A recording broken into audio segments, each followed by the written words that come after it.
Alright, stick with me here. We are about to meet a guy whose only passion in life is obsessing over virtual waifus, with absolutely zero interest in the real world. Today was just like any other day. After chugging down a few beers, Hao Han lazily crashed into bed, snoring loudly. But before he could even fall into a deep sleep, a sweet, honey-like voice suddenly whispered right into his ear. "Sir, I have finally found you.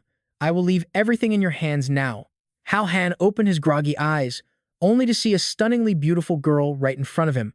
Actually, no, to be completely accurate, she was straddling him. Thanks to all that alcohol rushing through his system, Hao Han fully believed he was just having a wild dream. In this crazy dream, the girl was getting seriously hands-on with him. What the heck? Hao Han wondered if being single for so long had finally broken his brain, causing him to hallucinate such an outrageously spicy and absurd fantasy right out of thin air. But if this was truly just a dream, it felt way too real. Every single one of his senses fired up. That ridiculously hot body moving back and forth on top of him forced his blurry mind to realize one shocking, undeniable truth. This was absolutely not a dream. He was wide awake. Hao Han immediately screamed his lungs out, shooting straight up and shoving the strange girl off his chest. His brain short-circuited into a messy pile of emotions. He was completely panicking, hopelessly confused, and to make it worse, incredibly embarrassed. Hold on. Let's dive right into this madness. She introduces herself as Ren Zhengqi from the Piao Miao Financial Group. She quickly apologizes to Hao Han for dirtying his body without his permission, but she explains that it was an absolute emergency, which is exactly why she had to act so recklessly. Hao Han has absolutely no idea what she is talking about. Piao Miao Group? He has never heard of that in his life. But seeing her up close like this, wow, she is gorgeous. Before he even has a second to figure out how to react, Ren Zhengqi's expression drops completely. Acting on pure instinct, Hao Han follows her gaze. He sees a massive pitch-black creature, looking exactly like a werewolf walking on two legs, violently smash right through his room's glass window. Here is where it gets crazy. Before Hao Han can figure out if this is real life or a hallucination, Ren Zhengqi lets out a deafening scream. "Get away!" With that fierce shout, she blasts out a massive fireball, instantly blowing the werewolf backward. When Hao Han finally manages to calm down and look around, the glass is completely gone. A massive chunk of the wall is blown open, leaving a huge hole as the freezing night wind howls inside. "Until I finish gathering everything, do not even think about hurting him," she snaps. Her hands form quick seals, still sparking with glowing flames. Hao Han just stares at the giant hole in his wall, then back at her, totally lost for words. But suddenly, several more werewolves lunge up from the ground below at the exact same time. Ren Zhengqi does not waste another second.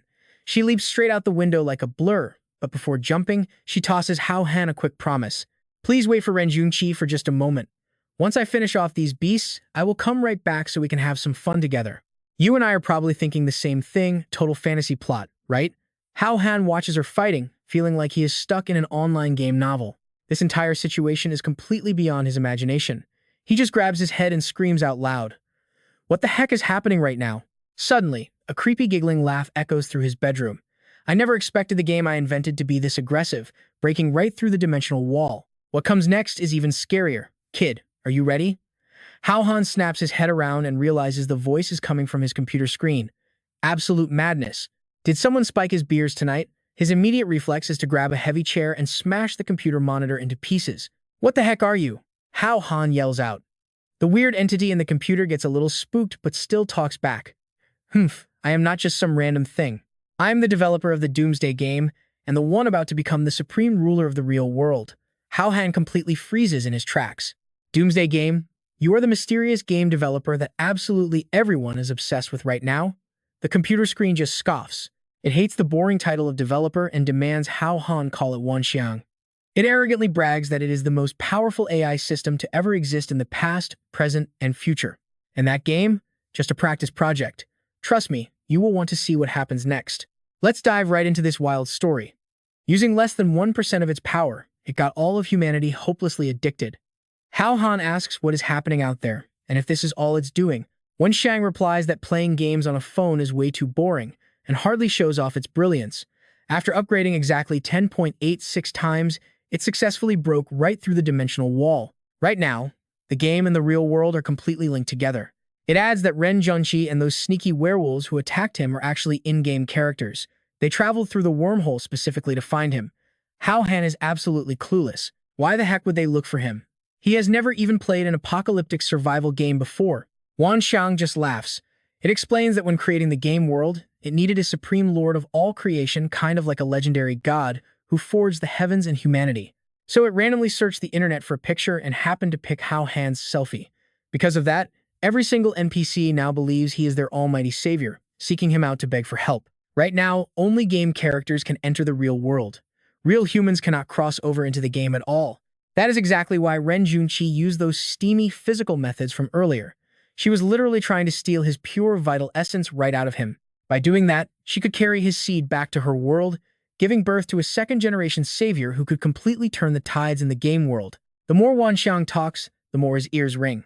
He asks if this seriously means a bunch of other girls are coming here just to get their hands on his body. Hao Han cannot hide his excitement, practically crying tears of joy as he asks when these babes are. Let's dive right into the madness.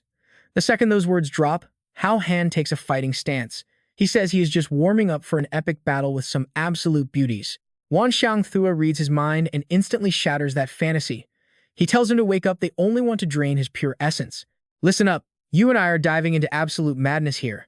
The Savior's bloodline only needs one heir to survive, so if anyone steals his first time, the consequences are brutal. He either gets his top head completely chopped off, or his bottom head entirely sliced away. Hao Han instantly drops from pure hope to total despair.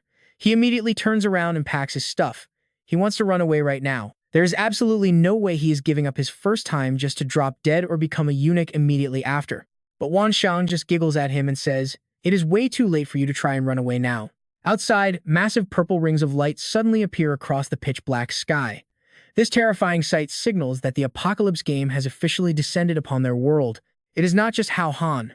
So many people are captivated by this bizarre scene, and nobody can explain what is happening. Everyone just watches as giant purple pillars of light begin crashing down to earth right out of those floating rings in the sky. Wanxiang laughs out loud, proudly announcing that its twisted game has finally shattered the dimensional wall completely. In-game items, weapons, and even characters will slowly drop down through these massive pillars of light. Its smile reeks of pure, twisted satisfaction. Meanwhile, Hao Han just stares at it, realizing this system is completely out of its mind. As for him, he is totally screwed. If the entire real world actually wants to mess with him, running away will be absolutely useless no matter where he hides. Suddenly, Hao Han hears a terrifying, desperate scream. He looks down through the massive hole in his wall and spots a giant wolf appearing out of nowhere. It looks exactly like the brutal king of that werewolf pack. Ren Junqi, the girl who had the upper hand in the fight this whole time, is now on the verge of collapsing. At the end of the day, a human life is at stake. Hao Han gets super anxious seeing this. Hey, if the game has dropped, at least give me some items or weapons quickly. I am the literal savior here. I cannot just step onto the stage and immediately get killed by these oversized huskies. Hao Han turns toward Wanxiang.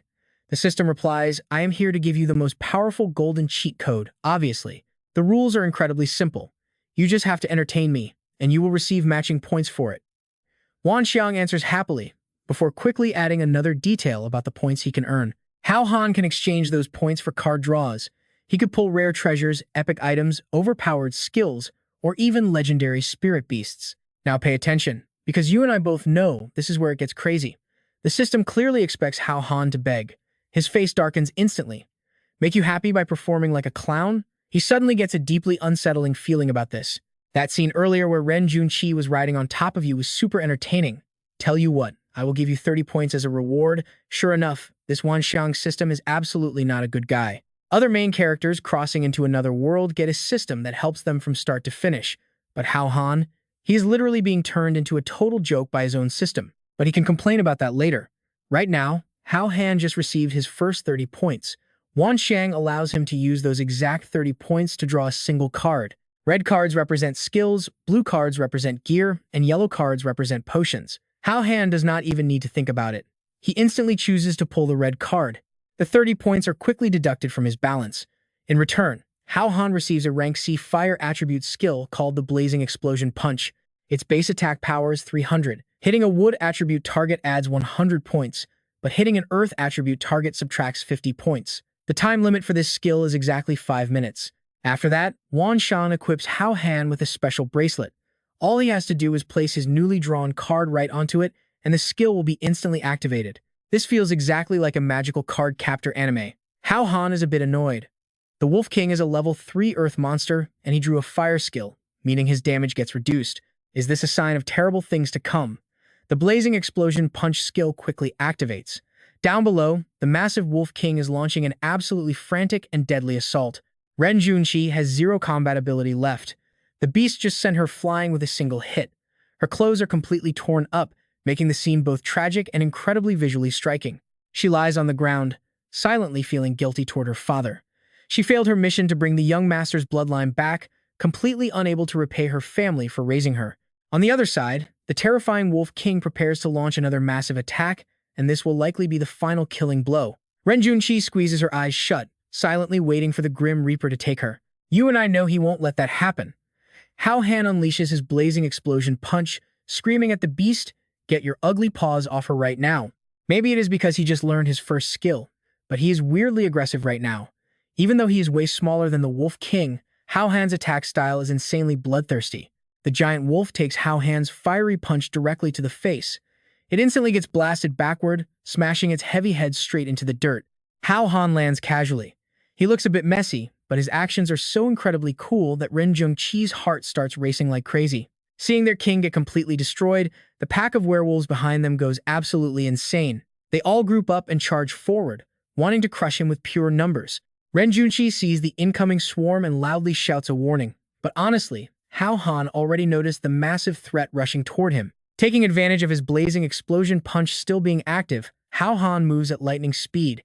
He completely wipes out all these grunts with just a single devastating strike. Then he blasts forward, heading straight for the Wolf King that just staggered back to its feet. Getting its face planted in the dirt left the monster hurt and furious, letting out an ear-piercing, rage-filled howl. From the opposite side, Hao Han charges in like an absolute missile, his fiery fists burning with intense energy. He uses every single ounce of his strength to smash that blazing punch directly into the monster's stomach. In this brutal apocalypse game, when facing absolutely overwhelming raw power, minor things like attribute buffs or restrictions can basically be completely ignored. Because of that, losing 50 damage points against an Earth target literally does not affect Hao Han at all. The massive wolf crashes to the ground, totally unable to ever stand back up again. Seeing their invincible leader defeated so easily, the remaining werewolves immediately turn around and run for their lives. Meanwhile, Hao Han receives a sweet reward of 50 experience points. Right after that, a holographic player status window pops up right in front of his face. He has the fire attribute, an unknown class, and his current level is just 1. His basic stats are pretty standard. Attack is currently 35 points, defense is 15, speed is 20, critical hit is at 1 point, and his mental strength sits at 9. That crazy night passes by like an absolute storm. After finishing off the Wolf King, Hao Han desperately tries fixing the massive hole in his wall. Meanwhile, Wan Xiang keeps whining constantly right next to his ear from inside the computer monitor. How is it? Isn't this game super exciting? Isn't this game absolutely amazing? I'll say it one more time, I do not like this stupid game at all. Hao Han turns around and screams right back at it. Young master. A super soft, sweet voice suddenly echoes out. Only now does Hao Han remember that Ren Junqi followed him upstairs earlier. Should we continue with the main event now? Hao Han stares at her gorgeous face, her insanely hot, barely dressed body, and that inviting expression. He cannot help but loudly gulp down his nervousness. But then he remembers what Wan Xiang just told him. If these girls successfully collect his bloodline, he gets his top head or bottom head instantly chopped off. So what do you and I think he is going to choose? Stick around to find out. Alright, stick with me here because Hao Han instantly lost all his motivation. He made an excuse to grab some late-night snacks, hoping to avoid Ren Junqi for a bit, but the second he stepped outside, he bumped right into another massive chest. Before he could even see her face properly, she violently shoved him right back into the room. Her high heel stomped hard on his chest. A sharp pain shot through him, pinning him down completely. She spoke up. Secret Service on a mission, so I suggest you cooperate. We suspect an unknown intruder has broken into your apartment right now, she explained. She immediately flashed her official badge at him, and sure enough, she was a legitimate Secret Service officer, and her name was Lin Fei. Honestly, her stunning looks and incredible figure completely rivaled Ren Junqi without falling short at all. But Hao Han felt totally awkward, mainly because there actually was a mysterious person hiding somewhere inside his house. But before he could even figure out a plan, Lin Fei had already ordered her subordinates to storm inside and search the place. Hao Han panicked hard, but when he followed Lin Fei inside, he realized Ren Junqi had already vanished. Thank God, otherwise he could never explain it. However, as Lin Fei turned around to leave, Hao Han suddenly noticed something completely insane. Wan Xiang had actually jumped from haunting his computer monitor straight into the radio, clipped directly to this gorgeous officer's waist. Without thinking twice about it, he immediately reached out and smacked that radio as hard as he could. But the second Hao Han realized where his hand actually landed, Lin Fei's face had already turned dangerously dark with pure rage. Someone dragged this pervert back to the station. I will interrogate him myself later. And just like that, poor Hao Han got dragged away. On the way there, he kept crying out, swearing to Lin Fei that he was completely innocent, but she clearly did not care to listen at all. However, an unexpected and massive incident suddenly happened right on their way back to the station. A violent bank robbery was actively taking place down the street. The culprits were literally superhumans, creating a scene of absolute, unimaginable chaos everywhere around them. Now, pay attention to this. Hao Han stared out the window without blinking, but Lin Fei stayed completely calm. She quickly grabbed her radio, reported the ongoing robbery to headquarters, and demanded immediate combat backup. Shortly after that whole ordeal, Hao Han was finally brought right into the Special Intelligence Bureau headquarters.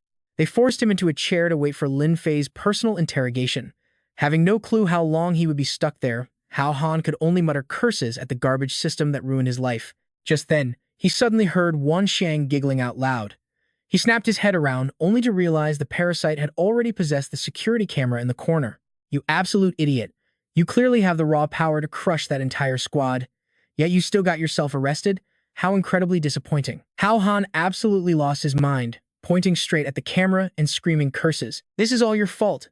If you had not messed around with my photos, why would I be hunted down by two different worlds right now? Meanwhile, outside the room, Lin Fei was casually enjoying a nice hot cup of coffee. She wasn't actually busy at all. She just wanted to keep Hao Han locked in there longer to slowly shatter his psychological defenses piece by piece. But when she checked his behavior through the surveillance feed, they instantly saw him making crazy faces and heavily flipping off the camera. Lin Fei was genuinely shocked by this, completely stunned to encounter a weird suspect with such an incredibly strong mental fortitude. She almost crushed the coffee cup right in her hand. Turning around, she finally decided to go interrogate this crazy guy herself and end it. Her subordinates could only sigh in silence, guessing that this kid's life was totally over today.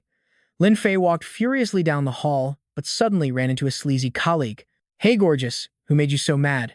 Are you free tonight? Let me treat you to a late-night meal after work." This annoying guy was Duong Tu-Niu, captain of Squad 2. He had liked her forever, but she always ruthlessly rejected him with a brutally cold not interested. After speaking, Lin Fei reached to open the interrogation door, but Duong Tu-Niu grabbed her arm. "Come on, stop rejecting me all the time. Everyone here knows how passionately I feel about you. Constantly shooting me down like this is making me lose a lot of face. Just give me one single chance. I promise I will give you passionate nights you will absolutely never forget." Lin Fei's expression darkened instantly. Then, looking at him with the terrifying aura of an absolute killer, she directly threatened the man. Lin Fei knew exactly what kind of trash this guy really was, and she definitely wasn't some naive girl easily played by Duong Tu-Niu's games. Let's pause for a second. She straight up warned him that if he bothered her again, she would personally destroy his precious little crime weapon forever. With that deadly threat said, she stormed into the room, slamming the door shut, leaving a furious, purple-faced Duong Tu-Niu stranded outside. The watching colleagues simply couldn't help but snicker quietly at the scene. Rejected again, huh? Yup, looks like it. He sure is clingy, isn't he? Do you think he's just trying to use Lin Fei's connection with the bureau chief to climb the ranks? The truth is, Duong Tu-Niu never cared about her before, but the moment her dad got transferred here as the chief, he suddenly started pursuing her like an absolute maniac. Everyone in the office obviously saw right through his act, which only made them despise Duong Tu-Niu even more. Back inside the interrogation room, Lin Fei sat down, faced Hao Han, and fired off her heavy questions directly. What exactly did you see during that unknown intrusion earlier? And why on earth did the very first breach happen inside your apartment? "Officer, I literally have no idea what you're talking about," Hao Han replied, scratching his head and playing dumb. Losing patience, Lin Fei slammed her hands on the table, warning him to drop the stupid act. "The biggest proof is that massive hole in your wall taller than a person. That was absolutely caused by some insane external force. Something clearly forced its way into your home. Why were they looking for you?" Lin Fei suddenly leaned forward, making Hao Han avert his eyes to avoid staring at the massive mountains pressing against her shirt. But while they were locked in this intense standoff, another massive crisis was brewing outside. By now, Duong Tu-Niu had actually gotten his hands on a system bracelet of his own. He quietly and carefully made his way straight down into the restricted evidence room. This secure place held every single confiscated artifact recovered from those unknown otherworldly invasions. He completely lied. claiming that the chief personally ordered an urgent late-night inventory check of the items. Completely unsuspecting of any danger, the guard in charge immediately revealed exactly where the newly recovered unidentified artifacts were currently being stored tonight. The moment he finished speaking, his life ended. Duong Tun-yu used his bare hand like a brutal blade, violently piercing right through the poor guard's chest. The strike was unbelievably ruthless and completely fatal. As the dead officer crumpled to the ground, the traitor calmly walked over to the freshly collected evidence. "You are all such incredibly rare treasures. How could I ever let you gather dust in this dark corner? Follow me, and together we are going to completely rule this entire world." And that's where we leave it. Trust me, you and I are going to want to see what happens next. Alright, you and I are jumping right into the dark here. Down in a pitch-black stairwell, a female cop was brutally taken out, left completely bare. And all this sick madness? The twisted work of Duong Tun-yu. News of this lunatic attacking his own colleague quickly reaches Special Intelligence Director Lam Van-sun. He is so absolutely furious that he violently snaps the fountain pen right in his hand. The horrible truth is confirmed after checking the security cameras. Yet, surprisingly, after committing the crime, Duong Tun-yu did not even try to run away. He is just chilling inside the bureau. Right then, another cop rushes in a complete panic, reporting that 20 minutes ago, Duong Tun-yu walked into the evidence room and has not come out. The evidence room? What exactly is this psycho planning? Lam Van-sun clenches his fist tightly and suddenly jumps to his feet. He does not care what the guy wants to do if he dares to attack a fellow officer. He definitely has to die. I will personally enforce the law and discipline of the Special Intelligence Bureau. After declaring that, Lam Van-sun leads a heavily armed squad of officers straight to the interrogation room door. They are geared up in full tactical uniforms, heavily armed like they are facing the absolute worst criminal alive. Downstairs, snipers are already positioned to guarantee Duong Tun-yu cannot just slip out through a window. Without wasting a second, Lam Van-sun orders the attack. The two frontline cops are just about to breach the door when suddenly, a massive explosion erupts, violently blasting them both backward. Through that thick, blinding smoke, Duong Tun-yu slowly steps out, looking incredibly arrogant and completely unfazed. Wow, such a lively crowd. Working overtime with this much passion, he mocks. Gunfire immediately erupts, bullets raining down on Duong Tun-yu, but he does not even flinch. A solid, glowing armor has already materialized all over his body. The officer standing right behind Lam Van-sun turns completely pale seeing this. He knows exactly what happened. Duong Tun-yu has activated the alien artifacts seized during that otherworldly invasion. Deploy the anti-metal tactics right now. Lam Van-sun calmly orders his men. Instantly, the frontline cops hurl liquid nitrogen bombs straight at Duong Tun-yu, but the guy actually laughs. "You think liquid nitrogen is going to shatter my armor? That is just way too naive. Watch closely, because things get wild here. Since that is the case, let me show you real terror today," he smirks. Right after that, Duong Tun-yu begins casting a massive fireball technique. Seeing things going completely south, Lam Van-sun instantly hits the alarm, ordering his entire squad to fall back. Then, totally unarmed, the fearless director throws himself straight into the danger. The two sides clash brutally, fists colliding with intense force, but Lam Van-sun gets knocked back. At that exact same moment, the remaining officers are completely swallowed by Duong Tun-yu's roaring flames. Meanwhile, in a totally different area, Lin Fei has zero clue about the chaos outside. She is currently using brute force to make Hao Han spit out the truth about what happened in her room. It is only when the blaring alarm echoes through the halls that she finally stops. Stepping out of the interrogation room, she sees her colleagues running away in total panic. Duong Tun-yu has mutated, "Run for your lives!" They scream at the top of their lungs while sprinting away. Just then, an incredibly loud rumbling noise shakes the entire building. Smashing right through the ceiling, Duong Tun-yu drops from the floor above, landing perfectly in front of Lin Fei. "Well, hello there, my beauty. We meet again." Lin Fei is just like her dad, stubborn as hell and completely fearless. Because of that, her very first instinct is to whip out her gun, while not forgetting to add, "You absolute bastard, Duong Tun-yu." Hao Han is still chilling inside the interrogation room when he suddenly sees Lin Fei get violently knocked backward into the room, and the culprit? A freak who does not look human anymore. Duong Tun-yu pins Lin Fei hard against the wall, trying to forcefully make her submit right then and there.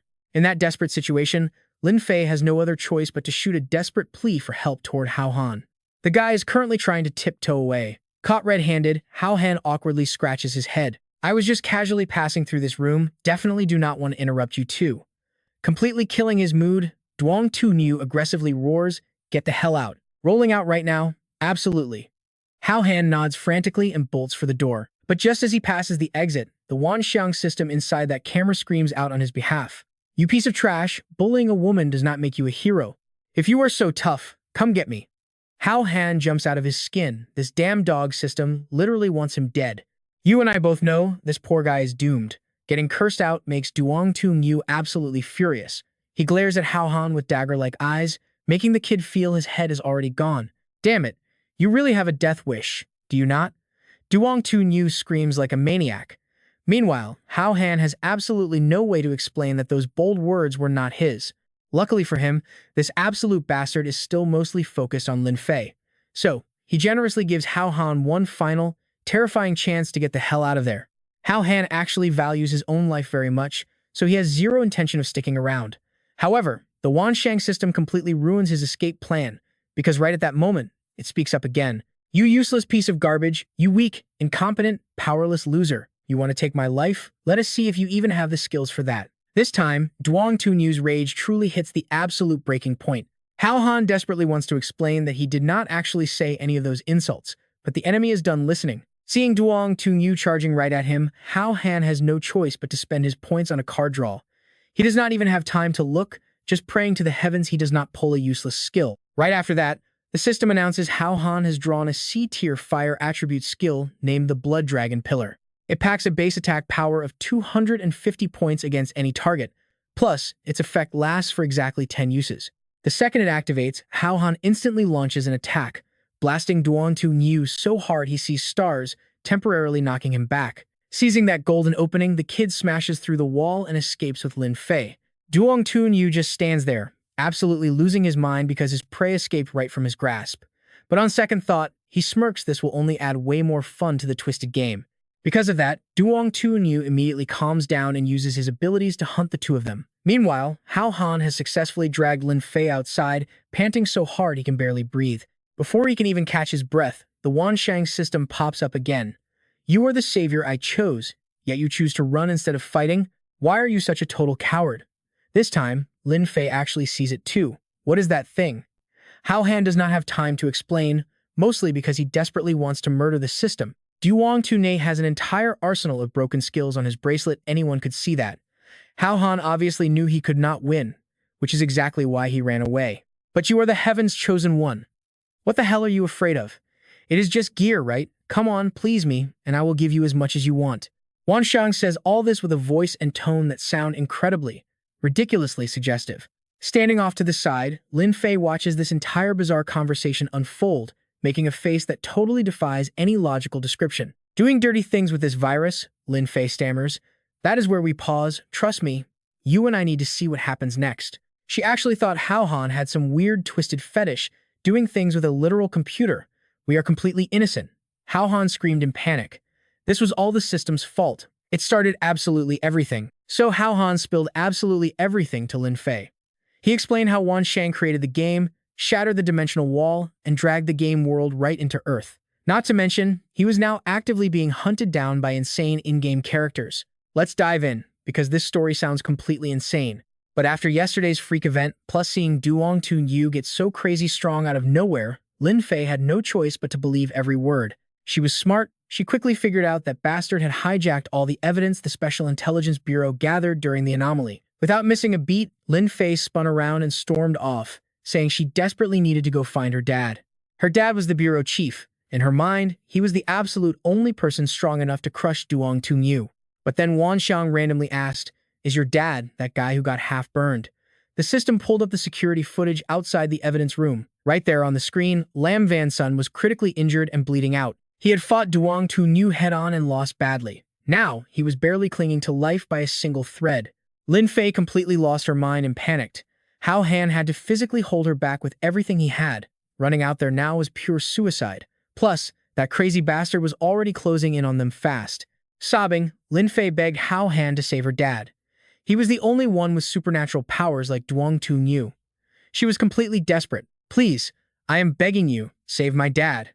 If you help me, I will do absolutely anything you want." Hao Han felt super awkward and conflicted, but before he could even open his mouth to reply, Wanxiang spoke up first. "Now that is a good attitude. Hurry up and make Hao Han excited right now. Only then can I give him reward points. What an absolute demon of a system. This guy is evil." Hao Han cursed under his breath. Meanwhile, Lin Fei actually started pulling her skirt up. Was this really how she planned to excite him? Wan Xiang looked back and forth between them and judged, "No good. Way too basic. I do not sense a single ripple in Hao Han's heart right now. Sister, it seems you just do not have any appeal to him at all." Lin Fei was literally the beauty queen of the intelligence bureau. Those words, zero appeal, hit her like an absolute ton of bricks. Without saying a single word, she aggressively shoved Hao Han down onto his back and started acting totally wild. "Come on, do it. I am wide open." This whole scene was getting way too spicy, completely out of control. If Hao Han did not react to this, he really needed to question his manhood. Honestly, Lin Fei was not enjoying this either. She was so embarrassed her face was burning beet red. After a hot minute, she stuttered, Is this good enough?" Wen Xiang nodded, saying he was extremely satisfied. He could finally feel the huge waves crashing in Hao Han's heart. He quickly blurted out an apology, even though he literally did not do a single thing wrong. Then, that massive troll of a system finally rewarded him with 200 points, leveled him up twice, and officially made him the very first level 3 player in the entire world.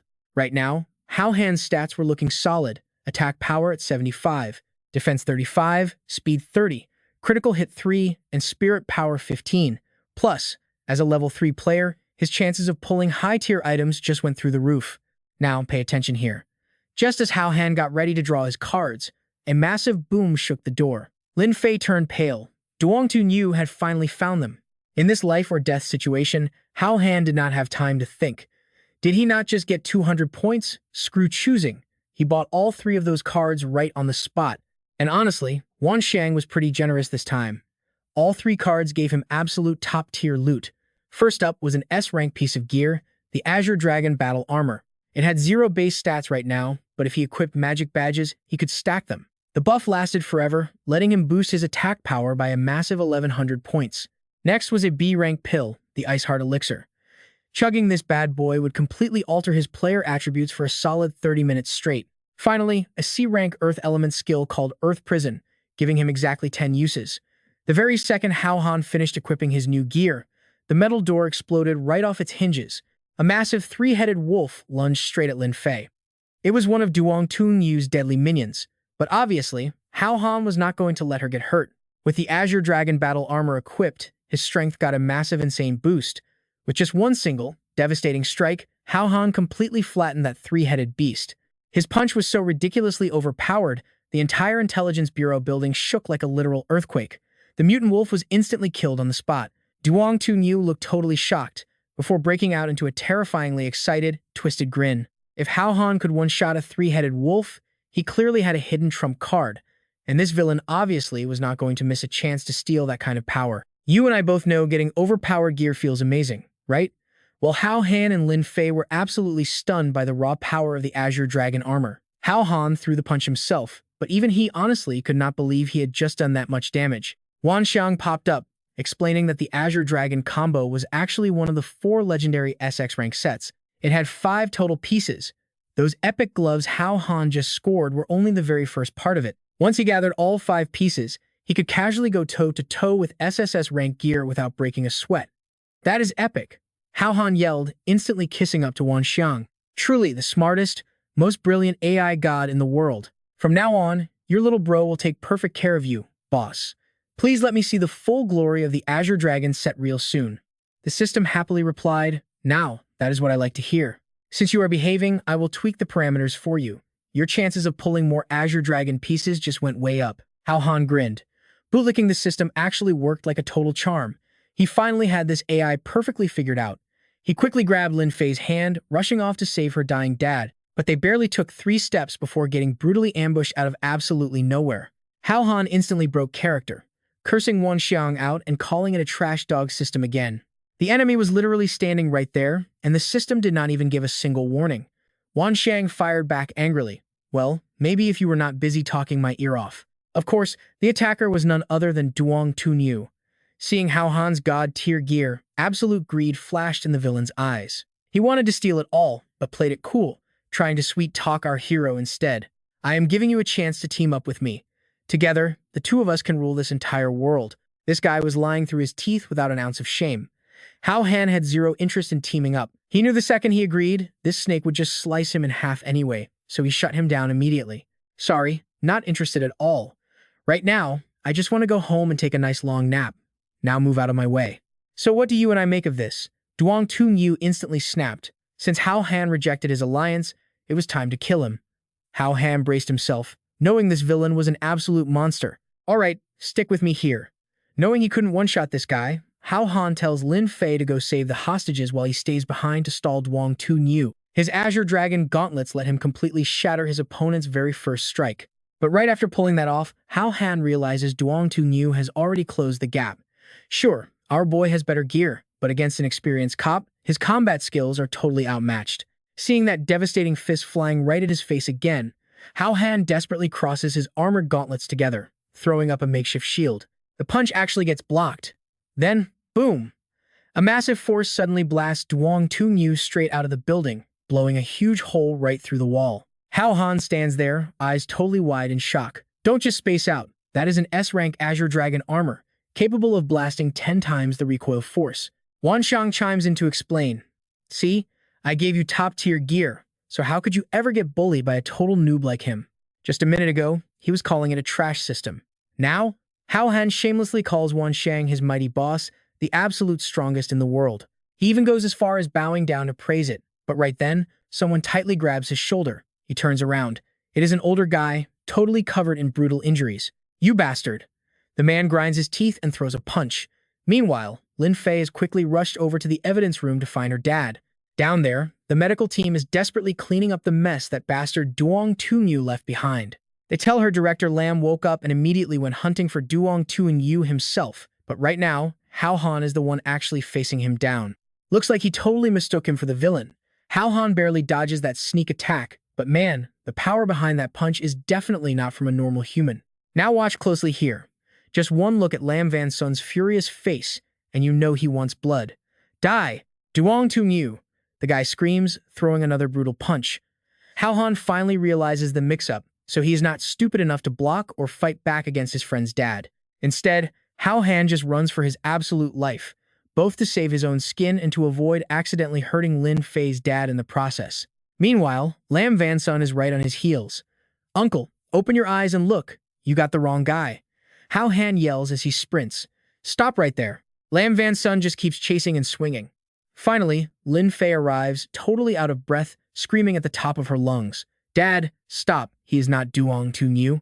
Hearing his precious daughter's voice, Director Lam finally calms down to take a real look, and Hao Han barely manages to keep his little life intact. Later, Lam Van Sun heads back to the office, getting treated by the medics while listening to the grim report on the Intelligence Bureau attack. Preliminary stats, 6 dead, 13 critically injured, and 45 with minor wounds. Plus, 135 alien artifacts from the evidence room have completely vanished. As for Duong Toon Yu, nowhere to be found. Even with the cops searching everywhere, he probably slipped away during the absolute chaos earlier. Lam Van Sun angrily grinds his teeth, swearing he will definitely drag Duong Toon Yu back to face justice. Then he turns to Hao Han standing nearby. Tell me, is this mess connected to the Doomsday Game? Where is that system? Can you summon it right now? Hao Han shakes his head, saying he has been calling Wanshang for ages, but this artificial intelligence has a serious attitude problem, so it probably refuses to cooperate with the cops. With Lin Fei backing up his story, Lam Van Sun drops the subject. Instead, his mind shifts to worrying about the dark fate of all humanity. You and I both know how crazy this is. That guy just randomly found a system bracelet and caused this much massive destruction. If there are countless other bracelets out there, the hidden danger is absolutely terrifying. Realizing this, Lam Van Sun decides to immediately report to his superiors and form a heavily armed rapid response team. On top of that, he officially appoints Lin Fei as the Special Operations Team leader. She is tasked with mobilizing elite intelligence forces to hunt down any similar bracelets in the city, making sure guys like Duong Toon Yu never get their hands on them. They also need to train fast for superpowered combat. And Hao Han? A completely normal guy? He gets appointed as a special advisor, getting combat training while backing up Lin Fei. This situation is definitely way out of his plans. Hao Han instantly tries rejecting it. His excuse? He is just a regular corporate wage slave trying to make a living. He has work tomorrow, so he really shouldn't get mixed up in this hero stuff. But Lam Van Sun is not letting him off the hook. He vanishes from his chair and suddenly appears right behind Hao Han, dropping a very threatening whisper. One punch from you turned my entire office building into a level 2 hazard zone, and you did all that to my precious daughter, too. Shouldn't you pay compensation? Hao Han is completely trapped. That night, Lin Fei personally drives him home. On the ride back, Hao Han just keeps sighing dramatically. Director Lam really knows how to do business. How did me helping out turn into paying for damages? What gives? Are you that eager to cut ties with me? You already saw my private side, you know. You have to help me, Lin Fei says, totally flustered. Her sudden shift in tone makes Hao Han freeze for a second. Oh man, is this really the same hardcore, stone-cold cop he met earlier? Seeing her act so vulnerable suddenly makes her feel way more feminine, but he is definitely not used to it. All right, stop dawdling, pack your things and follow me. Turns out, they never planned on letting Hao Han stay. Since Duong Tu might seek revenge, the Intelligence Bureau set up a special safe house just for him. Hao Han does not argue, but when he steps inside, a totally different crazy situation is waiting. Ren Junqi is already there waiting, striking a pose that is honestly way too hard to describe. Young master, are you finished with your work? You must be exhausted. Let me wipe all your fatigue away. Hao Han literally turns to stone on the spot, while Lin Fei, walking in right behind him, screams in absolute shock. You bastard! Another woman lives here. I swear she is not my girl. He screams, but Ren Junqi won't quit. Trust me, you and I will want to see how this mess ends. All right, stick with me here. You are about to see how crazy this gets. After all that chaos, Lin Fei finally gets Hao Han to their brand new safe house. It is a place borrowed from the Security Bureau, a perfect spot where Duong Tu absolutely cannot find them. But somehow, Ren Junqi managed to tag along anyway. Lin Fei sets him up on the second floor. She takes the room right next door to make sure they can react fast if anything goes wrong. As for Ren Junqi, since she is basically an unwanted +1, Lin Fei coldly shoves her all the way down into the basement garage. What gives? Ren Junqi instantly blows up in absolute rage.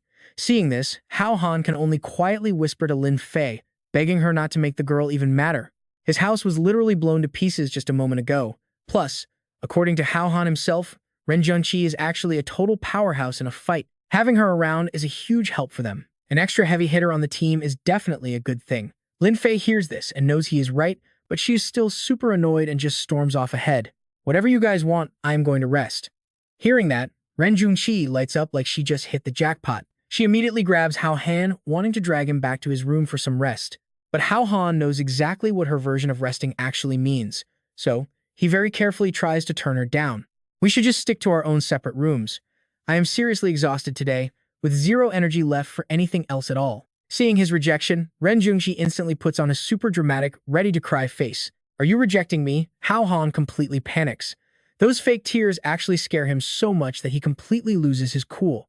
No, I am just really tired. Tell you what, once I recover my stamina, I will satisfy you. Only with a promise like that does Ren Junqi finally let the poor guy go. He shuts his door and lets out a massive sigh. But then, Wan Xiang parasitizes his laptop and alarm clock, whining right in his ear again. You are still young. You need to grab this chance. 3 people living together is such a spicy setup. I will definitely give you way more reward points for this. Hao Han is completely speechless. This stupid system only has dirty thoughts in its head all day long. He always wondered, if Wan Xiang is an all-knowing entity, why is it so obsessed with making him perform spicy, adult scenes for it to watch? But right now, it finally clicks in his head.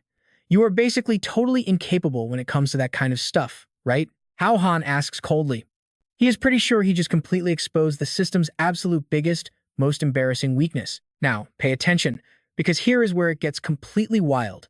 Even though he never played the Doomsday game before, he heard its world was barely any different from reality. But Wan Xiang realized that world lacked humanity's most important physical pleasure, which is intimacy. Even though the system burned through all of its processing power, it simply could not grant its players any real pleasure in that specific department. After countless massive failures, it finally found the root of the problem. It failed because the system itself had zero clue what the experience actually felt like. In other words, Wan Xiang is exactly like a giant creep who loves reading spicy comics but has zero real-world experience. It never got to taste that kind of pleasure, so it has to harvest data by watching Hao Han do it. Hearing this, Hao Han gets even more confused. The internet is overflowing with resources. A random search gives you millions of results. So why does this thing need data from him? Like those adult movies, if you do not know the right websites, I can just send you links. Wan Xiang rejects the offer instantly. No, that is completely different. Ren Junqi and the others are all NPCs that I invented. I can actually feel their exact physical reactions when they do the deed, which is the only way I can constantly perfect my database. So you absolutely must take excellent care of my precious girls. The more wild tricks and poses, the better. Hao Han starts getting a massive headache. Dealing with Ren Junqi alone is already a total nightmare for him. Now it wants him to take care of even more girls? Who even are they? Besides, just sleeping with Ren Junqi alone should be plenty of data for Wan Xiang anyway. So Hao Han demands it to immediately shut down the portal, connecting the game world and reality. But the moment he says this, Wan Xiang suddenly starts stammering. Wait, does not having way more girls just make things way more exciting? It is probably better to just leave the portal open.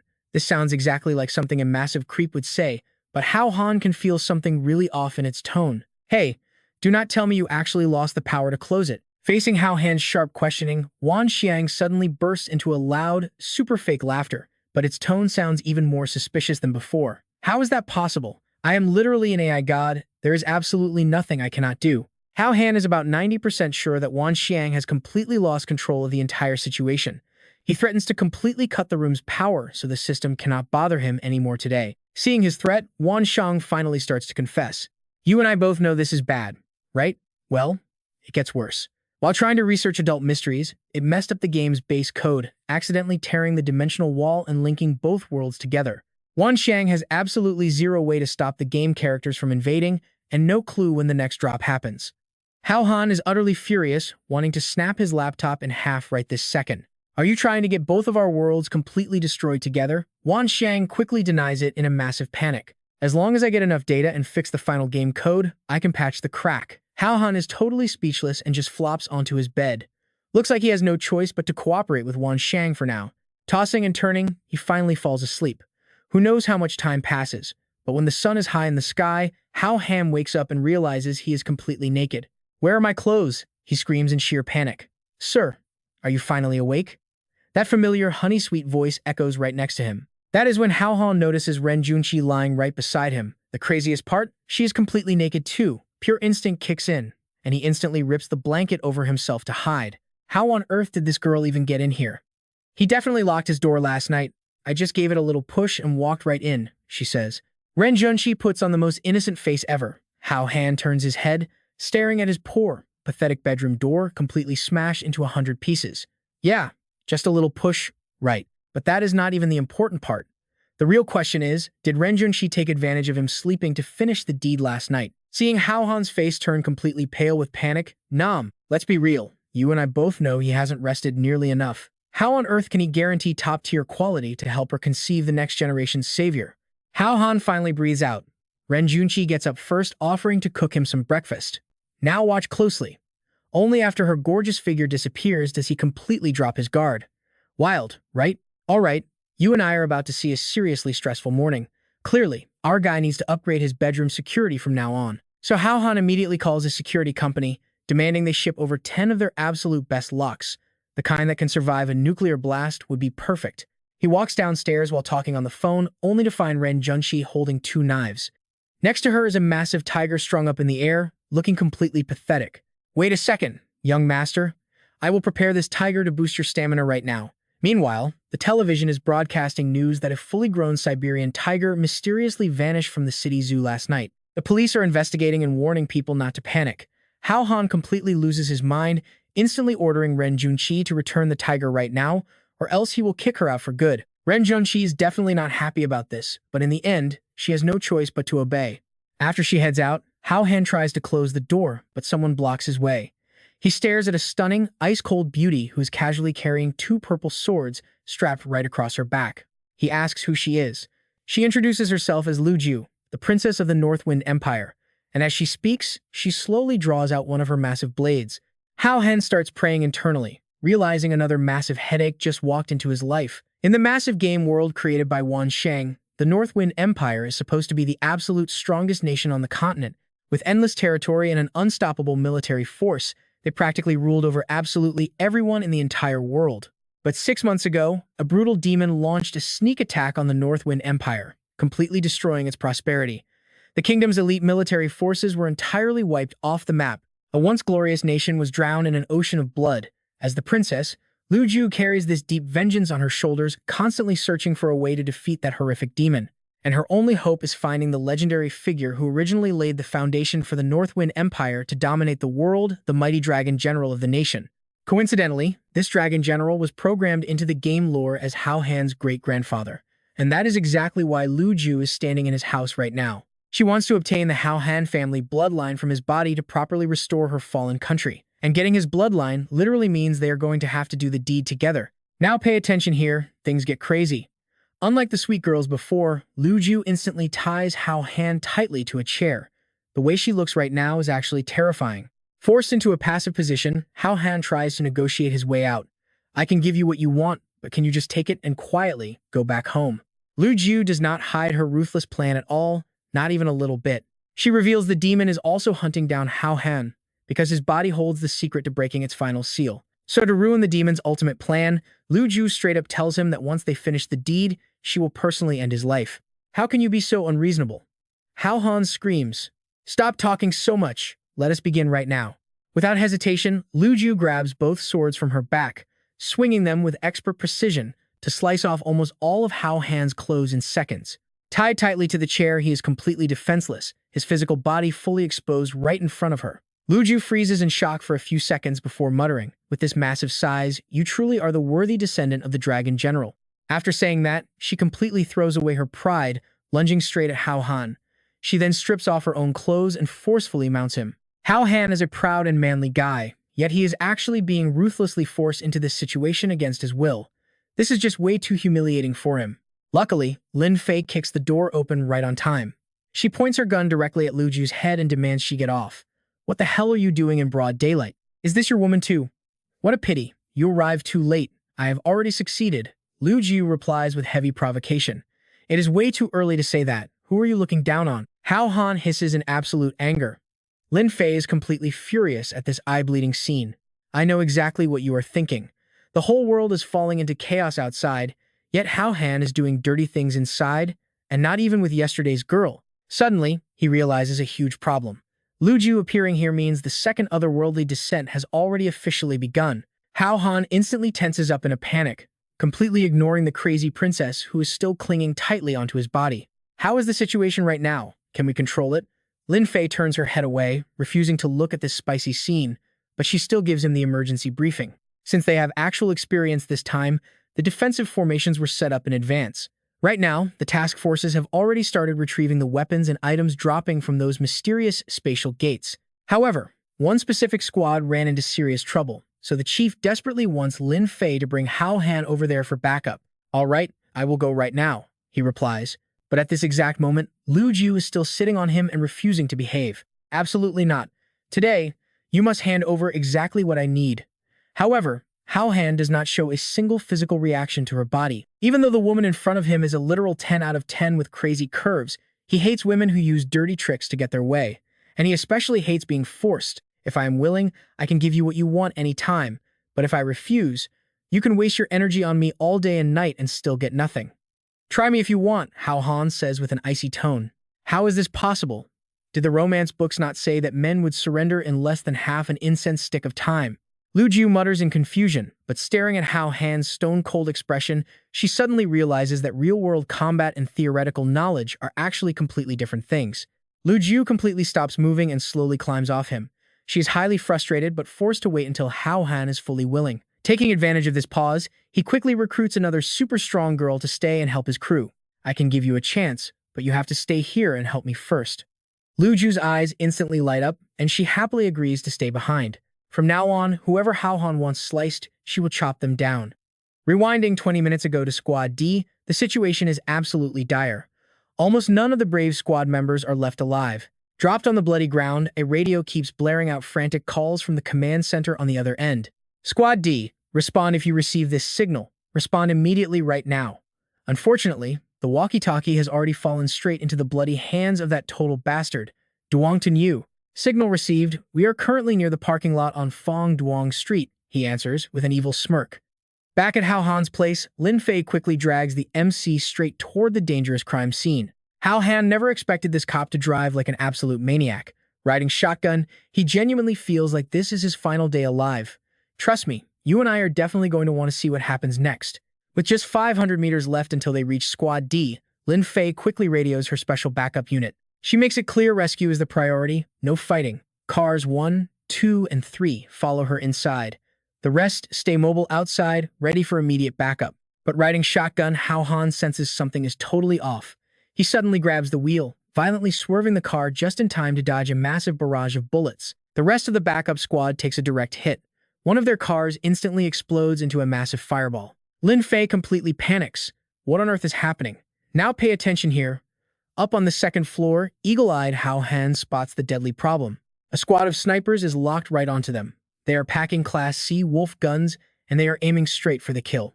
Spotting the ambush, Lin Fei orders everyone to scatter. Hao Han quietly signals Liu Jiu. The snipers line up their next shot, but out of nowhere, their gun barrels are cleanly sliced right off.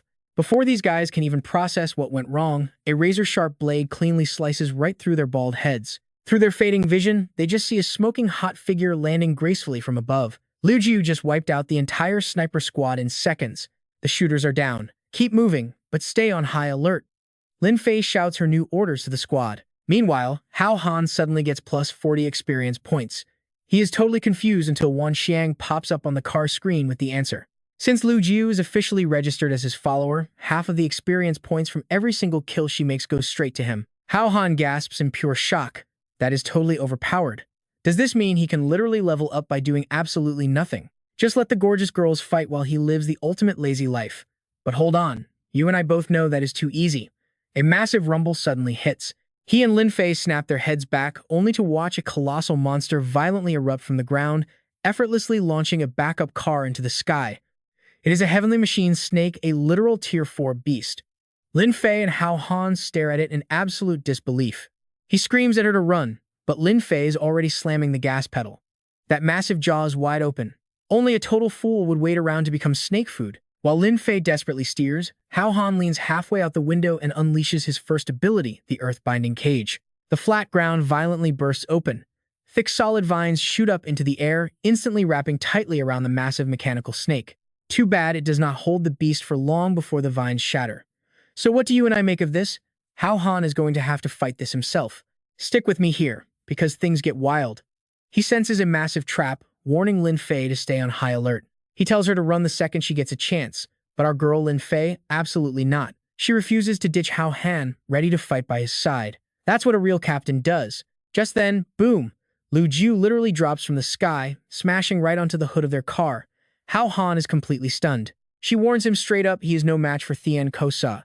Whoever set this massive trap has everything planned out. They are dealing with a totally different level of threat right here. Watch closely now. Liu Jiu charges forward to take on the monster herself, shouting at those two to stay in the car and figure out an escape route. Before they can even argue, she goes flying right at that beast. But come on. Hao Han refuses to just sit back and hide behind a woman's back while she fights for his life. He is the main character of this story, after all. He quickly opens his system, desperately pulling a gacha card, praying for some insane, high-tier skill that can completely one-shot this monster into oblivion. I know what you are thinking. Epic power-up, right? Nope, he spent his hard-earned points, and the card just says, thanks for playing. Yeah, an absolute dead pull. Hao Han loses his mind, screaming at the system for scamming him, but Wan Xiang just laughs hysterically, totally loving the pure panic on our guy's face. Gacha is all about RNG, right? You can't hit the jackpot every single time. But Hao Han yells back, accusing the system of holding out on the good loot just because he didn't put on a funny show for it. Suddenly, a massive golden arrow slams into Lin Fei's door, completely ripping it off the hinges. Trust me, you and I are not ready for what happens next. All right, you and I are jumping right into the chaos. The car violently swerves and Lin Fei instinctively crashes into Hao Han. What just happened? He was busy arguing with Wan Xiang. Exploding arrows, Lin Fei immediately responds, and she is absolutely certain that one arrow is not the last. Things are getting incredibly rough and dangerous for them right now. The bumpy terrain makes Lin Fei scream out loud in fear. This road is way too shaky. In the backseat, Wan Xiang is practically smoking with absolute excitement. Excellent, absolutely excellent. I am extremely satisfied with this entire operation. Meanwhile, Hao Han is seriously doubting himself. Could that actually be Tu Nyo? Lin Fei turns her head in pure shock to see someone directly blocking their car's path. Seeing him aggressively swing a C-rank horse-chopping blade, they are completely stunned. It really is him. What exactly does he want to do? Hao Han springs into action fast. There is no dodging this anymore, so he draws a card. At the exact same time, Toon Yu brings his blade crashing down, slicing their car perfectly in half. Watching the ruined vehicle violently explode behind him, he speaks with a cold tone. Go against me, and your final ending is broken bones and crushed flesh. But as if sensing something completely off, Toon Yu snaps his head back with a sharp scoff. He spots a mysterious figure stepping right out of the roaring, fiery flames. The system suddenly flashes an announcement. Congratulations! The player has successfully received the S-Rank Azure Dragon Combat Armor. With 0 badge requirements, stackable attributes, and the incredibly powerful passive skill known as Dragon Scale Shield, which has an effect limit that is completely infinite. Lin Fei, safely carried in his arms, secretly thinks he looks absolutely incredible. Meanwhile, Toon Yu swings his massive blade again. Today, let us see whose life is tougher, or if my horse-chopping blade is harder. Hao Han quickly sets Lin Fei down and charges into battle. Wait right here. She quickly warns him. Okay, please make sure you stay safe. Hao Han instantly activates his Dragon Scale Shield to form a massive protective barrier around himself. Every single attack from the opponent is completely useless the moment it hits his unbreakable defense. He cannot believe his own eyes and screams out, "Just how many skills do you actually have on you?" Snipers, shoot him dead right now. The sniper squad on the neighboring building quickly acknowledges. Now watch closely, this is where it gets crazy. Observing from the sidelines, Lin Fei is super curious. They destroyed the car with explosive arrows, but how did Toon Yu rally this many snipers overnight? A countless number of sniper bullets relentlessly rained down upon the massive barrier Hao Han created. The heavy collisions cause fierce explosions all around him. He grits his teeth and mutters, "This bastard has a ton of accomplices here." He laughs out loud with pure arrogance. "I have the numbers on my side. Die mad about it." He then orders the sniper squad to continuously rain absolute hellfire until his enemy drops dead. Another violent storm of bullets smashes down onto Hao Han's glowing shield. But Toon Yu suddenly flinches in fear when he sees the guy slowly walking toward him. He furiously thinks to himself, does this brat want to get close and redirect the crossfire onto me? Does he think I cannot just run away? However, strange roots suddenly burst from the ground, binding his feet tightly in place. He is absolutely bewildered. What the hell is this? Hao Han confidently smirks. Surprised? Mind completely blown yet? If the Earth prison can trap heavy machinery, you really think it cannot hold a punk like you? A devastating wave of bullets approaches like a massive wall of fire, making Toon Yu scream in pure despair. No, please, stop. His underlings are completely confused by this. Why is he screaming out no? Does he mean we should not stop shooting? But why is he just standing there instead of running away? They honestly guess he is planning to use himself as bait. Wait, what? Is Brother Duong really that brave? Truly, a mighty commander trusted by the guild master. We brothers cannot let his heroic intentions go to waste. So they literally unleash every single ounce of their firepower straight onto his body. Reaching this pathetic state, Toon Yu can only cry an absolute river of tears. Waiting until September-autumn, blooming flowers will eventually wither away, and the orchid scent spreads through Chang'an. As a terrifying stream of heavy artillery rains down, his absolute despair finally hits its peak. His teammates are massive idiots. Right at that exact moment, a blast of fire strikes the snipers from behind out of nowhere. It turns out to be Ren Junqi, arriving perfectly in time alongside her incredible fire phoenix. "Mister, do not be afraid. Kai is here to help you." Hao Han continues enhancing his physical body and replies, "You did great." After the insane firepower clears out, Toon Yu's fully charred and blackened body cries out in agony. "Where did I put my defense badge? I am begging you. Please just pause for a second." But Hao Han's devastating punch crashes directly into him, coldly rejecting his pitiful plea. In the distance, someone watching their every move through binoculars completely drops their jaw in pure, unadulterated shock. He immediately reports back to the Frostbone Silver Moon Guild leader. Guildmaster Tim Yu just got punched clean through his body by Hao Han. He is definitely dead this time. She just casually hums. "Well, that is good." She declares that this proves Hao Han is a talent far more worthy of recruiting. They must drag him into the guild at any cost. Her subordinate quickly complies, understood. Looking at Toon Yu completely defeated right at his feet, he sighs in relief. Finally taken care of. But checking his added experience points, Hao Han feels quite surprised. Defeating a massively dangerous threat like this, and the experience value only went up by 50. Earlier, Kai got an extra 80 experience points just for casually wiping out those random mobs. You and I both thought it was over, right? Think again. Lin Fei calls out from afar, "Hao Han, come here for a second." He immediately runs toward her. Right then, a strange blue light covers Toon Yu's entire body. His broken body slowly regenerates, and he struggles to prop himself up. Touching his newly healed chest cavity, he looks absolutely thrilled by the result. I am not dead. I am actually not dead. What an absolute legendary treasure. His maniacal laughter echoes across the entire street. I am truly invincible in this world. Meanwhile, over on Lin Fei's side, she successfully captures one of the lackeys for interrogation. He reports back, "We are all members of the Frostbone Silver Moon Guild. The guild boss told us to follow Brother Duong today, directly ambush the police officers, and steal away the badges they collected." Hearing this, Lin Fei is completely stunned. Someone already organized a criminal guild this quickly? Meanwhile, Hao Han zeroes in on the real question. Who exactly is your guild master? He frantically shakes his head, replying, I have never actually seen them before. We are just low-level thugs on the outside. We have absolutely no right to meet the guild master. Lin Fei quickly escorts him away. Head back to the station for further interrogation. The thug looks totally confused and asks, Beautiful police officer, does this scenario count as me turning myself in? She coldly replies, You tell me. Right at that moment, Ren Junshi rushes over, pulling Hao Han into a tight hug. Brother Hao Han, did Kai Kai do a really good job today? He nervously stammers back, Very, very good.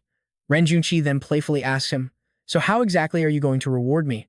Hao Han desperately struggles to pull his hand away but fails, so he suggests, Maybe you should go help Lu Ju first.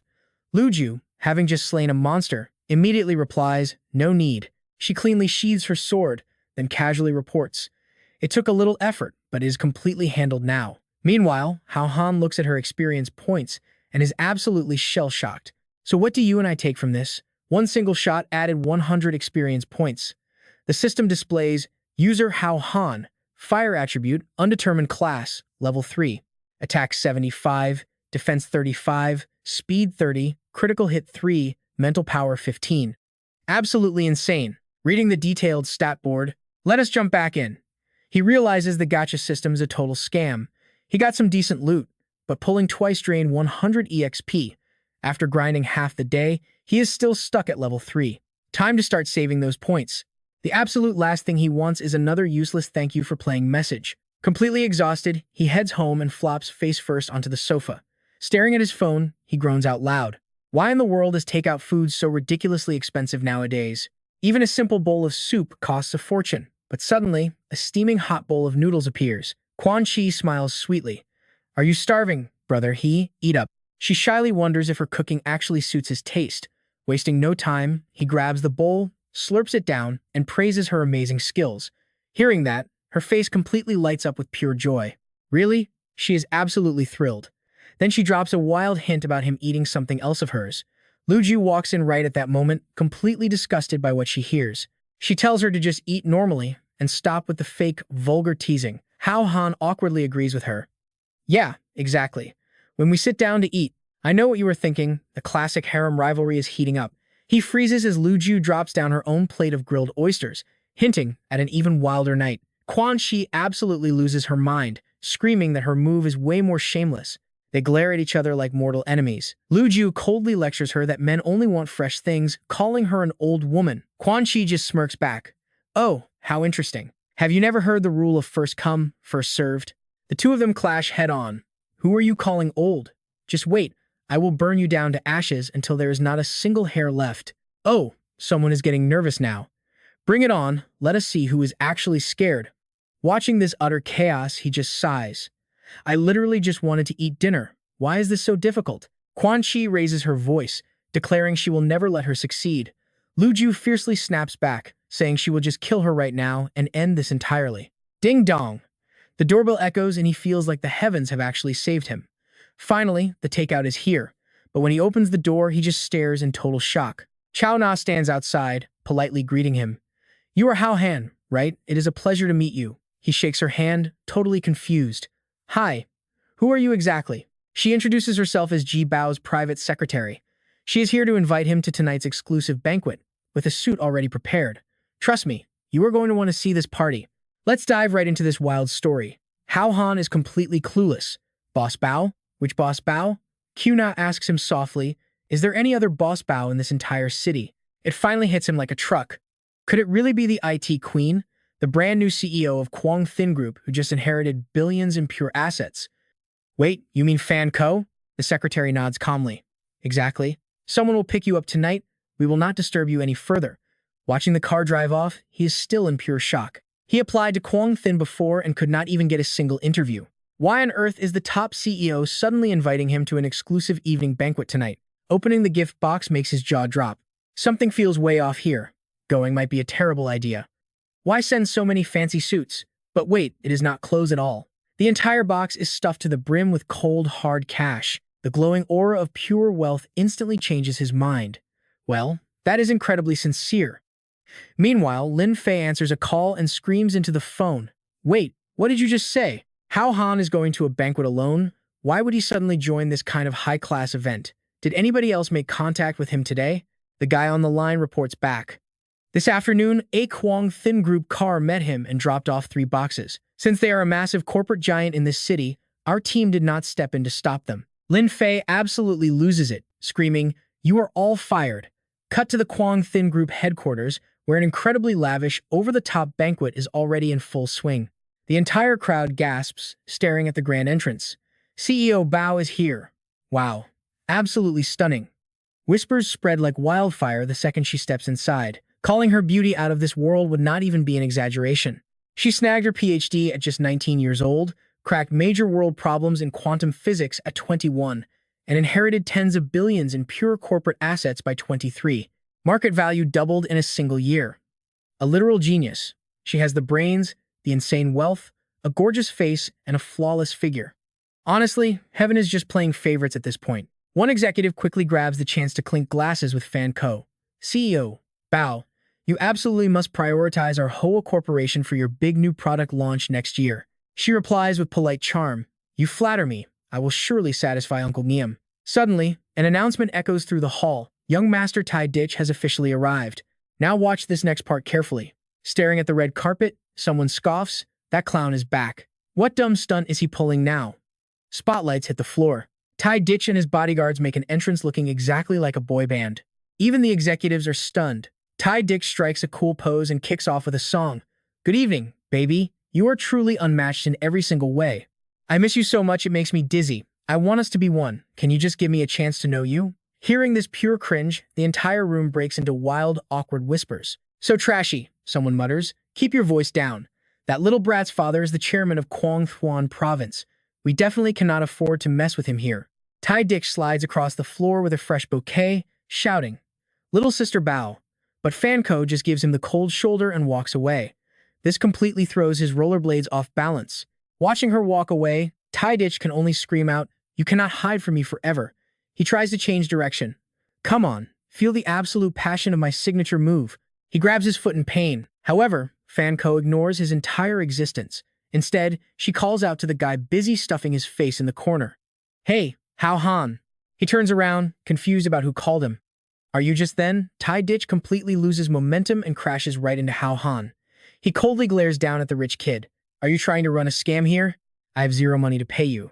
The rich kid turns purple with rage and screams, I want your miserable life. Guards drag him away and shove his head straight into the toilet. His muscle-bound guards rush forward aggressively. Yes, sir.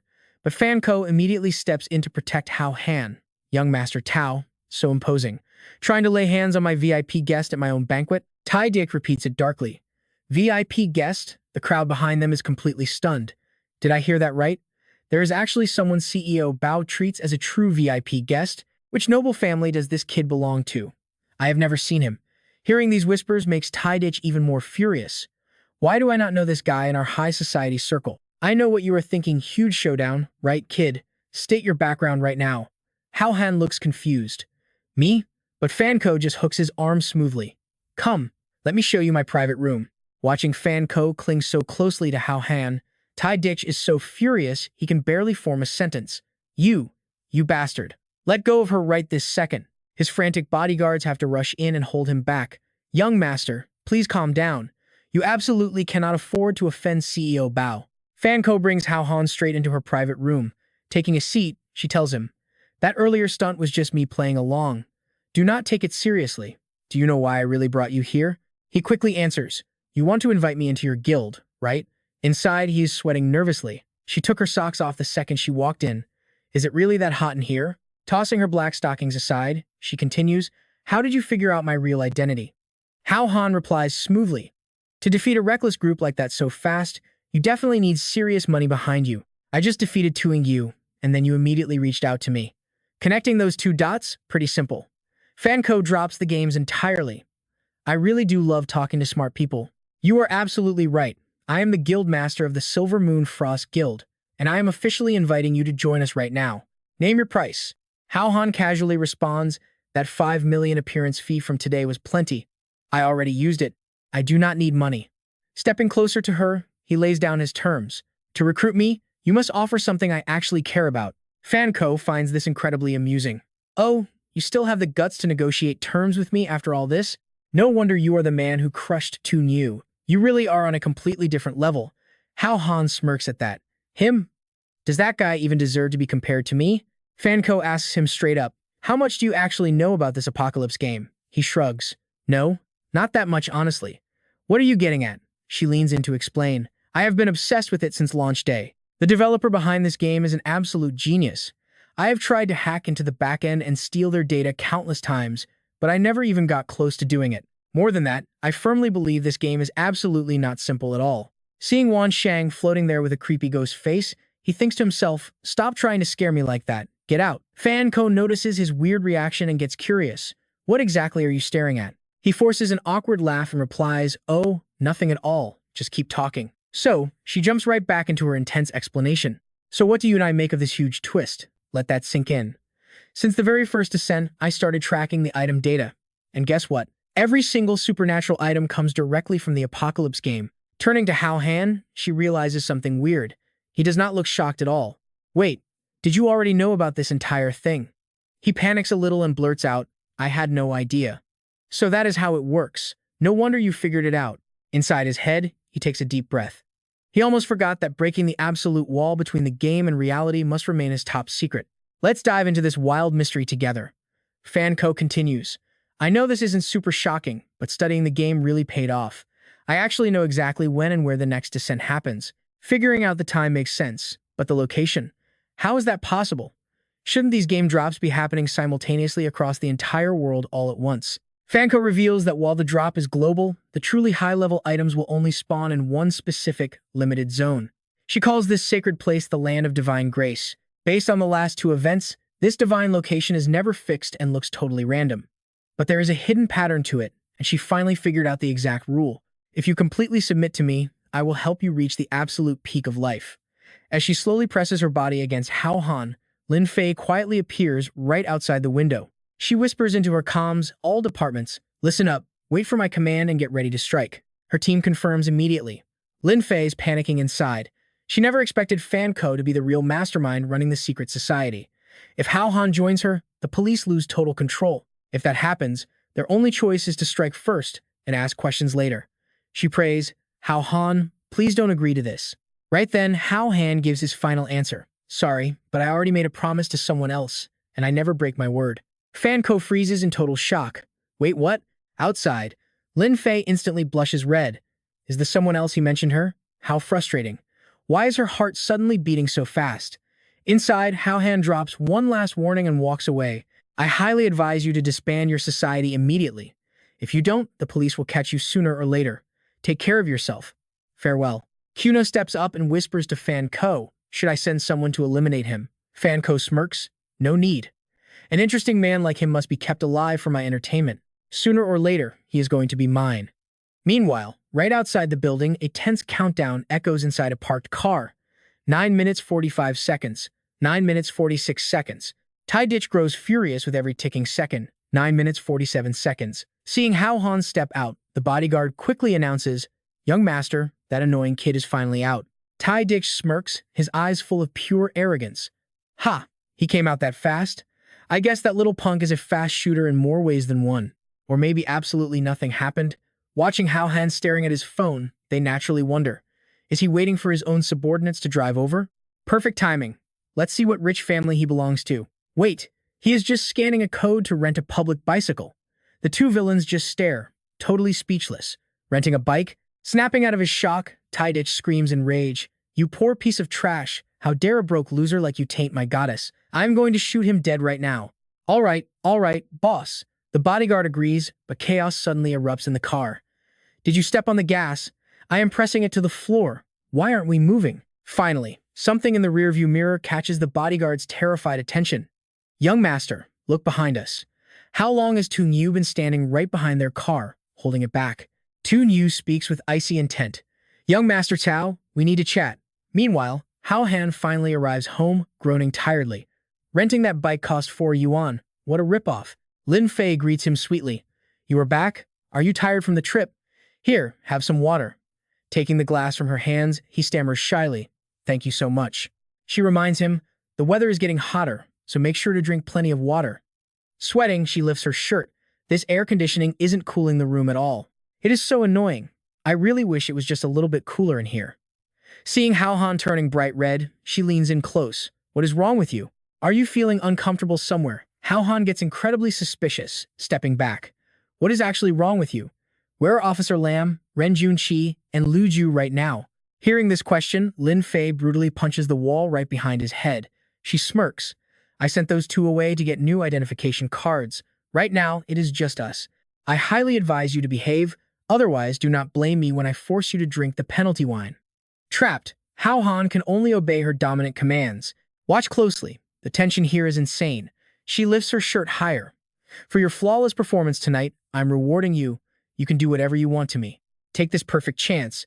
No one is going to interrupt us.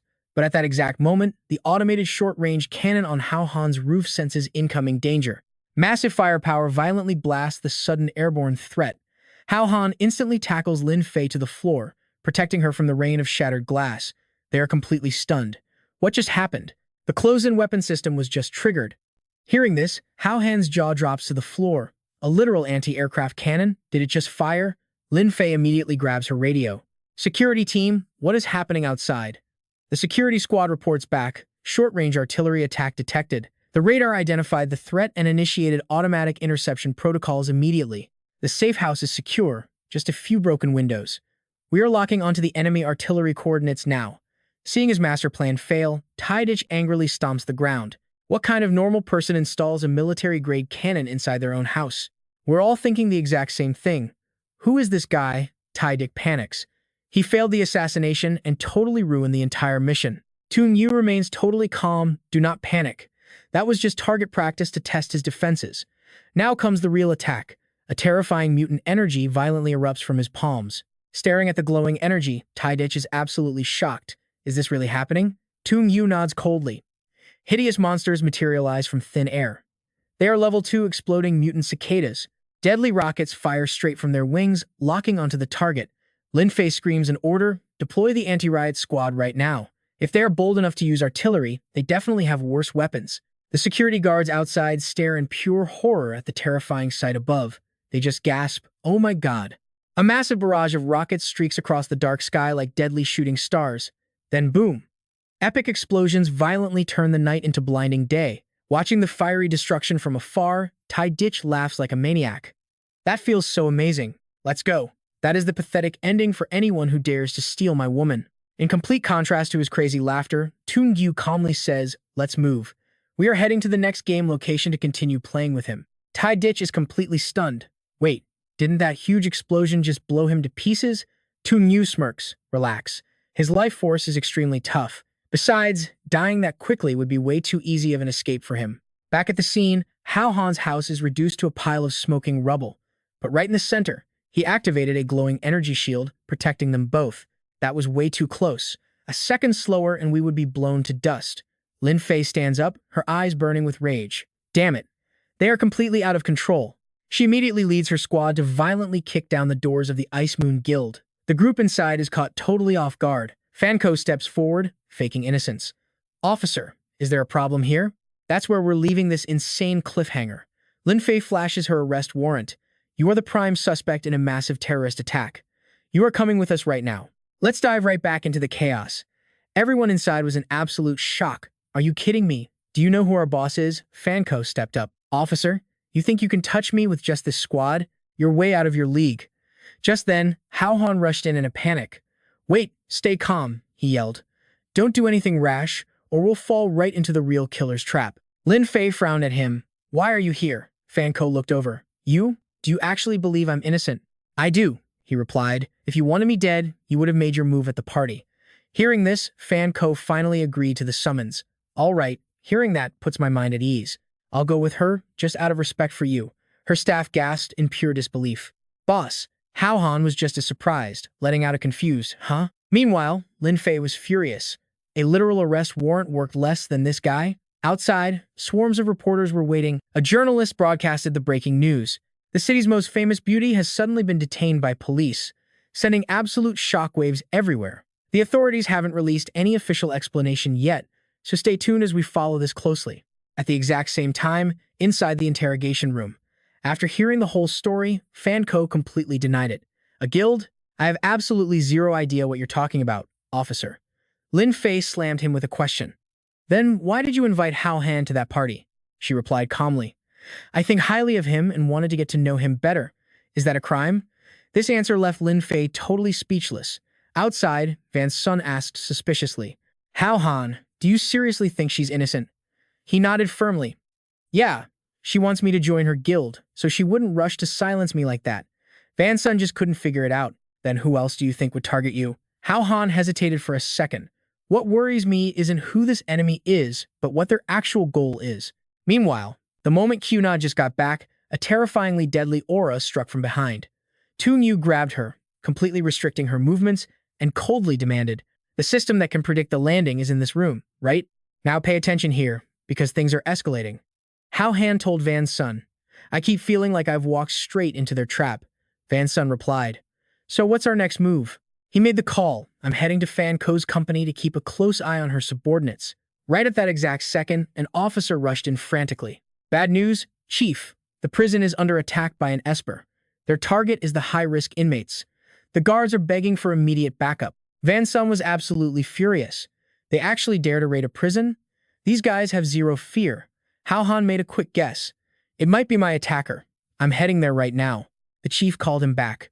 Hold on. There's a backup team ready for you. Take them along. Hao Han stared in complete shock. Wait, a team just for me? The Thunder Rapid Response Squad was already assembled. Standing tall, they shouted in unison. Captain, Hao Han was wondering who these guys were when Van Sun explained. These are top-tier elites, each capable of fighting 10 enemies at once. They've just been geared up with Esper badges, boosting their combat power massively. They'll definitely be a huge help to you. Starting right now, you are their captain. Feeling like a tiger with wings, Hao Han hyped them up. All right, let's move out. Cut to the prison, where raging flames were threatening to burn the whole place down.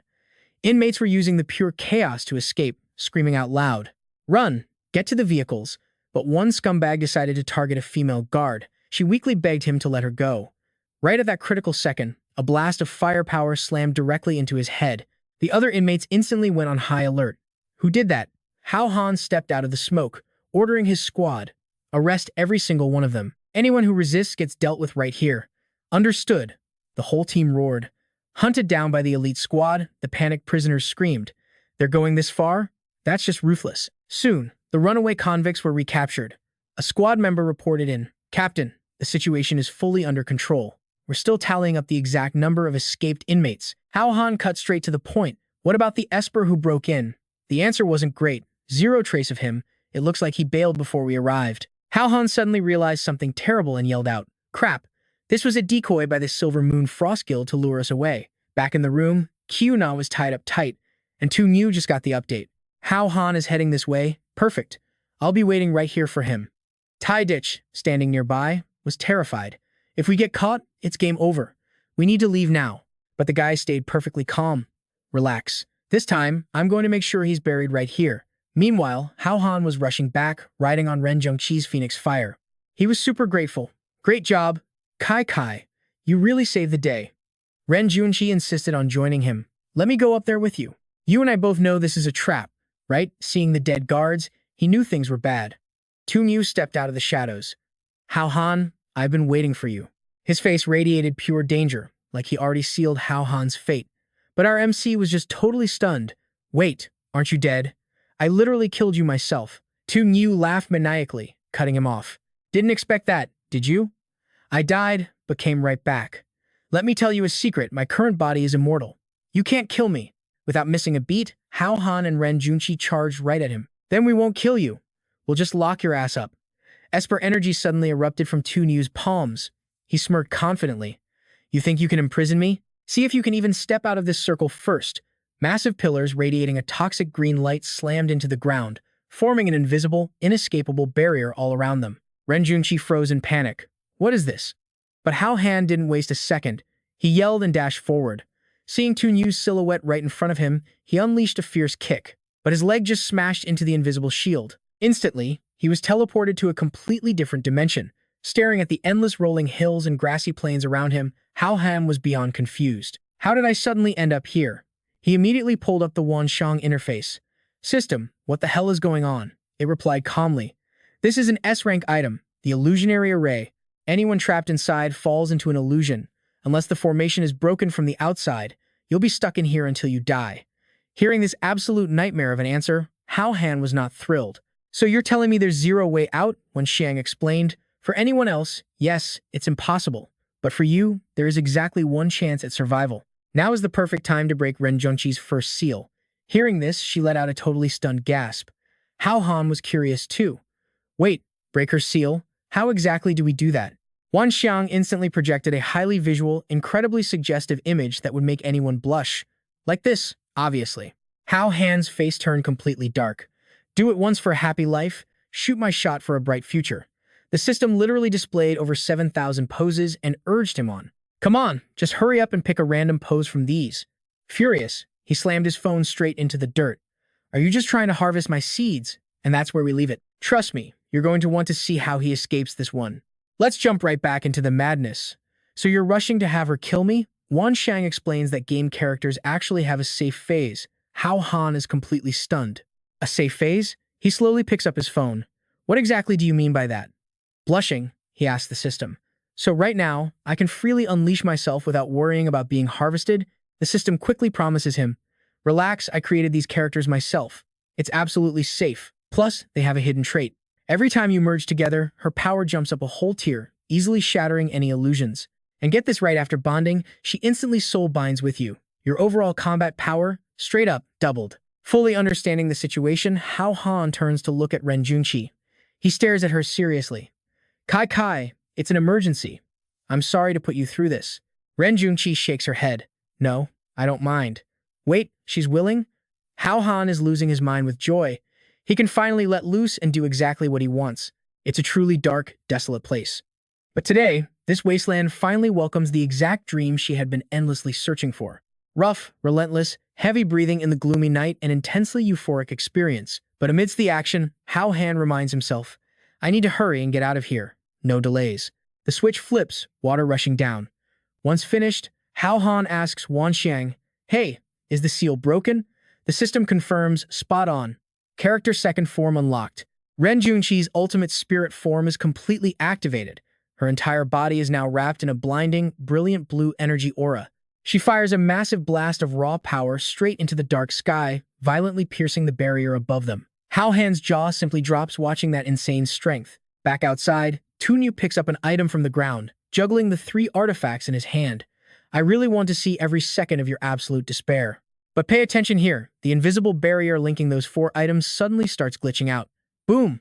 A massive, deafening explosion blasts Tu Yu completely sideways. He is totally stunned, wondering how this is even possible. Our duo is back. Hao Han smirks.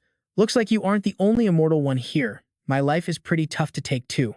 Tu Yu's hands instantly flare with violent dark energy.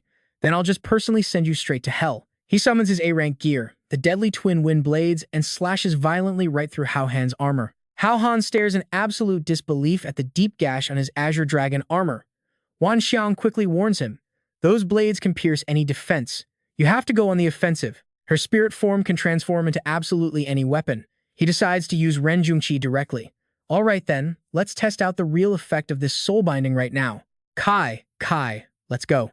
Tu Yu's twin blades crash into Ren Junqi's spirit form and instantly snap clean in half. Hao Han swiftly secures the S-rank gear, the Spirit Spear. Feeling the weapon's absolute, insane power, he grins. Good blade. Knowing he's outmatched, Tu Yu panics and runs. Damn it, where is this kid getting all this broken gear? But he doesn't get far before a single strike sweeps his legs. Seeing his enemy fall, Hao Han leaps high into the air, bringing his blade crashing down. He swears he won't let him escape this time, but I won't let you die just yet.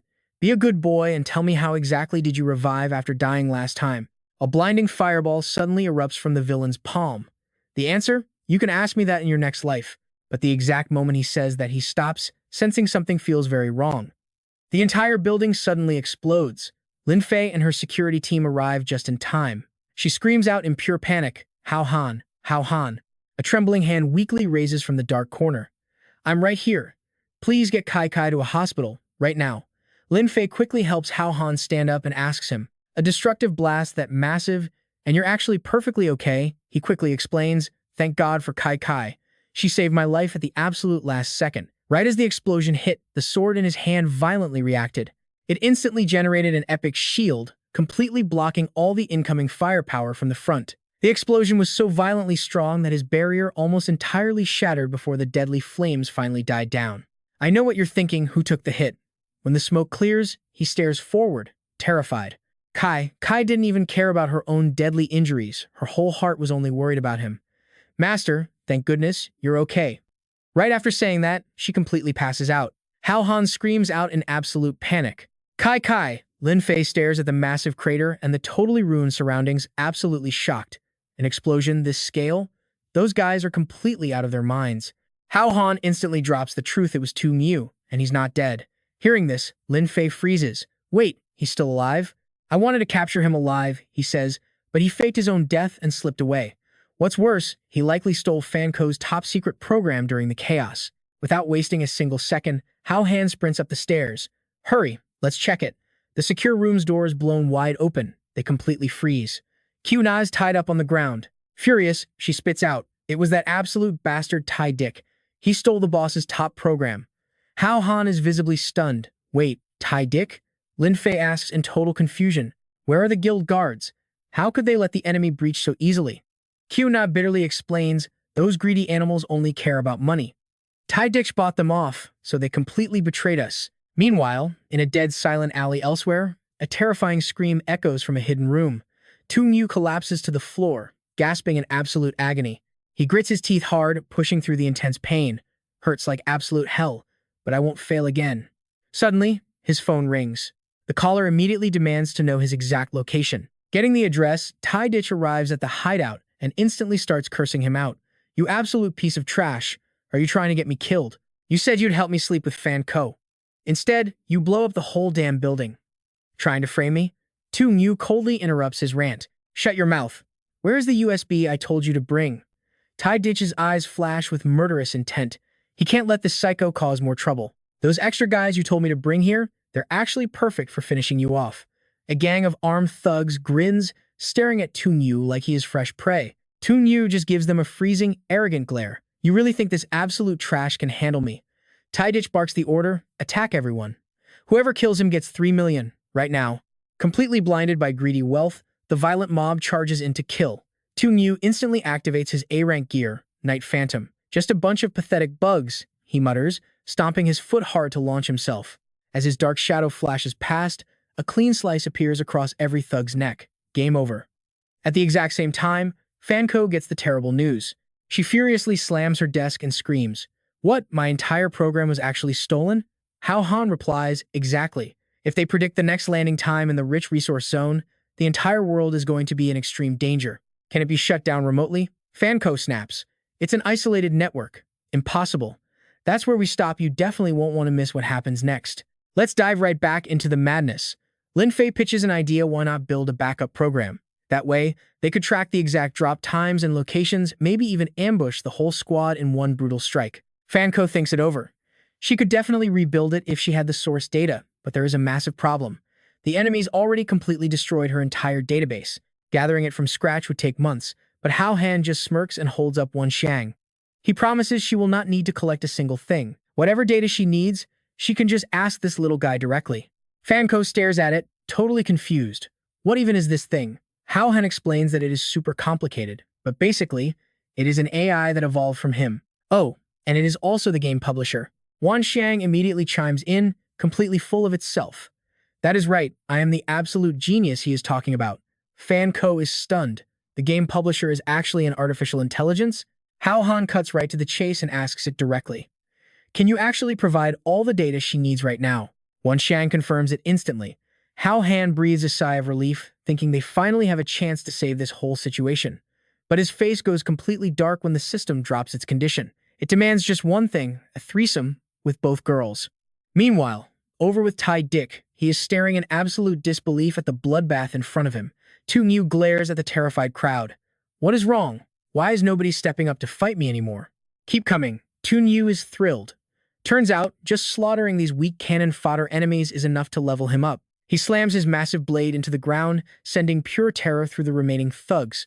Tu Yu sighs. Whatever, I am tired of killing today. If you want to live, drop to your knees right now. Submit to me, and I will lead you to conquer everything you have ever wanted in this world. Hearing that, the entire mercenary squad hired by Tai Ditch instantly drops down, bowing to their new boss. Tu Yu suddenly remembers something. Right, with this many guys, money should not be an issue anymore. He looks at Tai Ditch. You said you were completely loaded with cash, right? Tai Ditch gets grabbed by the neck and bursts into tears. He stammers out in panic. Actually, my family is just normal. We are not rich at all. Tu Yu does not let him finish. The heavy blade presses right against his throat. Call your dad right now. Tell him to hand over 300 million, or he can come collect his son's dead body. Terrified, Tai Dick scrambles away, screaming for his mother. But Tu Yu just coldly orders his new lackeys to catch him. The entire mob of thugs instantly chases after them, shouting at them to freeze while Tai Dick screams for help. Now pay attention here, this is where the villain gets cocky. Tu Yu has money and manpower now. Once he steals that core program, dominating the entire world is just a matter of time. He mutters that Hao Han should just wait to die. Meanwhile, at the Rose Hotel, Hao Han is gearing up for his bizarre mission. He just finished showering, and the two gorgeous women are waiting in the bedroom. Seeing Lin Fei, Hao Han gives a super awkward laugh. She has basically accepted her fate, flopping defeatedly onto the bed. Then, he turns to ask the other girl. He tells her that if she wants to back out, there is still time. But Fanko does not hesitate for a single second. She immediately starts undressing, completely determined to take back everything she has lost. This is my only option left. I am going to shower first. Hao Han nods in agreement. Then Wan Xiang laughs out loud, sounding like a total creep. Hee hee, my first time witnessing a threesome live. This date is incredibly important, so you better perform well. Hao Han snaps at the AI, absolutely furious. Is there any system in this entire universe dirtier and more shameless than you? Forcing people to do things totally against their will. But Wan Xiang shoots back with a smug question. How do you know she does not want to do it? Hao Han freezes, completely confused. What does that mean? The AI explains smugly. I can read her exact heart rate, pulse frequency, and hormone levels through her smart devices. Based on all her biological data, it is totally obvious that she has been crushing on you for a long time. Hao Han's face turns bright red at that.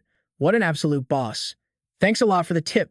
Wan Xiang rides the momentum and continues. See? So I am not forcing anyone into anything. I am just fulfilling her deepest wishes. But before it can finish gloating, a high heel flies across the room and smashes right into its annoying little mouth. Lin Fei glares coldly. I am trying to rest here. If you make one more perverted sound, I am going to destroy you. Hao Han instantly agrees with her, sweating nervously. But Wan Xiang is completely shameless. Do not be scared, her estrogen levels are spiking right now.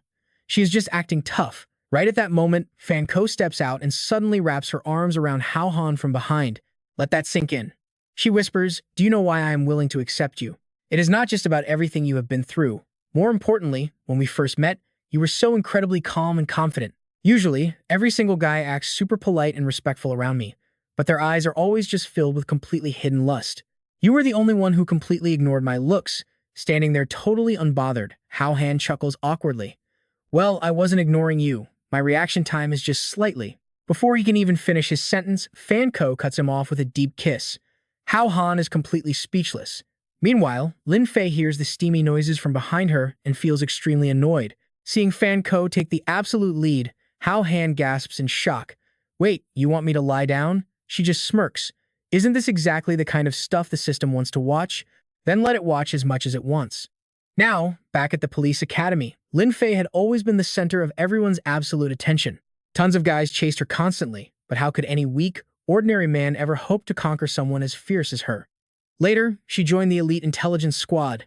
Thanks to her absolute top-tier scores, nobody even dared to approach her anymore well, except for that shameless playboy, Tu Yu. The very first time she laid eyes on Hao Han, Lin Fei completely wrote him off as just another useless, idiotic loser. But over time, His incredible actions actually made her believe that maybe, just maybe, Hao Han was her destined true love. Yet right now, her supposed true love is currently getting busy with another girl right there on the bed.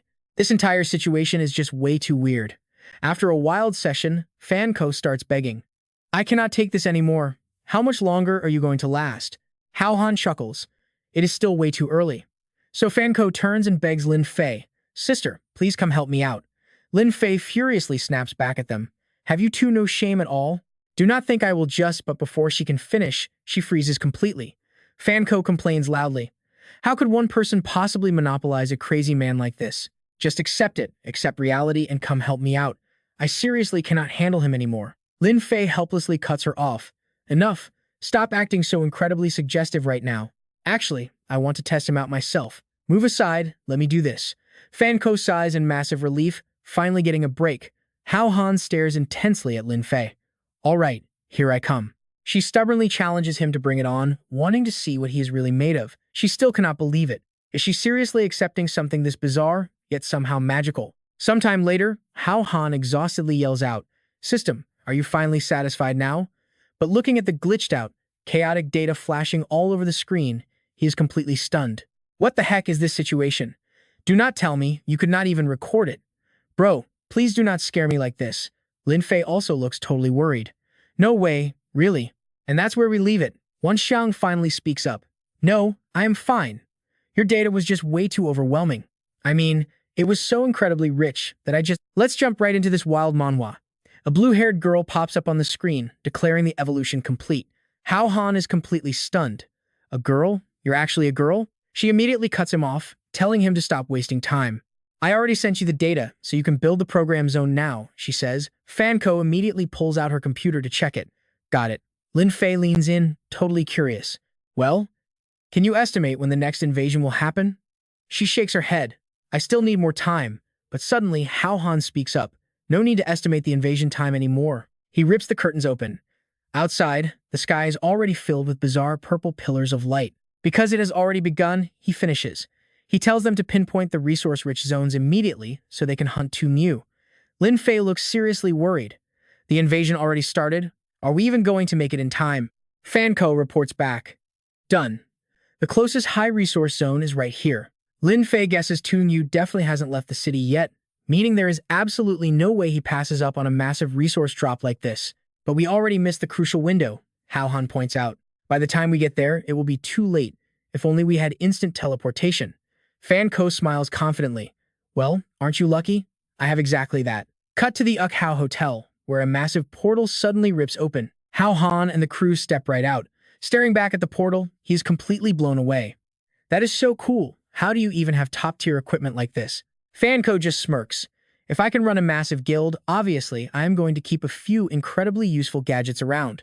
We will definitely beat Tu Mu here. Now we just wait for them to walk right into our trap. But Lin Fei checks the area and freezes. We are still a step too late. They are already inside. Now pay close attention to this next part. She points right at a blood trail on the floor. Another group already found this place. A brutal, bloody battle just went down here, and something clearly dragged the corpses deep inside. Hao Han frowns in confusion. A bloody mess like this could Tu Mu have done it. Lin Fei shakes her head.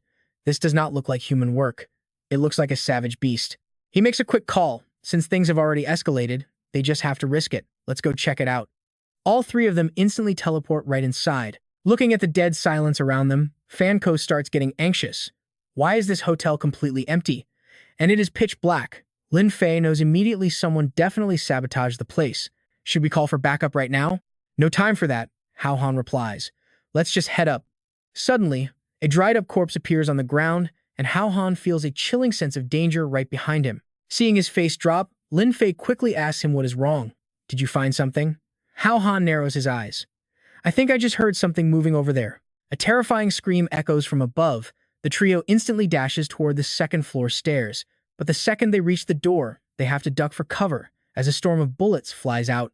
Inside, a lunatic is wildly spraying gunfire. Die. All of you. Just die. Hao Han watches his erratic movements and figures it out. The guy is desperately attacking something else. Suddenly, a bizarre, unseen force wraps tightly right around the shooter's neck. Hao Han is seriously confused. What the hell is that thing? At the same time, Fanko notices movement behind her. A massive, terrifying spider drops right in front of her. She only has time to let out a scream before Hao Han jumps in to block it, blasting back with brutal fire attacks. He unleashes a savage dragon blood punch, sending roaring flames crashing straight down onto the spider. Experience points, plus 20. He smirks confidently. Trying to ambush us? I have been waiting for you all along. Then Hao Han turns to check on the girl next to him. You alright? Fanko stammers, pointing a shaky finger over his shoulder. Behind you, all three of them instantly pale, jaws dropping at the insane sight. You and I both know this is bad. An entire swarm of giant spiders is rushing them. The girls panic. What do we do now? Hao Han sighs in defeat. What else can we even do?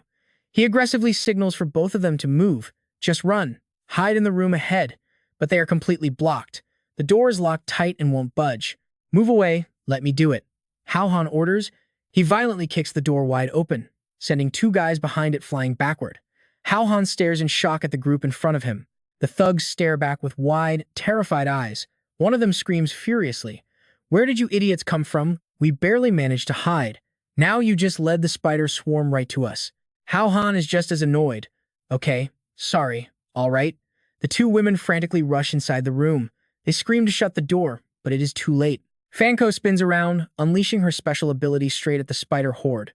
A few of them instantly explode into pieces. She manages to sprint inside just in time. Close it now.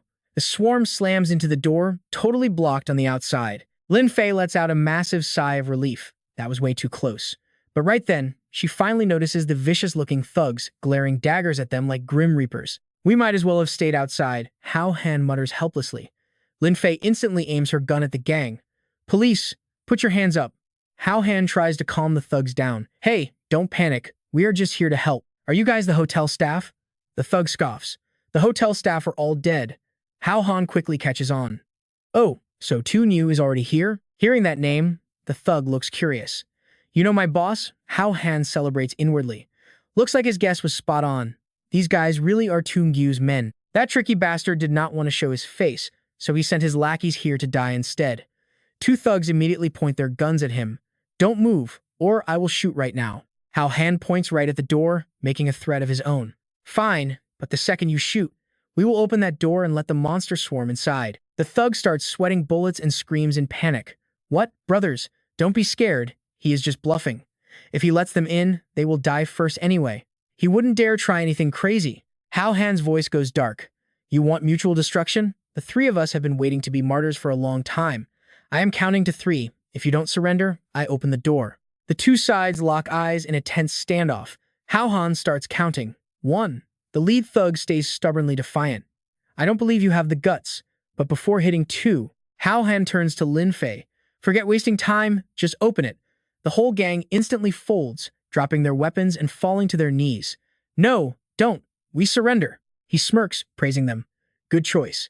For a second, I actually thought you had some backbone. The thugs get totally tied up. Lin Fei keeps a strict guard over them, warning them not to try anything stupid. They whimper in agreement. Yes, ma'am. The leader quickly confesses. 2 hours ago, the boss ordered me to bring 20 guys here, claiming a top-tier resource was about to spawn. But the second we entered, those demonic spiders attacked us. They were absolutely everywhere, pouring out of the walls endlessly. One of our brothers was brutally killed by them. Where is Tu New right now? Hao Han asks directly. The thug shakes his head. I don't know. Hao Han immediately drags him toward the exit. All right, open the door. The guy screams in terror and spills everything. Mi-sun, Mi-sun. The boss is building a camp up on Mi-sun Mountain. Hao Han casually tosses him to the floor. Mi-sun, huh, what a dumb place to hide. Let's go find him. Lin Fei looks absolutely terrified. But how do we even get out? One mistake with those demon spiders and we are completely dead. Trust me, you will want to see what happens next. All right, let's jump right in. Power explodes across Hao Han's entire body as he smirks. Monsters like you definitely fear fire. These spiders outside have no idea death is knocking.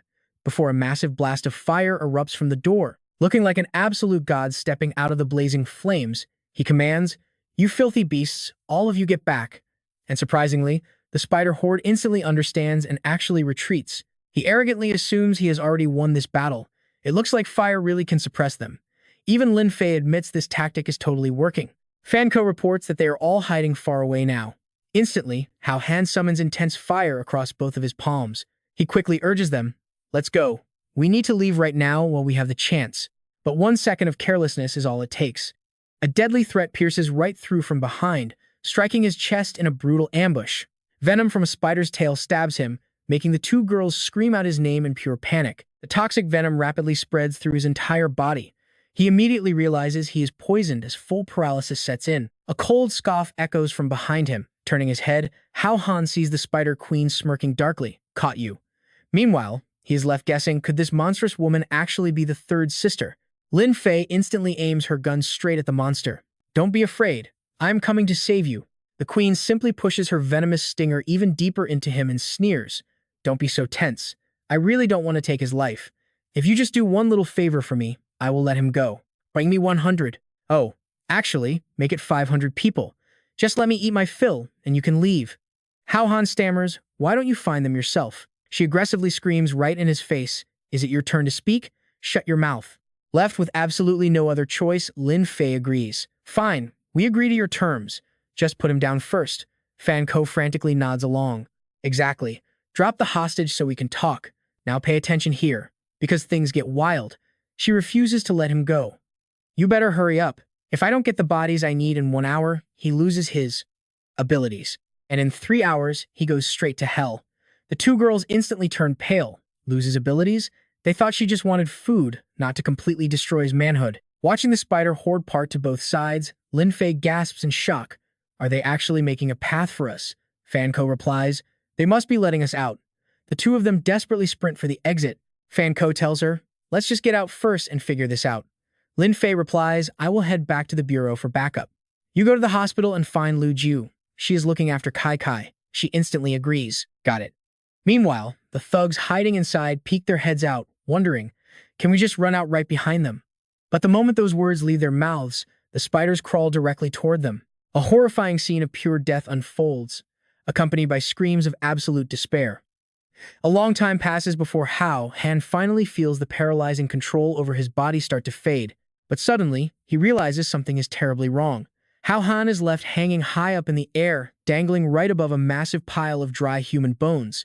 He guesses this must be her true monster lair. The entire gang of thugs was just dragged here too.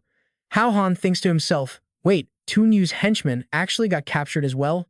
The Spider Queen's venomous stinger pierces directly into a terrified thug's back. His entire face violently sags and withers away, while her complexion instantly becomes glowing and beautifully radiant again. Countless spider eggs are then rapidly produced. The fresh larvae drop to the ground, immediately hatching into a massive army of monstrous newborns. Seeing this horrifying sight, Hao Han's jaw drops. Wait, all these spider monsters were literally birthed by you? She smirks wickedly and says, I am keeping you alive, just to broaden your horizons. Once those 2 girls bring the humans I need here, I will turn all of you into pure nutrients to feed my precious babies. He breathes a huge sigh of relief. Man, you scared me. I really thought you were the third sister. Turns out you are just a crazy baby-making demon. These sarcastic words instantly make her absolutely furious. What did you just say to me? If you are so desperate to die right now, I will gladly grant your wish. Hao Han calmly fires back. You went through all that trouble making them trick people into coming here. You won't hunt them yourself because you are terrified of the light, right? The queen stammers, how? How did you? Meanwhile, Hao Han is secretly celebrating he successfully baited her. He starts completely manipulating his enemy. You specifically chose this place as your lair because you knew that landing item would lure tons of people straight to you. I can't move anyway, and I don't have much time left to live. So why don't you just tell me where that high-tier item is hiding? The queen lunges forward in pure rage. You talk way too much. I will send you to hell right now. You and I both know he's got a plan, right? Hao Han just smirks. Wow, triggered after a few words. His power activates literal centimeters before her deadly venom stings him. Die! His protective armor instantly activates. He throws a devastating punch forward, and the venomous stinger on the queen's tail is brutally smashed to pieces. She gasps in complete and utter shock. You are totally back to normal. How is this even possible? My lethal poison definitely worked on you earlier. Hao Han casually explains, yeah, it totally worked back then. But right now, I am also a poison type. The system confirms he used an ice heart pill, converting his fire attribute to poison for exactly 30 minutes. The queen is still standing there frozen.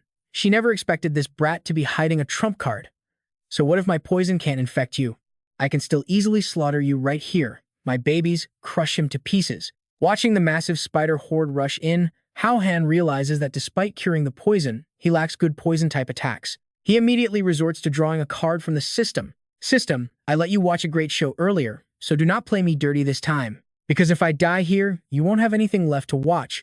Looking down at the single card in his hand, Hao Han absolutely cannot believe his eyes. This is. A blinding light erupts from the card, leaving Hao Han completely stunned. What is this thing? Staring at Wan Shang's selfie dressed in a full Lolita outfit, his head is just full of question marks. En attribute? She looks really familiar.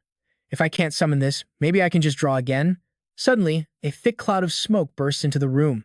And right then, Wan Shang actually appears in the flesh. Congratulations, dear host. You just drew the ultra-rare card, which is me. From now on, even if you don't have an electronic device, you can still see me in person. Aren't you just absolutely thrilled? Hao Han turns pale and screams, "Not at all. Go back right now." Meanwhile, the queen grows even more furious, seeing these two casually chatting like she doesn't even exist. She instantly lunges straight down at them. I gave you face, and you dare to just stand there gossiping?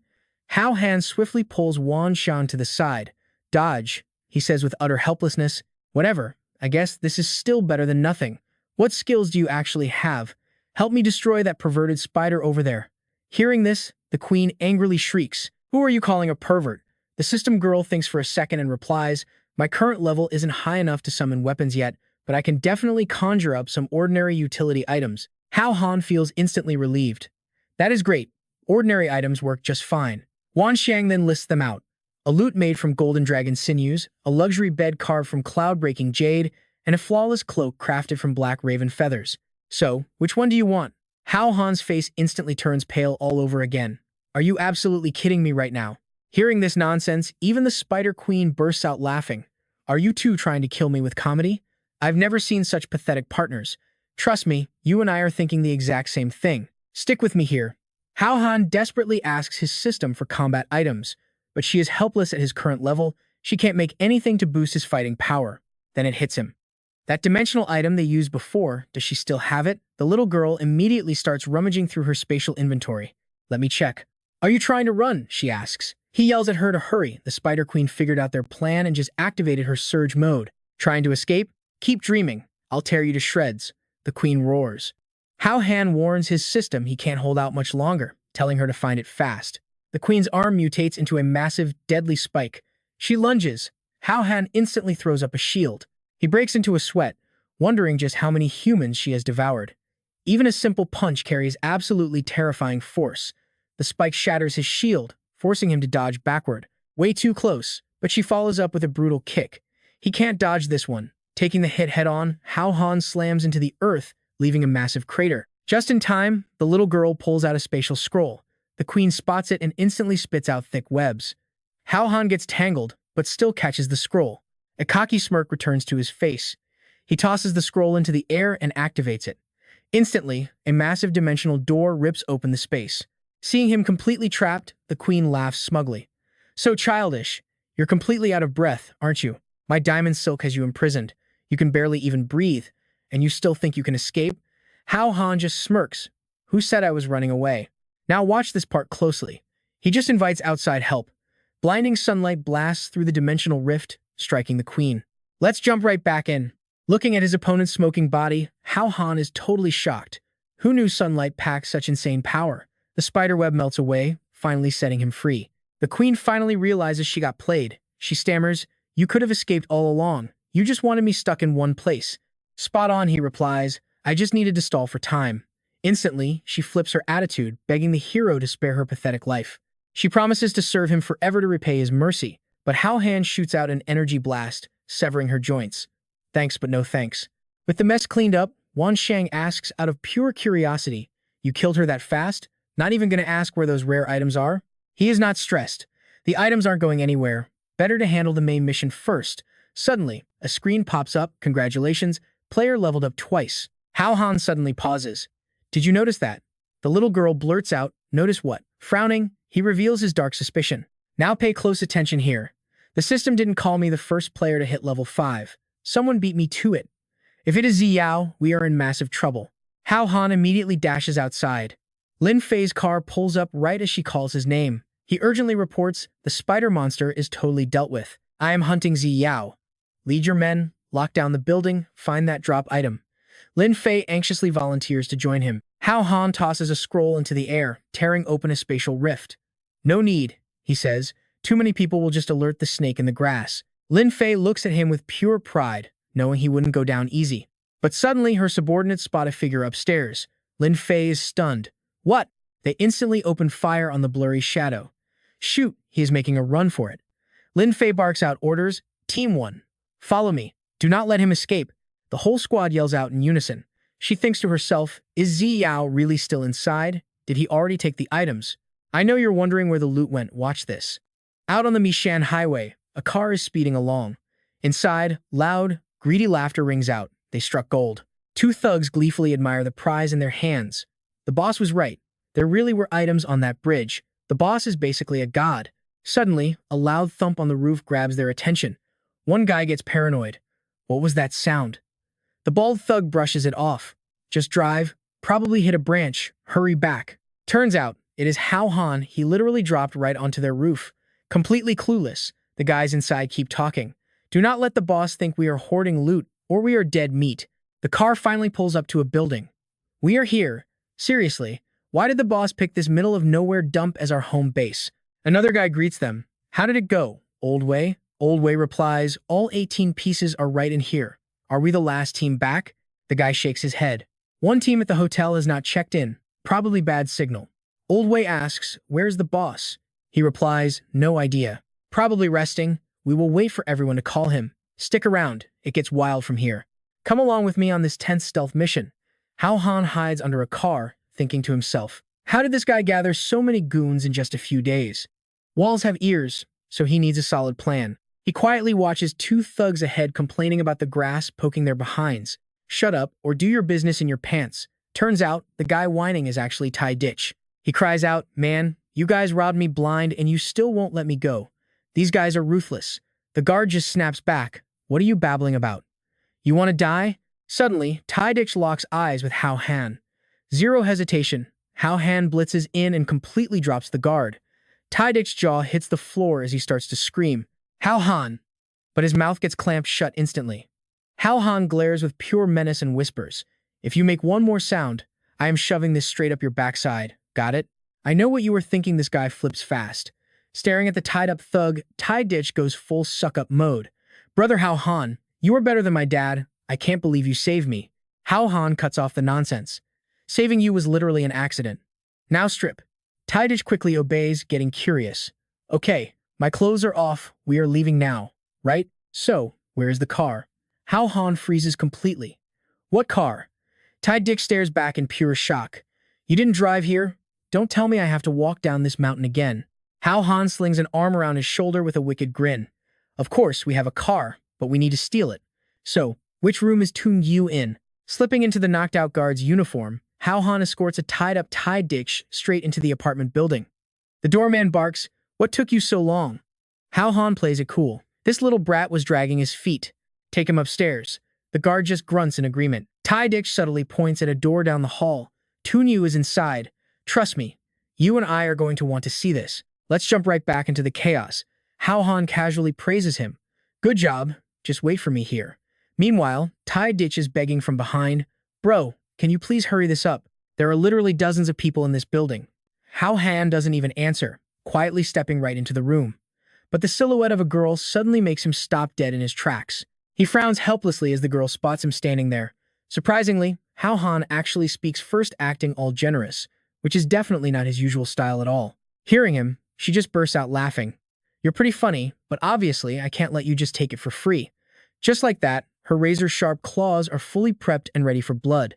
You're gonna have to beat me first. He curiously asks Wan Xiang, how on earth do her hands transform like that?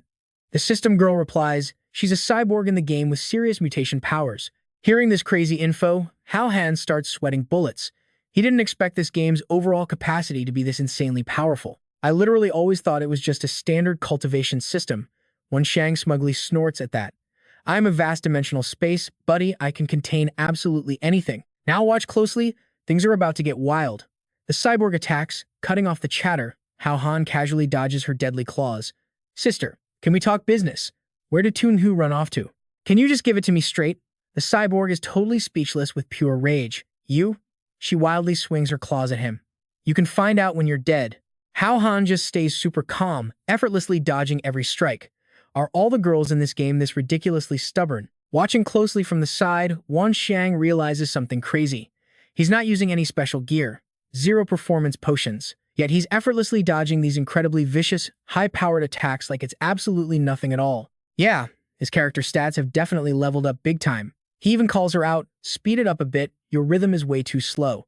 Hearing that, she instantly triggers her ultimate trump card. If you're so capable, let's see you take this move.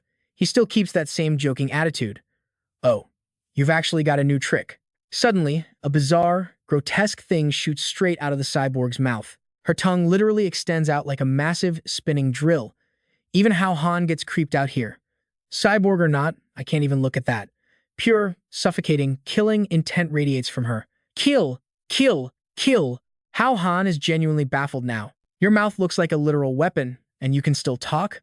Wait, no. That twisted voice is clearly coming from a second mouth hidden down below. The cyborg aggressively lunges forward. I have endured enough of your damn insults. You're dead. He stays perfectly calm and sidesteps as usual, but seeing his shirt hem actually ripped apart, he finally gets serious. Way too fast. She's shocked too. How could anyone possibly dodge a strike that lethal? Launching herself off the roof for momentum, the cyborg fires that sharp tongue straight down. Her agile body completely traps him in the center, literally cracking the entire room around them. Let's see you dodge this one. You and I know how bad this looks, right? Wan Xiang watches the energy trails flashing by and starts panicking. It's too fast. A direct hit means a shattered body. He quickly tells the system girl, stop showing off and fall back for now. The cyborg's lethal drill tongue instantly appears right behind Hao Han, but it's too late. To her absolute shock, his armor is already active. Her tongue violently crashes into the unbreakable defense of the Azure Dragon armor, and she screams in absolute agony. Defeated, the cyborg instantly collapses to her knees. He just stands coldly next to his fallen opponent. You might be fast, but you're not harder than me. Wan Xiang happily cheers, realizing it all. So you purposely waited for her to charge, just to shatter her attack with the Azure Dragon armor. He just smirks. Obviously. If I just pierced her instantly at the start, wouldn't that completely alert the enemy? Suddenly, brutal sounds of killing echo from outside, and he realizes it immediately. This is really bad. Their fight was way too loud and alerted everyone. Seeing him step out, Tai Ditch lets out a huge sigh of relief. Oh, thank God, you're finally out. Glancing at the chaotic scene outside, Hao Han wonders what's going on. Looking down, the whole area is completely surrounded by police cars. Looks like the cops are here. Right on cue, Lin Fei shows up too. Spotting her, Hao Han asks in surprise, didn't I tell you to lock down the hotel? Why on earth did you bring everyone running over here? Panting heavily, she reports back. Someone stole the artifacts from the hotel. I chased her the entire way to this spot. Did you happen to see anyone sneaking around here? Hearing that, Hao Han instantly zeroes in on that specific room nearby. He bolts straight inside. Back inside, Tai Dick yells out in pure frustration. Are you finally done, or what? The second Hao Han swings the door open, he spots the exact silhouette of a girl about to escape out the window. He screams at her for trying to steal the items here. A massive burst of firepower erupts.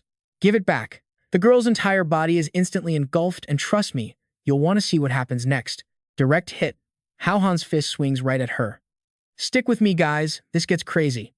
He already took out 2 enemies tonight, so he is perfectly fine handling one more girl, but she just smiles sweetly. You caught me, as expected of the man I admire. Lin Fei watches from the sidelines, completely stunned and stuttering. Wait, this isn't the 3rd enemy? She bows formally. Let me introduce myself. I am Huang Dai, and I came all the way here just to marry you. Hao Han freezes, totally confused. Marry him? She just rests her chin on her hand, frowning at him. You are so bad. We cannot do anything before the wedding, okay? Nothing more than holding hands. Seeing her massive misunderstanding, he yells out frantically. No, I was just asking about your name. Lin Fei instantly charges in, aiming her gun straight at Huang Dai. Stop spouting nonsense. She is obviously a scammer. She pins the new girl down on the floor and aggressively questions her. Why did you sneak in and steal the landing item? Are you secretly working for Tungyu? Pinned tightly against the floor, Huang Dai casually explains. Stealing a precious item from my future husband and getting caught doing it means I passed the test. It is a sacred custom in our thief clan. Hao Han gets curious, hearing this. A thief clan, Wan Xiang immediately chimes in to explain. The thief clan lives in the Wind Continent Valley over in the western region. It is a tribe of 300 to 400 people who built an entire culture around stealing. Their people are actually terrible at fighting, but they are absolute masters at swimming, tracking, and gathering high-level intelligence. Getting the full picture, Hao Han walks over and pats Lin Fei's shoulder. She gets the hint and lets the girl go. He cuts right to the chase. So what is this marriage test you mentioned? Huang Dai looks at him seriously. You are the only hope for our clan to escape the Demon King's brutal rule. Legend says you are the only man alive who can actually defeat him. I want to marry you, and then officially ask you to crush the Demon King. He smiles gently. Honestly, we do not need to get married for that. I can just help you. Bam! A sudden punch from Huang Dai hits him before he can even dodge. Absolutely not. We thieves have pride. We never accept help from an outsider unless they are officially married into the family. Hao Han just rubs his head in defeat. All right, fine. Let's worry about all that marriage stuff later. Let's just go. Huang Dai instantly bounces back to her cheerful self. Okay, my clan is finally saved. My dad actually wanted to marry me off to the Demon King for peace, but no way in hell am I doing that. Marrying a hero is way better. Now watch this. Hao Han catches on immediately. Wait, are you a runaway bride? She nods proudly. Yep, I hated that Demon King, so I completely bolted. Hao Han asks the obvious question. Aren't you worried the Demon King will wipe out your entire clan? She just shrugs casually. It is fine. I will just bring you back to avenge them. He is completely speechless at that logic. You are seriously sneaky. Shaking his head, he asks, so, is this Demon King actually that powerful? She nods aggressively. Insanely powerful, we cannot even scratch him. Meanwhile, the villain Tung Yu is watching this whole interaction through a hacked security camera. He smirks. A Demon King? Now that is interesting. His face is completely relaxed, looking totally amused by the drama. The girl kneeling beside him purrs softly. Master, what exactly is so interesting? He gently lifts her chin with a smirk. You are interesting, of course. His arrogant laughter echoes through the massive mansion. Cut back to Hao Han, who just brought Huang Dai to his safe house. All right, let's do some quick introductions. This is Ren Junqi, and over there is Lu Ju. The new girl steps right up, radiating absolute confidence with a big smile. Hi everyone, I am Huang Dai, Hao Han's official fiancé. Please take good care of me from now on. Hearing that title, the atmosphere instantly drops to sub-zero. Fiancé? Who the hell agreed to that? Huang Dai just tilts her head innocently. What is wrong? Did you guys not know we already swore to be together forever? Hao Han completely panics in the background. Stop deciding my whole life for me. Lu Ju instantly draws her massive longsword. I get it. You want to steal my spot. Words are useless. Draw your weapon. Only the absolute strongest woman earns the right to mate with him. Huang Dai totally agrees. Game on. The loser packs up and leaves. Lu Ju glares at her. If you lose, I will stitch your mouth shut. Ren Junqi chimes in coldly. If you two destroy this safe house, we are all sleeping on the streets. Hao Han just rubs his temples. Whatever, destroy it. I am so exhausted. Suddenly, his phone rings, cutting through the heavy tension. He immediately answers it. What is the situation? Fanco reports back, sounding completely stressed. I pulled the game's back-end data, but there is zero record of her bio landing. Basically, that new girl didn't come to our world through the normal portal route at all. Hao Han pieces it together. Don't tell me Tung Yu figured out a new way to open the passage? Fanco replies grimly. If that is true, then theoretically, he can summon literally any character from the game straight into the real world. He is definitely going to pull something massive next. You really need to be extremely careful. Hao Han nods. Yeah, I know. Don't worry. Hanging up, he collapses onto his bed. What an incredibly annoying villain to deal with. Tung Yu, what exactly is your insane master plan here? You are going to want to see this. Over at Tung Yu's secret underground lab, scientists are frantically working around the clock, staring intensely at their latest project. Tung Yu walks in smoothly. Professor, how is our progress? The lead scientist answers excitedly. We are almost there. Whoever invented this course software was an absolute genius. With just a few minor tweaks, we can lock onto any character's location in the game dimension and forcefully drag them right here. A target location gets pinned on the screen. He shouts, "Found him." Suddenly, a massive spatial portal rips open right in the room, terrified staff members scrambling for their lives. Giant, dark wings slowly emerge from the rift. The Demon King has officially been summoned. He glares down coldly. Who dared to drag this king here? Tung Yu instantly drops to one knee, acting completely respectful. Greetings, almighty Demon King. It was my bold self who invited you to this realm. I happen to know exactly where your runaway bride is hiding, and I know the ally she found to fight you. If you are willing, we can join forces. Fast forward to Hao Han, who slept like a rock until the next morning. The bright morning sunlight streaming in finally wakes him up. Hao Han changes his clothes and stumbles toward the front door. What is all that insane noise this early? Down in the courtyard, Tai Ditch has literally hired an entire choir. He is drooling as he stares at the three girls, thinking they look like literal goddesses. His eyes drift downwards, shamelessly lusting after their figures. Tai Ditch's eyes scan them like a radar, checking out their waists and everything else. Hao Han stretches as he walks outside, totally confused. What is going on? Is somebody getting married or what? Ren Junqi points at the crowd. They said they came here looking for you. Know them? Hao Han blinks in surprise. Tai Ditch. Seeing the main character, the guy instantly drops to his knees and hugs his leg. Daddy Hao Han. His eyes are literally sparkling with stars, shining with pure, unfiltered admiration.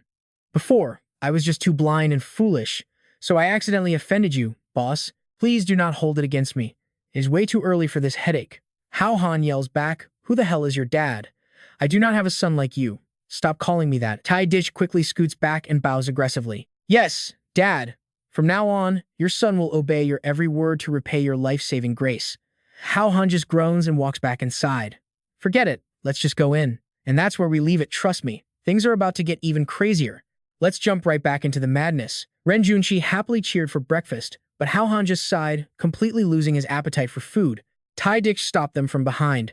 Hold on, I've got some crucial intel. Hao Han's attention immediately snapped to that. Important intel? He quickly pulled the guy inside the house and demanded straight up, tell me what you know. What kind of intel did he actually know? The guy explained that when Tunu locked him up, he saw a professor get captured too. Hao Han immediately felt that something was seriously wrong here. What was this professor's name? Tai Ditch replied, I only know his last name is Liu. He looked a lot like Einstein. Tung Yu apparently wanted him to help build something top secret. Fanko had already investigated Tung Jiang, the top quantum mechanics expert from Dongmin University, who completely vanished about 3 days ago. His whereabouts were still completely unknown, and it turned out Tung Yu grabbed him. Hao Han curiously asked, why did he capture him? Fanko couldn't guess, but knew it was definitely bad news. They needed to catch him fast. Hao Han blushed and looked down, accidentally blurting out, yeah, exactly. Completely unaware that she was being secretly checked out, Fanko continued explaining, but I can actually monitor the quantum waves now. If they pull any sneaky tricks, they'll definitely leave a trace. Meanwhile, Hao Han's entire attention was completely focused on her very impressive assets right now. She suddenly exclaimed, oh right, I actually have a gift for you too. Hao Han blushed hard and quickly turned his head away. Sure. Seeing his weird reaction, she got super curious. Why is your face so red? Hao Han quickly waved his hands to explain. No, nothing's wrong. It's just really hot in here. Fanko told him, wait a second, let me get it. Watching her unlock the safe, he thought this was weird. They had clearly connected on a deeper level before, so why was his heart still pounding so fast just looking at her? Fanko explained, after last time, I don't dare leave important things lying around. While Hao Han was letting his imagination run wild, thinking they should continue where they left off, Fanko pulled out a small box. This is it, put this on. Putting the bracelet on his wrist, he looked at it suspiciously. How exactly do I use this thing? She quickly reminded him, just press it. Instantly, 3 glowing rings of different colors wrapped tightly around his wrist. Now pay close attention here. This gadget is awesome. Fanko revealed this was a virtual item bracelet she invented. It converts your item metal numbers onto the wristband, so you just select and activate them instantly. Hearing this awesome news, Hao Han happily exclaimed, that's seriously impressive. She quickly continued her explanation. It's extremely useful for those items that have strict time limits. I already discussed this with Lin Fei. To deal with Tung Yu, we must focus our resources on you. She already went to discuss it with the director, so we can probably bring all the recently collected equipment metals here very soon. Meanwhile, Lin Fei was angrily slamming her desk. I absolutely cannot give them to you. What did her dad even mean by this? Her father explained, these things are only temporarily kept at the secret agency. Lin Fei irritably snapped back. Are you seriously going to let these items gather dust here? Or just wait for Tung Yu to steal them again? Fa-sun recounted how Mayor Liu called yesterday, ordering them to focus all resources on someone with firm willpower, proper character, high morals, who respects the elderly, loves the youth, studies incredibly hard, and maintains an elegant, gentle, and highly refined demeanor. He protects the people's security, and since he's the head of this city, I'm forced to obey. Lin Fei's face turned completely dark, wondering if the person he described was actually himself. Over at the mayor's house, loud laughter completely filled the entire room. Mayor of Damdong City, Lu Ba joyfully reported, "Son, your dad finally got those special items for you. Next up, we just have to see your actual performance." The first place winner of the citywide elementary essay contest, the proud recipient of the prestigious mayor's medal, the outstanding citizen and top 10 good youth of Damdong City, Hao, flattered him. "Don't worry, Dad. Who cares about this too-new guy? Tomorrow, I will go and completely crush him." Lu Ba questioned his arrogant son. "The secret agency couldn't even find this guy, yet you want to crush him tomorrow? Why don't you just fly up to heaven while you're at it?" Hao immediately asked, "True. So what should we do now, Dad?" His face was full of calculation. He heard Tung Yu and this Hao Han guy were destined rivals. Using him as bait could definitely lure out the Duong guy. "You and I both know this scheme is super shady, right?" Later, Hao Han was extremely surprised when Lin Fei brought him to the training room. "Why did he call me here?" Lin Fei irritably explained. "This bastard claimed he doesn't know how to use items and told me to teach him." Hao Han was stunned. Young Master Lu likes studying. The two of them stepped inside the training room. Hao was currently on a phone call, telling the person on the other end, "Sister 2, save a headline for me in 2 days, okay?" Right, I've got some massively hot news." Seeing the two of them arrive, Hao said goodbye. "Let's grab a meal another day." "Bye-bye." He politely greeted them. "This must definitely be our great hero. Hao Han, right?" Hao Han warmly reached his hand out for a handshake. "My name is indeed Hao Han, but calling me a hero." Hao instantly put on a friendly act. "You are absolutely a hero, the most reliable protector of our entire city." The endless compliments just wouldn't stop flowing out. He shyly declined, saying he truly didn't dare accept the title, but inside, he was highly suspicious. What kind of trick was this guy playing? He immediately had someone bring up a gold tray. "I have little talent and education, so being nominated for this role makes me incredibly anxious. I really should invite the great hero Hao Han to help me improve my skills." Hao Han asked in surprise, "Are you sure you want to do this yourself? Fighting isn't a game, people can actually die." Hao confidently declared, "Supported by the people to take on this role, I must obviously sacrifice myself and risk my life for the country." He patted his chest, swearing, "If I don't go to hell, who will?" A blinding light radiated from Hao, completely dazzling the two of them. "Holy crap, what the hell is this equipment? I can't even look straight at it." Hao then asked his guys, "How is it?" Right beside them was an entire professional camera crew recording the whole thing. A staff member shouted out, "Deeply sincere, completely tear-jerking, righteously awe-inspiring, and it touches the hearts of the people perfectly." He directed them to quickly edit the photos to look beautiful and send them to the TV station so they could catch tonight's golden broadcasting hour. The staff members scrambled to get to work immediately. "Yes, sir," Hao Han spoke up. Young Master Lu really pays attention to the small details. So, should we start the teaching now? I really do have some combat experience I want to share."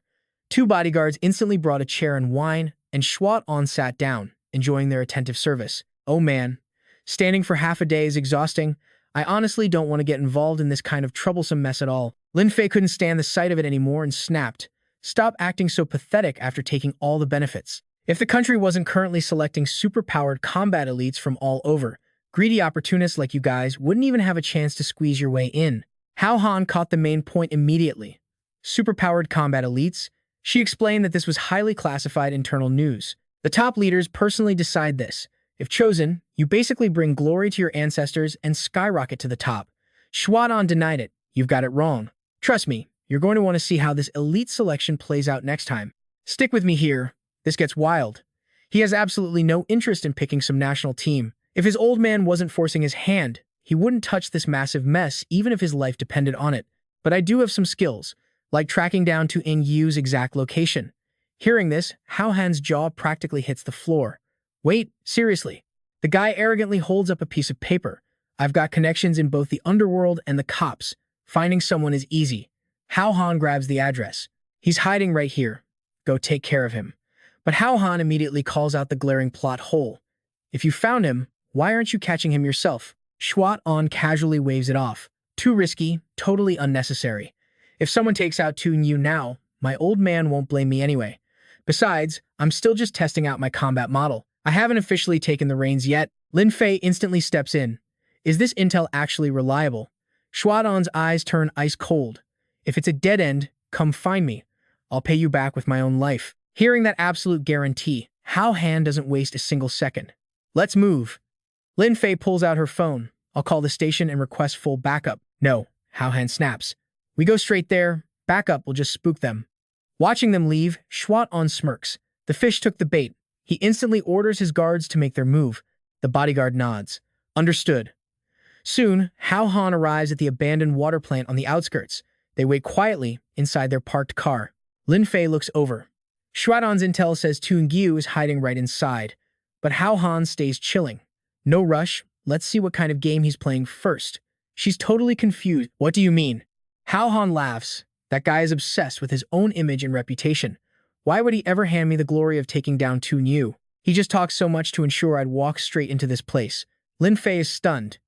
You noticed the trap early on and still played along? Hao Han smirks. If he wants to play mind games, I'll put on a show. You and I both know he's just using him as bait anyway, to lure out Toon Gyu. I'm honestly curious how he plans to leak my location to him. Suddenly, Lin Fei's phone rings. Hello? The voice panics. Officer Lam, the holding cells just had a massive blackout. Every single security camera is completely dead. The suspect who cut the power already bolted. Hearing this disaster, she can't hold back a shocked gasp. What? The caller isn't done. Those guys your squad busted at Misun 2 days ago? They vanished too. Hao Han's eyes light up. So that's his trick. He used those thugs to send a message. Lin Fei immediately orders a city-wide police search. Understood. Meanwhile, those exact thugs are currently kneeling and reporting directly to Toon Gyu. The prison is in total chaos. Everyone ran for it. We took the chance to break out too. Boss, please give us one more chance to stay and work for you. Another lackey leans in and whispers quietly into Toon Gyu's ear. We already checked the perimeter. They didn't bring any cops tracing them. The cops are locking down the city right now. This breakout wasn't a setup. Toon Gyu finally speaks. So you're telling me Hao Han is hiding out at the abandoned water plant? The thugs furiously nod. Exactly. Last night, I heard the Secret Service guys say it with my own 2 ears. They literally said, I can't drink tonight. I have to guard Hao Han at the abandoned water plant.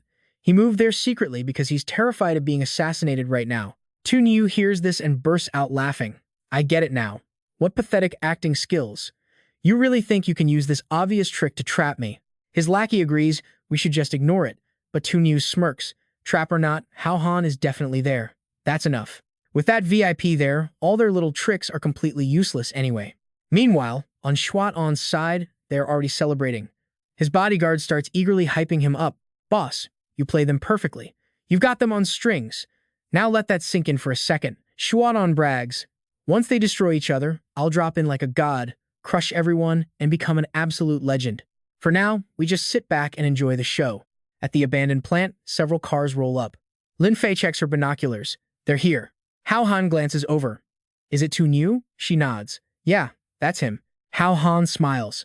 The main character is on stage. Time to cue the supporting cast. Suddenly, the system avatar pops up. What do you want now? He asks the virtual girl. Hao Han definitely hid spies around here to watch the fight. Go track them down for me. The system crosses her arms, super annoyed. I'm an observer. I can't interfere. Find them yourself. Hao Han leans in and whispers a bribe. Help me, and next time, I'll use that specific pose with her. The girl's eyes sparkle. You promise? Hao Han smirks. No takebacks. Seeing the system avatar literally drooling while staring at her, Lin Fei feels a serious chill. Why is she looking at me like that? The system girl immediately zooms off. Wait for my good news. Hao Han shrugs. The system has weird hobbies, but she's easily bribed. Lin Fei glares darkly. What exactly did you just promise her? Meanwhile, Toon Gyu's men finally return to report. Boss, it's clear. Nobody on my side either. Another thug looks deeply confused. What's this play? We walked right into their net, but they aren't catching us? They pull up a chair. Toon Gyu sits calmly. No rush. We wait here. Meanwhile, Hao Han's spies are already hiding on the nearby ridge. The spy reports back. Toon Gyu sat down. Hao Han still hasn't appeared. Hao Han is completely shocked. Wait, what? Where the hell is Hao Han? I'm already on my way. If he's not there, my whole entrance is ruined. The bodyguard guesses maybe that coward realized it was a trap and ran for his life. Hao Han barks orders. Driver, turn around up ahead. No risks today. The driver nods. Yes, young master. Suddenly, the radio crackles. Wait, Hao Han just showed up. Hao Han's eyes light up. Seriously? The spy yells. Yeah, they just clashed, and it's an absolute bloodbath. Both are fighting to the death. The whole situation is completely out of control. Hearing this, Hao Han smirks in pure satisfaction. Man, I am an absolute genius at scheming. How could anyone in this world be as smart as me? Great job. I'm heading over right now. The spy replies. Understood. But wait, with a completely bruised and beaten face, that exact spy nervously looks back at the two of them. Bro, I said exactly what you wanted. Can I go now? Lin Fei smiles brightly, flashing her metal handcuffs. Punishment. Oh, you're definitely getting punished. 10 minutes later, Shuadan's car finally rolls into the factory. His bodyguard looks around nervously. Boss, it's completely silent in there. Shuadan scoffs, idiot. It's been 10 minutes. The fight's already over. The car smashes through the gates. Shuadan steps out, completely smug, thinking he's won. Trust me, you and I are gonna love his reaction next. Let's dive right into the chaos. He confidently smirks. You trash. Your grandpa is here to clean you up.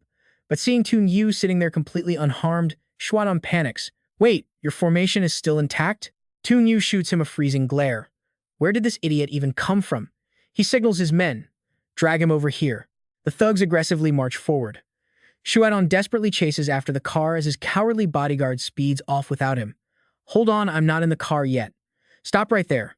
Realizing he is completely trapped, Shuadan bites the bullet and faces reality. He spins around, throwing up a fighting stance. Do not think I am an easy target. Come on, let's go. When the tiger is quiet, you mistake it for a sick cat. The three thugs just smirk, watching his pathetic little show. Cut to a few seconds later, Shuadan is beaten to a pulp, his face crushed under a heavy boot as he pathetically begs for his life. Please, spare my life. The thugs show zero mercy. Where did all that cocky energy go? Shuadan can only cover his head and scream in pure pain. Toon Yu coldly demands, Where is Hao Han? Weeping like a child, he cries, I do not know. That brat totally tricked me. Toon Yu figures it out. If he tricked you, he's definitely nearby watching the show. Well, that makes things easy. Meanwhile, Lin Fei asks Hao Han, Should we head over there? He replies, I knew we could not trust that loser Shuadan. With all those resources, he still could not force Toon Yu to fight. We still do not know Toon Yu's real strength. Let's just lay low for now, then follow them to find their main hideout. But right at that moment, a terrifying surge of dark energy entirely surrounds him from behind. The Demon King's sinister voice echoes from the shadows. Little sewer rat, I finally found you. Toon Yu silently watches the cliff where Hao Han was hiding completely explode, looking up with a smug, knowing grin. Now pay attention. This is where it gets crazy. In a split second, Hao Han grabs Lin Fei and rapidly leaps backward. The Demon King glares coldly. Pretty fast. Anyone else would be crushed bones by now. The poor minion nearby takes the fatal hit instead. Hao Han casually accepts the dark praise. Lin Fei frantically asks him what is happening. Hao Han mentally calls out to the system. Did this guy escape from the game too? Wan Xiang replies, Exactly.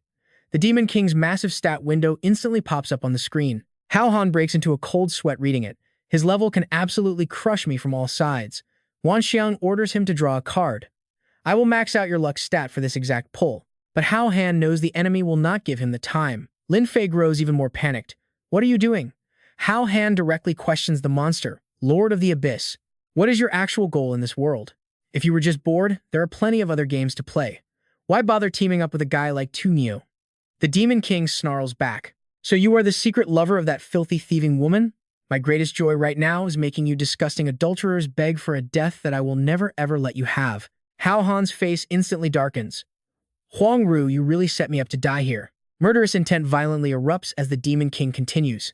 As for what happens after I slaughter you, this world is just too boring. I will probably wipe out half of humanity first. I absolutely love the scent of pure terror. Hao Han keeps his cool perfectly. Is that right? A few years ago, someone else had the exact same bright idea. Do you want to know how his story ended? The Demon King gets totally hooked by the bait. How did it end? Boom. Hao Han slams a scroll onto the ground, instantly summoning a magic array. A spatial portal opens up and sucks Lin Fei right in. She cries out in panic, Hao Han. The portal snaps shut. The Demon King is genuinely surprised. Why didn't you run with her? Because at this close range, even if my body made it into the portal, you would leave my head right here. The demon confirms it. Spot on. You are surprisingly smart. Hao Han stands his ground. Now that my distraction is safely gone. Flash. The Azure Dragon armor wraps completely around his body. Let's do this.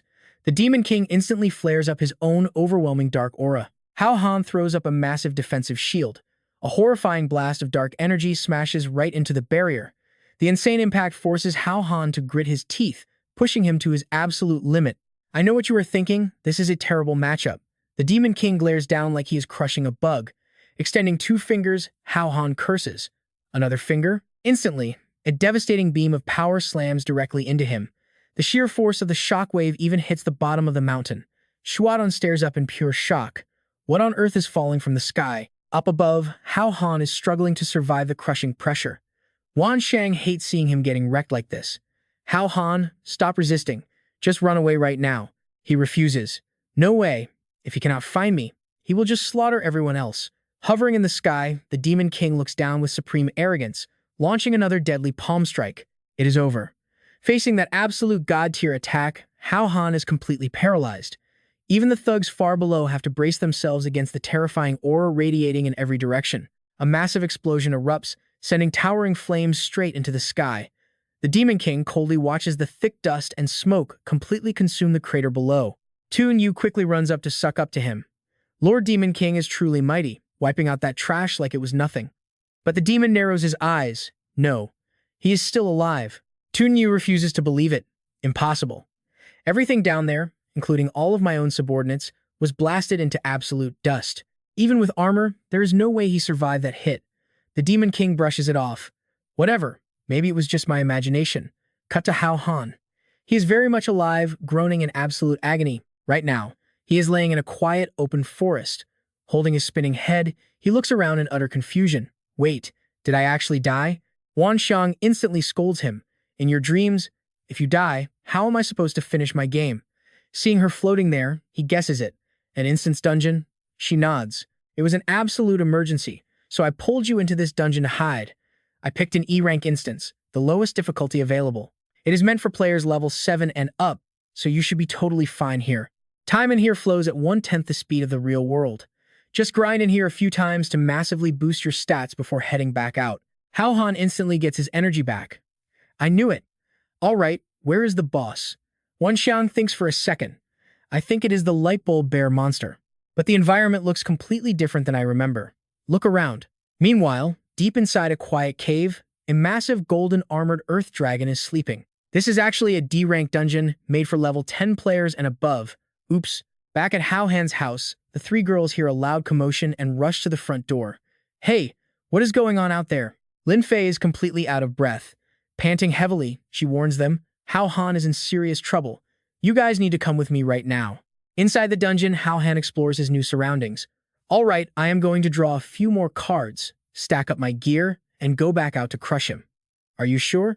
Wan Shang warns, the level gap is just too massive. No amount of gear can bridge that kind of pure stat difference. So he asks, how many stages until level 9? Trust me, you are not going to want to miss his revenge. All right, stick with me here. This dungeon run is about to get wild. The little girl calculates, saying 30 more times should do it. Impatient, he groans, asking if it's possible to just skip straight to a higher tier. The system disagrees entirely. She tells the young man he needs to pace himself and actually do things according to his current abilities. With his current low level, facing a D-rank dungeon boss means absolutely guaranteed death. This specific instance still has a bunch of super weak mobs that are incredibly easy to beat, so he just needs to focus completely on finding the boss room first. Right in the middle of their chat, a monster suddenly ambushes them. Watching the beast charge forward, our guy wonders if this is the boss. But the system quickly shuts that down, saying it is literally just a wild mob. She says he can beat it with his eyes closed, but the second she finishes speaking, the monster smashes its club down, cracking the solid earth right under their feet.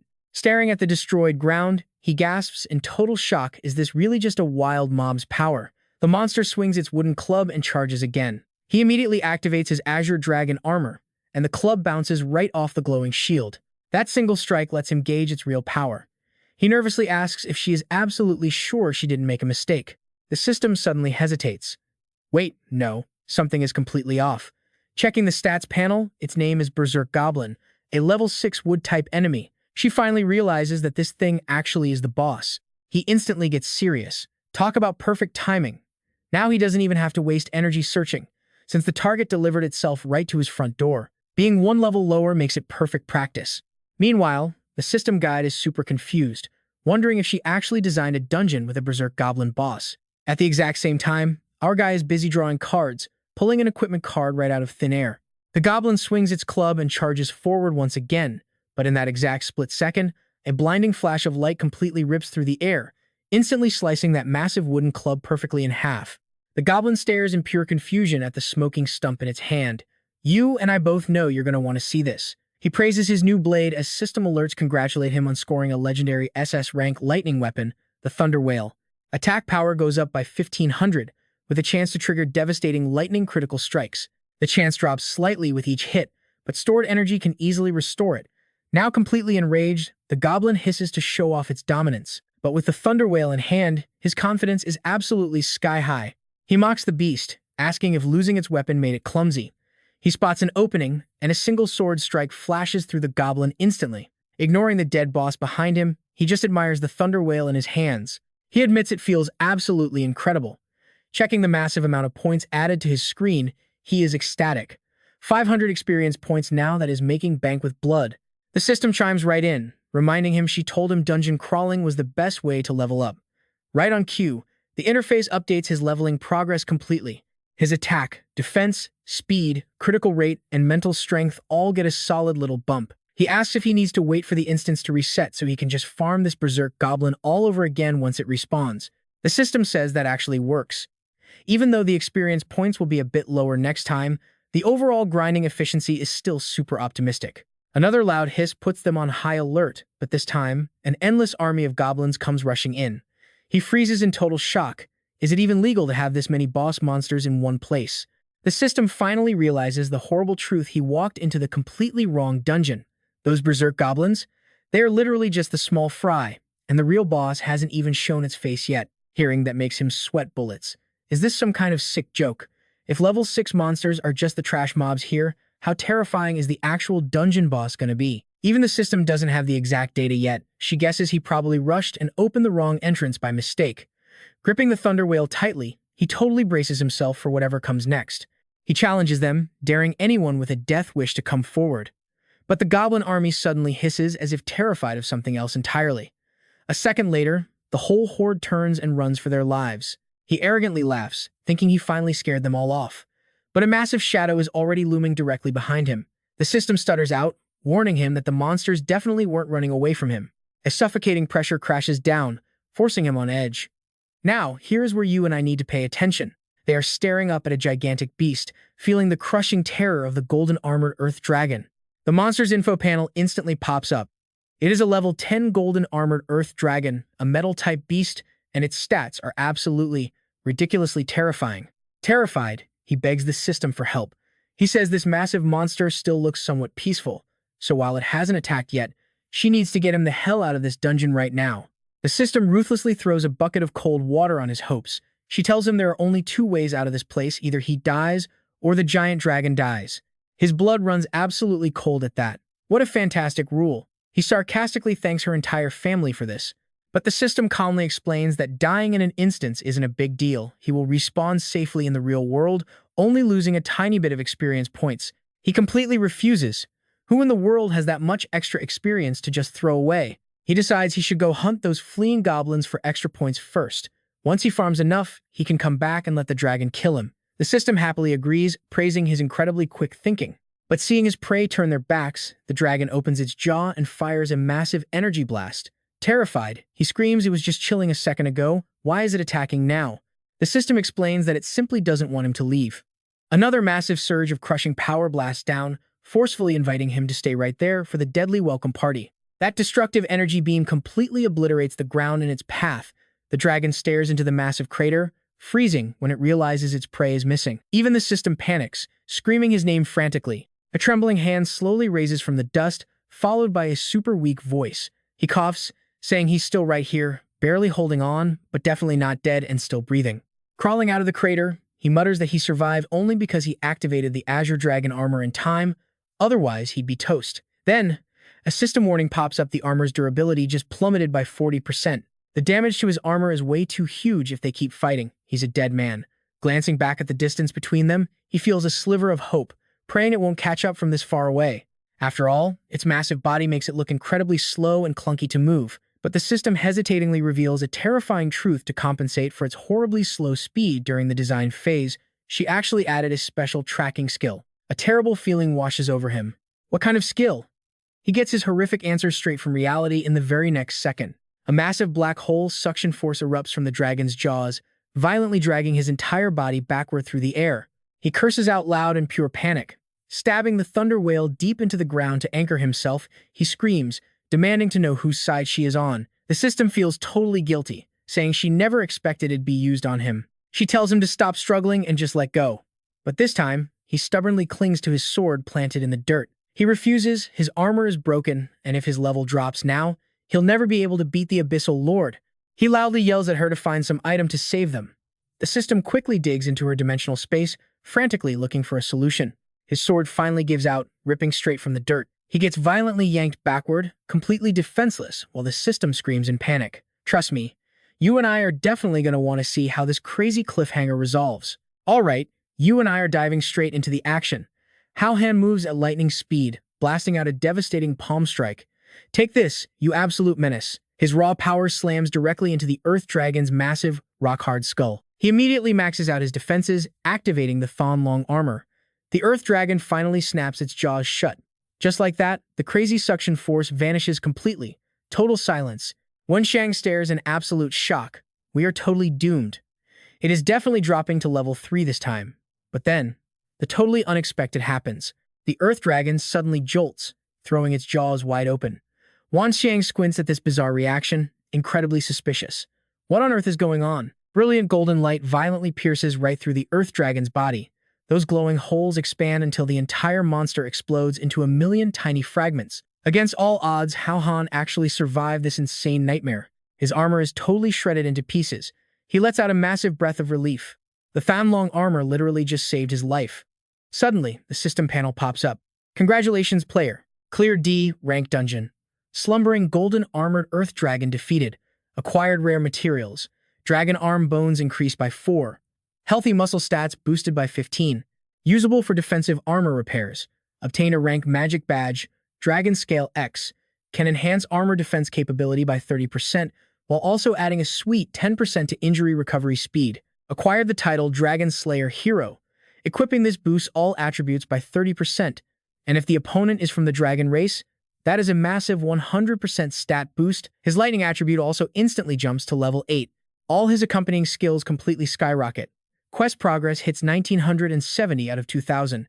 The system flashes again. Congratulations, player leveled up twice, becoming the world's very first level 8 player. The Thon Long armor's durability is down to 1. Should he scrap it? No way. He is incredibly grateful for this item. You worked hard. My loyal brother, I am definitely not throwing you away. He uses every single dragon arm bone and healthy muscle material to fully repair the Thon Long armor. Watch closely, because this is where he becomes broken. He uses the dragon scales to add magic power. The system chimes. Upgrading, upgrading, upgrading. Finally, a blinding golden pillar of light shoots straight into the heavens. Hao Han is completely blinded by the intense glow. The system announces, congratulations, player has acquired the double S-Rank Thon Long Holy Armor. Passive skill, True Dragon Golden Armor. Active skill, Scorching Dragon Breath. Wenxiang practically screams, that is literally a holy tier treasure right there. There are only 99 of those in the entire game world. You are barely level 8, this is totally ridiculous. Hao Han smiles, it is that dangerous, arrogant smirk of a newly rich player. Now, he can finally go back and settle the score with that Abyssal Lord. Meanwhile, outside the dungeon, right at the secret agency headquarters, an argument violently echoes inside the safe room. Why did you tell us to hide in here? Lin Fei quickly explains, Hao Han teleported me to your side so I could protect you all.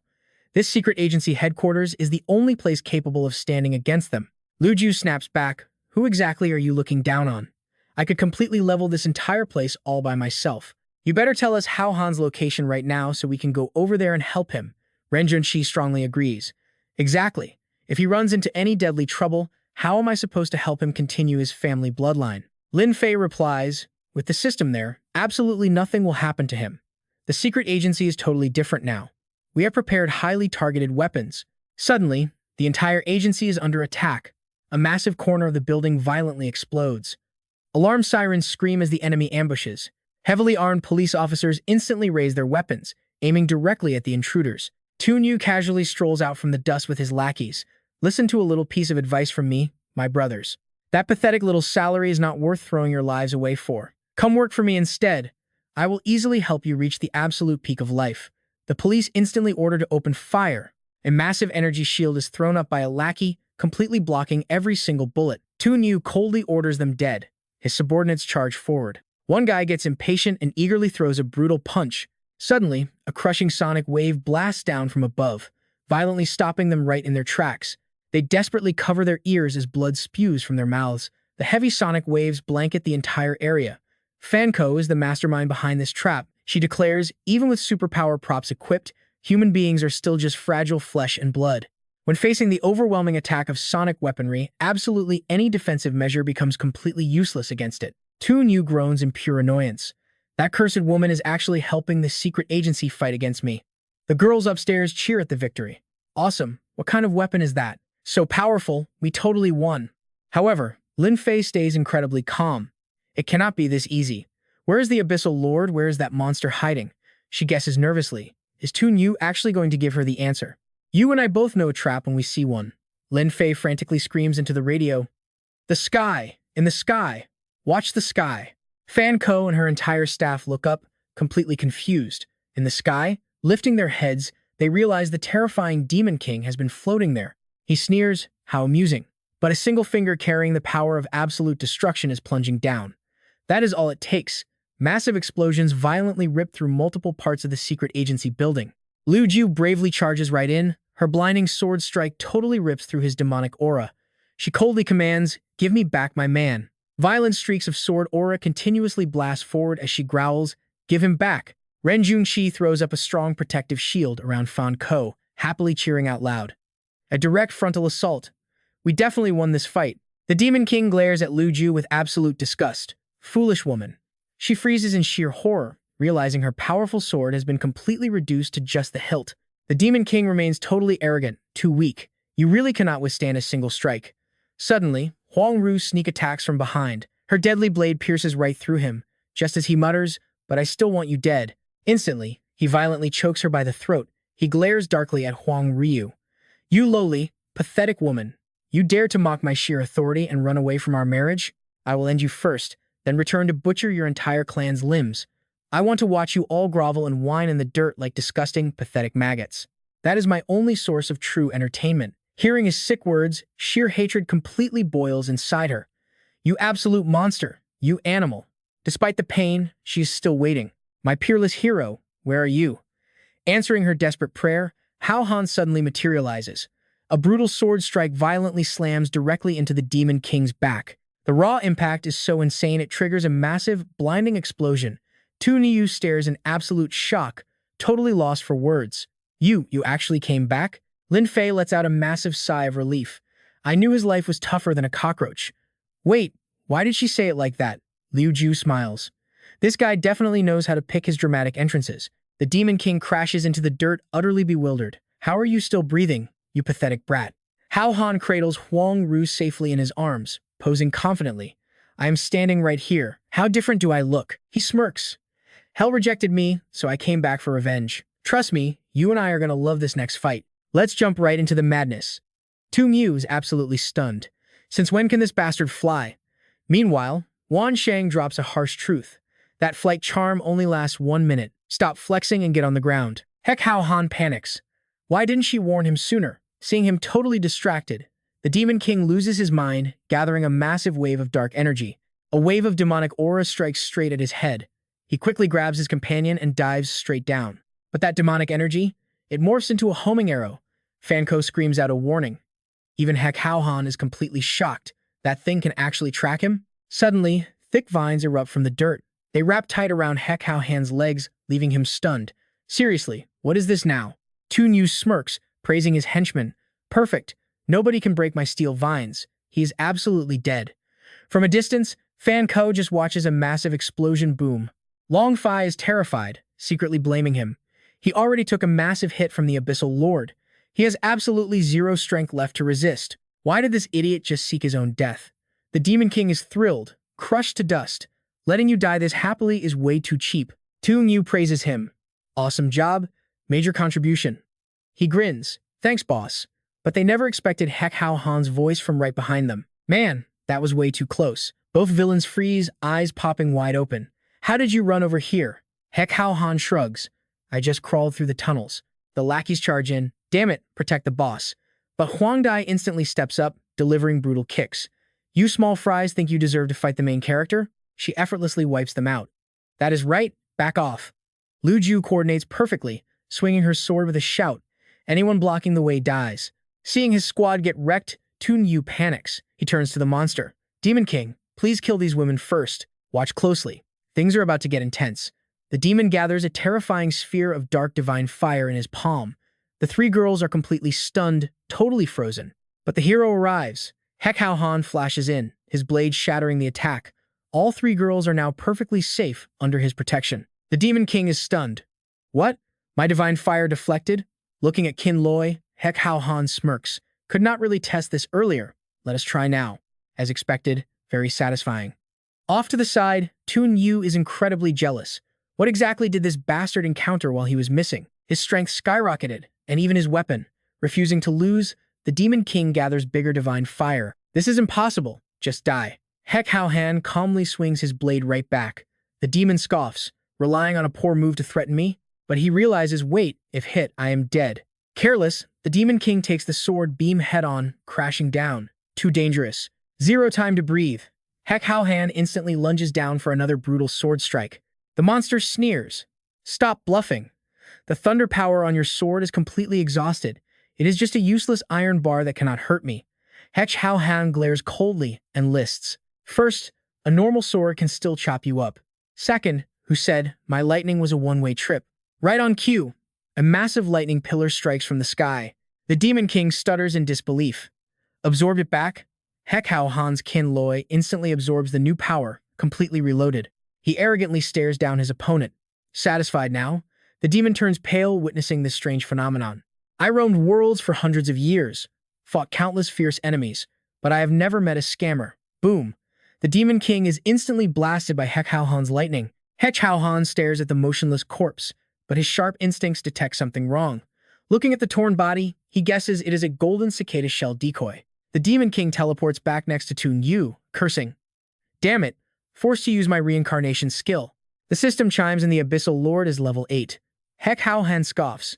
I thought you were an epic boss. Turns out you are just a turtle spirit ditching his shell. The Demon King roars. Insolent. Do not think a broken sword lets you look down on this king. Tun Yu, let us attack together. But suddenly, a blade violently pierces right through the demon's back. Talk about absolute human malice. You and I both saw a team-up coming, right? Well, think again. Tun Yu violently twists the blade, scowling. Useless. Wasted my time. Become my fertilizer. Speechless, Tun Yu cruelly rips the sword out. The Demon King collapses, uttering one final curse. You will not die peacefully. Playing the fisherman, Tun Yu smirks. Thanks for the hard work, Hao Han. Without you, how could I have easily killed this demon? Hao Han is absolutely furious, sparing no one, not even his own teammate. He cannot let him live. He speaks up. You are the real Demon King. The villain reveals a card surging with chaotic power. Listen here, Heck. Today we finally settle this for good. I will use this combo to send you to hell. Wan Xiang instantly warns Hao Han. Careful, he holds 2 S-Rank and 3 A-Rank items. Tun Yu completes his armor. Mighty Kirin Arm, plus 300 strength, 30 crit. D-Blast, plus 90 power, 20 speed. Exorcist Chain Armor adds 100 defense. Violent Battle Plates add 90 defense and 60 crit. Speed Armor gives 30 agility and 40 healing.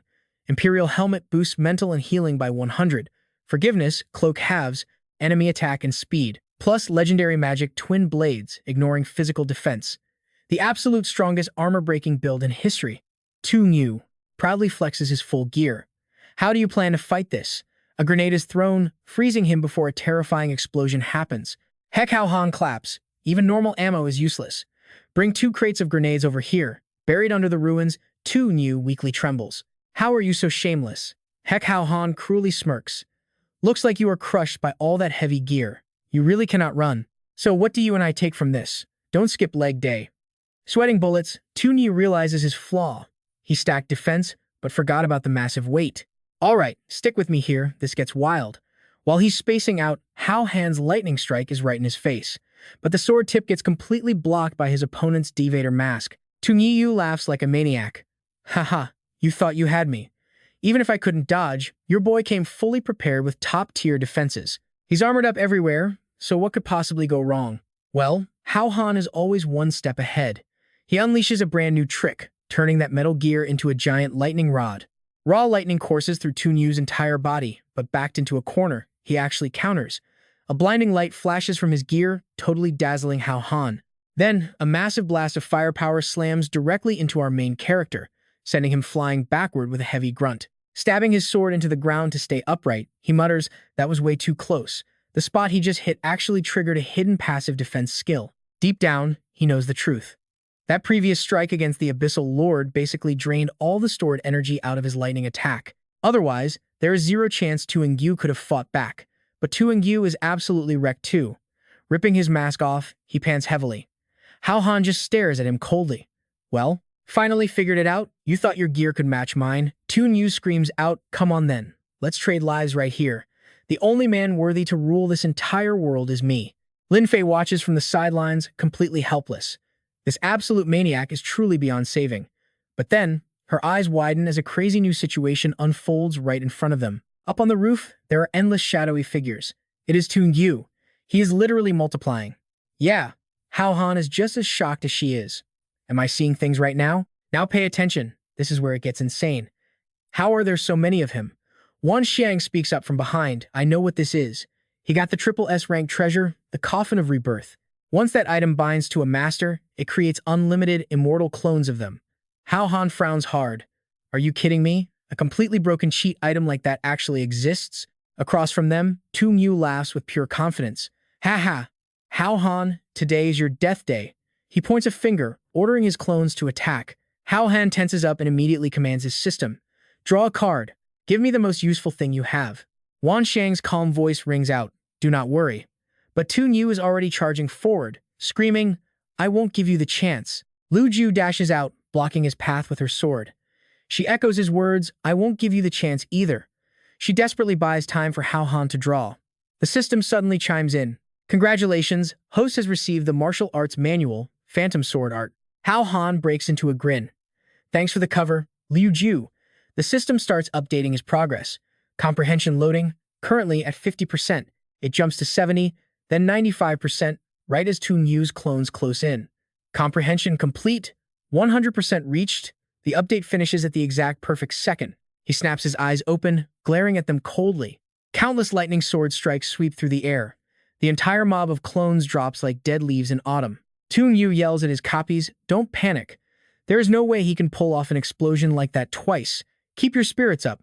Don't let him escape." But reality violently slaps him in the face as Hao Han charges straight ahead. Toon Yu is absolutely stunned. He is actually taking the offensive. He screams out, preparing to clash. The remaining clones use their last breath to resist the massive lightning Hao Han unleashes.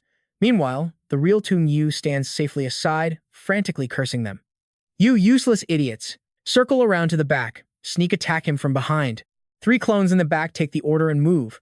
But Hao Han casually spins around, swinging a single sword strike. They get hit instantly.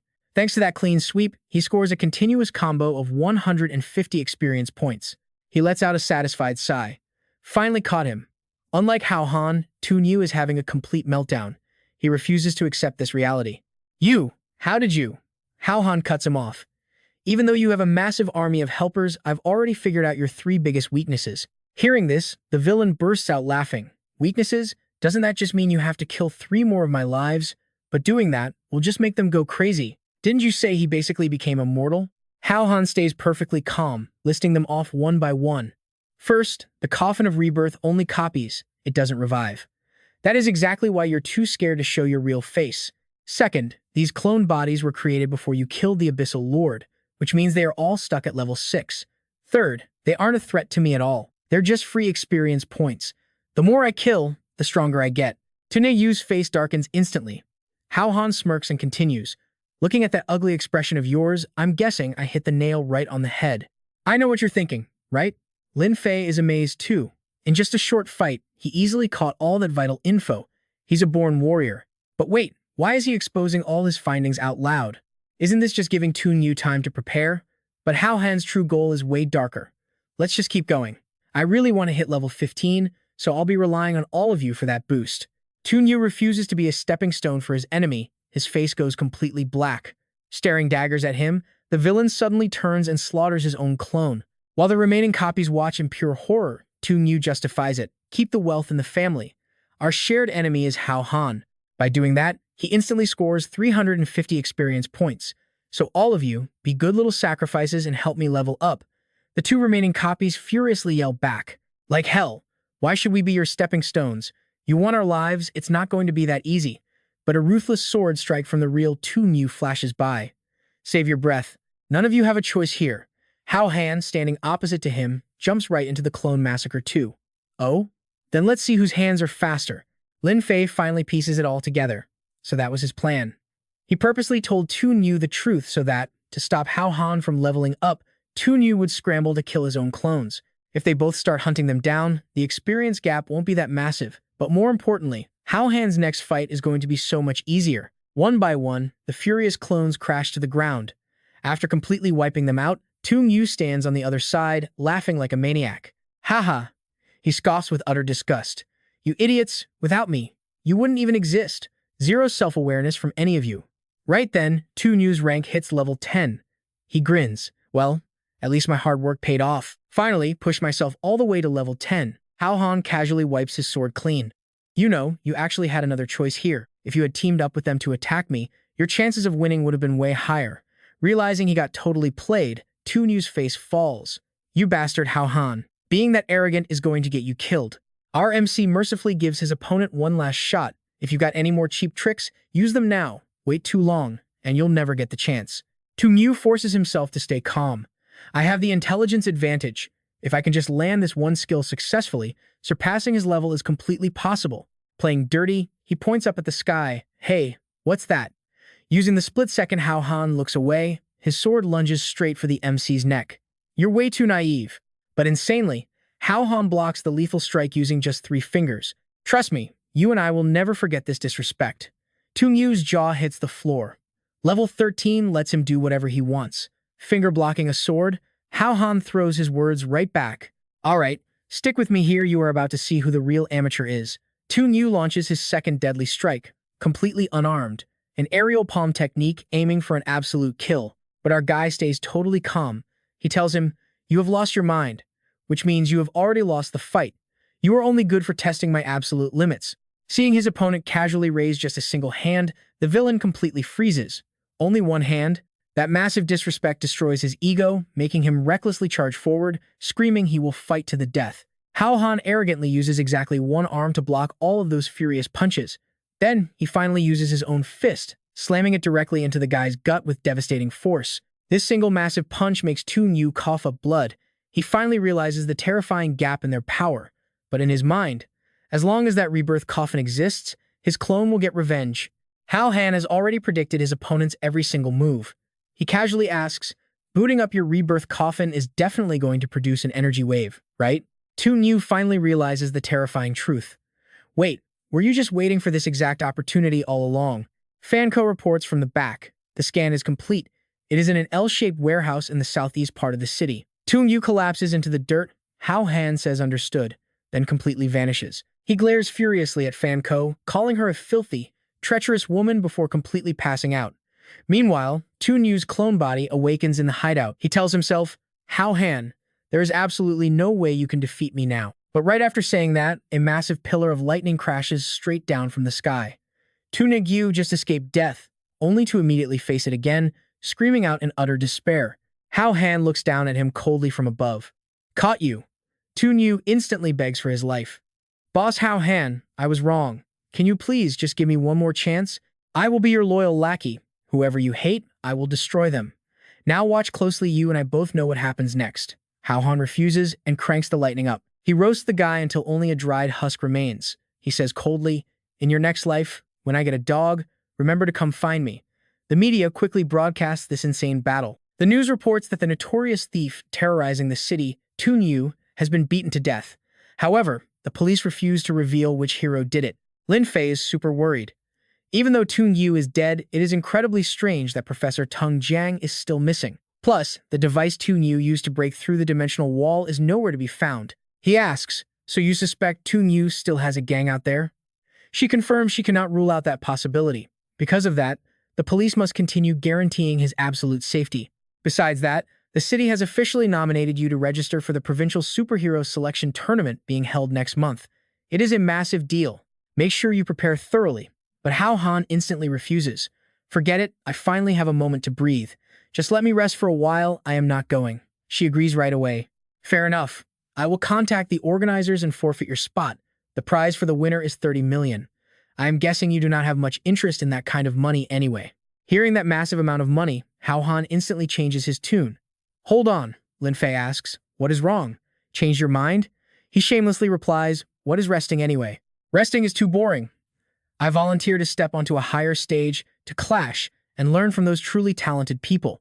Even without a reward, I would bravely push forward and dedicate my absolute all. Successfully baiting him, Lin Fei turns to leave. I will go register you, just get some good rest. He happily replies, all right, sorry for the trouble. Officer Lam. Right now, he is already calculating how to spend that 30 million prize money. But the moment he steps into his room, Hao Han completely freezes. Huang Dai gently calls out to him, my savior. She looks at him shyly and asks, are you done with work? Hao Han is super confused. Huang Dai, why are you here? She shyly replies, you defeated the Abyssal Lord, you have worked so hard. And right after she says that, the door loudly slams shut behind him. Hao Han thinks, wow, that was fast. She hugs him from behind. I just want to help you relax. I am completely yours now. You can do whatever you want. Yeah, I know exactly what you guys are thinking right now. He nervously stammers, wait, didn't you explicitly say we absolutely cannot mess around before getting officially married? Her hands are already wandering everywhere. Oh please, that is just a mere formality anyway. I am not that deeply traditional and conservative. We can just make up for it later. Hao Han pushes her away. Wait, honestly, defeating the Abyssal Lord was as easy as flipping my hand. So you really do not need to make such a massive sacrifice. It is way better if you just hurry back and reunite with your clan. He thinks to himself, one wrong move and I lose everything. Too many women will completely drain me, but Huang Di misunderstands. Do you want to break my heart and abandon me? He bluntly says, we are not even married. What is this betrayal nonsense based on? Seeing the figure in front of him vanish, he gets super suspicious. Did she disappear again?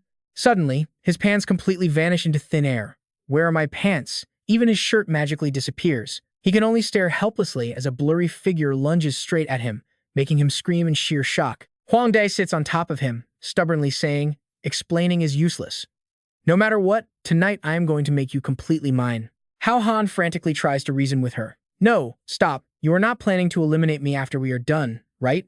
He suddenly realizes she is wearing absolutely nothing underneath. She replies, how could I? You are my husband. Why would I kill you? If anyone dares to have bad intentions against you, I will be the absolute first to oppose them. He feels totally enlightened. That makes sense. Her ultimate goal was defeating the Abyssal Lord to protect her people, not just selfishly monopolizing my little swimmers, all for herself. If she gets what she wants, then when those other girls try to kill me later, she will protect me. Since things reach this point, would I even be a man if I kept resisting?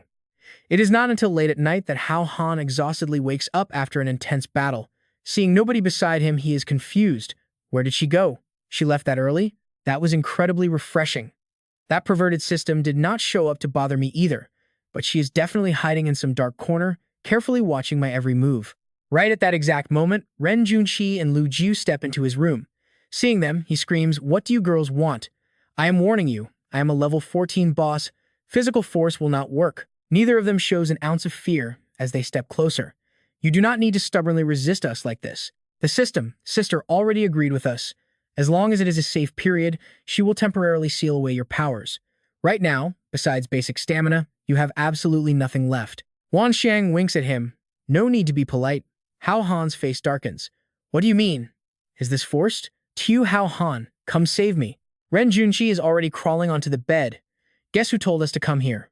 You can only blame yourself for being way too fierce last night, scaring her half to death. So, we reached a compromise. Peacefully sharing the wealth, whoever has the most stamina gets the biggest reward. The whole house rings with his desperate screams for someone to save him. The next day, Lin Fei freezes, stunned by his completely drained appearance. Trust me, you guys will want to see what happens next. Let's dive into an insane survival game. Didn't sleep well? She asks, noticing his dark circles. He groans, don't even mention it. Why did you call me here so urgently? Lin Fei hands him a confidential file. This is the intel on the elite tournament we gathered last night. Take a look. Hao Han immediately opens it up. He smirks.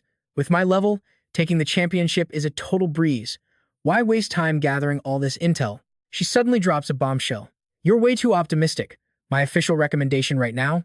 You need to withdraw from this competition immediately. Hao Han raises his voice, completely stunned. Why the hell would I do that? Lin Fei warns him. There are 35 players in the province. Your actual level ranks 11th at best. But last night, you suddenly shot up to 3rd place. This proves something dark. Hao Han is genuinely surprised. Wait, did everyone figure out a way to level up this fast? How are they even doing it? Lin Fei slides over another document. This is the top 100 provincial ranking list. But based on my investigation, 21 of these top players have mysteriously vanished in just 2 days. No bodies, no traces, just completely gone.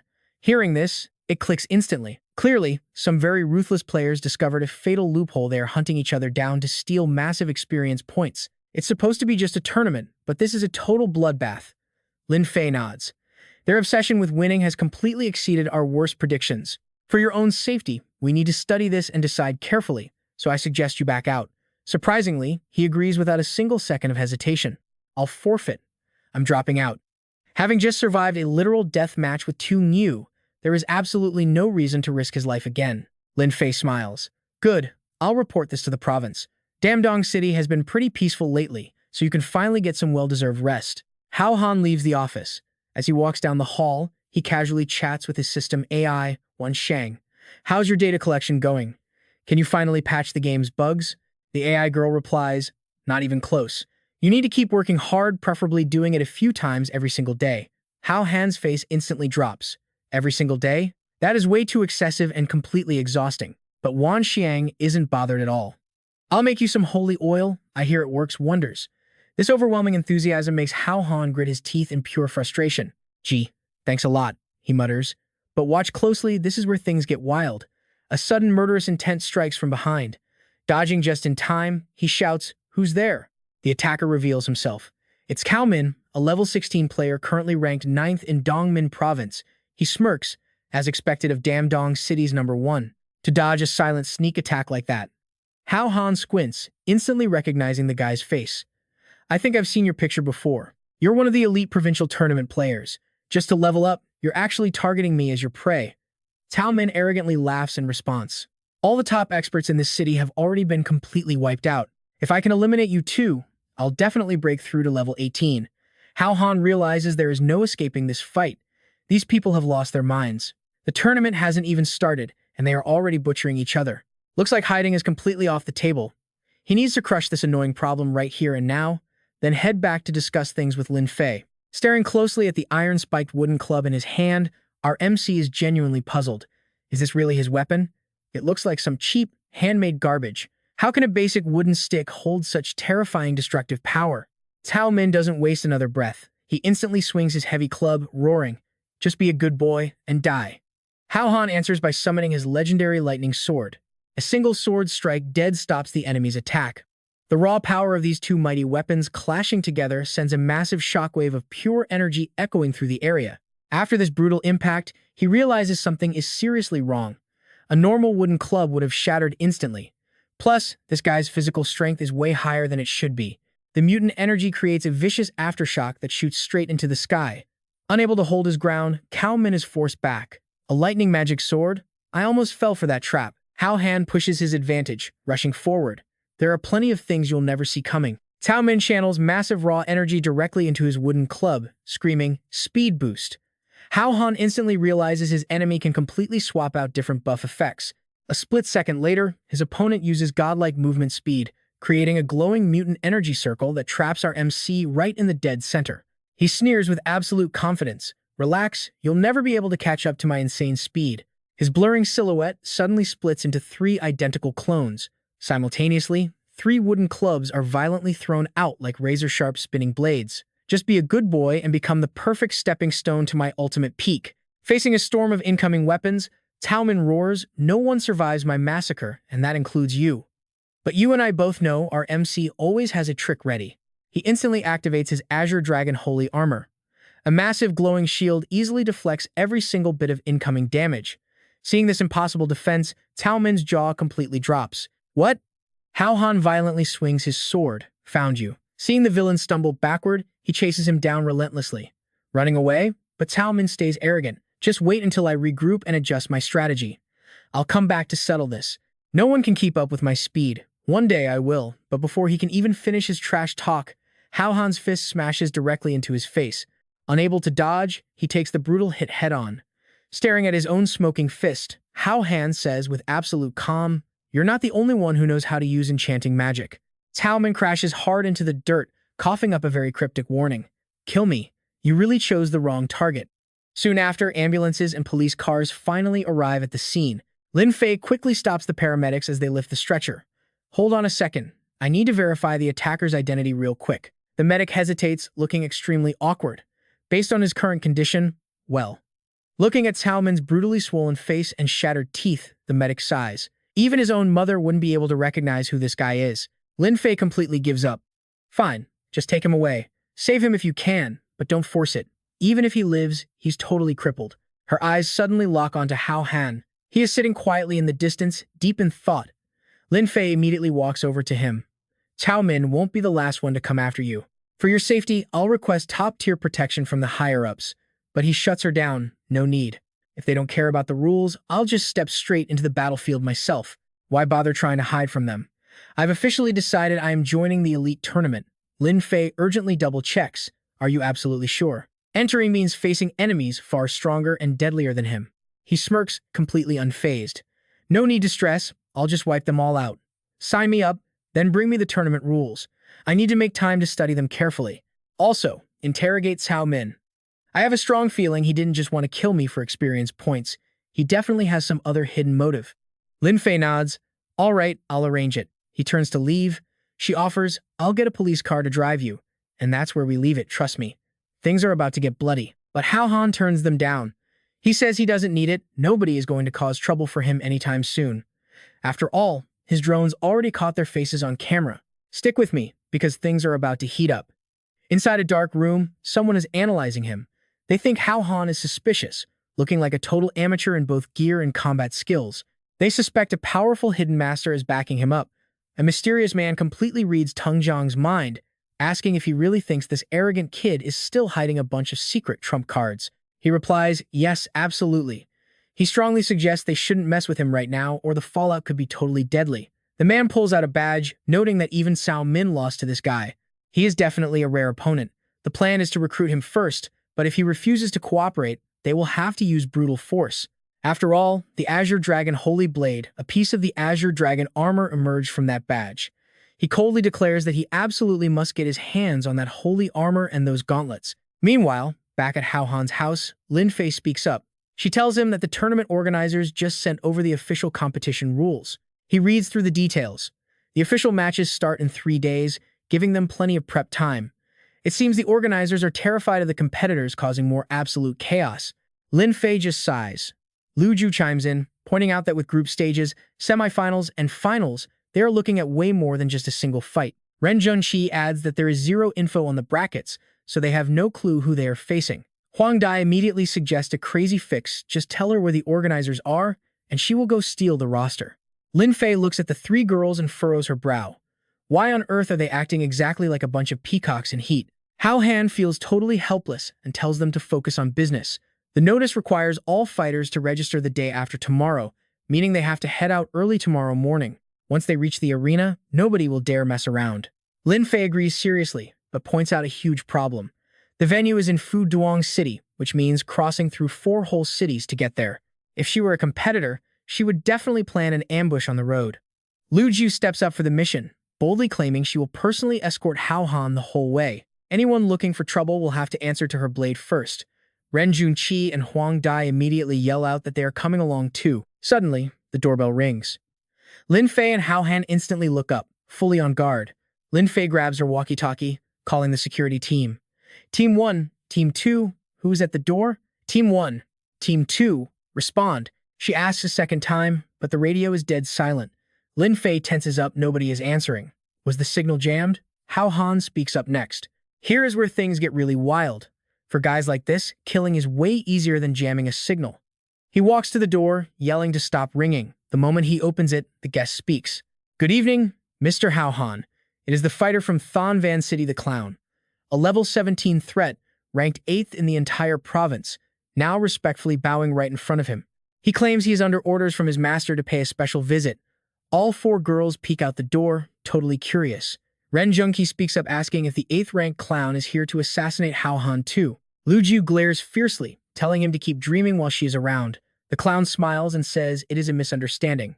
With the organizers strictly banning fighters from killing each other, he wouldn't dare try anything. He says he is just here to deliver a message. Hao Han cuts to the chase, demanding to know his boss. The clown replies, the number 1 rank, X. Lin Fei grabs the intel report to double-check and realizes X's identity is completely mysterious. They do not even know what his exact level or combat class is. In the government's official rankings, he always holds the number 1 spot.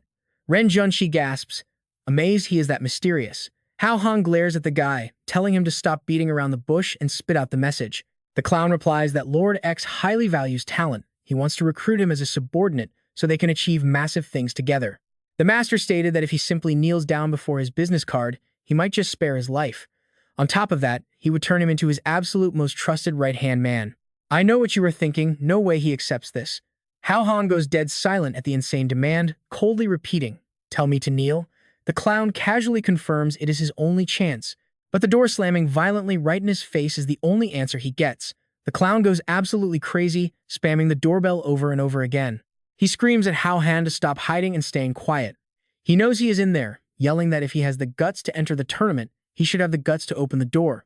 Totally annoyed by the racket, Hao Han dumps a whole bucket of water right on the clown's head. Leaning out the upstairs window, he jokes about a relaxing foot bath, warning that the next bucket will be boiling water if he does not scram. The clown storms off, cursing Hao Han for throwing away the respect he offered. He snarls, telling him to just wait and see what happens next. Hao Han curses right back, calling him a total bastard. Lin Fei looks seriously worried. She asks if it was smart to provoke a guy who just silently took out 2 security teams. Isn't he afraid the guy will strike back? Hao Han closes the door, admitting he cannot guarantee there won't be an assassination attempt. But in a face-to-face clash, the clown has to hold back. After all, the tournament organizers issued a strict, deadly command.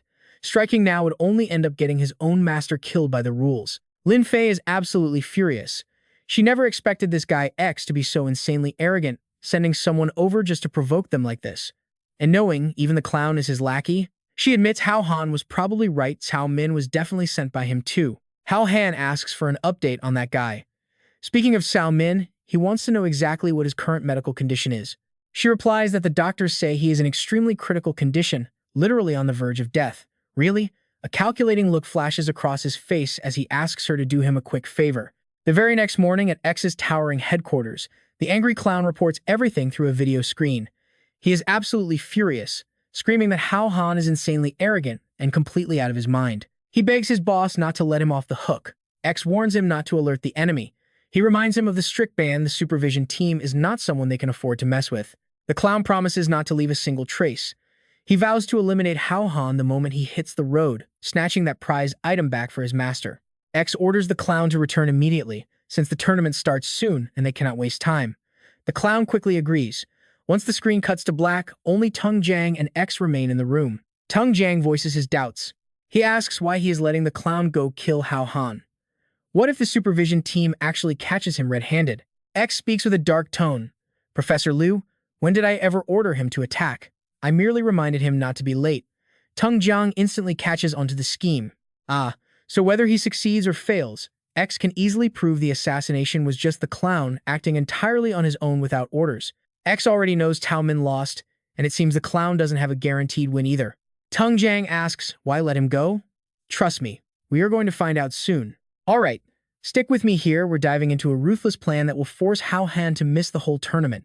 Avoiding a direct clash with him, honestly, not a bad solution at all. Over at the police station, Lin Fei shakes Hao Han's hand, warning him, I have to stay on guard, so I can't go with you.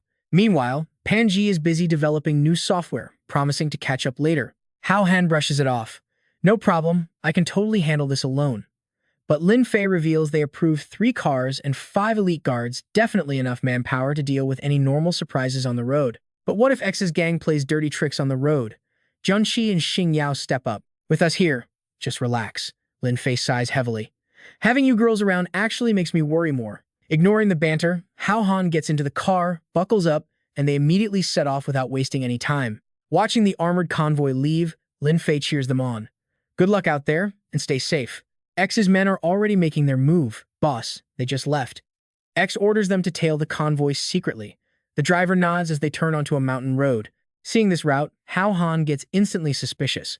Weren't we supposed to take the highway? Why did we detour here? The driver replies bluntly, this way is a bit closer. But our guy is on high alert and spots the lie. You think I can't read a map on my phone? We need to head north, but this road clearly goes south. The driver with a scarred face just gloats, only noticing the trap now. You're honestly pretty pathetic. Consider this absolute payback for throwing that water in my face last night. He slams down the detonator, and the entire convoy instantly explodes. But don't panic, Hao Han has his armor protecting him. Now pay attention, here's where it gets wild. Frowning at the wreckage, he groans, great, my car is ruined. Xing Yao is stunned that even the police were infiltrated. Suddenly, Hao Han senses deadly danger from behind. The clown launches a sneak attack with hidden weapons, activating a nasty buff called Focus Hunting to freeze his opponent's gear. Focused Hunting activated. Hao Han gets a system prompt. Player equipment is now frozen. You cannot use any gear or potions until this limit is completely lifted. He reads the screen, completely shocked. Wait, what? I'm locked out? The clown is wielding Joker gloves, a brutal weapon that makes every single punch pack devastating force. One massive strike sends Hao Han flying way back. Seeing the situation turn disastrous, the other two girls scream out in sheer panic. The arrogant clown smirks. That punch was for the water incident. Today, I'm going to take my time destroying you. Junshi rushes to help him. Why not equip the Azure Dragon armor? Coughing up dust, he explains, I summoned it, but it's completely useless right now. Meanwhile, Lu Ju readies her sword, preparing to face the enemy. He urgently asks the Wanxiang system, what is going on here? How can he just freeze my equipment? The system girl explains, every title comes with a special buff. I never expected these players to be this strong. They snag titles without even clearing dungeons. Hao Han wonders, so what kind of buff does my Dragon Slayer title have? Wang Xiang replies, of course you have one, and it's absolutely perfect. A buff? Great, I'll use it to kill him. But the system reminds him, double damage only applies against dragon-type enemies. The clown starts throwing insanely high damage cards. There is literally no time to chat anymore. Hao Han anxiously yells out a warning to the group. It's too dangerous, run away. But Lu Ju stays completely calm, gripping her sword. Panic, do you think we are useless? The other two stand tall beside her. Exactly. As long as we are here, nobody hurts our husband. He is our man to pamper, so don't even think about touching a single hair on his head. Hearing them say that makes Hao Han incredibly happy. Is this what being carried by pros feels like? It feels absolutely awesome. Looking at the backs of three fierce girls protecting him, he suddenly feels incredibly safe. So reliable. Even the crazy clown is caught completely off guard. Well, okay then, Hao Han. You're a lucky guy with three beautiful women. But relax, once you are dead, I will gladly satisfy them in your place. Disgusted by those filthy words, Lu Ju fiercely swings her blade. I will cut off your dirty tongue first. The clown just scoffs calmly, activating his focused hunting skill. It's the ultimate buff to freeze opponent gear. But Lu Ju charges in with terrifying aura. The freezing effect completely fails. You and I both saw that coming, right? The buff only works on players. Right as the blade reaches his neck, he finally realizes the truth, she is an NPC. Snapping back to reality, his body reacts just in time to dodge the lethal strike. But zoning out costs him dearly. A huge chunk of his hair gets sliced off. My hair. Before he can even process that, massive firepower rains down on him. A massive explosion erupts, sending brutal shockwaves everywhere. Engulfed in scorching flames, the clown screams in pure agony. Ah, hot, hot. Junshi coldly reminds him. That is the consequence of running your mouth. The clown furiously curses at them. You damn wretched women. I will use my ultimate weapon, the Joker Bomb. Once triggered, it pierces the soul, leaving you absolutely no place to hide when you die. But as he reaches into his pocket, sheer panic sets in. Where is his bomb? The exact item he needs is currently resting in Xing Yao's hands. I thought this was a wallet, but it is actually a grenade. Hao Han is totally stunned. When did she steal that? The angry clown yells at her. You dirty thief. If you have any skill, fight me fair and square. Stealing doesn't count. Xing Yao immediately tosses it right back. If it's worthless, take it back then. The stupid clown actually reaches out and catches it. Oh thanks, you're a good person. Xing Yao casually jingles the grenade pin in her hand, but a thief never leaves empty-handed, so I kept a little souvenir for myself. By the time the clown realizes what happened, it's too late. Boom! Wait, isn't that my grenade pin?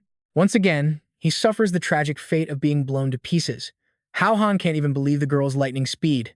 They solved that deadly crisis so easily. The silhouettes of the three beauties stand there with an undeniable, terrifying aura. Fierce as actual tigers.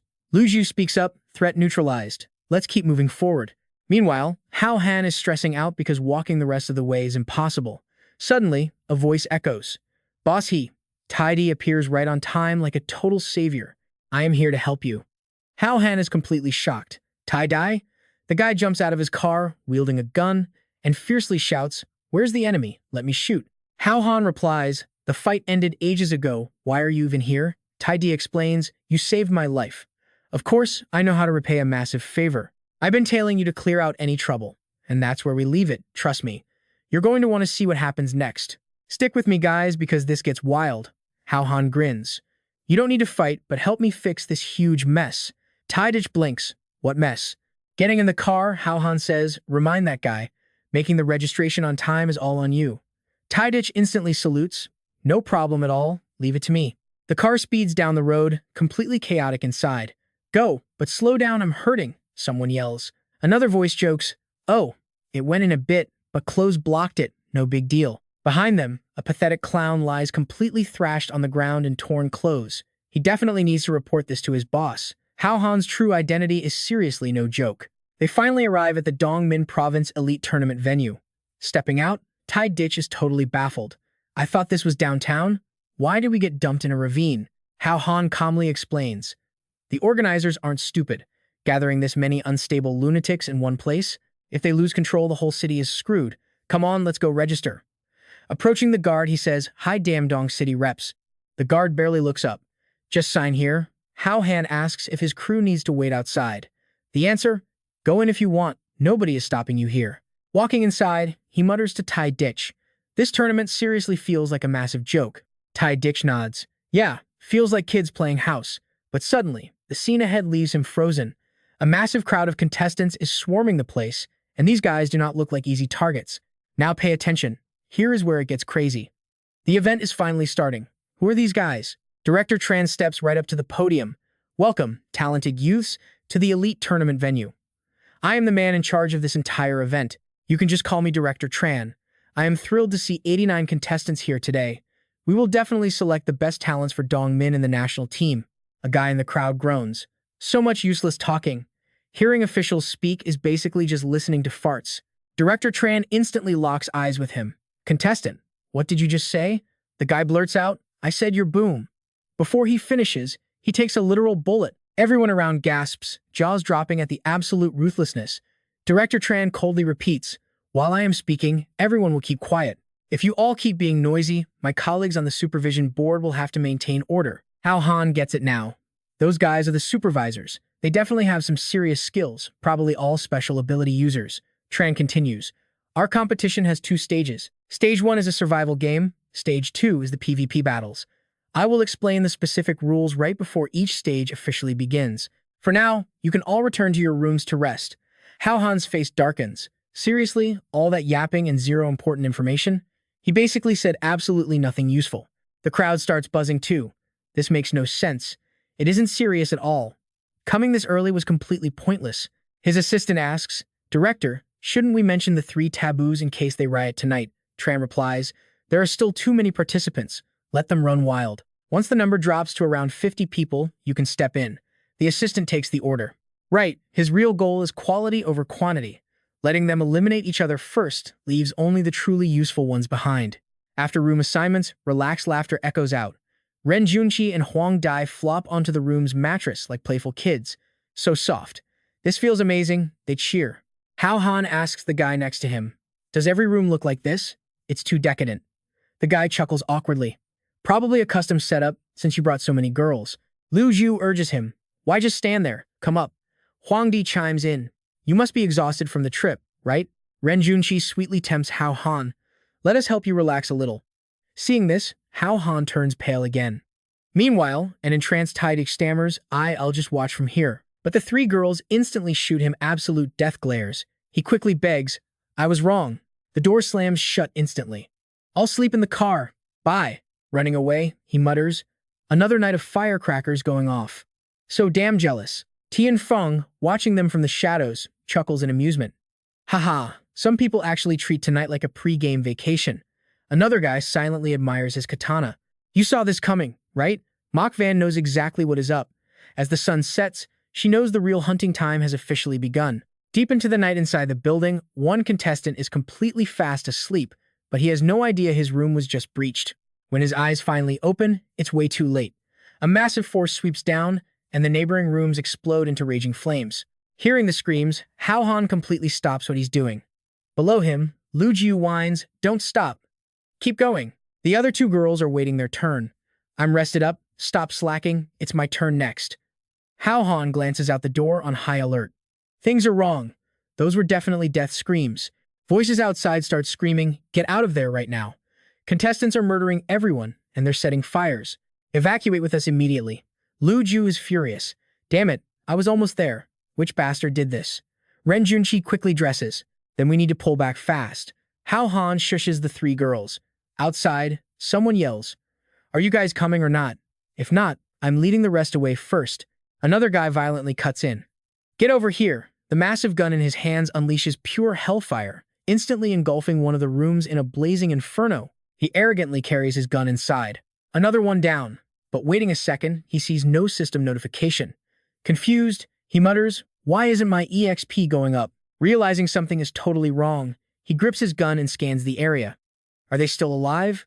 Completely missing Hao Han hanging right on the ceiling, he shouts, "Come out! Stop struggling before you die. I'll give you a quick and painless end." One punch instantly drops him. The guy's teeth and lips are smashed together. Lu Jiu takes one look. A contestant sent by the organizers. He replies, "I saw this guy earlier. He's a regular participant. That's where we leave it, guys." It looks like the organizers deliberately want them slaughtering each other before the tournament even starts. Let's dive right into this crazy death match. Hung Deer was highly suspicious. Why ban sneak attacks and give all those warnings only to force everyone to slaughter each other right after? He stepped out into the hallway to explain, no sneak attacks allowed, but if they fight in plain sight, the organizers can watch exactly how everyone performs. Every single move was being recorded, until suddenly, the security monitors went completely black. Two security guards noticed the blackout. "This punk keeps wrecking our cameras," one laughed. The assistant walked in, asking for a status update on the bloodbath. The guard reported 12 minutes of combat, with 74 people still breathing. He noted that out of so many sneaky fighters, only 14 had died. These guys were playing it smart. "I am going to nap. Wake me up when only 50 remain," the boss ordered. "Yes, sir," the subordinate replied, while the contestant building billowed with thick smoke. Lu Kulu chased after Hak Ham, asking where he was going. He was not about to sit and wait to die. Time to cause some real chaos. Quan Ki excitedly asked if they were joining the massive brawl. He shot that down. Doing that just played right into the organizer's hands. "I want to send a gift to the real mastermind behind this." He secretly could not wait to see who was really playing who. Up ahead, two guys were literally pulling each other's hair, screaming to let go first. "You let go." "No, you first." They went dead silent when a hand grabbed both their heads. He coldly smashed their faces together. "Let me help you two out." Handling them in seconds, Hatch Ham marched down the corridor. Their group immediately caught the eyes of the staff. The assistant was highly suspicious. "What is Hack Ham doing? Is he just hiding on the lower floors to escape?" Director Tren gave the cold order. "Disobedient pawns are completely useless. Send Soe Hong to eliminate him." The assistant agreed, noting Hatch Ham was only level 16. He grabbed his radio. "So Hoang, new orders. Find your way to the third east staircase and execute the contestant hiding out on the fourth floor. He has 3 companions with him, just kill them too." So Huang, having just slaughtered several guys, accepted the mission. Understood. Meanwhile, Hacham was counting his blessings that Thigh Dick stayed in the car.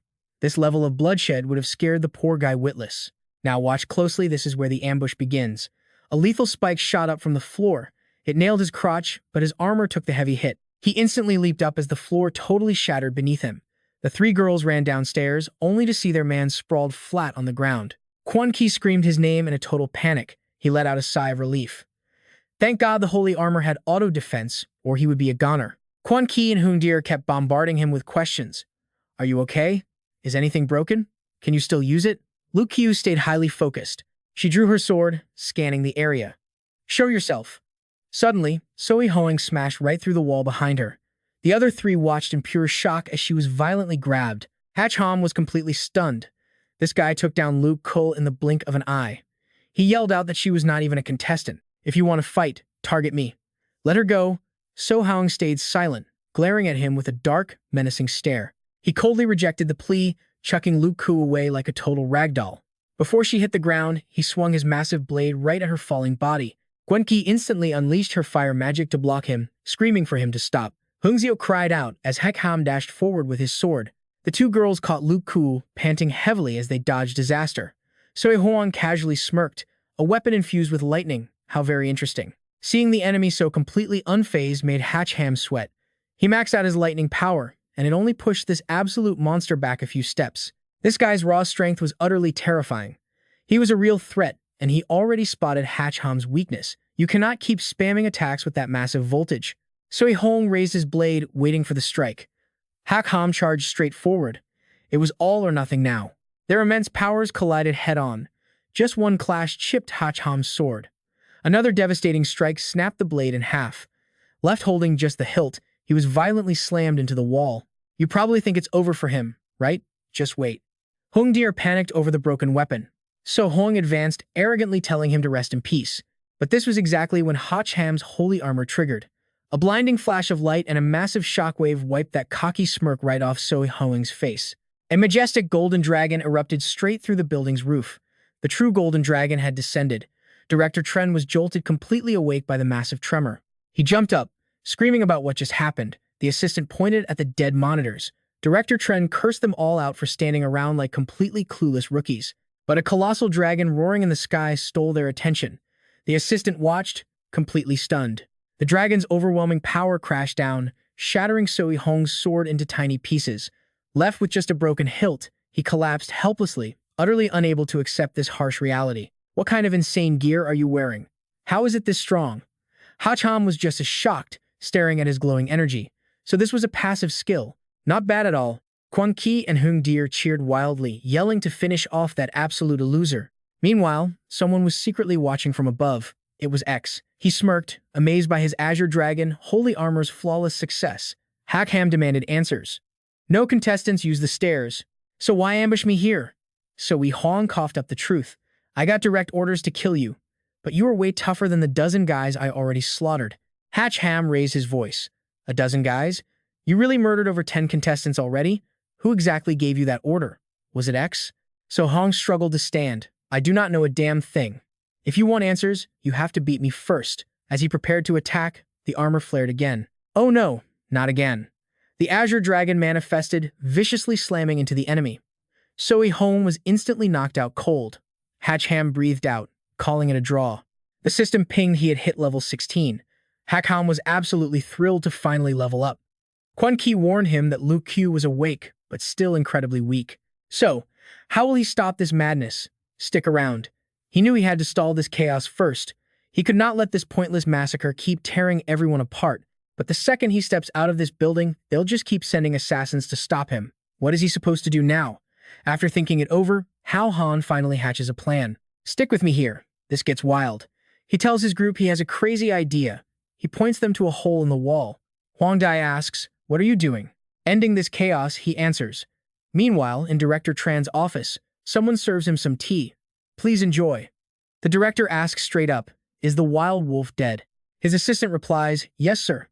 That kid Hao Han's gear totally exceeded all our expectations, but the director just stays completely calm. It does not matter. The doors are completely welded shut, and our surveillance team is guarding the outside. He wouldn't dare risk his life. As long as he stays in that building, he has no choice but to join the slaughter game, whether as prey or hunter. Our goal is just to reduce the numbers anyway. His assistant immediately starts kissing up to him. Director Tran, your schemes are truly brilliant. I am in total awe of your genius. But the second he says that, boom, a massive explosion rocks the building across from them. Director Tran loses his mind, screaming, I only wanted to reduce the number of players. I never planned to wipe them all out. Over there, the building is absolute chaos. People are screaming to run. What is happening? Who blew up the load-bearing wall? Meanwhile, Hao Han and Huang Dai finally land safely on the ground. Now pay attention to this part. Seeing all this chaos, he instantly realizes the organizers were just watching the show outside. This massive midnight brawl was entirely their grand design. The other players start murmuring. Are we still fighting? Are you crazy? If we fight in front of the organizers, won't we get disqualified? Suddenly, a loud voice echoes out. All right, which absolute idiot destroyed the building? It's Director Tran. He aggressively barks an order. Step up right now. Without missing a beat, Hao Han casually confesses. I blew it up. Some of my non-combat members needed to get out of here. Director Tran is fuming. He feels his ultimate authority is being completely disrespected. You little brat, you are in huge trouble. You hear me? The tournament arena is right underneath the dorms. What if the collapsing building destroyed the entire stage? What happens to the elite competition then? Hearing this, Hao Han's face drops. Wait, the arena is underground? The very next morning, the tournament grounds look completely peaceful again. But when Hao Han shows up, the other competitors glare at him with absolute hostility. One guy even starts casually playing with a knife in his hands. Hao Han just awkwardly laughs. Haha, I only threw one casual punch. How could it collapse? I am sure it's perfectly fine. Lu Ju complains, you never go that hard when fighting us, do you? Hao Han quickly shushes her. Please stop talking. The committee finally arrives and someone yells out, they are here. Director Tran has arrived. Director Tran immediately locks eyes with Hao Han. But our guy? Just casually whistling as the officials coldly walk right past him. Then, Director Tran steps up to the podium to make an announcement. Honored players, we have fully evaluated the arena. The damage is thankfully quite minor, so the competition will proceed as planned. Hao Han pats his chest, totally relieved. Scared me to death. If it didn't affect anything, why make such a huge deal out of it? The director continues, however, that massive destructive act did manage to destabilize the internal magnetic field. Because of this, there might be completely unexpected and deadly dangers down there now. All of you must fully understand this massive risk. Tian Feng speaks up. Like what? The director answers, our knowledge of that underground world is limited. I simply cannot give you exact scenarios of what might happen. Hearing this, the rest of the players start panicking. What? What kind of insane competition are we even doing down there? The assistant chimes in, yes, Director Tran will now explain. You and I both know this isn't a normal test. Originally, we'd wait, but due to the incident, I will explain the first phase right now. It is a survival match. The exact location we are standing above right now is a massive underground mine that has existed for nearly a century. 3 months ago, right after the first landing, strange monsters started appearing inside the mine. The government immediately took over and completely sealed the cave shut. According to our internal investigations, there are over 100 different alien species inside. It has become one of the most dangerous places on the entire planet. Your actual mission? Enter that dark cave, reach the very deepest level, and find the amethyst planted by our robots. Bring one out safely to the surface, and you will pass the first test. Tianming asks directly, exactly how many amethysts are there in total down there? The director replies, factoring in the dangerous return trip, we designed it with extras. We planted exactly 16 amethysts. But only the first 8 players to bring an amethyst to the surface will advance to the next round. Hao Han calculates the math. A 50% death rate plus the trip back? Honestly, the number of survivors returning might not even reach 8 people. Ren Junqi adds to the discussion. Plus, we aren't just fighting monsters. We are fighting other players too. Our chances of surviving this are seriously slim. Mok Van directly questions the committee. If you guys already explored it, why say you don't know much about the world below? What exactly did that mine destruction earlier actually do?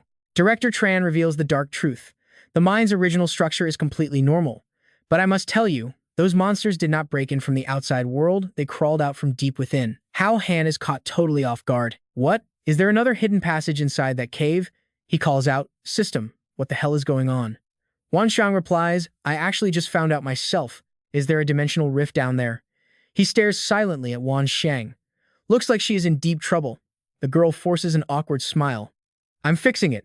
Everything will be back to normal soon. Lu Ju asks straight up, if there really is a dimensional rift inside that entrance, what is going to happen to us? Wan Xiang reveals the insane reality. Hao Han's massive punch earlier might have actually triggered the rift, allowing way stronger and deadlier monsters to cross over. After all, dimensional rifts are stubbornly wild and unpredictable. Director Tran gives his final warning. Anyway, the competition is starting now. The entrance is open, and everyone is about to head in. Just remember the mine is already incredibly fragile. If you don't want to be buried alive and crushed to dust, please measure your strength carefully before attacking. Realizing just how serious this is, the entire crowd furiously glares right at Hao Han. Our guy just looks totally clueless. Why is everybody staring at me? Director Tran loudly announces that the entrance is fully open, telling the players to prepare themselves. You have all been given a biometric tracking bracelet to constantly transmit your vital signs. If your signal vanishes, command will officially assume that you are dead. May the odds be with you. Hao Han waves goodbye to the three girls. All right, I am heading in. You girls wait for me out here, okay? Trust me, you'll want to see what happens next. The system echoes, branching caves ahead. Players, please separate immediately. The competition begins in exactly 3 minutes. Let's jump into the madness. Outside, Huang dies, sweating bullets. 3 minutes till it starts, he mutters. Hopefully, that's enough delay to stop them from immediately slaughtering each other inside. Lu Ko knows the vibe is totally off. Hao Han is basically walking into a death trap on day 1. The other two are heavily suspicious. But why? She breaks it down simply. The raw power he just displayed, it makes him a massive threat. Every other player will prioritize taking him out. Plus, his crazy moves could literally collapse this entire cave. To win or even just survive, they have to eliminate Hao Han first. As expected, everyone is glaring at him with pure murderous intent, while our guy just casually sightsees. Man, this cave is huge. Huh. Meanwhile, outside, the heavy underground bunker doors slam completely shut. The assistant reports, "Director, the exit is officially sealed tight." Director Tran just sighs. "Life or death is up to fate now. We can only watch and pray they bring us some epic surprises." Inside, the cavern glows with this crazy mystical light. A group spots it and guesses the walls are glowing because of some rare iron ore. Tian Feng steps up, his voice echoing. Exactly 1 minute left until the competition begins. Everyone, I'll be taking my leave first. Let's hope we can fight together later, instead of killing each other and becoming monster snacks. The others just laugh. Haha, fight side by side? Yeah, right? If the floor hadn't suddenly collapsed earlier, my blade would have completely cut you down, one guy sneers. Tian Feng barely even reacts to the threat. Every dog has its day. Stay safe out there. Farewell. And just like that, he vanishes. The system announcement finally rings out the match has started. Everyone immediately scatters. A remaining guy thinks to himself, gone in the blink of an eye. Seems like everyone's first priority is just saving their own skin. He spots Hao Han and is totally confused. Why is one guy still standing there blankly? Seeing our main character literally yawn, he's stunned. Is this dude insane? Now watch closely. This is where it gets crazy. Hao Han glares into the void and yells. Listen up, you all saw my skills. I destroyed a giant building with 0 effort. If you're blind enough to attack me, I won't hold back at all. We'll just die together. A guy hiding nearby absolutely panics. You absolute bastard. Are you here to compete or just commit outright terrorism? Hao Han coldly repeats. Did you hear me clearly or not? Any objections? Not a single peep? Cool. I'll assume you all agree. I'm heading out, do whatever. Another hidden player grits his teeth. Damn him. That kid is way too arrogant. Hiding together, 2 guys practically burn holes into each other with glares. Meanwhile, Hao Han casually strolls deeper, pinching his nose. Ugh, smells awful. This tunnel network is way too dense. A normal person couldn't find the bottom tier, let alone someone with 0 sense of direction. This is going to be rough. He walks further into the cavern and spots a completely dried up corpse. Hao Han realizes it's a miner, clearly killed by a beast. Checking the skull fracture, he starts calculating. Right as Hao Han is deep in thought, a massive monster ambushes him. It opens its giant jaws to strike, but he quickly dodges, making the beast take a literal mud bite. Hao Han isn't careless for a second. The cave is huge but dead silent, meaning this thing is an absolute heavy hitter. Wan Xiang is shocked to see an armored centipede here. Why is it underground? They only spawn in forests. Hao Han just shrugs. Your game having insane bugs is totally normal. I need to draw a card. Give me an armor-breaking weapon right now. Wan Xiang awkwardly replies, well, try logging out and back in. Hao Han aggressively scolds her. Cut the crap. Didn't you get addicted to watching those massive team brawls? Just draw the card or I'm dead. Come here, monster. I represent the game. But the second he checks his hand after the draw, he screams, what the hell is this? Wan Xiang feels awful. Tiny mistake. Let's try again. Draw, draw, draw. Suddenly, random cooking tools start popping out: a pan, a knife, an oven. Holding a tiny cup and spoon, Hao Han furiously yells, are you running a kitchenware promo right now? Wan Xiang quickly explains, no, wait. The magnetic field in this cave is totally corrupted, so the gacha system is failing. But that centipede isn't too tough, you can literally beat it with your bare hands. He sighs. She's right. He needs to crush this immediate annoyance first before figuring out the rest. But wait, we know it's never that easy. He looks up dozens of centipedes, swarm the ceiling. His courage vanishes. He's totally screwed now. One massive bug dives straight at him, so Hao Han instinctively swings the frying pan. The centipede gets blasted into the wall. He stares at his weapon, completely amazed. Wow, even Wan Xiang is stunned. This pan packs a huge punch. Gripping his trusty cookware, his confidence skyrockets. Bring it on. This pan will beat you to a pulp. The centipede immediately opens its jaws and blasts deadly venom. Hao Han blocks it with the pan. Seeing the metal instantly melt away, leaving only the rim, he stands there, totally frozen. Suddenly, the whole swarm spews acid at him. His holy armor activates, blocking every single drop of venom. Are you absolutely kidding me right now? That toxicity is terrifying. Wan Xiang warns, you can't tank this. Fall back now. Hao Han furiously throws a punch. Do I really need you to tell me that? Meanwhile, another player is smugly sprinting away, having just successfully dodged 5 monsters and 3 rivals. As long as I stay extremely careful, no bad surprises will happen, and the loot is mine. But speak of the devil, a massive hole suddenly blasts open right above him, and heavy rocks rain down. He gets flattened by a heavy object. Turns out, it's Hao Han. Groaning in pain, a sudden notification pops up. He just hit level 17. He's totally shocked. Wait, how did I level up? Seeing bugs pouring down the hole, Wan Xiang yells, why zone out now? Run! Struggling to outpace the vicious centipedes, he angrily shouts, these guys are like relentless ghosts. Sprinting toward a new cave entrance. A glowing blue light inside violently forces him to stop. He has no idea what it is. A flawlessly beautiful blade arc reflects in his eyes, packing such extreme force that Hao Han literally bends backward to dodge the strike. The swarm couldn't even react before getting blasted. Seeing the bugs entirely wiped out behind him, he's completely stunned. Man, this move is totally absurd. A voice rings out. Who is it? Ah, the Trouble King. Level 18, Mach Van asks coldly, you want this mine? Hao Han loses his temper and yells, can you stop looking at me with that crazy bias? I'm literally just running for my life here. And that's where we leave it. You are absolutely going to want to see what happens next. Her blade twitches, and Mach Van attacks without another word. He blocks it. What? Ignoring my warning? Let's dive right into this. Mach Van stays completely silent. Looking at the dragon inside his holy armor, she finally gets it. That absolute world-destroying dragon attack? It turns out it's just the armor's passive skill. The second his life is actually threatened, it automatically triggers. She tells him to handle his own mess, walk away from danger, and stop dragging everyone else into his problems. Hao Han fires back, acting like he actually wants to cause all this trouble. Mach Van kindly warns him, the deeper they go, the more deadly it gets, so he better brace himself. He just shrugs it off. Well, then I can't guarantee what I might end up doing down there. If I slip up and that passive skill triggers again, don't blame my ghost when you're dead. Mach Van glares at him, frowning hard. What exactly are you trying to say? He actually suggests teaming up. If danger hits, she can just protect him. How about it? Figuring out what Hao Han is really playing at, Mach Van just gets even more annoyed. You seriously want me to act as your personal bodyguard? But he just smiles, totally shameless about it. Of course not. We protect each other. You handle the regular everyday enemies, and I will personally step up to take down the big, impossible boss fights. Done wasting her breath, Mach Van turns around and coldly walks away.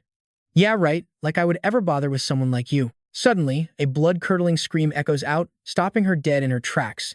She freezes up. Beside her, Hao Han mutters darkly. Based on that player's agonizing scream, there is probably something really, really nasty waiting for us up ahead. Up ahead, another player is screaming his lungs out. Help me, I don't want to die here. Please no. But a blast of blood-red energy smashes into him from behind. Another life instantly gone. The last surviving player desperately points his magic staff at the mystery monster, screaming for it to die. He channels all his magic into the staff for one final attack, but the beast swoops down, completely unharmed. The exact spot where that player just stood violently explodes into dust. Now watch closely, this gets crazy. Hao Han and Mach Van watch from the shadows, totally stunned. A glowing red claw slams into the dirt. It is a level 15 blood-winged wind dragon.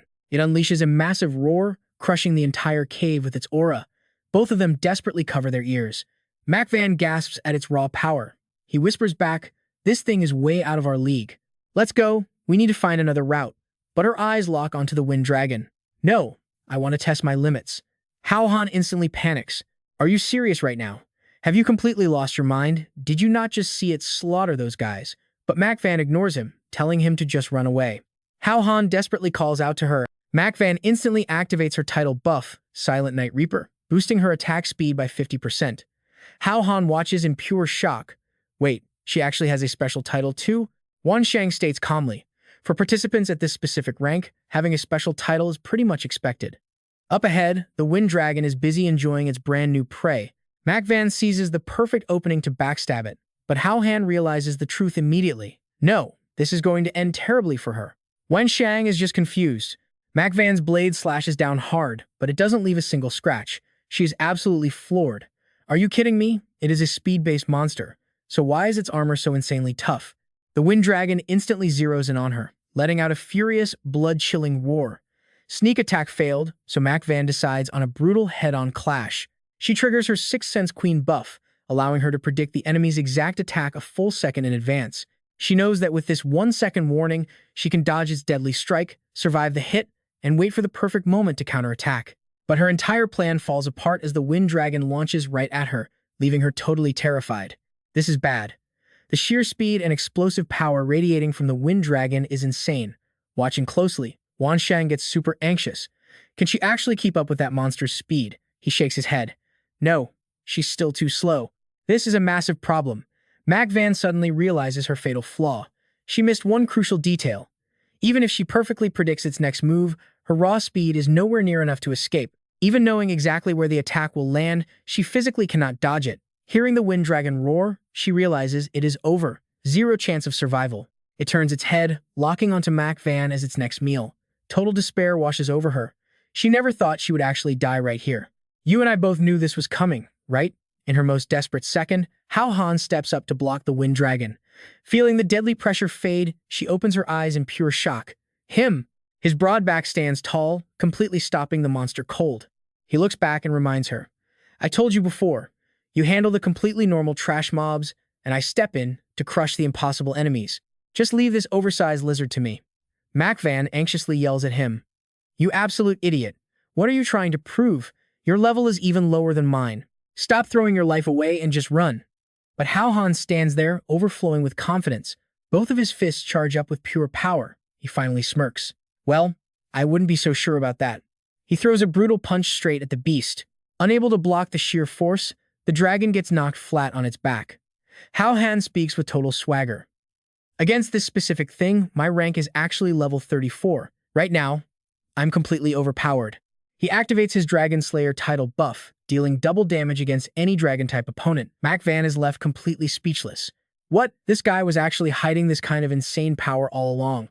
The Wind Dragon starts charging up again, its massive body pulsing with chaotic energy. Wen Xiang immediately realizes the danger. This is the signal for its ultimate attack. You need to be incredibly careful here. Even if you deal double the damage, your base defense still won't survive a single direct hit from that thing. Yeah, I know, Hao Han replies. He quickly calculates in his head. The biggest problem is I don't have a weapon right now. How am I supposed to one-shot this beast with bare hands? The Wind Dragon lets out another furious roar, summoning a massive, violent hurricane. Hao Han stares at it in shock. Wait, what? The raging storm aggressively sweeps right toward him. He gets instantly blasted backward.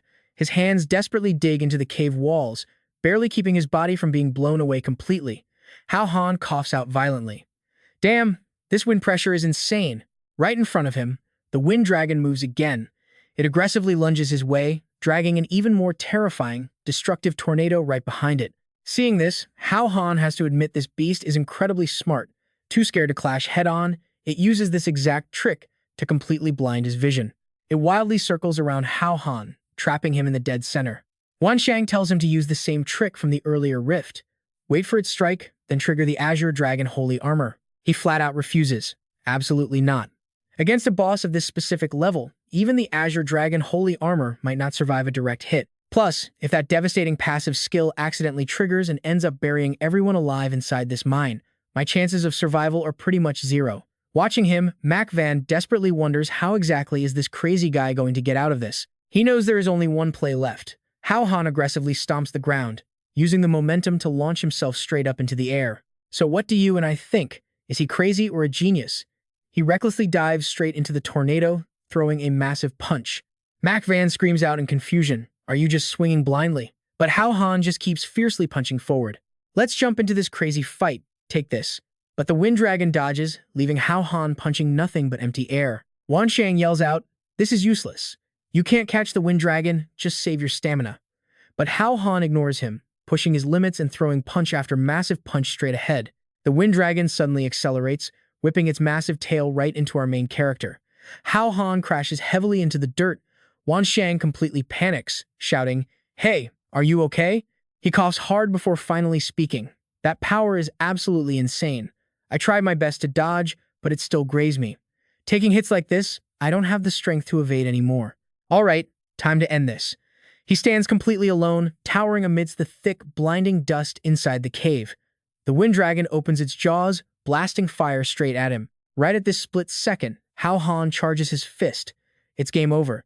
He drives a devastating punch straight into its roaring mouth. The wind dragon frantically flaps its wings to escape the danger. Seeing this, Hao Han roars, "Like I'd let you fly away." He chases it down point blank, unleashing an absolute barrage of punches. Mac Van, seeing the situation stabilize, finally steps out to watch. Boom! An explosion rocks the area right next to her. The wind dragon is down for good. Hao Han lets out a massive sigh of relief, completely exhausted. Mac Van is absolutely stunned. How did he do that? How on earth could he actually catch the wind dragon's top-speed flight trajectory from the front? He smirks and explains, "I really couldn't match its speed, but as long as it attacks along the exact path I set up, that's all I need." They both stare down the tunnel ahead. Now pay close attention to this genius move. Mac Van finally gets it. He wasn't throwing random punches. He purposely forced the battle into a narrow tunnel, faked being weak, and baited the massive wind dragon into attacking along the exact path he had already planned. This way, he didn't even need to predict the dragon's attack angle. He just had to wait for the perfect split second to strike. This guy is insane. Finally, he reaches out his hand toward her. "So, ready to team up with me now?" He truly is a natural-born fighter. Mac Van lets out a heavy sigh. "Phew." She finally admits, "You're a lot stronger than I thought. You actually make a decent partner." She reaches up and places her hand right into Hao Han's palm. He smirks and replies, "Of course I do." Scanning the dark area around them, he realizes their only option is to keep heading down. Mac Van looks nervous, saying, "Honestly, I'm just worried about what the hell is waiting for us down there. If even a level 15 monster ran up to this floor, whatever is below us must be completely terrifying." He just brushes it off, totally chill. "Whatever. If things get really bad down there, we'll just smash and demolish this entire mine. We're going in together." Mac Van rolls her eyes, warning him, "You better not go overboard." Hao Han instantly moves out, embracing the chaos. Survival of the fittest, anyone who resists gets destroyed. The two of them slide deeper down through the dark tunnel. Hao Han yells with absolute hype, "Let's go." Meanwhile, back up on the higher floor, someone finally arrives and spots the wind dragon's corpse. The person's footsteps come to a dead halt. It's Tian Feng. He glares at the wreckage and mutters, "Looks like we're a little too late." Tian Ming violently kicks a rock in frustration. Someone not only rushed ahead of us, but they also easily wiped out the gatekeeper dragon. Lu Mang coughs a few times before speaking up. "Well, this situation isn't looking too good for us, huh?" Tian Feng replies, "It seems there are still fools, unafraid of death. They know exactly how dangerous this place is, yet they still chose to risk it all." Tian Ming nudges the guy next to him. "Liu Mang, you're ranked 14th. I heard you have a time-piercing skill. Why not use it? At least let us see exactly who killed that damn dragon." Liu Mang exhaustedly replies, "Are you out of your mind? Why the hell should I expose my hidden skills just to make things easier for you guys?" Tian Feng quickly steps in to play peacemaker. "All right, calm down. Looking at our current situation, completing this difficult mission completely solo is practically impossible right now. Teaming up is literally our only real hope for success. We all know bad guys teaming up spells trouble," Tian Feng says. "Since we met, it's fate. Let's form a 3-man squad. It'll be much easier to handle. Liu Mang, use your power to see who did this and gather intel. There's a huge chance we'll run into him anyway, so knowing his face benefits you too." Persuaded by his logic, Liu Mang finally agrees to do it. "Fine, whatever. I'll take a peek just for your sakes." Tian Ming gets completely annoyed hearing that.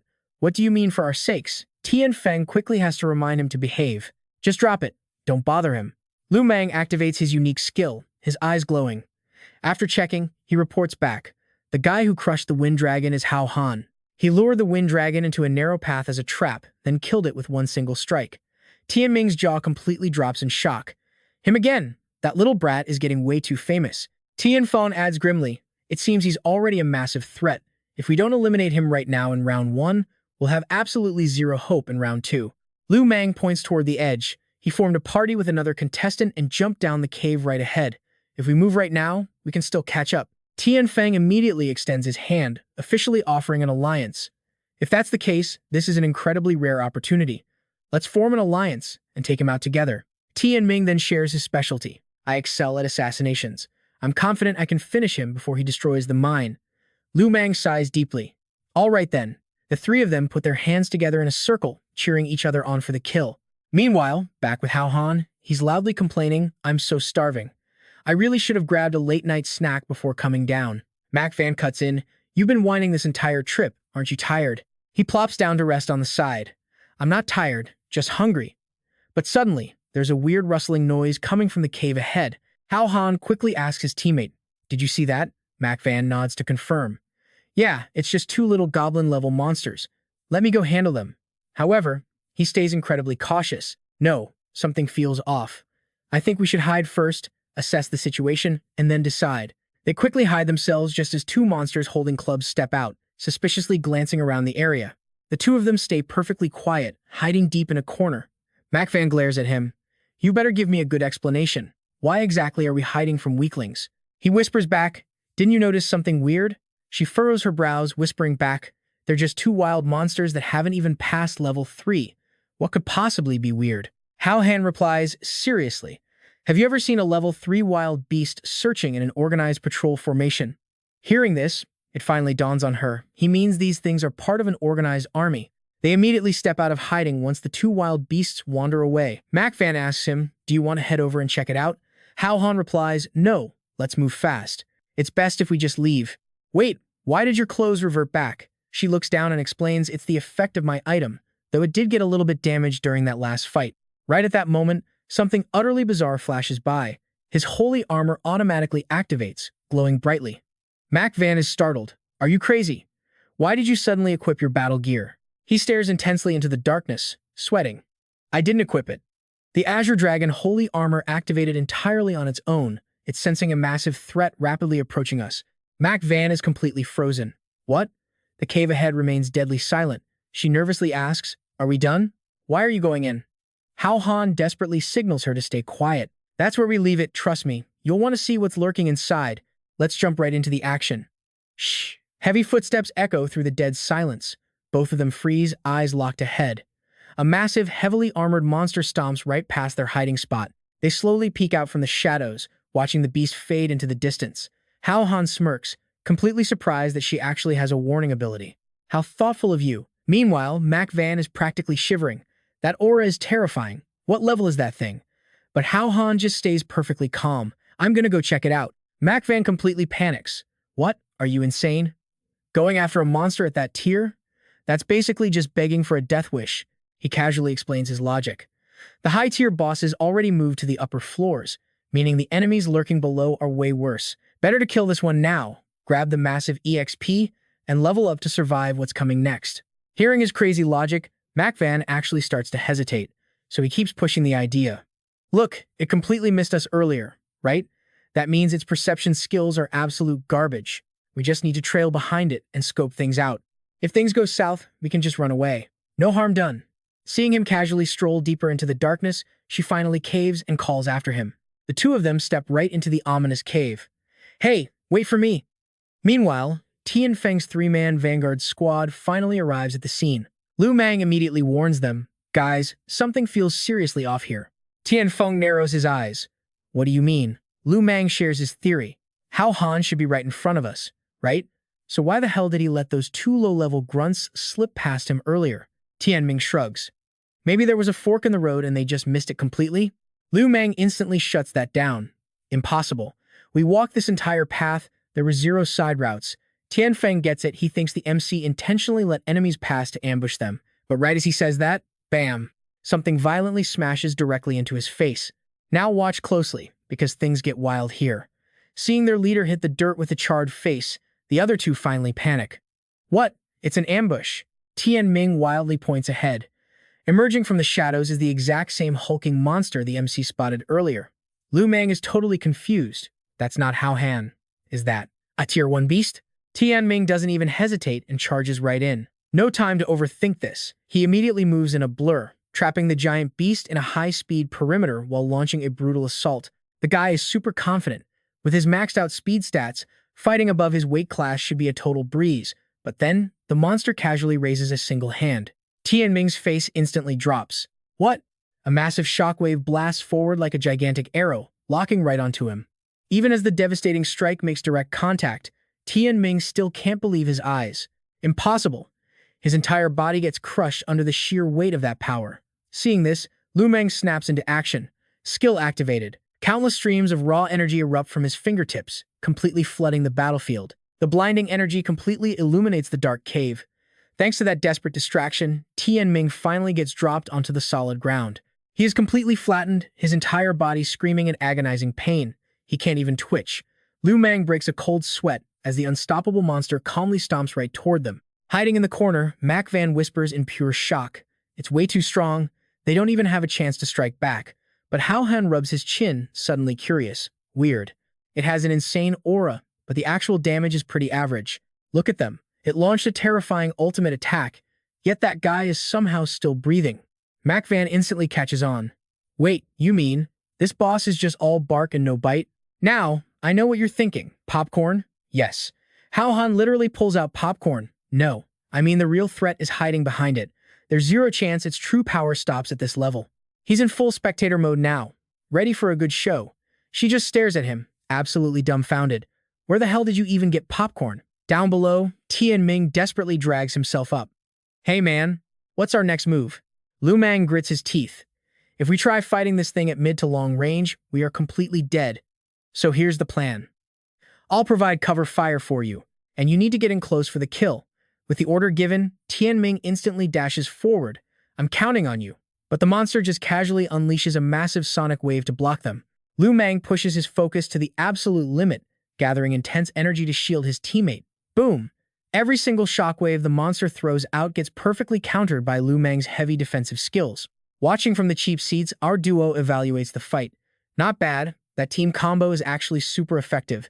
It might just be enough to force the real mastermind out of hiding. Tianming confidently swings his glowing blade. Let's see how cocky you are now.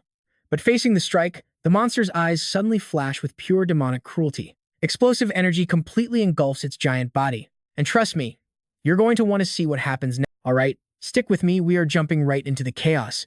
Tianming's sword hits dead air.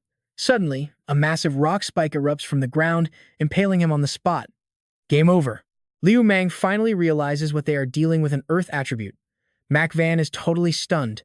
This boss is terrifying.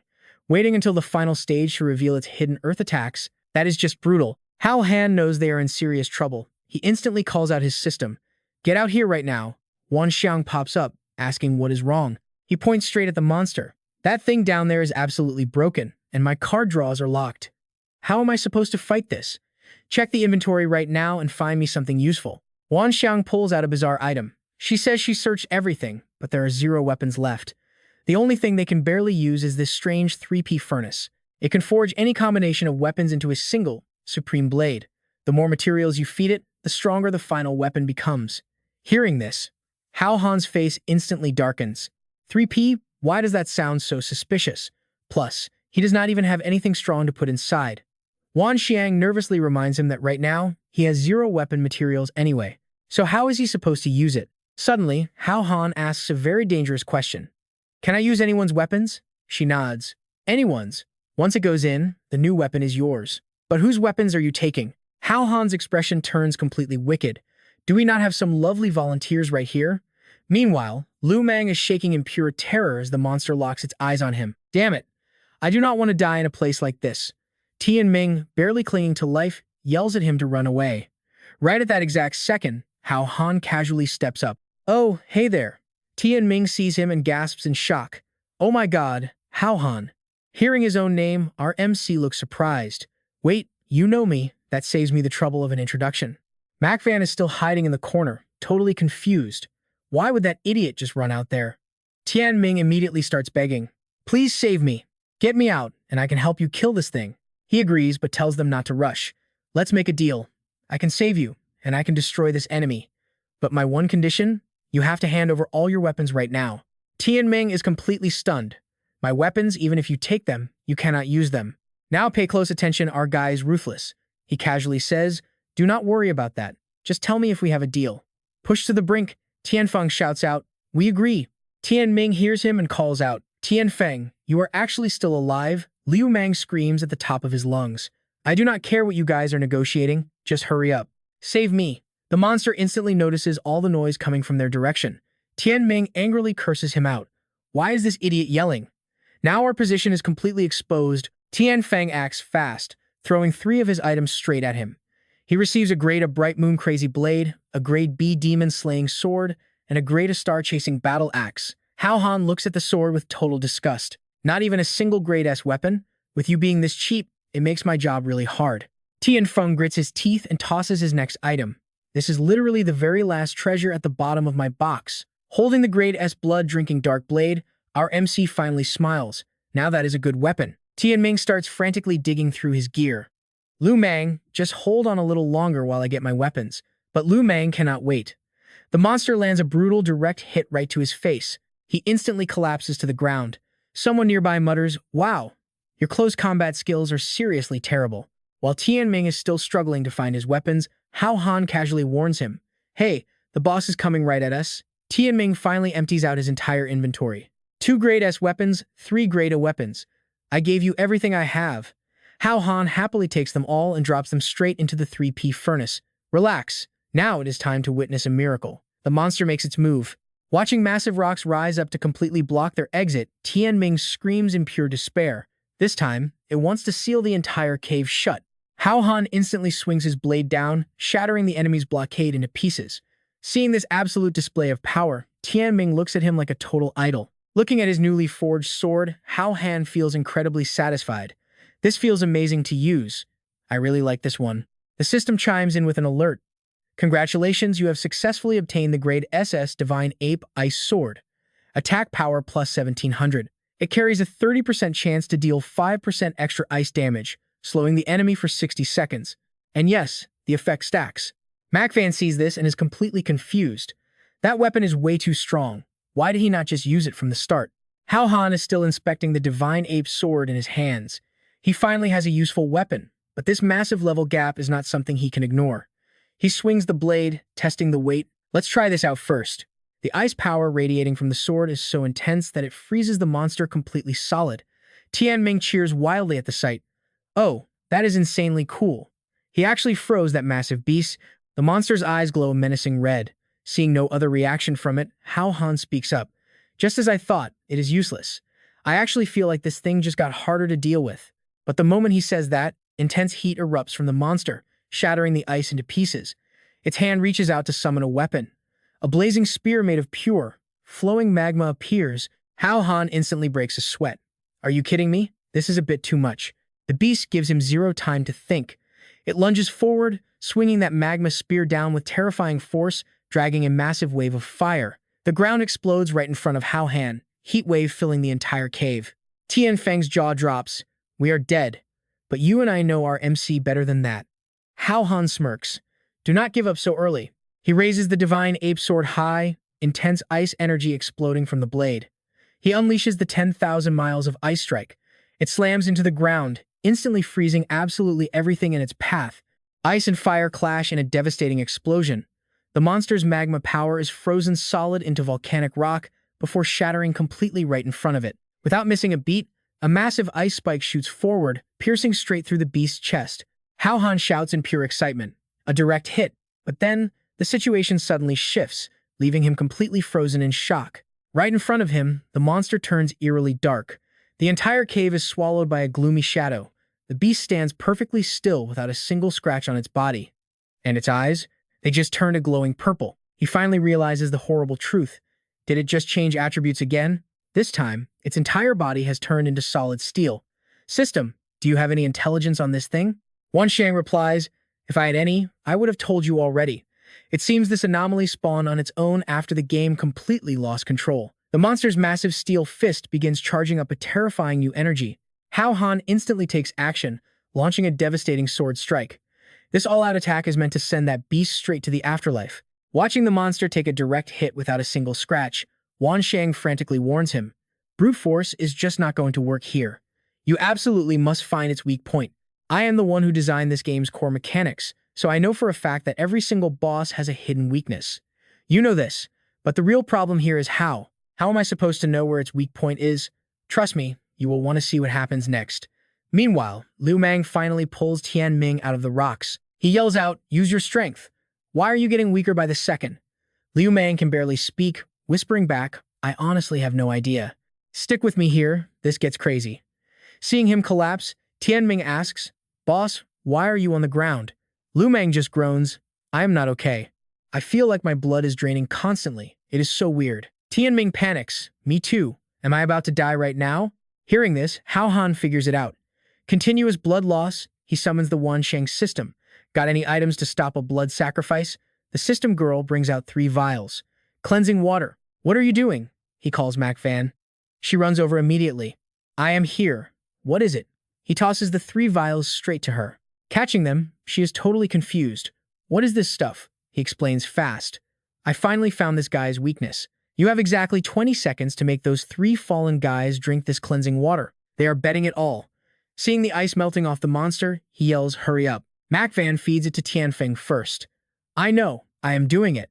Tian Ming hesitates. "Wait, does this actually work?" He has to explain it again. "This guy gets stronger the more we fight. He is definitely putting a continuous blood drain debuff on you all. This is the only way. Just drink it." Breaking free from the ice, the monster shifts its combat element. Its entire body glows in eerie crimson. Seeing that boiling red energy, he knows it changed attributes. A massive wave of fire energy erupts. Tianming's jaw drops in pure panic. Here it comes again. How do we even block this? Pushing his ice powers to the max, he promises them, "With me here, nobody is dying today." An ice shield covers him and protects the group, but the fiery impact shatters it. Exhausted, he leans against the cave wall, panting.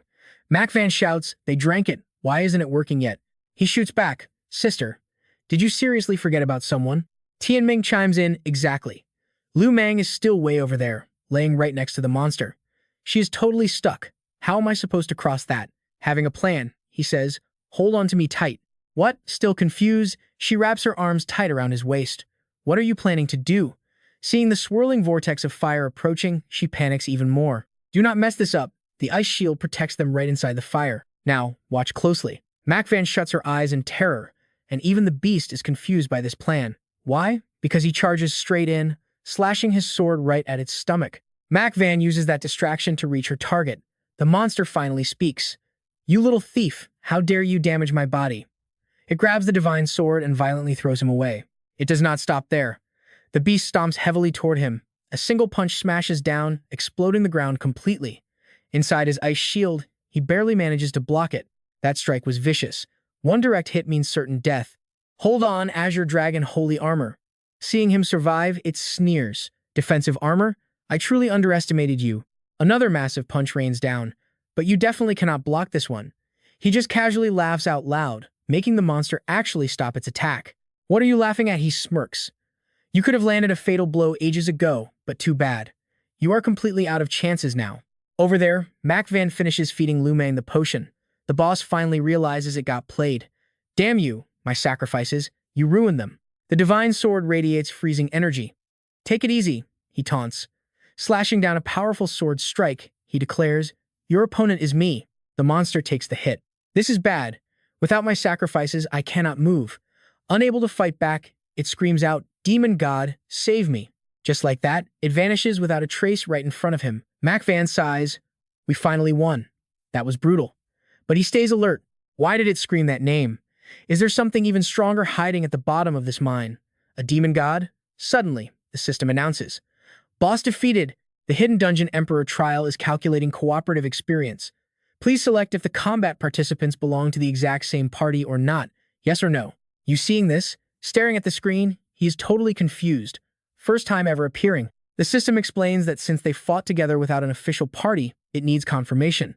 If they are teammates, experience gets shared based on contribution. If not, whoever landed the final hit takes absolutely all the EXP for themselves. He finally gets it.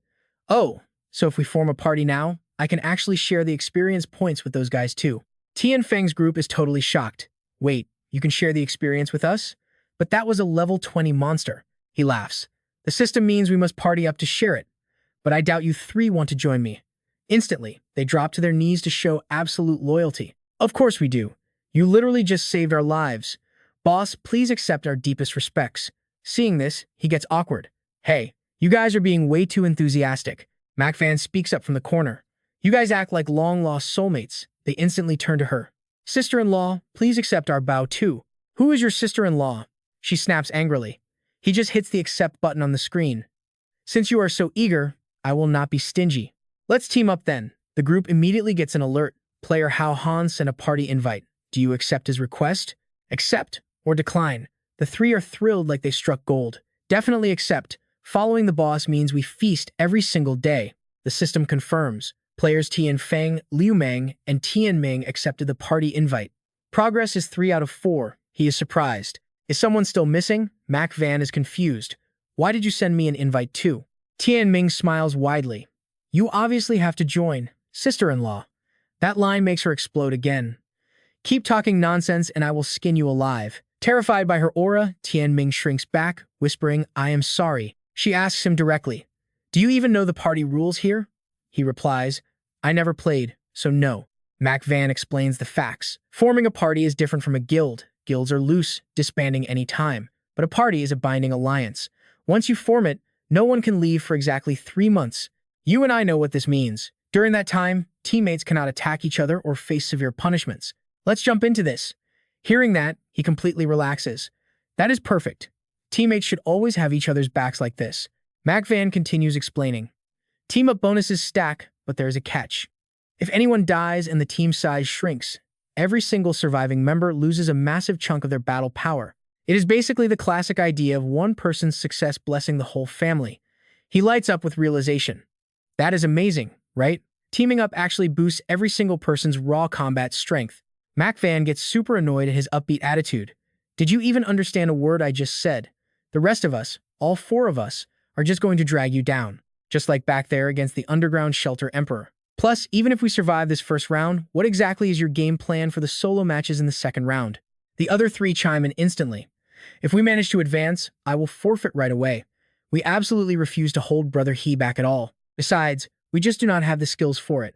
We will all drop out to guarantee Brother He takes the top spot. Keeping my life is more than enough reward for me. I am done dreaming about winning this entire tournament. Hao Han responds with total sincerity. Look, all I know is without your help, I could not have done a single thing against that monster. You guys tested the Emperor's powers and exposed his weaknesses, setting me up for the final blow. Mac Van is completely speechless at this point. You idiot. The other 3 are so touched their eyes tear up. Man, you are making me cry. Mac Van finally yields. Why am I stuck with such a blindly optimistic rookie? Utterly helpless, she hits accept. The system locks it in. Congratulations on forming a 5-person team. No withdrawing for 3 months, no friendly fire allowed. Distributing experience points now. Seeing the screen, the other 3 go absolutely wild. Oh man, we leveled up.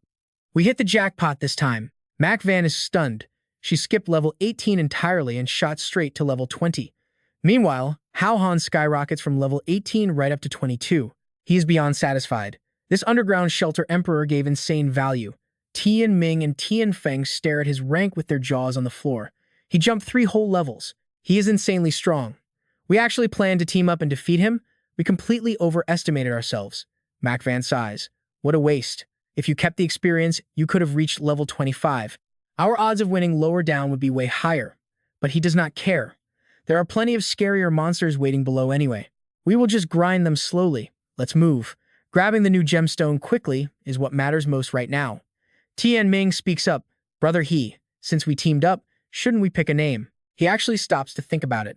A name? Let me brainstorm a bit. Meanwhile, X is monitoring their entire situation from the control room. Looks like those 5 are perfectly united. No infighting will reduce their numbers anytime soon. X turns to Tung Jiang and asks, how many survivors are left? He reports that 5 hours and 14 minutes have passed. Only 18 contestants remain alive. As they get closer to the bottom floor, the brutal fights wipe out more members. Right now, it is genuinely hard to say if anyone will make it back alive. X furrows his brows tightly. No matter what happens down there, those guys are our absolute last ray of hope.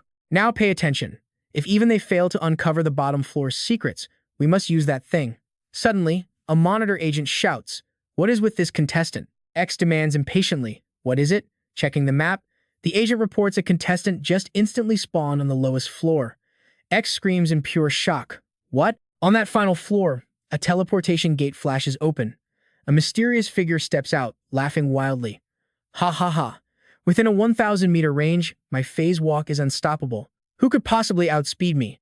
But his laughter instantly dies the second he sees what is right in front of him. A massive structure radiating ancient Chinese architectural energy looms ahead. What? What even is this thing? Meanwhile, over with Hao Han's team, they are aggressively wiping out monsters, crushing every wild beast down. Tianfeng stands arrogantly amid a pack of minor mobs. A bunch of pathetic small fry dare to act tough in front of me? Hao Han is getting anxious. We have been wandering forever, and we still have not found the stairs down. MacVan figures since the organizers withheld the map. They knew these mine routes were destroyed. We just have to navigate ourselves. Staring at endless tunnels ahead, Hao Han is stumped. This is really bad. With so many forks in the road, how do we ever find the right path? Seeing Tianming stretching, Lu Mang gets curious. What are you doing? He replies casually. If this is a maze, you have to rely on me to find the way. Do you even know my alias? Lu Mang cluelessly asks, what is it? Tianming blasts forward to prove his point. The sound speed assassin. In a flash, he completely vanishes. Wait here, I will return once I map the route.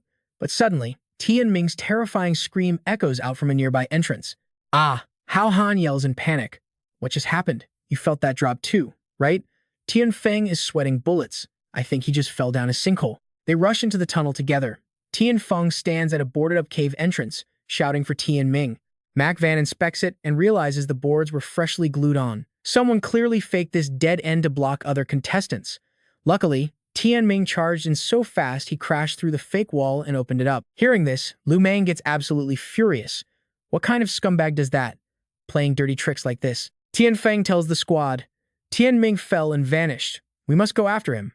But Hao Han senses something deeply wrong with this cave. Tianfeng asks blankly, what is weird about it? He points at a spot. These tracks going into the hole are totally fresh. This is not from before. Tianfeng touches the wall and realizes a machine absolutely dug this. This is no old mining tunnel. Did another contestant dig their way in? No way. Nobody could carry a massive drill down here. Hao Han chimes in. Exactly. Who would drag heavy drilling machinery inside? Meanwhile, another contestant is running a solo mission right now.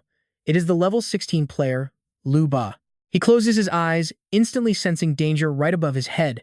Vicious toxic spiders prepare to ambush Lu Ba, but a razor-sharp drill instantly pierces through, slaughtering them all. Gently raising his drill-equipped arm, Lu Ba glares down at the dead spiders with absolute disgust. Just a bunch of pathetic trash. But he feels an even deadlier threat right behind him. A level 18 toxic cave spider boss emerges. He curses helplessly. Damn it, a boss locked onto me already? No choice. He activates his armor-piercing gear and violently charges the toxic spider. I don't care what you are, get ready to be gutted. Back with Tianming, he crashes down, totally dazed. Why did I fall here? Suddenly, a voice whispers, trust me, you'll want to see what happens next. All right, stick with me, we are jumping straight into the chaos. He is actually alive. His teammates finally make it down. Tianfeng grins, this kid is pretty lucky, right? Tianming panics and screams, do not come over here. Before he can even finish, magma rocks start crashing down from the cave ceiling. Hao Han crawls out of the pit where Tianming is lying. These are fresh volcanic rocks. Someone definitely dug this path out on purpose. Tianfeng immediately yells at Tianming, let's move. Why are you still lying there? Once all three of them climb up, Hao Han warns them. Stay sharp, everyone. That drill guy might still be lurking nearby. But with her sharp senses, MacVan picks up something else. A heavy, suffocating stench of blood coming from that direction. Hao Han decides to go check it out. Over there, Lu Ba's drill is already shattered to pieces. He is pinned flat on the ground after his brutal fight with the poison spider, and something is actively hunting him down. Ugh. Could not find that mage, but I bumped into this guy instead. His electric drill is no joke. It instantly put a few holes in me. This loser just delayed us by 10 whole seconds. The owner of that creepy voice? A level 24 Phantom Spore Priest. Where did that mage run off to anyway? He definitely saw something he was never supposed to see. The Emperor ordered us to bring him back alive, or bring back his corpse. Following right behind him is a level 2 Cloud Bone Vine, crying miserably. Ouch, it hurts. The priest snaps at it. Stop whining about a few holes in your body. They will literally grow back tomorrow. The vine is still upset. Yeah, but it leaves scars. Suddenly, the priest senses a shift in the air. I can feel someone approaching over there, he warns. The Cloudbone Vine isn't nearly as sharp. Where? Are you sure you are not just hearing things? But the priest keeps his eyes locked forward, completely on guard. Weird. Was it just an illusion? Whatever. Let's just go back to hunting that mage. But right at that exact moment, Tianming flashes by at supersonic speed. The vine looks down at its own severed stomach and gasps, "There really is someone here." Tianming is stunned that the vine didn't snap completely. Its body is way too tough to cut cleanly. Tianfeng instantly jumps in to help, swinging his sword down hard. The vine's limbs are instantly chopped off, but it still growls, "You guys are ridiculous." Standing right in the middle of the shredded vine pieces, Tianfeng smirks. "Knew you couldn't handle it." Tianming gets defensive. "Who says I couldn't? Without my first strike, you really think your attack would have worked?" Hao Han watches the banter, totally hyped. So there really are two monsters here. "Liu Mang, good thing you warned us." Liu Mang shakes his head. "It was my soul anchor ring. It warned me of danger ahead." Now, pay attention here. This is exactly where the tension skyrockets. The ring suddenly starts glowing again. Liu Mang frowns, totally confused. Why is this happening? The enemies are gone. Tianfeng hasn't realized the danger yet, so he just laughs casually. "Maybe that garbage ring of yours is just broken? It didn't glow when we met the Emperor earlier, so why is it lighting up for these two lackeys?" Liu Mang starts sweating. "That is impossible. My soul anchor ring would never make a low-level mistake like this. Something else is out there." Suddenly, the cloud bone vine appears right behind him, sneering. "So it was you guys who destroyed the shelter?" Liu Mang jumps back in absolute shock. "Wait, what is going on? What the hell is this?" Thick vines abruptly pierce right through Tianfeng's body. Tianming is already being choked by vines wrapping around his neck. Hao Han immediately splits up the tasks. "I will deal with this guy. You go save them." He launches a lightning-fast sword strike. The vine is instantly frozen solid. Mac Van coordinates the rescue, completely slicing through the vines, controlling their two teammates. Mac Van shouts, "Liu Mang, grab him. Do not let him die." Liu Mang catches Tianfeng midair and yells back, "I know, I got him." Even though the cloud bone vine is frozen solid, it still manages to speak. So annoying. Hao Han doesn't hesitate, unleashing a massive barrage of ice arrows. Then just stop. Those razor-sharp ice arrows punch right through the vine, leaving its entire body riddled with holes. Hao Han glares with pure killing intent. "You dare stab my brothers? I am paying you back 10 times over." While being healed, Tianfeng coughs weakly. "Boss." Liu Mang instantly scolds him. "Hey, stop moving around." But the vine is completely enraged now. Disgusting new vine sprouts explode right out of the holes in its body. "You little brats." Another wave of ice darts flies out. The vine literally becomes a target practice dummy for Hao Han's relentless attacks.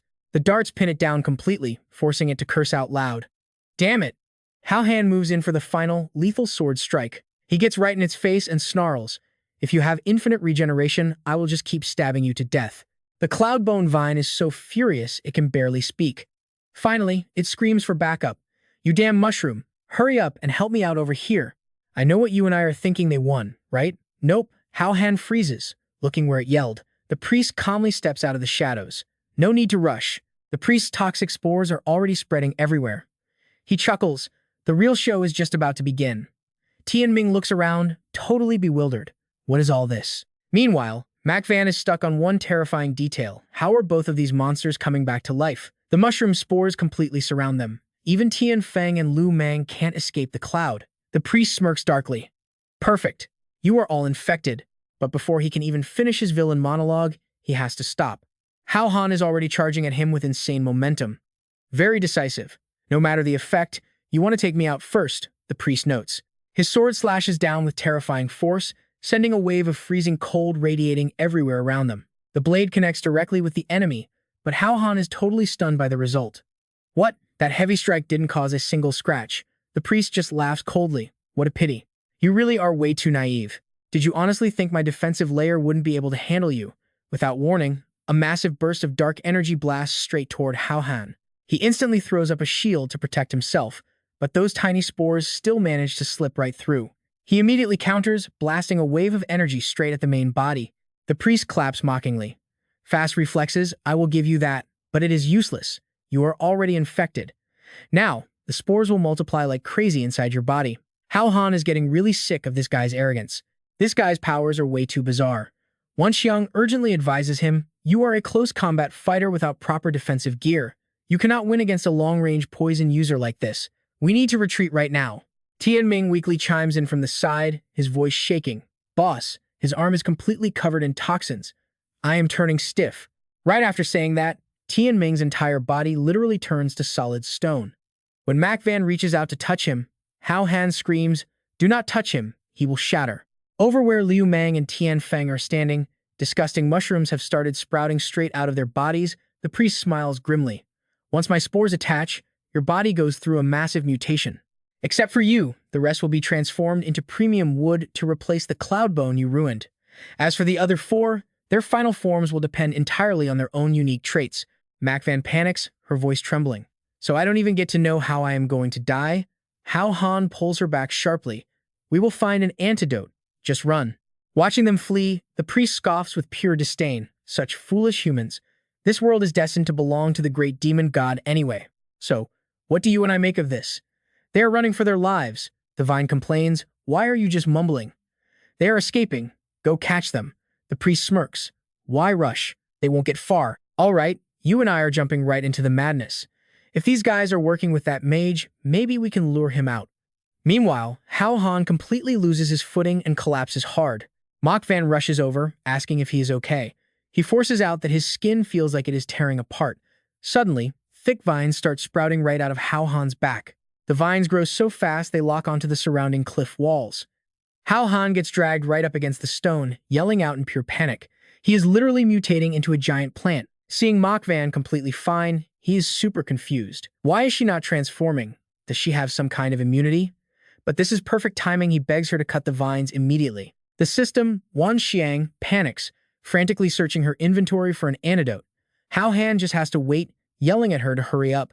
Mach Van nods, stepping up to try and free him. Hao Han agrees right away. But as Mach Van slowly steps closer to him, he has no idea what she is actually doing. He tells her to pull it out, and she just sits down. Her hand suddenly touches his thigh. Hao Han screams in shock, yelling that he meant draw her weapon, not grab him there. Mach Van blushes heavily, admitting she does not know why. She just wants to. Hao Han instantly realizes the spores must act like a crazy aphrodisiac on her. He turns to Wan Xiang, begging his system for help. She is his only hope to bring an antidote right now. But Wan Xiang is just staring intently, practically drooling at the spicy scene. Hao Han furiously yells at her. He orders his system to wake up and stop watching like a total creep. Meanwhile, Mach Van touches her chest, confused. She whispers that her heart is beating way too fast to control. Hao Han cringes hard, pointing out that his heart is beating even faster.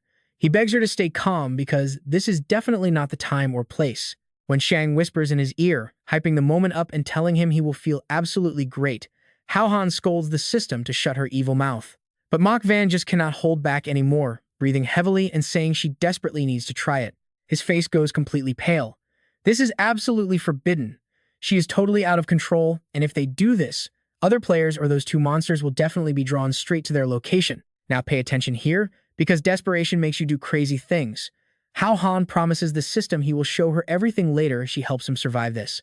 Wan Xiang instantly gets super excited. She asks if he is serious, and he swears on his life, screaming to hurry because Mach Van is already sitting on him. Wan Xiang pulls out a magic item, warning him not to break his promise. Boom, Mach Van is cured. Snapping back to reality, she looks around completely lost, wondering what just happened and why she is positioned there. Hao Han sighs in massive relief, thanking the heavens she recovered. Suddenly, she realizes exactly what she is squeezing in her hand. Hao Han awkwardly mutters that calling it a squeeze is a bit insulting considering the impressive size of his little brother down there. Realizing what she is holding, Mach Van jolts in absolute shock and straight up punches him. She scrambles off Hao Han, furiously calling him a total pervert and demanding to know what he did. He quickly defends himself, telling her to open her eyes. In his current vined-up state, he could only be a passive victim here. It was all caused by that monster's poisonous spores. Mach Van finally connects the dots, realizing she was under an effect. Hao Han explains that thankfully he got an antidote, and now he just needs one more bottle for himself to break free. He asks his system for the second dose, but Wan Xiang nervously looks away, unable to make eye contact. She awkwardly confesses that she only found one bottle, and they are completely out.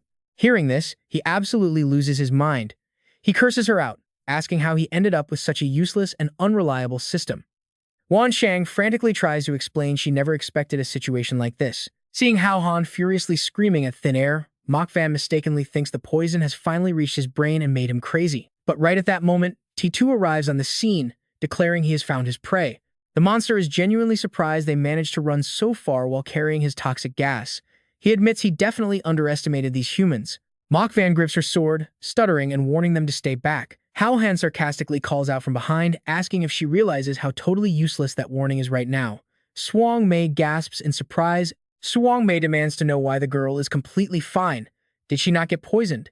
T2 refuses to believe it, swearing nobody is immune to his special spores. T2 insists that the hidden mage must have cured her. He orders her captured alive, needing a prisoner to interrogate so they can figure out exactly where this mysterious mage is hiding. Hao Han instantly catches onto this. You and I both heard that, right? A mage? They are hunting a mage. Swang Mei angrily steps forward to tie her up. Instantly, thick vines surge directly toward Mach Van to trap her. She uses her sword to slice through the vines one by one. Hao Han shouts for Mach Van to use fire magic. She yells back that she thought of that, but she absolutely does not have any fire skills. Swang Mei smirks hearing this, taunting that she is totally out of luck and should just give up. Panic setting in, Hao Han starts begging. He desperately asks Wan Xiang for a retreat option. The system replies she is helpless and cannot save everyone, saying the girl is on her own. So, Hao Han tries some reverse psychology. He shrugs, saying that is fine. If she dies, he has one less problem to deal with. That immediately gets Wan Xiang's attention. She realizes Mach Van cannot die here. Instantly, a magical artifact is thrown to Mach Van. With her new power, Mach Van effortlessly slashes every single vine. This feeling of easy victory is completely addictive. Her blade is now fully supercharged by the system's artifact. Swang Mei slams a massive vine-covered hand right down on her, declaring game over. Hao Han screams at the top of his lungs. He tells Mach Van not to give up and fight back. She closes her eyes and puts everything into one heavy slash. The unbelievable power from her blade sweeps directly through Swang Mei's entire body. Engulfed in blazing flames, the monster is in total disbelief. Mach Van looks at the burning sword in her hands, barely believing it herself. Hao Han happily cheers her on from the sidelines. He tells her to go all out, promising she will win with him, backing her up. Swang Mei loses a burning arm and glares fiercely, cursing the hateful woman for pretending to be weak. Hao Han warns her not to give it any chances, urging her to keep attacking. Mach Van agrees, bravely charging forward with her blade. Swang Mei instantly sends an SOS signal out to its partner. It yells at T2 to retreat. T2 releases a massive cloud of toxic spores, telling his partner to relax because this exact situation is why they teamed up. Mach Van's flaming strike slices right through the shield Swang Mei creates. The monster gets completely obliterated, screaming out its final question, why is she still not reacting to the poison? Riding the momentum, Mach Van hits it with one more brutal bonus strike. Swang Mei curses his partner for selling it out at the crucial moment, and finally collapses dead. Tae-Tu is completely stunned, demanding to know what kind of divine being she is to be totally immune to his lethal spores. Hao Han confidently answers for her. He is just glad they finished one off. Wan Xiang reveals the antidote lasts for 3 straight hours, meaning 0 toxins can enter her body right now. He feels super relieved they managed to eliminate one threat. So what do you and I make of this crazy mess? That toxic mushroom guy is the real headache. Mach Van realizes the vine monster was weak to fire, but how on earth do they handle an enemy made of spores? He feels way harder to defeat. Alright, stick with me here, you're about to see this fight get absolutely wild. C2 tried to stay calm, even if she was immune, he still had tricks. But suddenly, the bone cloud groaned, I still have a chance. Mo Yun spun around in shock. That thing is still alive? Seeing it drag its broken body toward him, Hao Han got a seriously bad feeling. Why the hell is it coming straight for me? He thought. Sai-Tu panicked and screamed, are you trying to ruin everything? Don't mess this up. But the monster sneered, ignoring the orders. My life is on the line here. I'm saving myself. Suddenly, the creepy vines wrapped behind Hao Han started moving, getting sucked right back into the bone cloud's body. Freed at last, Hao Han gasped. Well, that actually worked out. I can't believe this ugly monster just helped me escape. Meanwhile, Sai-Tu was absolutely furious at the idiot for losing control. The bone cloud rapidly sprouted a brand new arm, regenerating its entire body back to perfect, terrifying condition. I'm back from the dead. Come at me, I'll smash you all. But before it could finish bragging, Hao Han's sword slashed right through. Thanks for the help, buddy. Have a nice life. Frozen completely solid by glowing icy chains, the bone cloud stood frozen in pure shock. Impossible, it thought. Hao Han just smirked. Even without fire, destroying trash like you is way too easy. Mo Yun watched him, totally starstruck by how insanely cool he looked. Hao Han pointed his glowing blade straight at the last guy. All right, you're up next. But C2 completely refused to back down. You absolute fool. Don't think beating that useless trash means you can act arrogant in front of me. Thick, gloomy poison gas exploded from him, completely blinding their vision. Hao Han quickly guessed his real plan. Saitu pointed a finger right at his target. Go! Countless deadly spore clouds shot forward, packed with lethal poison. Hao Han tensed up, suddenly realizing, wait, is this pure physical damage? Watch closely, because things are about to go south. A magical shield popped up to protect them, but the toxic damage pierced right through. A massive hole blasted straight into their absolute defense. Not good, Hao Han thought. Even the Azure Dragon holy armor couldn't block it. Another massive wave of poison blasted toward them, but suddenly, a mysterious power intercepted the attack out of nowhere. He gasped in shock. That purification skill is way too strong. Who just showed up? C2 sneered with pure arrogance. You sneaky little rat. The mage we've been hunting is finally here. Mo Yun looked confused. Was this another tournament competitor? But Hao Han instantly realized this guy was the monster's real target all along. What on earth did this mage do to them? Why didn't he just run? Instead, he jumped in to help at the perfect moment. C2 immediately locked his deadly aim onto the newcomer. You are not escaping this time. The mage mocked him.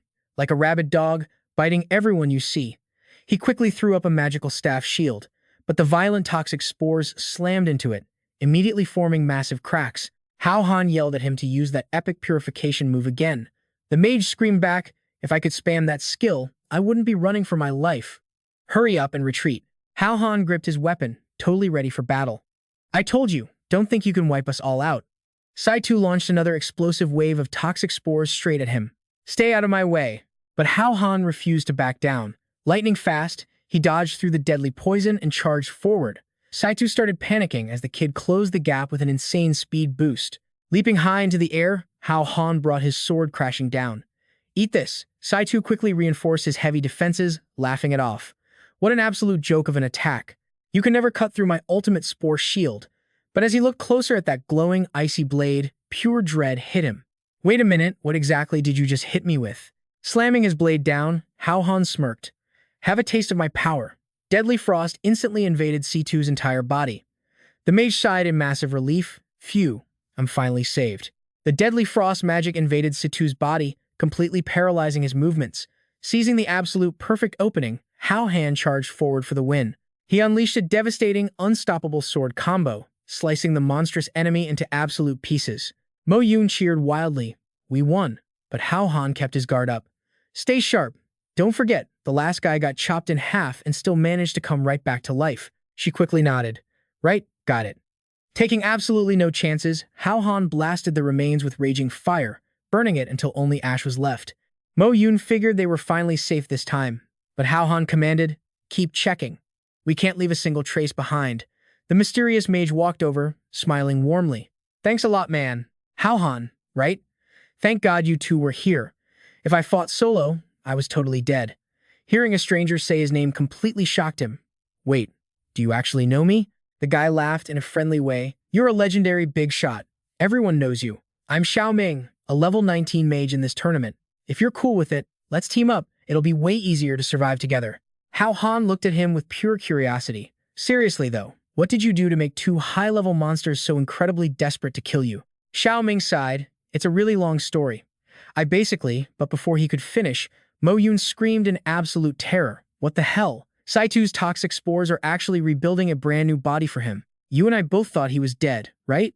Think again. Hao Han yelled in shock. Is this freak immortal? Saitu's brand new body finished regenerating, and he roared, You're all going to die. Xiao Ming threw up a barrier, completely sweating bullets. We're doomed. He's going to drown us in toxic spores. The fragile shield desperately protected them from the terrifying cloud of poison, entirely swallowing the area. Xiao Ming warned that one touch meant instant death. Thinking fast, Hao Han asked, Can you use your magical barrier to crush him from the inside? The mage pulled out some colorful glowing crystals. I have no idea, but let me try. Xiao Ming's magic staff absorbed the crystal's pure energy, unleashing everything he had. Up above, C2 was actually trapped inside a massive icebox, but the monster just sneered down at them. Idiots! Draining all your magic just to use some pathetic external trick won't do a thing. The second your power runs out, I'll tear you to shreds. But Hao Han launched a combo attack. You think this won't work? Don't be so sure. Suddenly, Saitu screamed in absolute panic. Are you planning to? No. After that terrifying scream, a massive wave of ice blasted from the divine sword. Hao Han smirked. If I can't kill you today, I'll just lock you away. A massive, unbreakable ice prison formed instantly, completely freezing Sai 2 in place. Hao Han crossed his arms. That ice block won't melt for a whole month. Let that creep slowly freeze to death inside. Meanwhile, Xiaoming looked completely devastated. Man, all the epic treasure at the bottom totally burned up. Hao Han patted his shoulder to comfort him. Don't give up. There's definitely way better loot deeper down. We'll get everything back with interest. Now, come on. Let's go check on Qian Feng's crew. Mo Yun nodded. Yeah, they've probably cured the poison by now. Xiaoming chuckled coldly, a smirk on his face. I'm not discouraged at all. After all, you have to throw out some bait if you want to catch the really big fish. Over on the other side, the three unconscious guys finally woke up, looking totally confused. What just happened? I have no idea. Mo Yun lit up with joy seeing they were completely safe. Thank goodness you guys are all right. Qian Feng and Tian Ming yelled out, Boss, did you already take care of those two monsters? Hao Han smiled. Yep, and we even made a brand new friend. This is Xiaoming. He's joining our squad. Since he's a mage, he's going to be a massive help to us. Xiaoming raised his hand and gave them a friendly wave. And that's where we leave it. Hey everyone, Xiaoming said, picking up his story. Now I can finally explain what's really happening down there. Trust me, you're going to want to see what secrets he reveals next. Stick with me here. You and I wouldn't believe how crazy this gets unless we saw it ourselves. He sneaked into the final floor through the Mystic Spirit Tunnel. But guess what? 0 purple crystals down there. Instead, it was an entire mysterious otherworldly city. Hao Han is completely stunned. A city? Lu Meng eagerly jumps in, asking what the inside even looks like. Did he go in to check it out? Xiaoming continues, saying he wanted to sneak in to see if those city dwellers took the purple crystals. But before he even got close, he spotted enemies with absolutely terrifying power levels. He knew he had 0 chance of winning. Just escaping that place alive was pure dumb luck. Hao Han figures if that's the case, the situation down there is completely different from what they control on the surface. They need to carefully weigh every option before making their next move. Tian Ming suddenly remembers and turns to Lu Meng. Wait a second, can't he just use his time flashback ability? He tells him to check out what the situation is like underground. He immediately replies that his power only lets him rewind things that just happened. It isn't like he has clairvoyant eyes that can see straight through the solid ground. Qian Feng agrees bluntly. Come on, so his ability really isn't that overpowered after all, huh? Lu Meng doesn't even bother arguing, just sarcastically calls him a top-tier genius. Hao Han steps up to break the tension. All right, now is definitely not the time to fight about this. Things are deadly serious. If the enemy pursuers are this strong, the monsters on the lower levels will be even more brutal. They must decide whether to push forward or retreat. She tells everyone to raise their hands. After all, the whole situation has completely spiraled out of their control, so they can't just take blind risks. Mo Yun speaks up first. She's moving forward. They came this far. If they go back completely empty-handed, she would regret it for the rest of her life. The other 3 are just as brave. They agree too. They already survived death twice anyway. Who knows? Maybe the goddess of luck is actually smiling down on them this time around. Actually, it's their boss standing with them. With the boss here, they have absolutely nothing to fear. Following the boss is the only move. Hao Han turns to the last guy and asks if he wants to keep going too. Xiaoming sounds hyped, saying that with them around, he feels totally safe.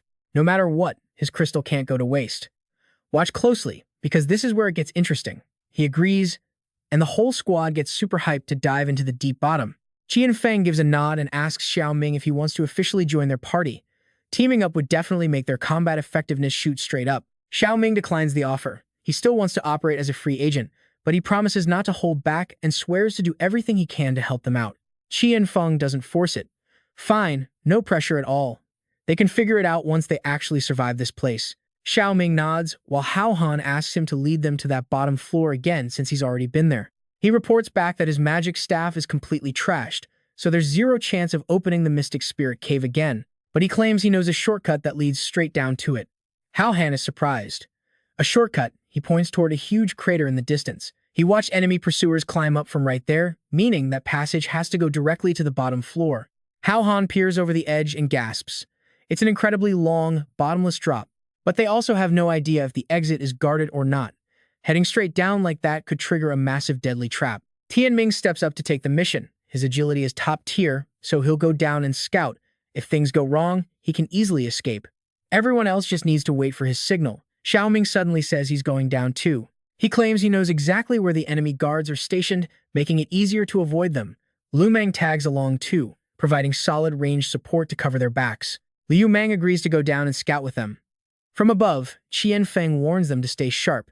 Tianming grins with total confidence, telling them to wait for the good news. Mo Yun is super worried, completely unsure of what is waiting for them down in the dark. Meanwhile, Hao Han is full on suspicious. She doesn't trust this Jiang Xiaoming guy at all. Mo Yun looks at her, stunned, and asks what is wrong with him. Hao Han breaks it down. She can't pinpoint it exactly, but something feels extremely off about him, especially just now. I know you're thinking the exact same thing. I am.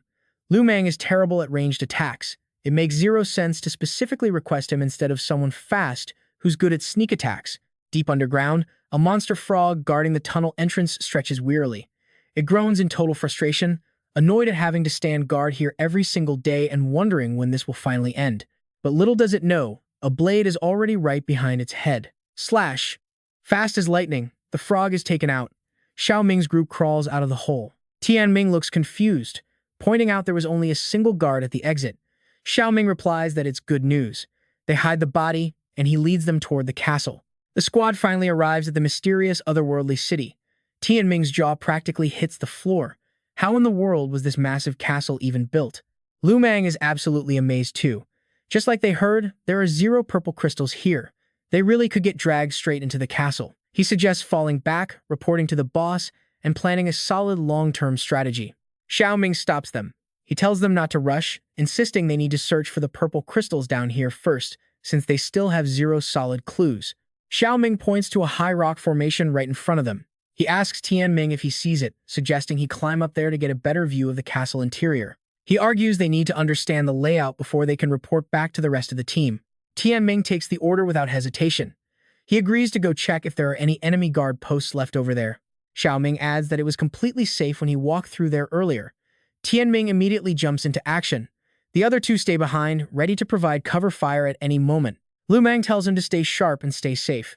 Reaching the designated spot, Tianming thinks this position is fantastic. No guard posts in sight. The enemy really is totally stupid.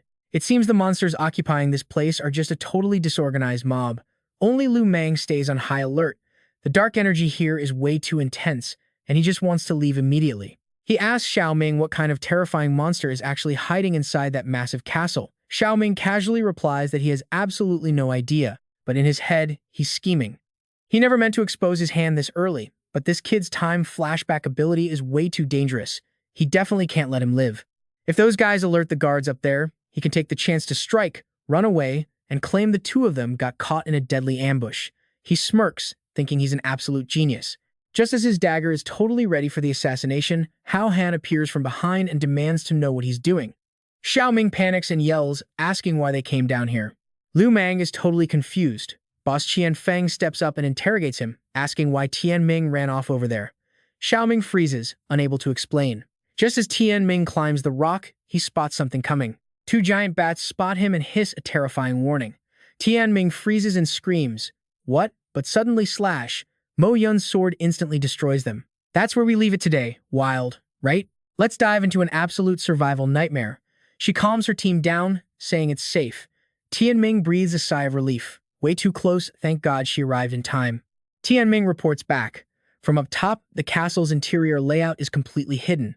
If they actually want to find those purple crystals, their only option is walking straight through the front door. Mac Van chimes in immediately. Charging blindly into unknown enemy territory? That is extremely dangerous. Hao Han agrees. He only came down because he feared the team was in mortal danger. Good thing he made it just in time. Tian Feng turns to Old Man Lu. Can he use his time rewind ability to check out the situation now? He nods. All right, let me give it a shot.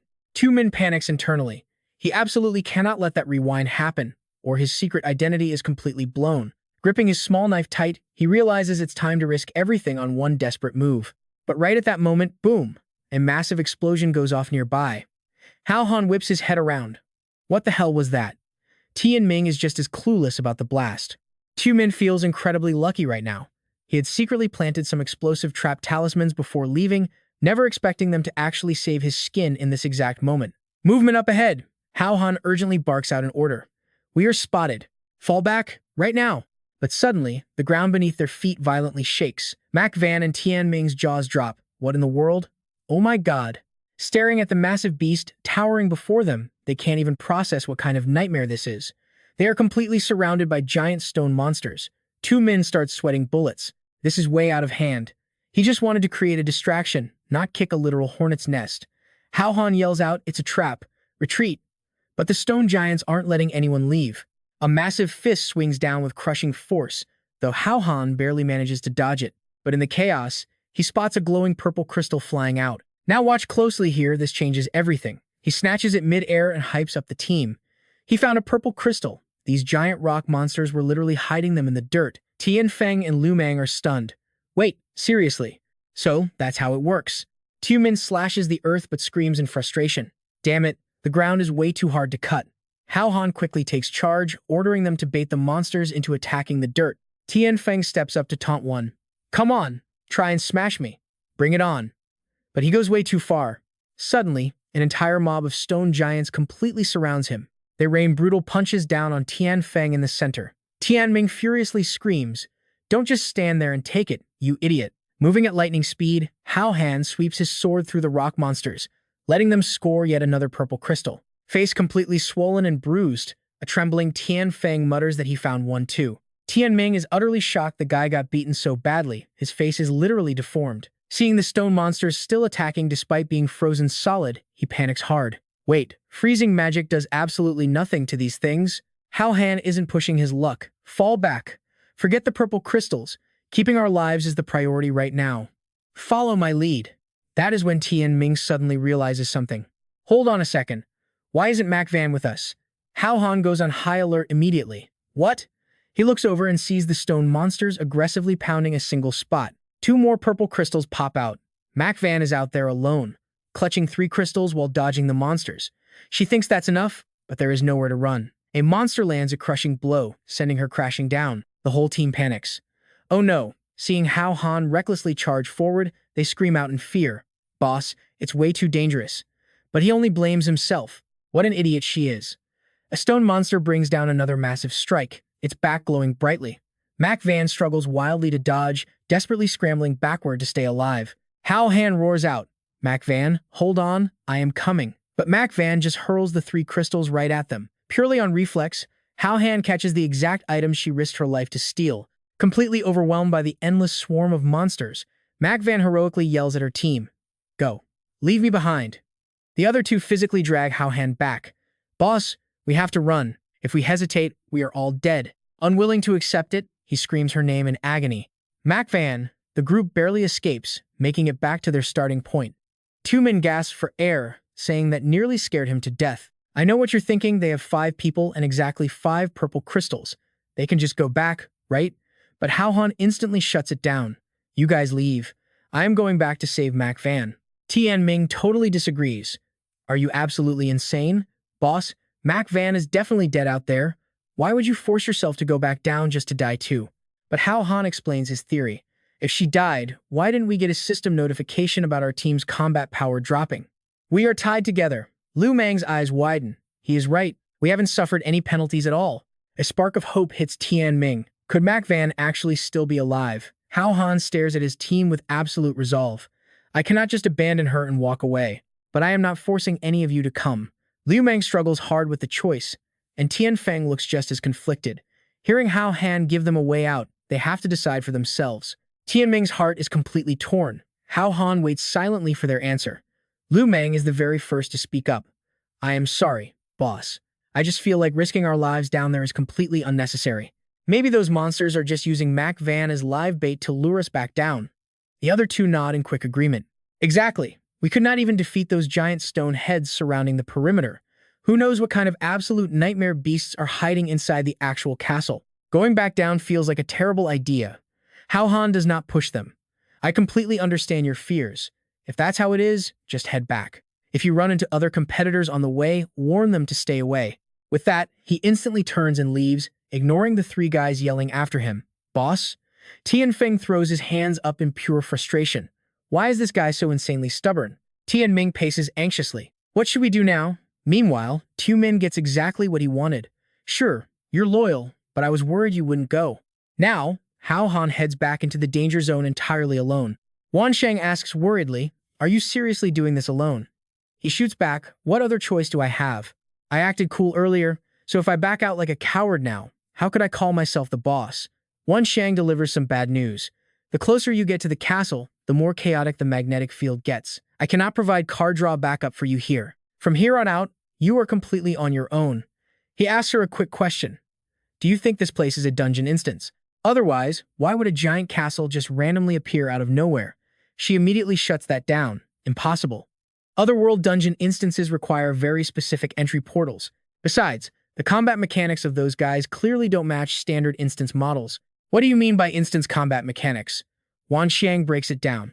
In the instances I designed, whether it's the main boss or low-level mobs, they are programmed to prioritize attacking the highest level challenger first. Those stone guys from earlier didn't focus their attacks on you at all. That proves they are just basic enemies with incredibly low intelligence. He reluctantly accepts the reality. Alright, fine. Looks like next time I run a dungeon instance, I need to bring along someone with a much higher level than me as a shield. Wan Xiang praises him. Not bad. That logic sounds a bit twisted, but it is highly accurate. Now, the real issue is figuring out how to sneak into that castle without alerting a single enemy. Trust me, you're going to want to see this cliffhanger. Suddenly, sensing movement behind him, Hao Han draws his sword. With a blade to his neck, Tu Min stammers, "It's me." Hao Han stares in shock. Why are you down here? He replies, "You're being way too unfair. Just because those three refuse to go doesn't mean I will. You didn't even bother asking me, just going there all alone." Hao Han wonders, "You want to risk your life with me again?" "Why?" He answers, "I've been here twice. If I don't go in and check it out, I won't be satisfied. Trust me, you and I know the rule here, there's always bigger treasure inside, making any risk totally worth it. You know the real problem is even getting close. There are definitely tons of monsters hiding outside that castle. If we wake them up, a brutal, all-out war is absolutely guaranteed." Xiaoming casually replies, "Relying just on you? Obviously impossible. That's exactly why I'm here." A layer of magic suddenly covers the ground, lifting Hao Han's footsteps right into the air. Floating in midair, he's pretty intrigued. This skill is awesome, not touching the ground at all. Xiaoming says, "I got exposed before, so I came prepared this time." A moment later, they approach the stronghold. Hao Han gasps, "We're here." Xiaoming uses his void magic to instantly create a spatial portal, opening a direct path to a room inside. Stepping out of the portal, Hao Han whispers, "We're in." Having done its job, the glowing gateway slowly fades away. Hao Han looks around. "I thought these guys didn't eat normal food. Can't believe this castle actually has a food storage room." Xiaoming urges him to hurry up and find their target. The two of them stealthily sneak around to find her. Stepping into the inner corridor, Hao Han is stunned. This interior space is way bigger than it looked from the outside. Xiaoming figures this bizarre castle probably hides an entirely different dimension on the inside. He has a plan. Searching blindly is useless. They need to grab a captive first and interrogate them to find out exactly where Mo Yun is locked up. A monster appears ahead. Hao Han immediately ducks behind a pillar. Peeking out, he asks, "Who was that guy just now? The third brother's dream lover?" Xiaoming has no clue. They decide to check it out anyway. The monster carries a box into a room. Suddenly, they hear a scream. "Let me go!" Inside, Mo Yun is completely tied to a chair, furiously screaming, "Let me go right now. If you want to kill me, just do it already. Stop using these cheap tricks to torture me." The monsters beg, "Oh, please, lady, stop moving. We barely managed to tie your hair up perfectly. Now here's where it gets wildly unexpected. Pay attention to this. Our boss really likes you. Tonight is the big wedding, and tomorrow you'll officially be our grand first wife." Such a violent temper. No wonder the boss loves it. Xiaoming frowns, totally confused. What the heck is actually going on in there? Are they using some extreme torture on Mo Yun? Her voice sounds completely broken. Hao Han absolutely can't stand listening to this anymore. Let's see what this boss's sick hobby is. Forcing himself on girls? Inside, Mo Yun is still yelling to be released. An annoyed monster snaps back, "I told you to stop moving." Another one raises its hand. "You want to do this the hard way? You got a death wish?" But suddenly, its hand is grabbed tight. It's Hao Han. He growls, "No, do you have a death wish?" The other two are completely shocked by Hao Han's sudden entrance. Where did this punk come from? You want to die? But Hao Han just answers by hitting the first guy with a brutal uppercut right to the throat. Mo Yun looks at him, deeply moved. Watching Hao Han absolutely demolish three monsters solo, she finally believes he actually came back just to save her. A monster's trembling hand frantically reaches for the nearby alarm bell. Sound the alarm, but Xiaoming instantly blasts his magic to stop it. Don't even try it. The monster freezes solid before getting knocked completely out cold. Hao Han comforts Mo Yun. "It's okay, I'm here to get you out." Feeling deeply touched, she says, "You idiot, didn't I tell you guys to leave already? Why did you come back?" He just smiles honestly. We formed a team. How could I ever leave you behind in a place like this? Xiaoming urges them, you two, stop chatting and let's get out of here right now. The trio sprints down the corridor. Hao Han asks, can't we just find a nearby wall and phase right through it? Xiaoming replies, we don't know what's behind the walls. Running back the way we came is the safest bet. Seeing 3 bats flying toward them, they curse. Damn it, we've been spotted. The two slash their swords at the bats while Xiaoming grabs his head, screaming, watch out. Seeing rock monsters charging in, Mo Yun gasps. Not good. It's those annoying rock monsters again.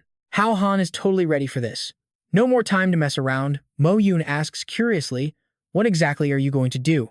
Hurry up, just hold on a little longer and we're out of here. His sword suddenly erupts with blazing flames, shooting a massive wave of pure firepower straight ahead. The wall gets blasted wide open, and the 3 take their chance to escape. They make it back to the stone cave. But right then, Xiaoming cries out, I twisted my ankle. Hao Han quickly pulls him up. Come on, just push through it. We are almost out of here.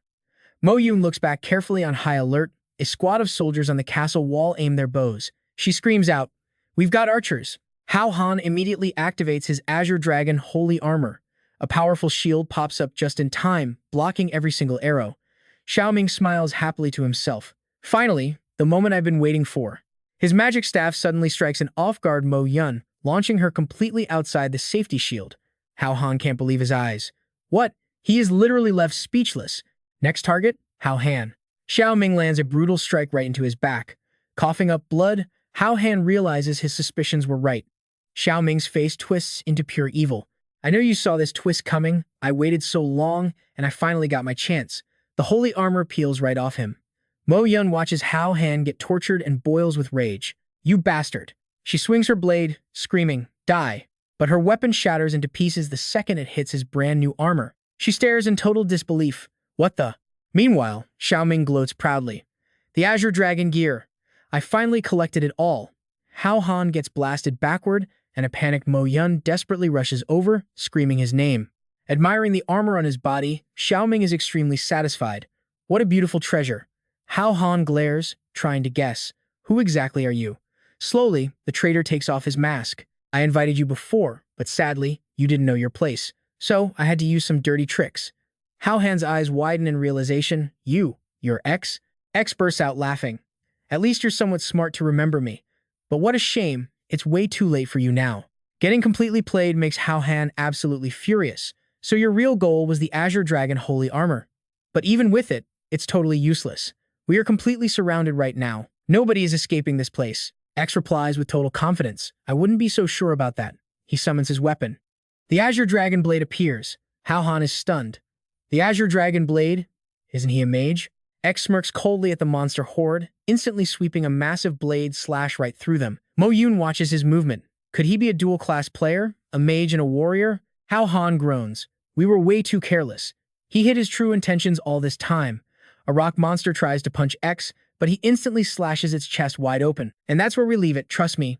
You'll want to see what happens next. All right, jump in with me. The monster is sliced in half, giving him the perfect chance to run. Before escaping, X leaves a parting gift. Good luck. Escaping through the portal, he gets away. Set up like a fool, Mac Van curses furiously. That bastard, I swear I will not let him off. Hao Han glances back anxiously. They need to figure out how to escape this place first, then worry about revenge. The exit is way too far. Fighting their way there is going to be nearly impossible. Suddenly, a voice rings out calling for the boss and Mac Van. Their whole crew charges in, bringing a massive crowd of other participants right behind them. We came to save you, Lu Mang grins. We did not lie to you guys, right? This final floor is a literal monster nest.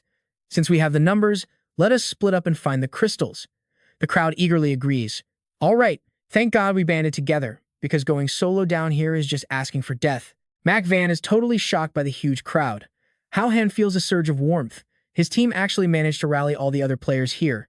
With everyone heading down to find the purple crystals, it takes the pressure off them. Rare chance, let us break out. She nods in agreement. Absolute chaos erupts immediately after. Hao Han charges in, aggressively slashing down monsters one by one. He turns and asks his team, why did you guys come back? All 3 drop to one knee, looking guilty. We betrayed your trust before, boss.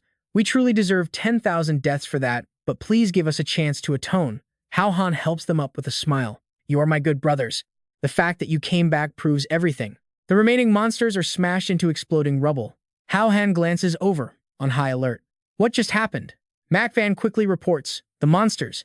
They all burrowed deep underground. The whole monster horde just sinks out of sight. Suddenly, a blinding light flashes from the fortress ahead. Macvan gasps. What is that? The demon emperor, Amda, steps out with a terrifyingly majestic aura. You filthy rats, where are you taking my bride? Hao Han glares, his voice dead serious. He finally showed up, the final boss. Amda raises a hand, beckoning directly toward Macvan. My sweet bride, come here. Her entire body is lifted into the air, forcefully pulled straight toward him. Macvan screams out in panic. What the hell? What is happening to me? The gap between her and Amda closes rapidly. She screams, let me go. Hao Han orders the whole team to rescue her. Amda looks at them with pure disgust. They really do not know their own limits. Watch closely, this power gap is insane. The whole squad gets blasted backward. Hao Han stabs his sword deep into the dirt just to stay standing. He sweats, thinking, the level difference is terrifying. What do we do? The other players scream in absolute terror. What kind of monster is this? It is too terrifying.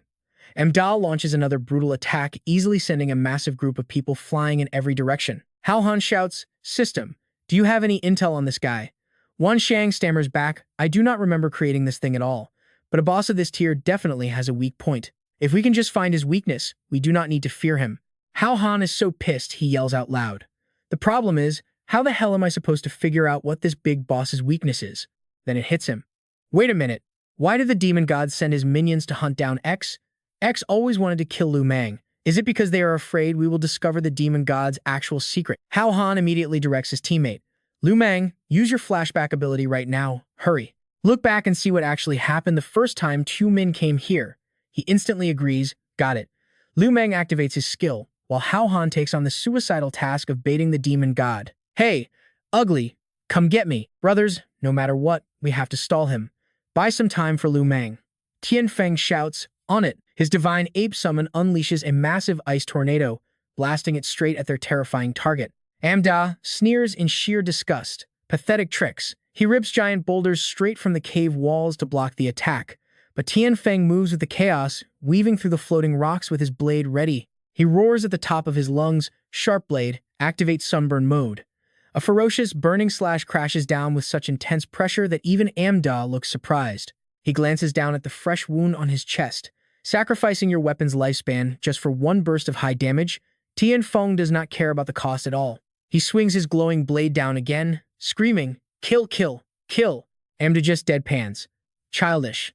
His heavy footsteps boom as he marches straight toward Tian Feng with an absolutely unstoppable, terrifying aura. Just the aura radiating off him is enough to make Tian Feng spit blood. Tian Ming desperately rushes in to save him. Leave it to me. He pours all his strength into a heavy downward strike. You and I both know that will not be enough, right? Amda steps back to dodge. But the sword wave relentlessly chases him down, completely blowing up a corner of the fortress. Amda actually looks amused. Oh, that move is quite interesting. Tian Ming snaps back. The real fun is just getting started. He brings his sword down again for another strike. Countless blades of pure light weave together like a giant net, rushing straight at the boss. Let's see how you dodge this time. The glowing blades slash violently against Amda's muscular body. But Tian Ming's jaw drops in pure shock when he realizes his ultimate attacks are doing nothing but scratching the boss's skin. He is completely drained, his whole body shaking as he struggles to stay upright. You, Amda mocks him. Exerting yourself to death? Well then, let me help send you on your way. Hao Han dashes in and violently shoves Tian Ming back. Careful, but a blast of energy still pierces right through his leg. Using his absolute last breath, Tian Ming begs Hao Han, we cannot beat this guy. Boss, you have to run. Hao Han tells him to save his strength. Liu Mang, did you find it yet? He yells back. Not yet. Liu Mang instantly becomes Amda's next target. You look incredibly suspicious. Just to be safe, I will wipe you out first. Mac Van launches a sneak attack from behind. In your dreams, but Amda's body is literally as hard as steel, bending her blade completely out of shape. Mac Van freezes. What? Amda instantly grabs her by the throat. This woman really does not know how to behave. Right then, Liu Mang reports back, I saw it. But before he can even finish his sentence, Amda blasts him with a brutal attack. Hao Han screams out in sheer panic. Liu Mang! The Demon King smirks coldly. What a pity. Now you will never get to say it. Lu Mang's face is scorched black from the blast, barely hanging on to life. He weakly tries to hand a ring over to Hao Han. Hao Han realizes it could the demon god's secret be inside that ring. Dao roars in anger. Damn it, do not even think about it. Hao Han charges forward desperately. He absolutely has to get that ring, but the boss remains entirely calm. I just need to snap my fingers and I can crush you to dust. Mac Van instantly wraps her legs around his arm to lock him down. Annoyed, Amda tightens his deadly grip on her throat, violently choking her. But suddenly, an invisible force blasts him backward, letting Mac Van finally break free. Amda gasps, not good. It is Hao Han. He actually grabbed the ring. Mac Van, incredible job. The mysterious ring suddenly erupts with a blinding, radiant light. He stares at it in total amazement. The memories project right in front of him. He sees X fighting countless stone monsters all by himself. Is this the exact battle from the first time X reached the final floor? Amda was there back then too, and X was completely calm, effortlessly launching attacks at his enemies. And the past, Amda actually said, it is clearly the disguise and moves of a master mage, yet he has the speed and agility of a warrior. How bizarre. Ditu speaks up from behind. Lord Demon God, your subordinate will handle him. But Amda refuses. No need. I want to stretch my muscles. Leave him to me. Meanwhile, X is panicking. Professor, still no exit. Trust me, you and I are going to want to see what's next. All right, let's dive into this wild setup. The scanner shows a secret path right there. Hao Han realizes the professor is still connected outside, totally backed by a hidden team. If that is the case, watching this battle will expose X's true origin. Once we get out, it is payback time. X curses the useless organizers. How do you build an underground castle and not even know? Dark Knight suddenly appears, blocking X's path. Don't leave just yet. Play with me first. Meanwhile, X is still connected to the outside. The boss blocked me. I need his intel. He gets the info. Oh, a dragon-fearing physique? Dark Knight is stunned. How do you know that? Hao Han wonders. Does a dinosaur physique mean turning into an actual dinosaur? X has his own plan. I just want to stall, not fight. Dark Knight is completely clueless and yells, who are you talking to? X throws a magic artifact, and right then, a dragon appears. Dark Knight is absolutely stunned. The dragon roars, blasting fire at his chest. He takes a direct hit, totally unable to resist. X makes a quick escape. Leave it to you, hold them off. Dark Knight issues a grim order. You know my weakness? Capture him alive. Hao Han completely grasps the entire situation now. Wen Shang anxiously asks him, what exactly did you see? He quickly replies, it is not dinosaurs. This demon god actually has a dragon-fearing physique. Facing dragon-type opponents, his combat power gets completely suppressed, maybe even reduced. Wan Shang is shocked. A dragon-fearing physique? Dark Knight sneers. Looks like you figured out my secret. But knowing it is totally useless. I already killed that dragon. It barely took any effort. Release all the dragons you have. He asks the system. Do you have any dragons? Wan Shang retorts, how would I possibly have something like that? Dark Knight gloats even more. Guess you don't. What a pity. Next, I will slowly enjoy the absolute thrill of killing you. Hao Han mutters, we are really screwed. I am a dragon slayer, but cannot transform. Wait, dragon slayer? His sudden change in attitude makes Wan Shang super curious. What is it? He replies, I have a crazy idea. Now here is where it gets crazy. Watch this. If we cannot bring a dragon to him, why not drag him into the golden armored earth dragon's slumber instance? He asks if it will work. She's not sure. I don't know. Never thought about pulling an NPC into an instance before. We just have to try. Hao Han takes a massive gamble. All right, wait for my signal. When Shang panics, no battle plan first. He immediately slashes down with his sword. Act first. Dark Knight cannot dodge in time, looking at his frozen arm with pure disgust. Isn't this childish? The solid ice shatters instantly. Is this your only trick? You really disappoint me. Hao Han smirks. Just testing how long you stay frozen. Time is up. Here is one final full-power freezing tornado. Dark Knight totally fails to read his move. The icy tornado hits, freezing him into a solid statue. Dark Knight mocks him. Himph, just stalling for time. Hao Han leaps down right onto him. In that exact moment, an array forms right behind Dark Knight. Wan Xiang yells, now. He violently shatters the ice, but it is too late. Damn it, both are dragged into the instance. Hao Han cheers. Success. Dark Knight blasts energy at him. You want to die? Hao Han cannot dodge and takes a direct hit. Both of them crash into an instance forest, Hao Han slamming hard into the dirt. Wan Xiang anxiously asks, are you okay? Don't summon the golden armored dragon yet. wipe out the mobs first. You see where this is going, right? The huge commotion lures out the goblins. He regains confidence. Doesn't the instance mechanic prioritize attacking high-level targets first? Wan Shang asks in confusion. What? He replies, my level is lower than his. Dark Knight is completely disoriented. This bastard brought me to the middle of nowhere. The goblins focus all their attacks on him, but get absolutely obliterated before even moving. The goblin boss signals the horde. They all swarm Dark Knight. Hao Han cheers them on. Go. He casually asks, are these your little helpers? A giant blade materializes in his hand. He completely ignores the goblins. An ugly, disgusting bunch. Not even enough to get stuck in my teeth. One casual swing bathes the goblins in absolute carnage. Wan Shang panics. No, these scrubs are zero match for him. But Hao Han stays perfectly calm. Ignore them. Find me some potions first. I have to quickly restore my power back to peak condition. She throws open her med cabinet. Let me look. General tonic, kidney tonic. Hao Han gets super annoyed. No useful potions, she happily announces. Found one. Berserk pill. It triples your strength, but only lasts 30 minutes and comes with severe side effects. He downs it instantly. That is the one. Wan Shang hasn't even finished talking. Listen to me first. Hao Han waits for the buff while Dark Knight approaches. Hey kid, whatever ultimate moves you have, use them right now. He replies, I use them all. Next up is a fight to the death. He laughs loudly. Big words. A fight to the death? Do you even have the guts for that? He points away and says, I definitely don't have the guts. But what if we add that? Dark Knight feels uneasy and turns around. What? A majestic dragon appears. He adds, rock, paper, scissors. We don't know who wins yet. The dragon crawls forward. Hao Han smirks. The final helper is here. Dark Knight loses it. Damn it. I specifically built an underground castle just to avoid these filthy, disgusting creatures. They still haunt me. Dragon-fearing physique activated. Facing Dragonkin, his attack, defense, speed, and health instantly drop by 30%. You guessed it. Looks like your physique doesn't just fear dragons, it summons them. He snaps back. Don't get cocky. This level 10 dragon doesn't scare me. The fierce dragon lunges. Dark Knight leaps up, kicking it right in the face. Get lost. Trust me, you and I absolutely need to see what happens next. All right, let's dive right back into the madness. The massive dragon crashes down, shattering the ground.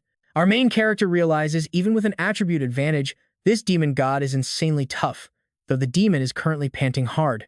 He's actually pretty surprised. The demon clearly had the upper hand. So why is he looking so tense?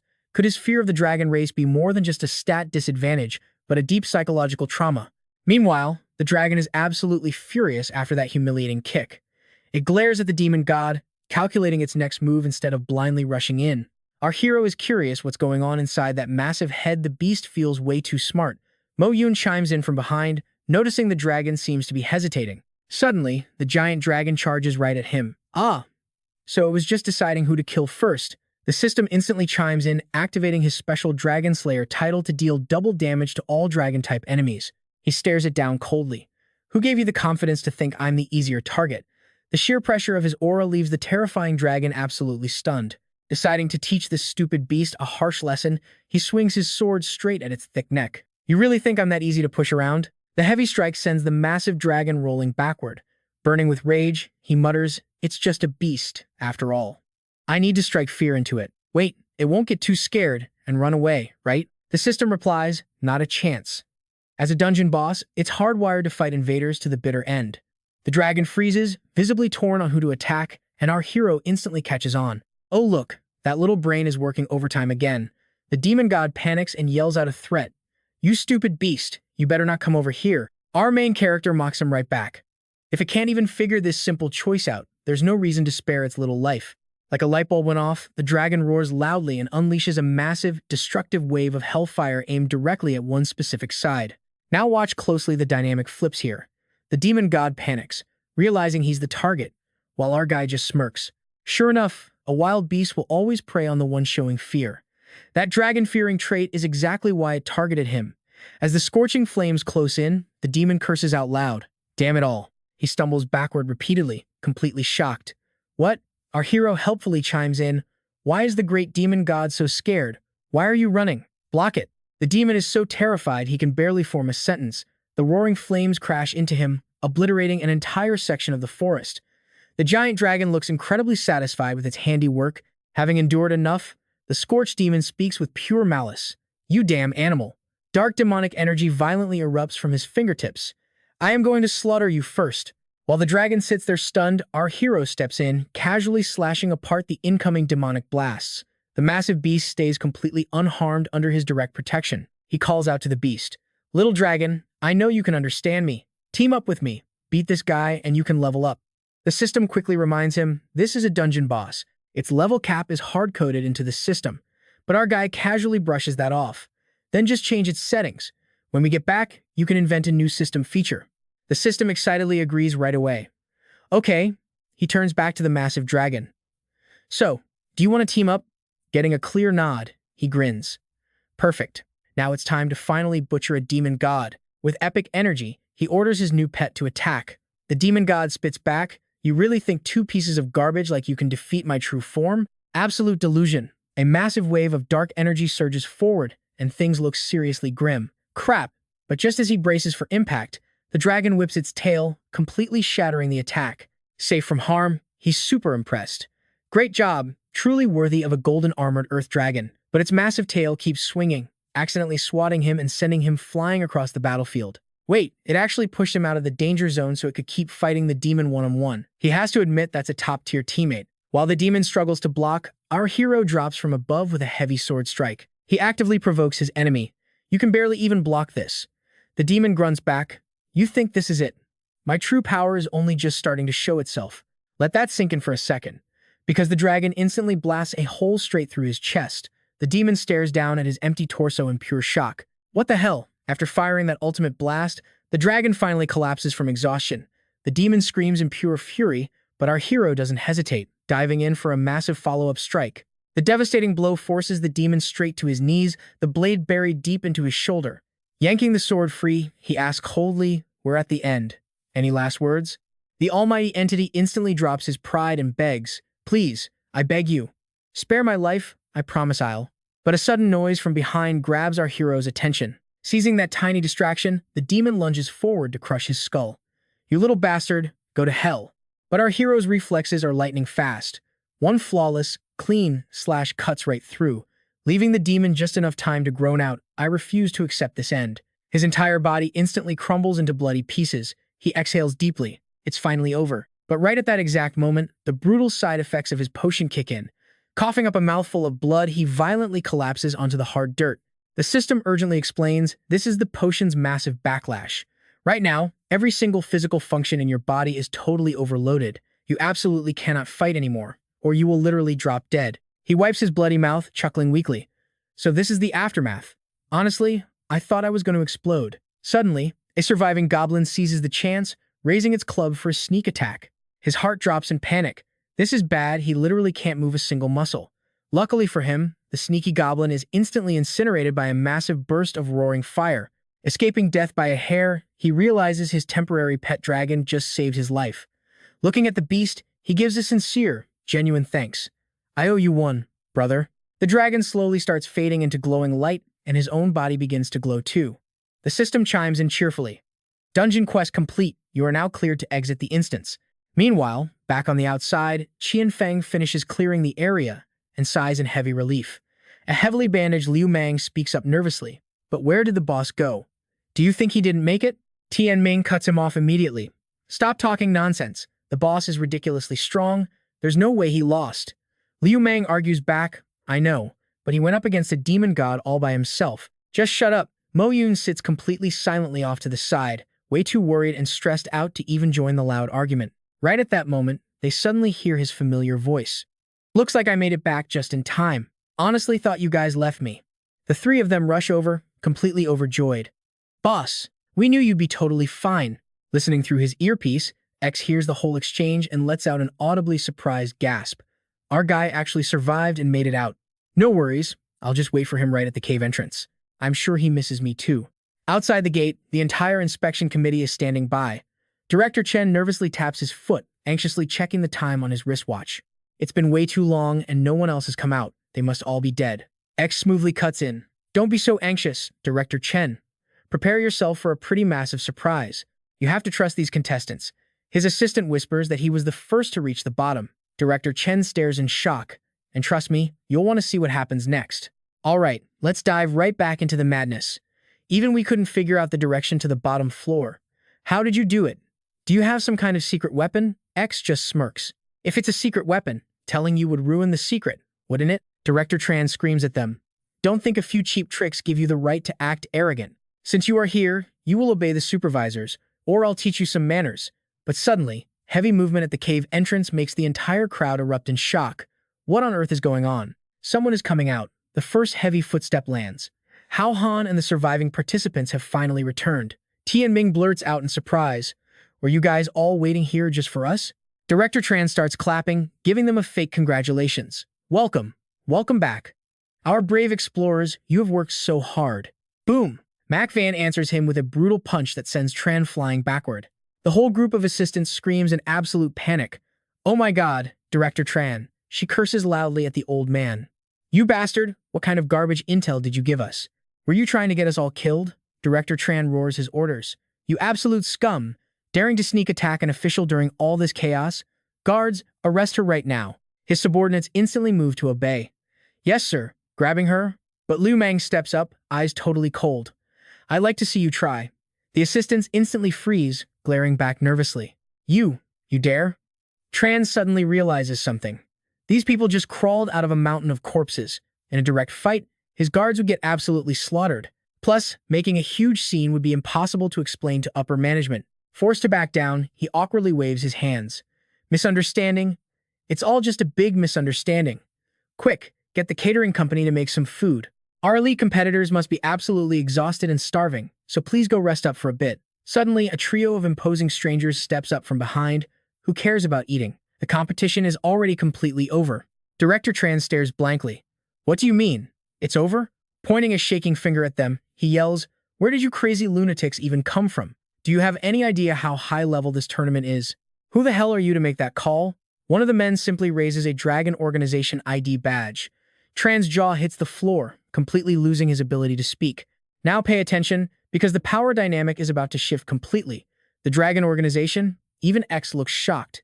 Why is the highest tier Esper faction here? Hao Han leans in, confused. What is the Dragon Organization? Why do I have such a bad feeling about this? Lang Min, the man in the center, coldly announces, emergency situation. I am taking complete control of this scene right now. Director Tran immediately folds. Yes, understood. I will absolutely cooperate to the fullest. Lang Min looks at the survivors. You are all elite fighters who just managed to clear the very first trial. Normally, you would undergo strict training, but the current situation is critical. We need all of you on a brand new battlefield right now. 5 hours ago, a massive new dimensional rift opened. The defense forces fought like absolute madmen to stabilize the front line. However, nobody knows when that entire defense will completely collapse. Therefore, we are drafting you to join the fight and execute a decapitation strike. Hao Han's team stares in pure shock. Invade the defense line? Decapitation strike? What is this? What are they even fighting? Liu Mang hesitantly speaks up. Hey leader, do you just mean a standard dimensional drop? That usually just means some random gear falling, maybe a few stray monsters showing up. Why does it require us fighting a massive war like this? Lang Min signals his subordinate. They still do not grasp the absolute severity of this situation. Show them the footage. The subordinate nods sharply. Yes, sir. A projector flickers to life, revealing the horrifying scale of the battlefield. The subordinate drops the heavy truth. This is not a drop. This is a full-scale invasion. Right in the heart of Kimjiang City, a colossal dimensional rift tore open. Massive swarms of otherworld monsters have poured into our streets through that crack, and they are expanding their territory like absolute lunatics. The enemy attacks never stop, making it almost impossible for us to control and reclaim our city. Hao Han catches on immediately. So basically, the enemy is using endless human wave tactics. If that's the case, throwing our small squad into the meat grinder won't change a single thing. Lang Min firmly responds. Command has deeply studied the attack patterns and concluded there is definitely an alpha boss controlling these monsters from the shadows. Therefore, our only viable option is sending our absolute most elite strike teams straight through that rift, directly into the other world, to execute an assassination. Mac Van furiously yells out, You want us to march into another dimension? You have to be joking. I know what you're thinking. Total suicide mission, right? Lang Min stays calm. To ensure survival, Command ordered 2 teams, A and B, to execute this plan. It looks like you've already split yourselves up perfectly. The guys next to X quickly deny it. No way, we just came here to help fight. Lang Min instantly locks them in. Great, so you guys are Team A. Turning to Hao Han, he orders, and you all are Team B. Move out with me immediately. I will explain the finer details on the way. X blurts out, can I just refuse this? I'm not even part of your organization anyway. I have absolutely zero obligation to throw my life away for you guys. Lang Min coldly replies, you can absolutely refuse, but under the Emergency Conscription Act, we will immediately revoke your access to dimensional gear. We will reassign your weapons to someone actually willing to protect the homeland. Seriously. Hao Han mentally panics. So the Dragon Organization has the authority to revoke his Azure Dragon holy armor? Even his mighty Azure Dragon sword could be stripped away from him in a second. The chopper drops the squad at the military base. Lang Min drags them straight into a war room, pointing at a giant map. The rift is right here. The closer you get, the stronger the monster guards become. Every single one of you must be extremely careful. Hao Han's entire team stares intently at the glowing marker. Even X stays totally silent, analyzing the deadly route. Hao Han asks, can the satellite map give us a clear strike path? It would be best if we could completely bypass their patrols. Lang Min sighs in frustration. We already tried, but near the rift, magnetic interference scrambles everything. We can't get clear images. You'll just have to navigate the blind spots yourselves. MacVan fumes at this. Why is it always like this? How are we supposed to fight blind with zero intel? X is much calmer. Fine. Send me whatever blurry images you have, the clearer the better. Hao Han suddenly raises his hand with a massive bombshell.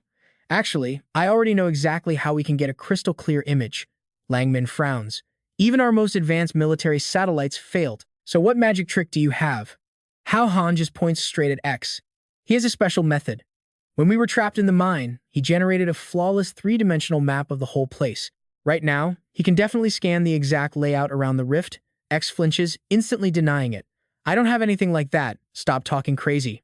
Hao Han presses him hard. If you didn't have a panoramic scan, how did you dare use spatial magic to jump to the bottom floor?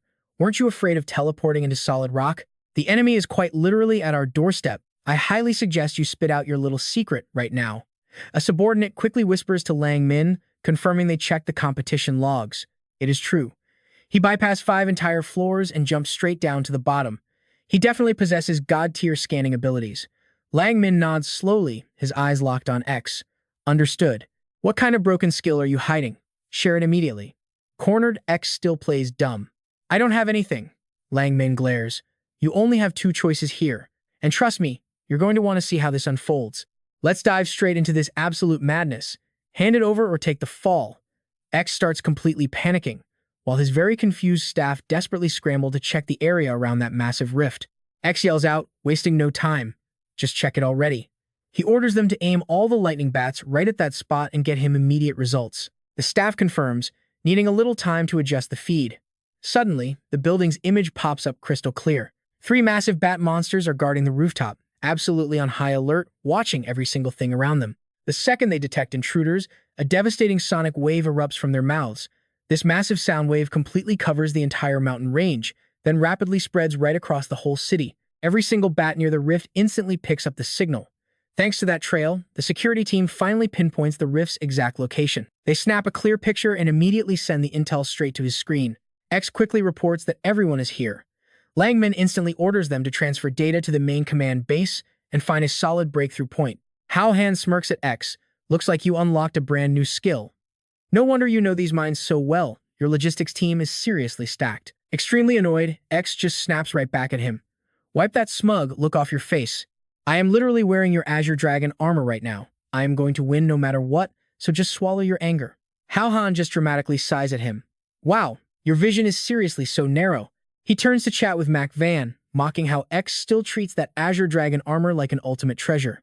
MacVan acts totally mysterious, whispering that X has absolutely no clue what he really possesses, while he signals her.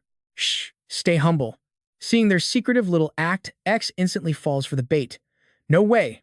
Did he actually get another god-tier item? Did the demon god seriously drop even more high-level gear than we originally thought? Meanwhile, Lang Min's staff reports in. We have finally reached the target airspace. He immediately points to the map, ordering Team A to land at this spot, and Team B right over here. Listen closely.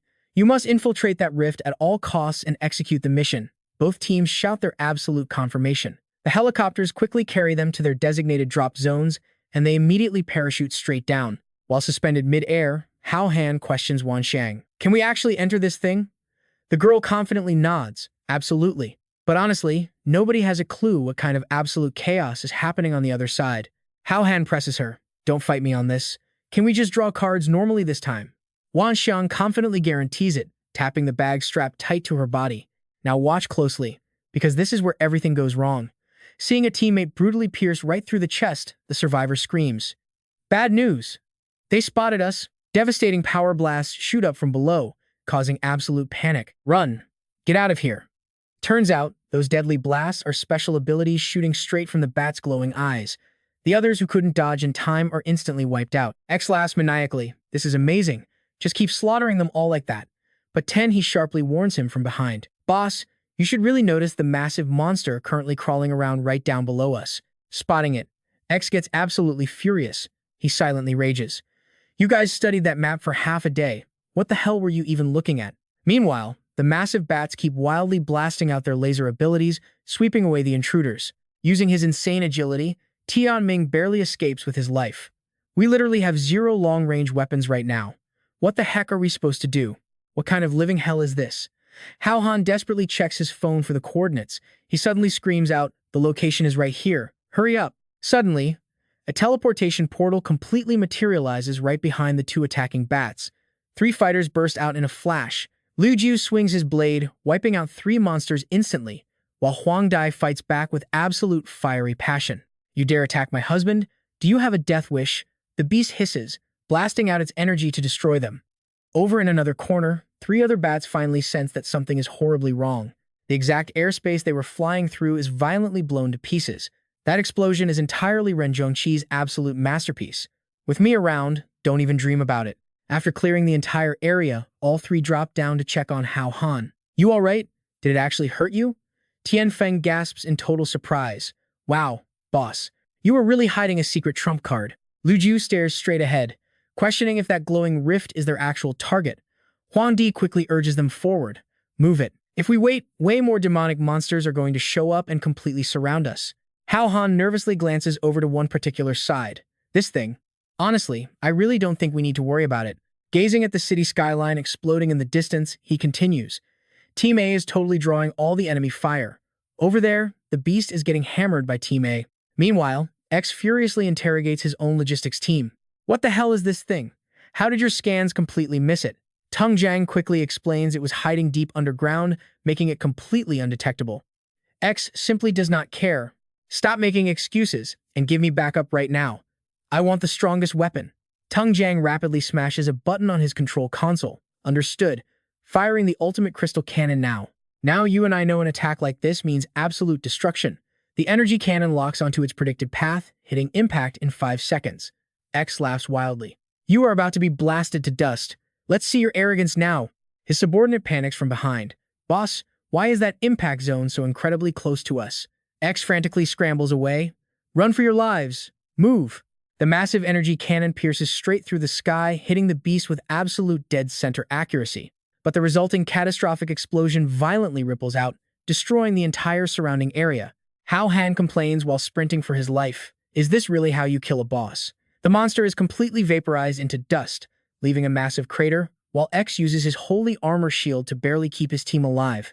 Once the absolute terror passes, he grabs his aching back, groaning in pure pain. But Tung Jiang urgently warns him.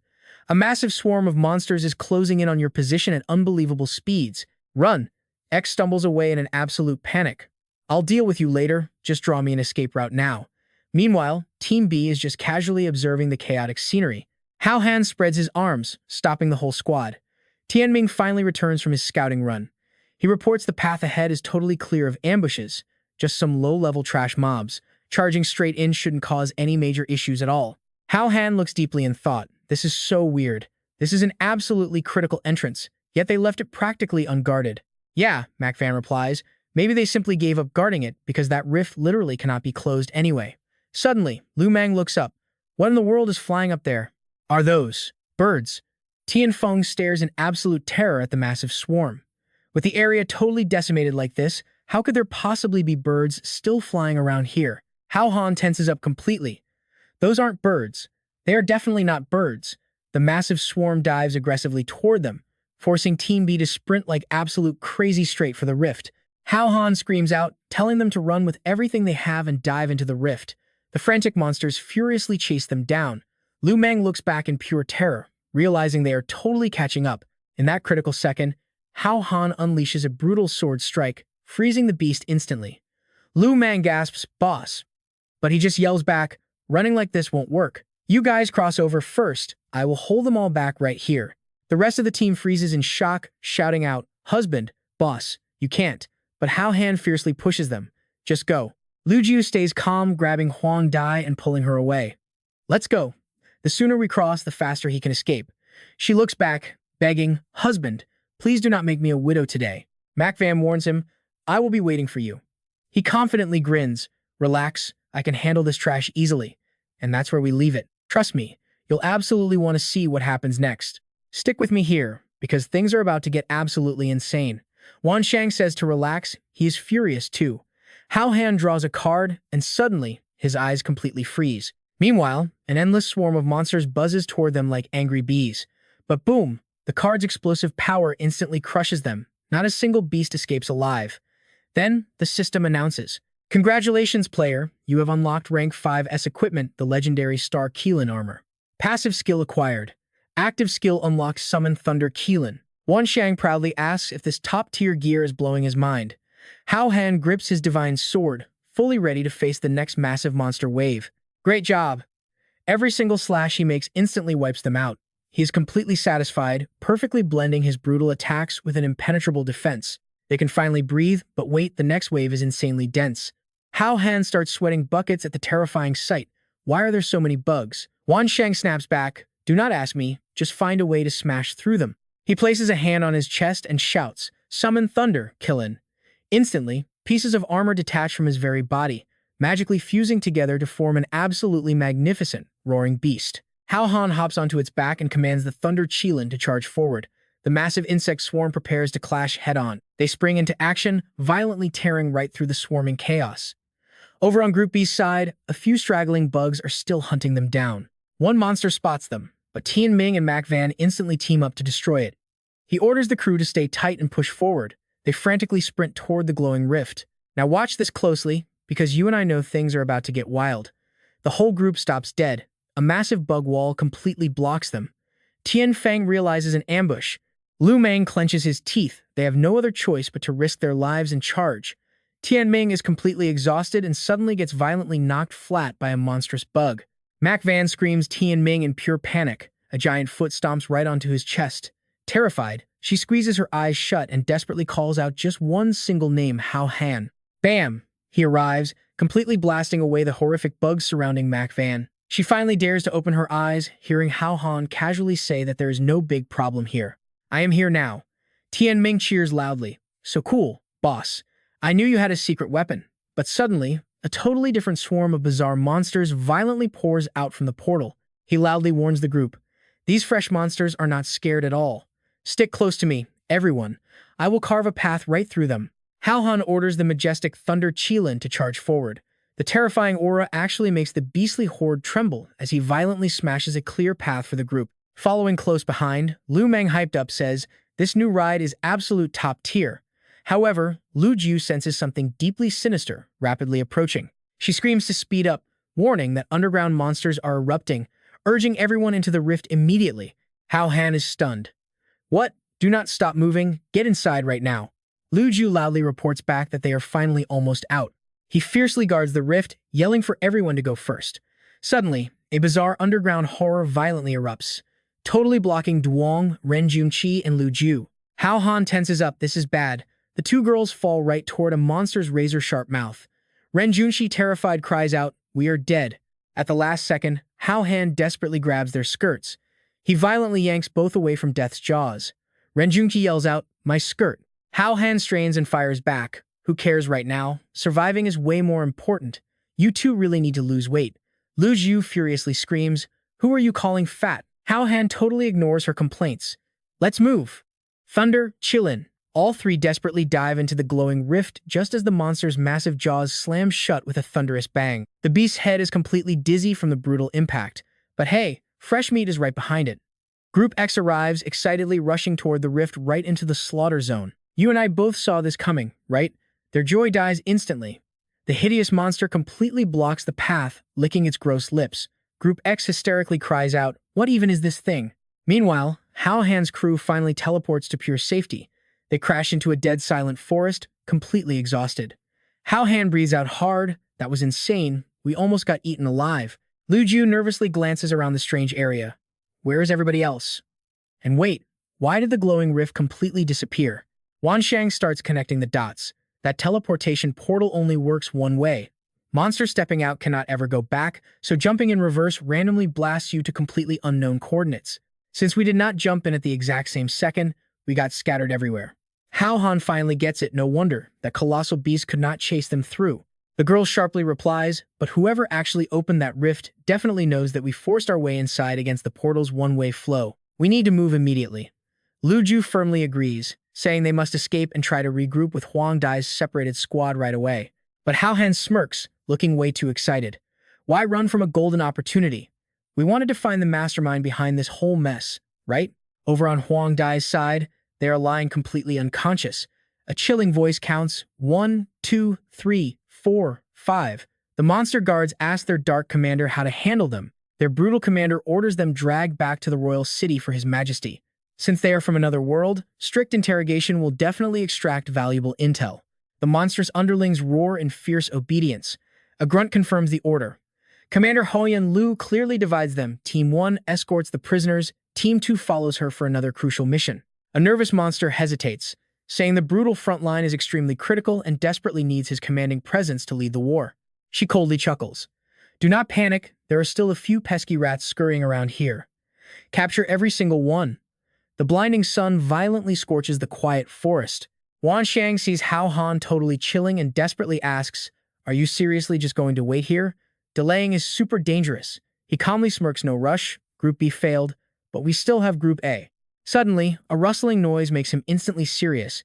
He stares down at 3 bizarre frog monsters below, mentally noting that Liu Ju's signal finally arrived. Staring at those totally pathetic frogs below, Hao Han scoffs. These intruders are pure garbage tier. Capturing this pathetic species alive is completely worthless to us. So what do you and I make of this? The 3 clueless frogs start gossiping below. Weird. Intel said they were right here. They probably ran away already. Let's just report back. Liu Ju silently stalks them from a high tree branch, mentally screaming, "Why hasn't Hao Han attacked yet?" Wanxiang is also getting super anxious. What do we do now? Should we quietly trail them to see exactly where their secret base camp is located? He deeply ponders the situation. I just feel like something is totally off here. Eventually, the 2 monster groups finally converge and one aggressively asks, "Who exactly did you manage to catch?" The beast proudly reports just one single invader. The rest got completely wiped out, so we are taking the sole survivor back for harsh interrogation. Wanshang is completely shocked. No way. All right, let's jump into this wild mission. Did Huang Dai fail? He mutters darkly, waiting for intel. Below him, a monster grins. Looks like you caught a woman? It nods eagerly. That is right. Why do you ask? The monster blushes, looking completely excited. We have been working hard all month. We deserve to relax. A lackey immediately sucks up to the captain, telling the guys to line up quickly and not waste time. The captain agrees. Form a line, boys. But wait, the person in the sack is escaping. The monsters panic, shouting, "Oh no, she's running away." The captain slams the girl down hard. Where do you think you are going? Relax, beautiful. This will be fun. Lu Ju cannot hold back anymore. She steps out, making the monster freeze in shock. You, she yells. You absolute animal, prepare to die. Hao Han sighs from the tree. Why did she rush in like that? The monster arrogantly orders her forward. But instantly, Liu Ju slashes it dead with one strike. The rest yell out, charging to capture her. Liu Ju just smirks. Trash, come die together. Up in the branches, Ren Junqi silently watches her wipe out the weaklings. Hao Han whispers, Ren Junqi, why are you not helping? She replies, did you not say to wait for your signal before doing anything? He sighs in pure relief. Thank goodness someone actually listens. Since Liu Ju is already down there, go help her, but whatever you do, do not mention me. Ren Junqi asks why. Are there more traps? He frowns. Honestly, stick with me here. Don't you think this entire rescue feels way too perfectly staged? Let us check who is in that sack first. Below them, 2 terrified monsters try to run away. Ren Junqi jumps down, blocking their path. Going somewhere? She unleashes fire magic, burning them alive on the spot. Lu Jiu finally unties the sack. Do not worry, you are safe now. Huang Li replies, faking a weak, trembling voice. Thank you so much for saving me. Surprised to see a stranger, Liu Jiu asks, Who are you? Hao Han immediately realizes she is not one of theirs. Definitely suspicious. She acts completely innocent, claiming she fell in through the spatial rift too. Are you girls the same? Lu Jiu narrows her eyes. Are you from Team A? I never heard they had women. Huang Lu quickly makes an excuse. No, I am from another squad. Did they not tell you? By the way, who is in charge of your group? Inwardly, she connects the dots. Were those 5 prisoners from Team A? No. Wait, if Team A has absolutely no women, that means a completely different squad is still hiding out there somewhere. Liu Jiu starts. The person in charge is, but Ren Jungqi instantly cuts her off. That would be me. Whatever you need to say, just say it to me directly. Huang Lu immediately tries baiting them. Perfect. You have to follow me so we can save the others. They captured 5 more, 3 men, 2 women. Hao Han realizes instantly, those are definitely Huang Di's missing people. The intel was spot on. They really did get captured. But the real question is this strange woman a friend or an enemy setting a trap? Huang Lu points the way, claiming they might still catch up. The 2 girls agree, following closely behind her. Liu Jiu secretly sends a message to her teammate. What is actually going on right now? Why is Hao Han hiding? Ren Jungqi whispers back. He suspects foul play. He wants us to play along while he provides backup from the shadows. Liu Jiu understands perfectly. He thinks this Huang Lu girl is a spy. Ren Jungqi passes on his exact warning. Watch every single step. We cannot afford to repeat any past mistakes out here. Got it. Let us get ready, she replies. Meanwhile, the sharp Huang Lu senses someone is still hiding. That is fine. She thinks, I can take my time playing with you all. A group of monsters secretly tails the 3 girls. 2 of them whisper, What is the boss planning by making us follow them like this? You idiot, this is called thinking ahead. The boss is using a brilliant strategy to lure out all the intruders and catch them in one swoop. We just follow them until they lead us straight to the other intruders. So smart, Hao Han suddenly strolls up behind them, clapping his hands. Wow, what an absolutely brilliant and devious plan you guys have. Both monsters scream, Who the heck are you? You and I both know what happens next. The answer? An absolute beatdown, leaving both tied tightly to a tree. Annoyed by their crying, he sighs. Stop whining, this will be quick. Let us play a game. Draw a stick. Let us see who gets the longest one. The longest stick wins, the shortest loses. The winner gets to walk away free. I will not stop you. He points to the massive Keelan behind him. But the loser, you become its next meal. The monsters are absolutely terrified. He holds out the sticks. Come on, draw one.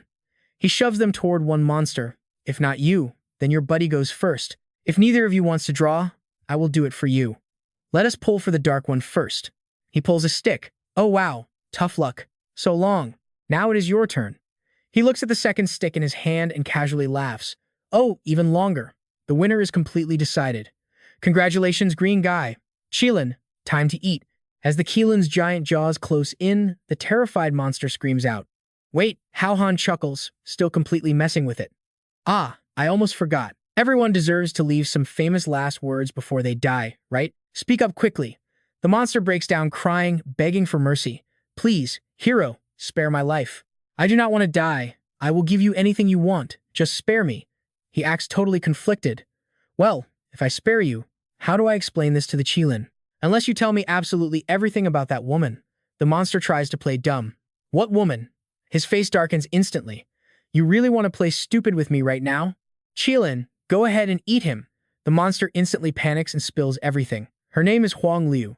She is the Empress's absolute most trusted general. Unknown age, measurements 98, 58, 88. I swear I know absolutely nothing else. Hao Han smiles. Good, that is much better. Now, where did you lock up the prisoners you captured earlier? Tell me right now. At the enemy command camp, Liu Jiu and Ren Jungqi have been dragged into the base.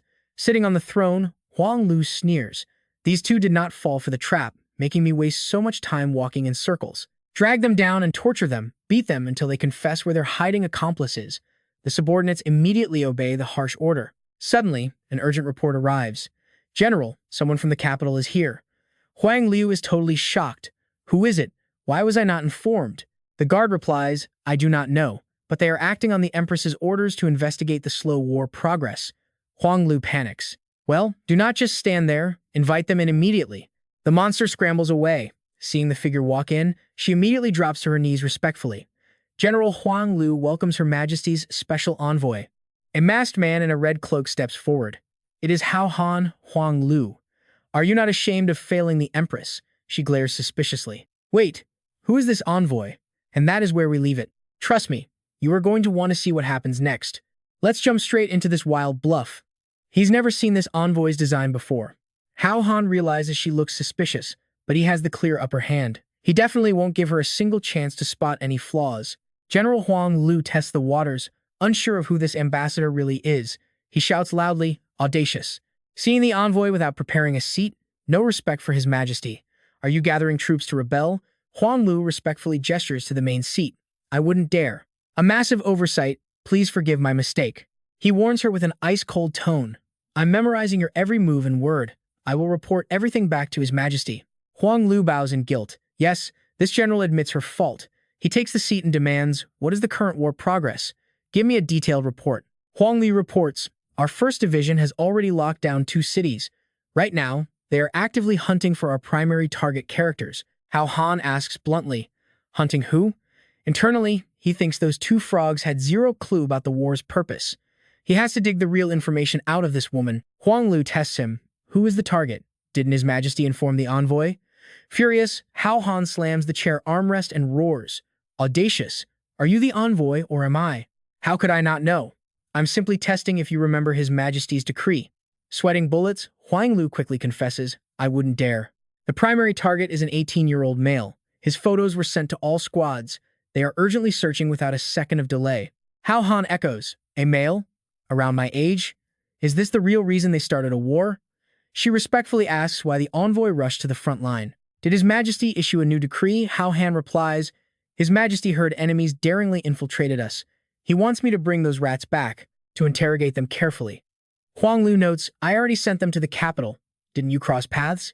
He deflects, probably took a different route. Huang Lu shoots back. Wait a minute. I captured those 2 less than half a day ago. How did His Majesty know? Who are you really? He maintains his stern act.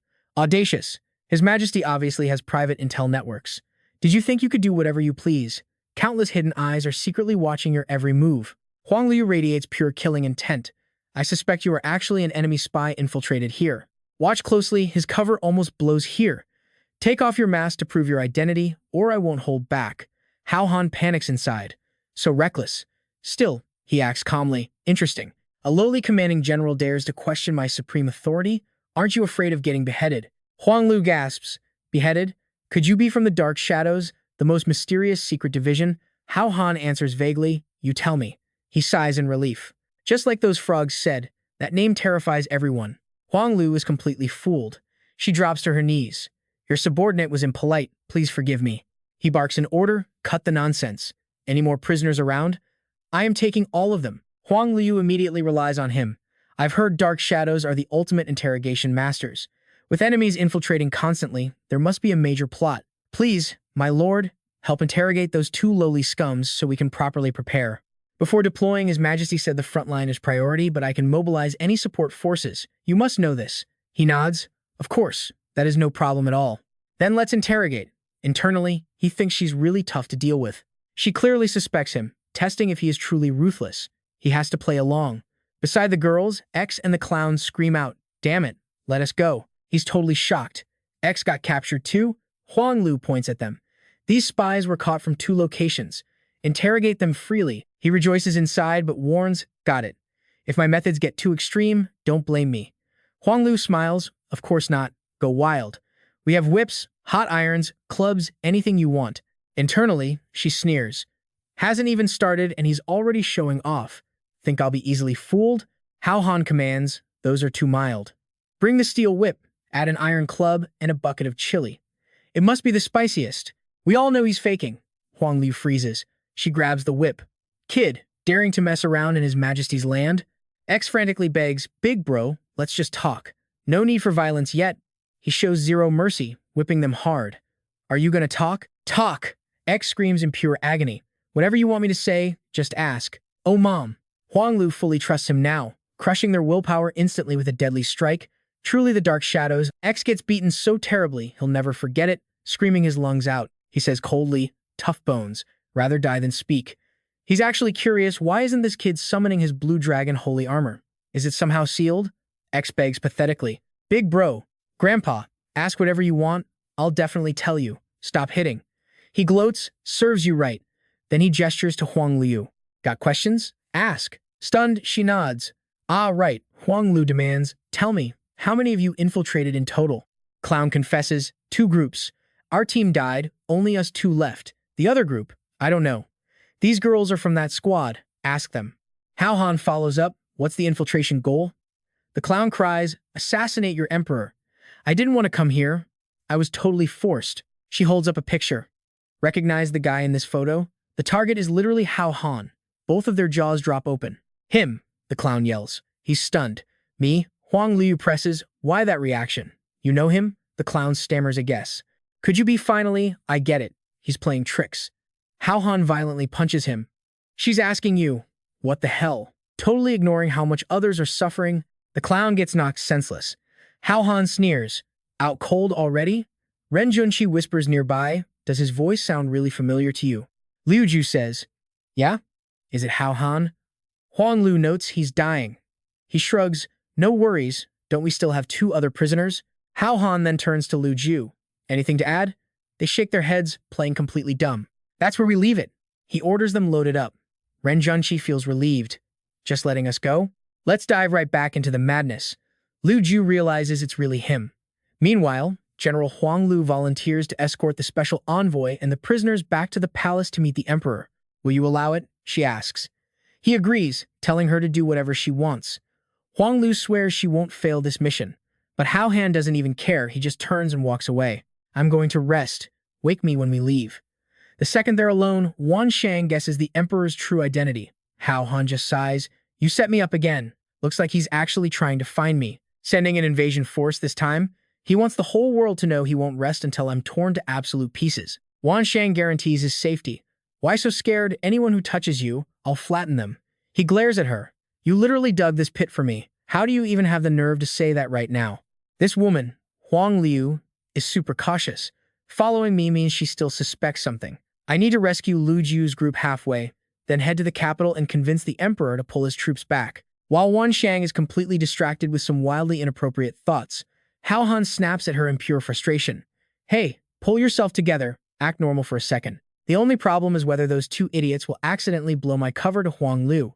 Wan Xiang looks confused and asks, if her target is you, he quickly explains, I'm worried the emperor doesn't just want me. He wants to expand his entire territory. If I expose myself, I'll be completely at their mercy. How could I stop the war then? Wan Shang finally grasps how serious this is.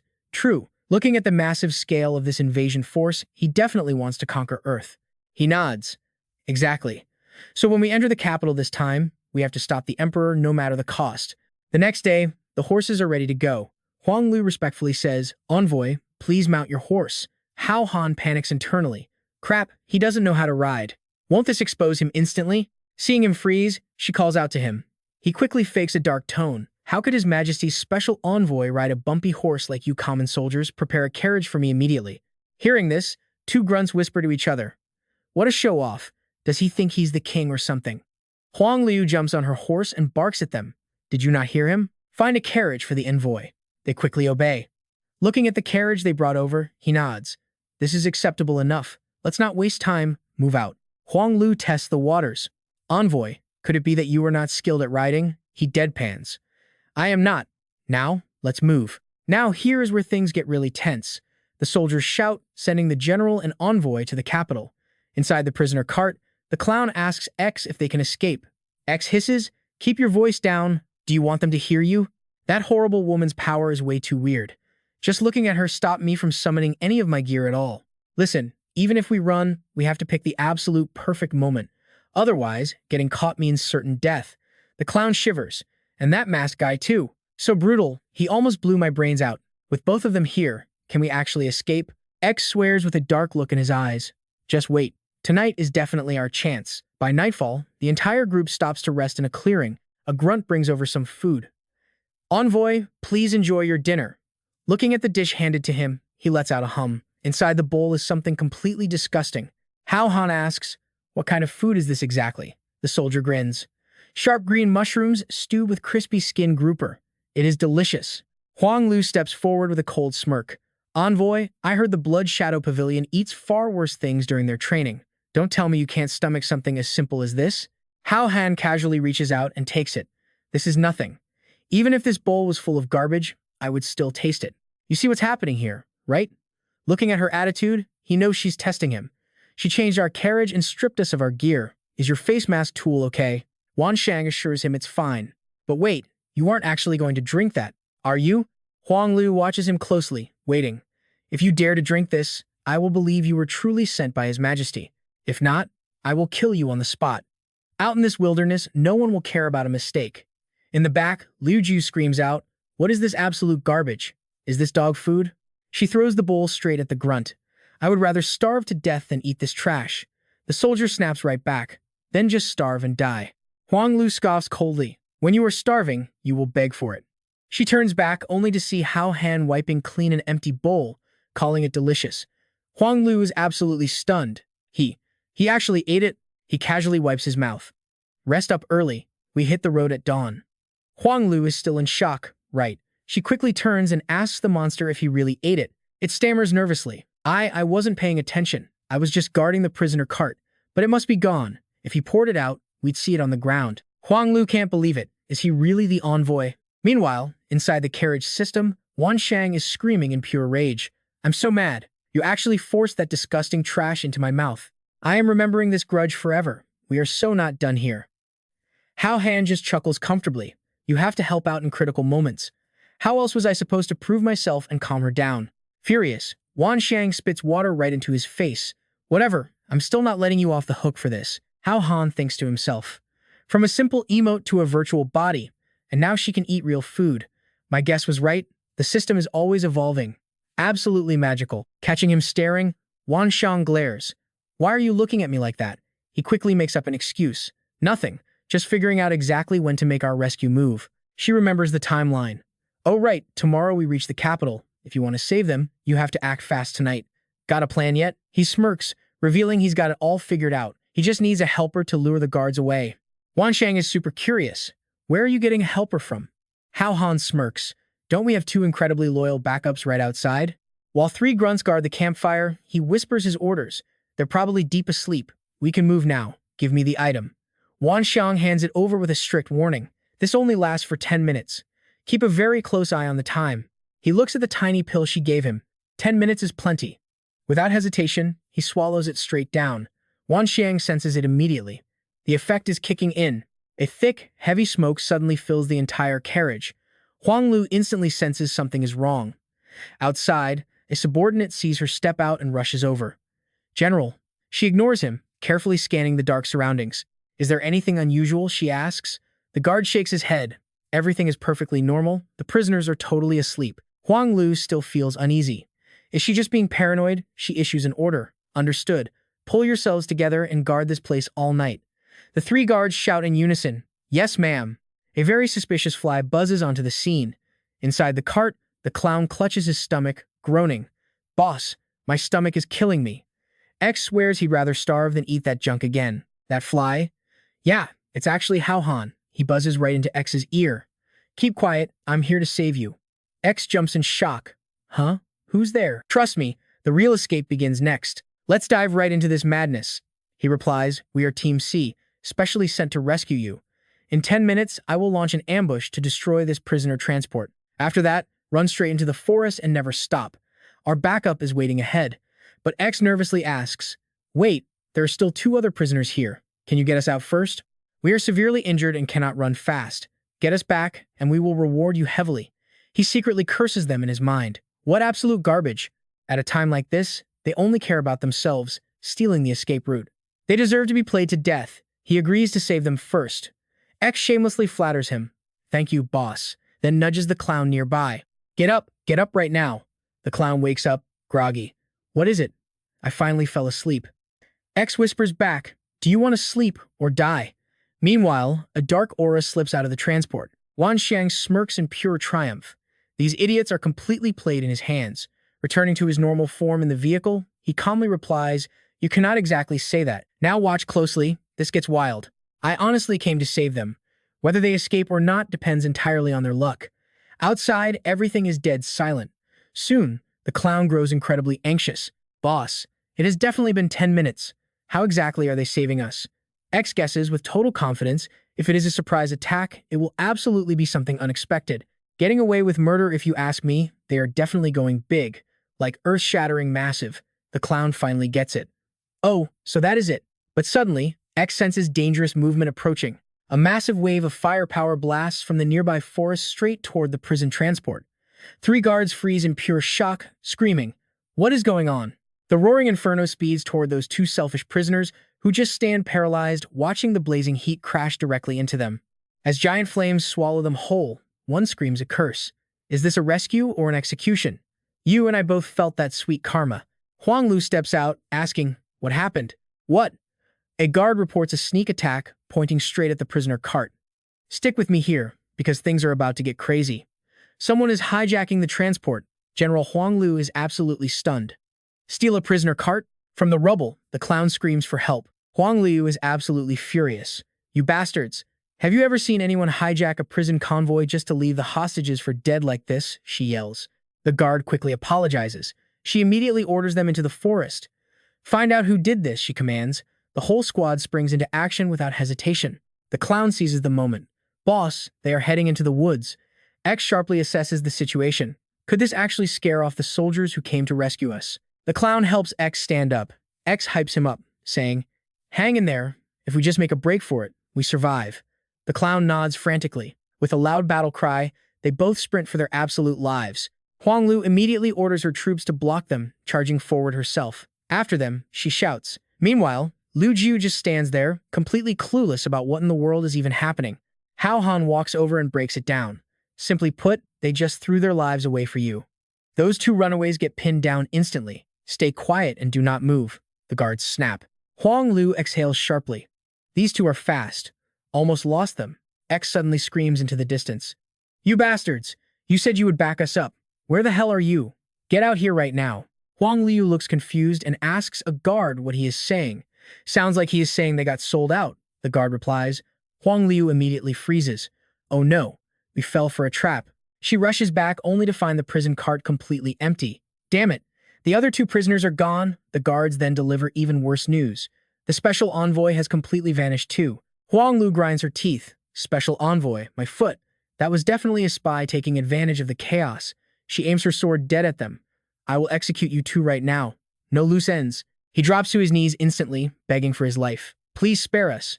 I know exactly where your target went."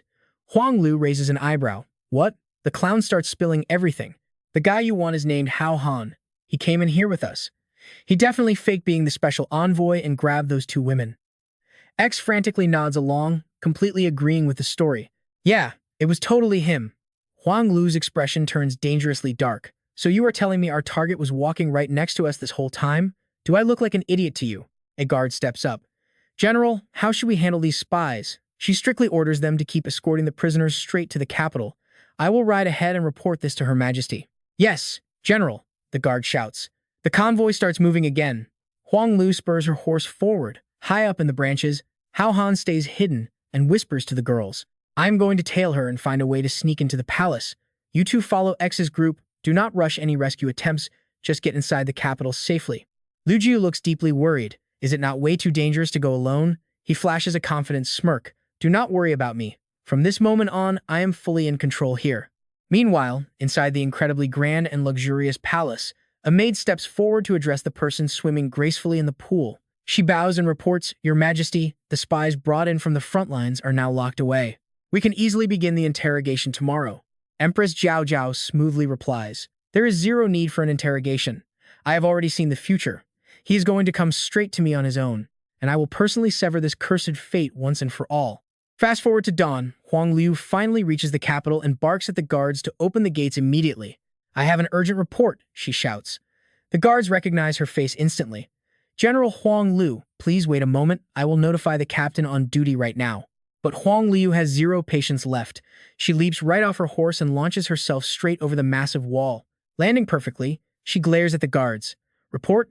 Seriously, if you ruin this, I will use your blood as a sacrifice. You are going straight to the front lines." The two guards just sigh in pure frustration. Her temper is still as explosive as ever. Well, she is Her Majesty's trusted aide, one mutters. Now pay attention here, because Hao Han suddenly appears right behind them. Then why aren't you opening the gate? A guard snaps back. What do you know? It is a strict lockdown. Turning around, they absolutely freak out. Wait, who the hell are you? Hao Han doesn't even blink. I am General Lu's personal aide. I came up with her. Anyway, excuse me. Keep up the good work. The guards just stare blankly. An aide? Meanwhile, Huang Lu gets completely blocked at another gate. Listen, I have an incredibly urgent report. The royal guards refuse to budge. Her Majesty is resting. Absolutely no one is allowed inside. Watching this, Wan Xiang gets anxious. So, what exactly is your grand plan now? He sneaks a careful look around. Let's see if I can meet Her Majesty. We try talking first. If she refuses a truce, I will just have to hold her hostage and command the vassals myself. Wan Xiang gives him a dead serious look. I really need to remind you, the scale of this empire is massive. Their ruler is definitely not some weak target you can just push around. Do not try something stupid and end up losing everything. But Hao Han is completely fearless. Hey, I have you, right? We will be perfectly fine. Back over at the gates, Huang Lu is practically pacing with impatience. Just go inside and announce me, she snaps. Meanwhile, Hao Han is stealthily creeping right behind her back. Feeling a strange presence, she suddenly spins around, glaring at the guards. Did you guys just see something slip past here? They shake their heads. We saw nothing. Huang Lu feels completely paranoid. Just an illusion? Why did that blur look exactly like that fake special envoy? Unfazed, Hao Han smoothly clears the final inner wall, landing gracefully on his feet in total silence without triggering a single alarm. Wan Xiang whispers a warning. You and I both know she has a point.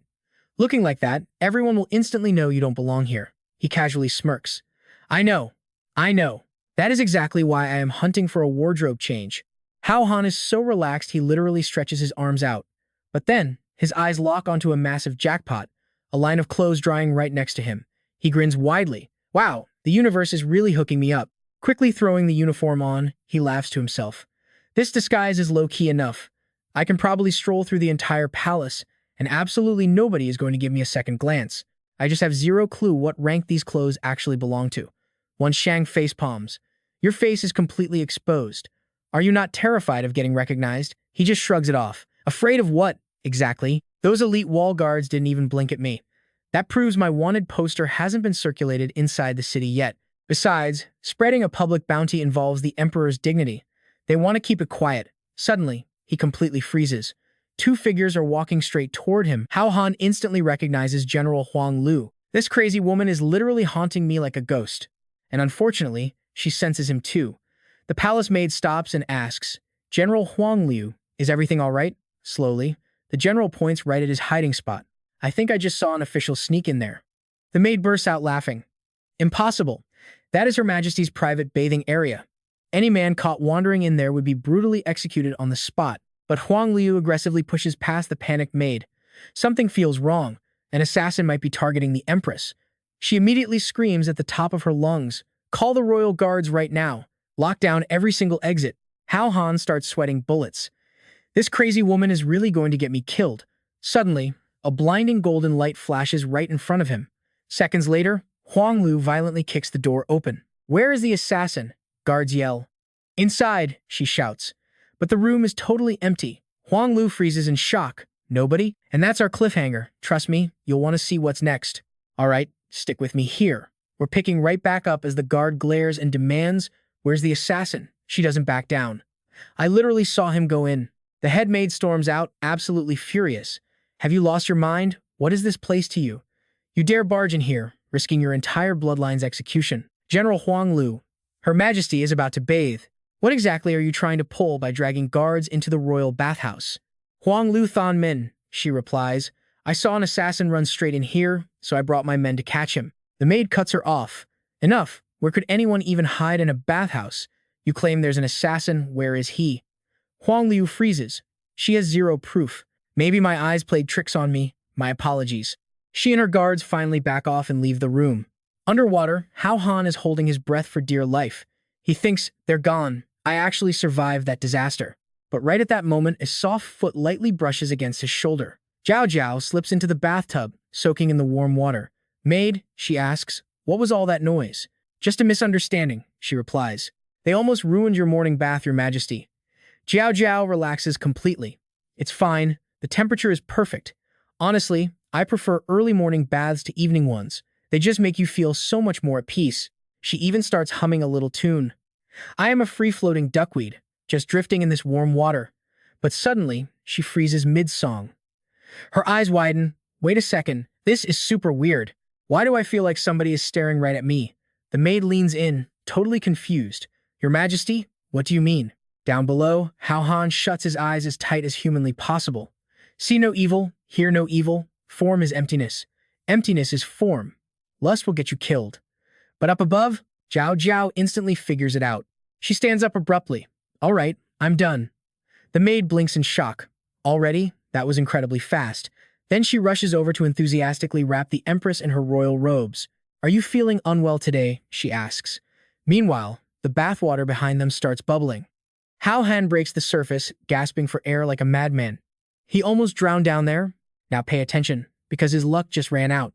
Hao Han's face goes pale as a terrifying force yanks him forward. Jiao Jiao glares at him. A perverted eunuch? You really have a death wish. Still completely confused, he chokes out. I was hiding perfectly. How on earth did you spot me? She smirks coldly.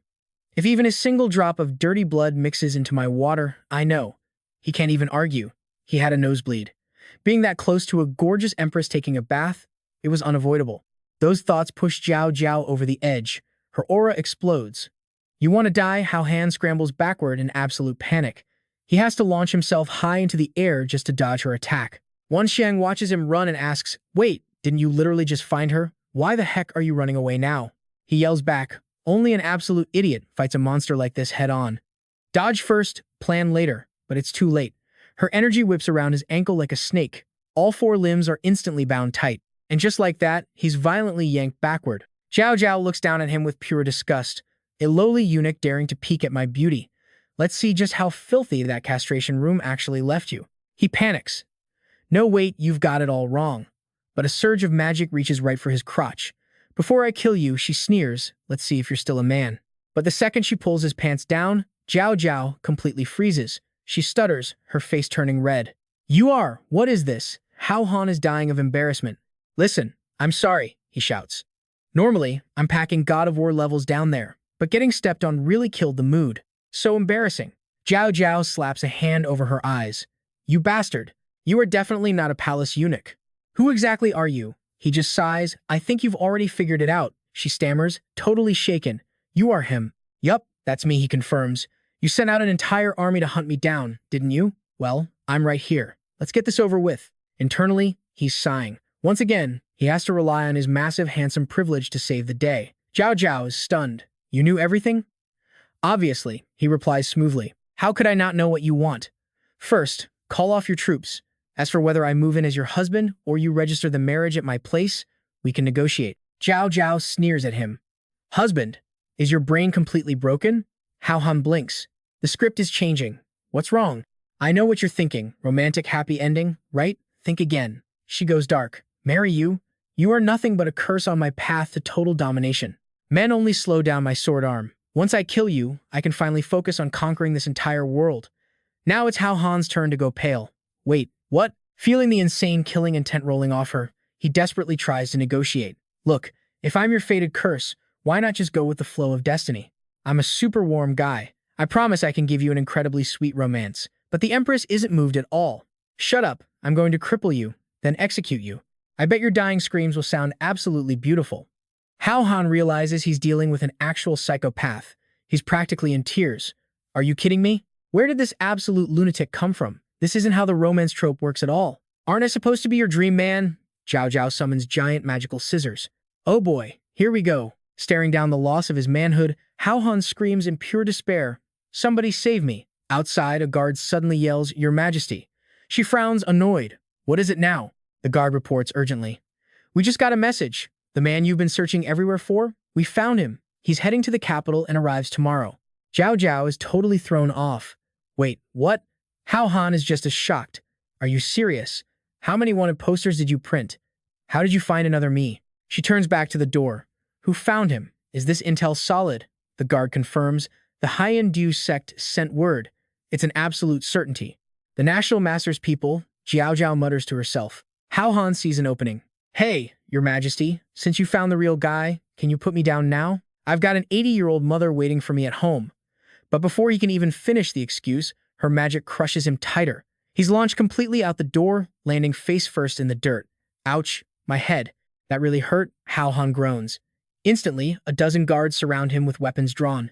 Who is this assassin? Wait, isn't this the exact guy Her Majesty is looking for? Why is there a second one? Jiao Jiao steps out and orders them to throw him in the dungeon until the other guy arrives. Yes, ma'am, the guards shout. As he's dragged away, Hao Han desperately pleads, Your Majesty, I'm just a cheap knockoff. Go after the other guy. Meanwhile, Huang Liu watches from the shadows. Night falls and our boy is locked up. He sits in the cold, dark corner, sighing over and over again. Wan Xiang gets annoyed. Why are you moping around? Just break out of this prison already. He shakes his head. If I escape, how do I expose the fake? I'm waiting for him tomorrow. Wan Xiang just gives up. And honestly, you and I have to respect the hustle who risks their life just to watch the drama unfold. Let's dive right in. Our boy frowns in pure disbelief. This emperor is completely unhinged, actually wanting to execute her own heaven-chosen soulmate. The illusion vanishes, leaving him totally fed up. Suddenly, a guard calls out for General Huang Liu. She marches right up to his cell, just to confirm he's actually human. Hao Han plays dumb. What is she talking about? Do they even know each other? Huang Liu snaps. Stop acting. Your voice is a dead giveaway. You've got some serious nerve, envoy. He shrugs. I was just taking a gamble. Did the general come here to settle a score, or just to enjoy the show? His casual attitude only makes Huang Liu even more furious. Obviously, I want to chop you into pieces right now. But Her Majesty ordered us to wait. We'll clear everything up tomorrow and decide your fate then. I'm only here to ask one thing. Are you actually the guy in the portrait? Do you have a twin brother? Hao Han stays perfectly calm. You guys drew the portrait, not me. Am I the real deal? Only you guys get to decide that. As for having a secret twin brother, you'd have to ask my dad about that one. But as far as I know, I'm the only son in the family. Huang Liu waves him over. Come here. Hao Han instantly gets defensive. What for? She mercilessly pinches his face, making him scream out in pure agony. Ow! That hurts. Let go. Let go of me. Huang Liu finally gets her answer. You aren't wearing a disguise. So there is only one possibility. Hao Han glares at her, completely annoyed by the nonsense. Of course, this is my real face. When that fake shows up tomorrow, just go ahead and pinch his cheeks instead. Huang Liu states her dark theory. Honestly, I highly doubt you will even survive until tomorrow to meet that imposter. Right on cue, a barrage of deadly arrows shoots straight through the ventilation window. Now pay attention, because this is where it gets totally wild. Hao Han dodges hard. Seeing the arrows hit the dirt, she knows the assassins are here. He panics. Who? Just how many enemies do I have? Out in the hallway, the prison guards are getting completely ambushed. Huang Liu draws her sword, ready for war. How bold! Breaking into the royal prison? Are you guys tired of living? The enemy shouts back, anyone in our way dies, but she doesn't flinch, charging in completely solo. If you have the skills, then prove it. Hao Han has to admit, this girl is incredibly loyal and dedicated to her job. Even knowing he is probably doomed anyway, she still follows the Emperor's orders to protect his life. Suddenly, the cell wall smashes open, and an absolute monster steps right inside. It spots him and confirms the target is found. Hao Han stays strangely optimistic.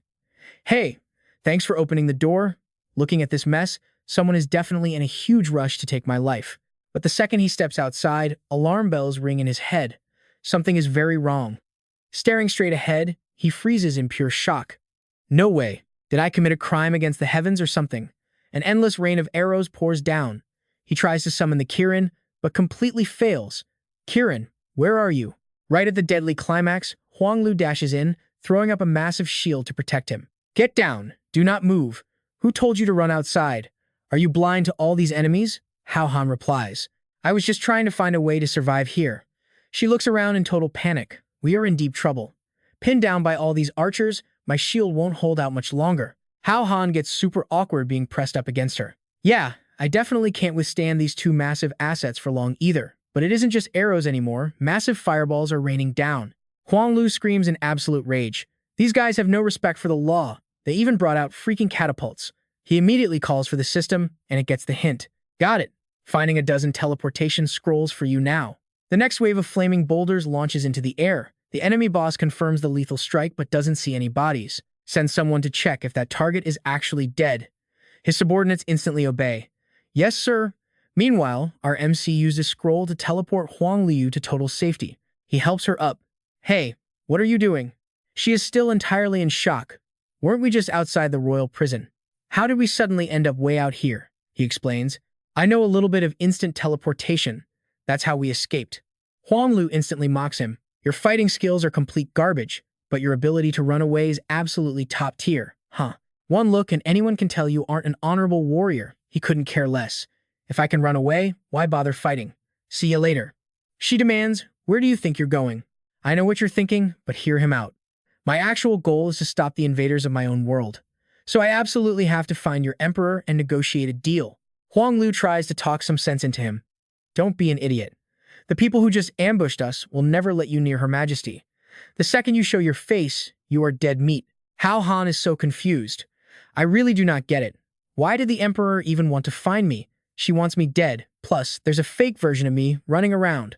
What is wrong with your world? Huang Liu sighs, giving in. Fine, whatever. Let me give you a quick breakdown of this insane situation first. The real mastermind is a faction from the Xuan Miao sect, led by Wu Shu. He also holds a secret second identity as the National Preceptor. Meanwhile, over at Emperor Jiao Zhao's side, she just got a notice too. Your Majesty, the National Preceptor requests an audience. Jiao Zhao issues her order. Got it, send him in. Preceptor Wu Shu steps inside and bows respectfully. This humble servant greets Her Majesty. Jiao Zhao dismisses the formalities.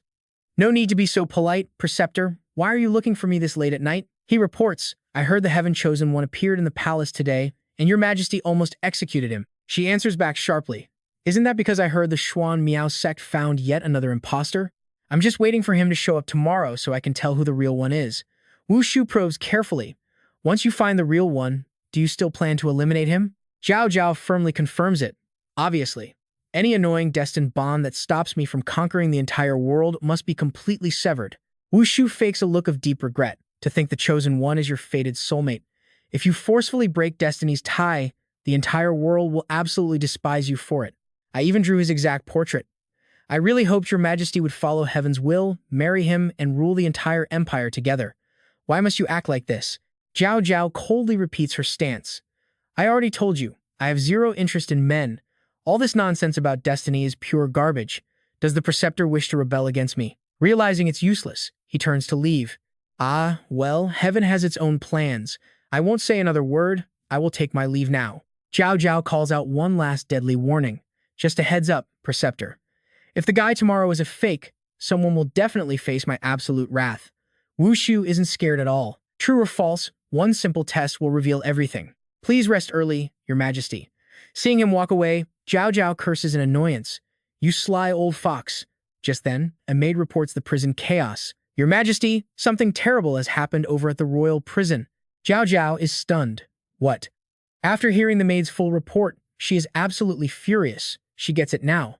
They obviously wanted to silence the real guy to secure the fake one's spot. The maid asks for orders. The guards found 0 bodies. And trust me, you and I are going to want to see what happens next. Stick with me. We are diving into some insane political warfare. Was the evidence wiped out, or was it pure luck? She demands a ruthless investigation. Alive or dead, bring him back. Otherwise, tomorrow the enemy will spin fake rumors and literally force the emperor to step down. The palace maid instantly obeys. After hearing the whole crazy story, he gasps. Can this divine sect really force the emperor out?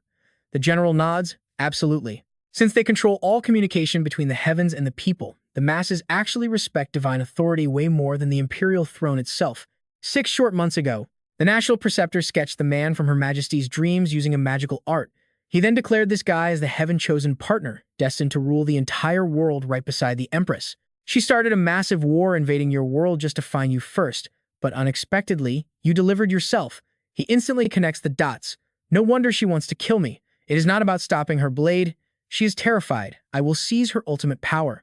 She furiously continues her thought. So right now, the divine sect actually found a complete fake. They are definitely putting on a massive show. We absolutely must stop them, protect the Empress, and guard her royal power. Only then will you get a real truce. He agrees completely. Understood. Then I will wait until tomorrow for this fake to show up and directly expose his whole act. Since the enemy brought so many treasures, they absolutely will not let me go easily. I need a super safe hideout for tonight. The general shyly looks at him.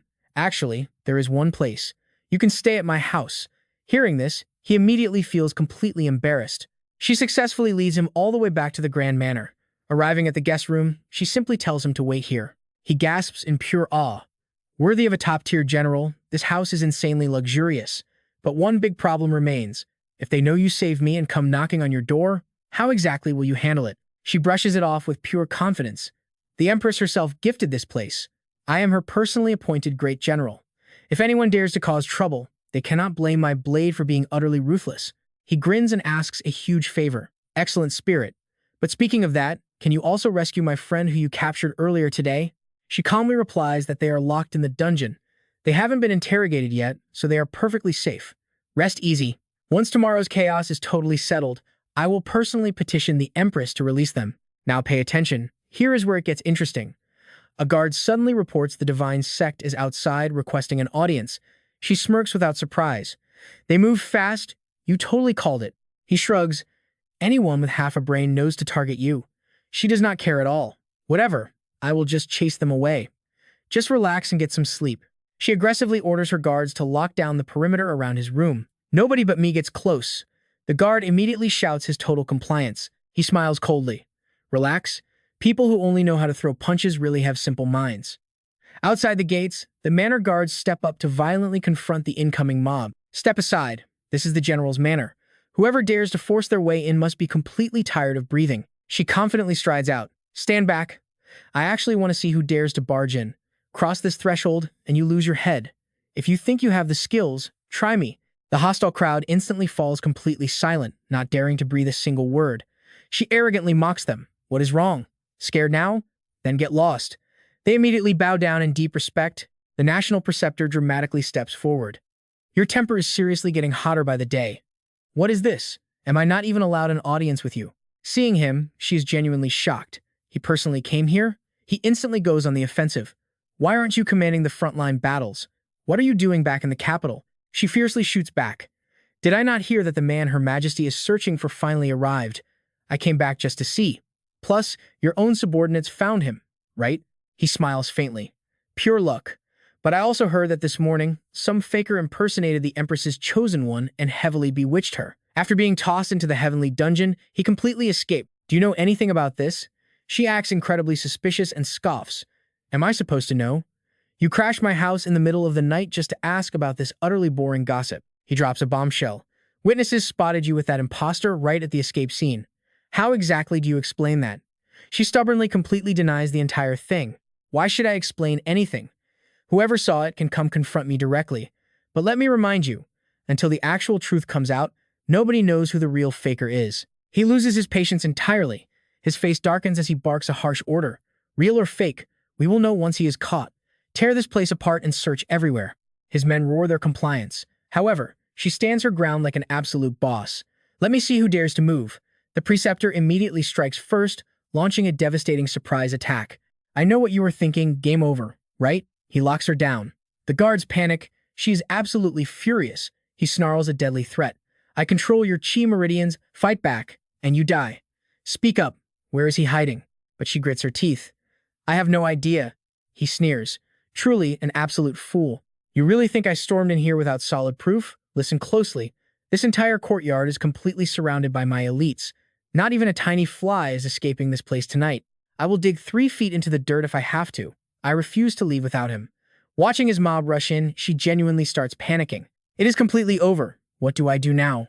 After a tense wait, a subordinate runs out calling for his boss. He demands answers. Did you find him? The guy nervously stammers. We flipped the whole place. Nobody is here. He explodes in pure rage.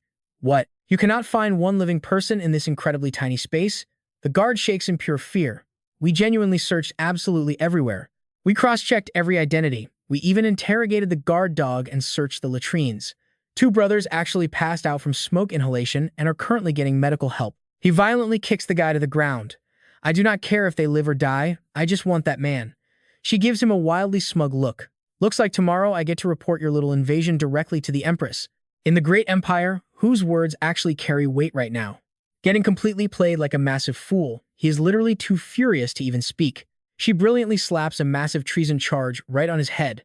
Trespassing into my manor, violently threatening a great general, seems like the preceptor wants to replace the emperor and steal the entire throne. Utterly defeated, he bitterly orders a full retreat, but she is not letting this go. I will absolutely settle today's score later. Watching them leave, she heavily sighs in pure relief. That was insanely close. Talk about legendary luck. But where exactly was that guy even hiding? Disguised as a completely random guard, he flashes a peace sign and grins widely at her. Her jaw literally hits the floor. This bold move is pure gambler energy. A brand new day dawns. Zhao Zhao questions the preceptor. "We're just picking a guy up. Is it really necessary to deploy an entire army formation for this?" He replies this chosen one will boost their empire's power. That is where we leave it. Trust me, you will want more. The Empress welcomes the Heavens Chosen herself, showing deep respect for the heavenly path, but Zhao Zhao is secretly annoyed. Is this old master really expecting her to just stand here and do absolutely nothing? If you think she will play nice, stick with me, you are so wrong. Guards rush in to report that last night's escaped prisoner is still completely missing. Zhao Zhao lets out a cold scoff. How incredibly bizarre. She mocks the situation, saying they could have just made the two guys confront each other. Now one is gone. National Master, do you think this is just a wild coincidence? Oh Thu plays innocent, claiming the fake must have panicked about getting exposed and had his accomplices rescue him. He begs Her Majesty not to be fooled. Zhao Zhao is visibly frustrated but holds back her rage. Meanwhile, Oh Thu orders a strict 3-mile lockdown. Absolutely no one, especially Huang Liu, can get close. His subordinates immediately accept the command. They order the guards to scatter and secure every single corner. Not even a fly is allowed to slip through this massive dragnet. The troops spread out in all directions. One guard ambushes the roof, but suddenly, smack! A flying rock hits him hard. A classic decoy tactic. Hao Han swings his stick from behind while the guard mumbles in confusion, wondering why rocks are falling from the sky. Our guy quietly drags him into a room and strips him. Huang Lu anxiously asks, "This is the Forbidden Palace Zone. What are you doing?" He reveals his crazy plan. "I want to get close to that imposter and see who he really is." Huang Lu snaps at him, saying he will be instantly spotted if he gets close. Has he even thought of an escape route? He winks at her. "That is exactly where you come in." She is completely speechless. Back on the Emperor's side, a loud announcement echoes. The Heavens Chosen has arrived. A majestic carriage rolls in, heavily protected by elite dragon knights on both sides. Zhao Zhao mutters darkly. Dragon knights as his personal escorts? The National Master really went all out for this setup. Othu calmly replies that enemy spies have infiltrated their borders, so they are just taking some very necessary precautions. The lead soldier reports that the Dragon Knight Legion has escorted the Heavens Chosen as ordered. They invite Her Majesty to take a closer look. Othu enthusiastically joins in, inviting Her Majesty to go down and witness the glory of the Heavens Chosen together. But Zhao Zhao radiates pure killing intent. "What rank do you hold to think you can order me down there?" Massive waves of water erupt from her body and smash straight into the carriage. Seeing her murderous intent, Othu screams for her to stop. Watch closely, now she is actually about to murder this guy right in front of everyone. Absolutely ruthless behavior. She slowly extends her hand, and the fake is instantly sucked upward. A violent water current drags him right in front of Othu and Jiao Jiao. She speaks calmly. "Why so tense? It is not like I actually killed him. But honestly, if I really wanted to do that, I bet the National Master would have attacked me first, right?" Othu regains his composure and laughs it off. "You are joking, Your Majesty. You would never harm the Heavens Chosen." Hao Han watches and has to admire it. This old fox perfectly uses morality to trap people. The mask is ripped off, and Zhao Zhao demands to know what he is hiding. "Show your real face." Seeing an identical face, the main guy is shocked. What the heck? Zhao Zhao is completely stunned. This guy looks exactly alike. How in the world can there be two identical people? Did the National Master kidnap him last night just to present him today and trick her? Othu denies it all. "Your Majesty, this is Heaven's will. How could I scheme this? It does not matter where he was yesterday. He is real today, and that is what matters." The imposter bursts into tears, terrified as Zhao Zhao prepares to wipe him out. This is exactly what Othu wants. She finally lost her patience and wants to strike. If she kills him, Othu can execute her under the excuse of answering to heaven. Want to fight him? She is still too green. Zhao Zhao charges at the imposter, vowing to never submit to this fate. But Hao Han instantly leaps out and blocks her attack. Othu cannot believe his eyes. What on earth? Zhao Zhao is completely shocked too. Seeing Hao Han grab the guy and run, she has no idea what is happening. So Zhao Zhao throws all the blame right back onto the old fox. "National Master, what is the meaning of this? Why did he order his subordinate to steal the guy away?" Othu stammers in defense, swearing he did not arrange this. But Jiao Jiao pushes hard. If not him, then who? You and I both know a classic frame-up job when we see one. She notes he is wearing their sect uniform. Othu furiously orders his capture. Hao Han drops the imposter, points his sword, and asks where he came from. Getting no answer, Hao Han guesses he might be mute. Meanwhile, the sky suddenly turns pitch black. Hao Han looks back in doubt, wondering if it is really getting dark, but when he sees the sky light up behind Huang Liu, he realizes they are doomed. A horrifying three-headed, six-armed monster emerges from a massive rift in the sky. Hao Han furrows his brows. What kind of insane technique is this? The imposter just cries in pure terror. The monster instantly smashes its giant fist down. Hao Han drags the imposter away from the lethal strike. Jiao Jiao is not happy. She reminds the National Master that she forbade summoning the giant avatar inside the Forbidden Palace grounds. Othu keeps maintaining the magic array, assuring her that the beast will not step out of bounds. He will easily crush the target outside. The giant avatar's fists rain down relentlessly. Hao Han swings his sword to counter, but this monster just will not quit. One of his sword strikes lands perfectly, but deals 0 damage. The enemy's attacks are solid, but its body cannot be hit at all. Othu claps his hands together and shouts that he caught them. The two of them are instantly trapped inside a cage of stone pillars. Hao Han panics as the giant avatar charges right at them. There is nowhere to run. The massive hand slams down, crushing them like tiny little mosquitoes. Othu sneers with utter disgust, calling them nothing but filthy sewer rats. But Hao Han summons his divine Qilin. He mounts the sacred beast, deciding to go all in against this fake illusion game. The Qilin scales the giant avatar's body. Hao Han aims his sword directly at the target, refusing to believe the eyes have no weakness. A direct hit to the avatar's eye. At that exact same moment, Othu covers his own eye in agony and screams.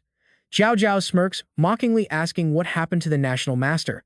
Did some dirt get in his eye? He curses, furious that they used a flash of light to destroy his vision. The avatar instantly loses its sense of direction.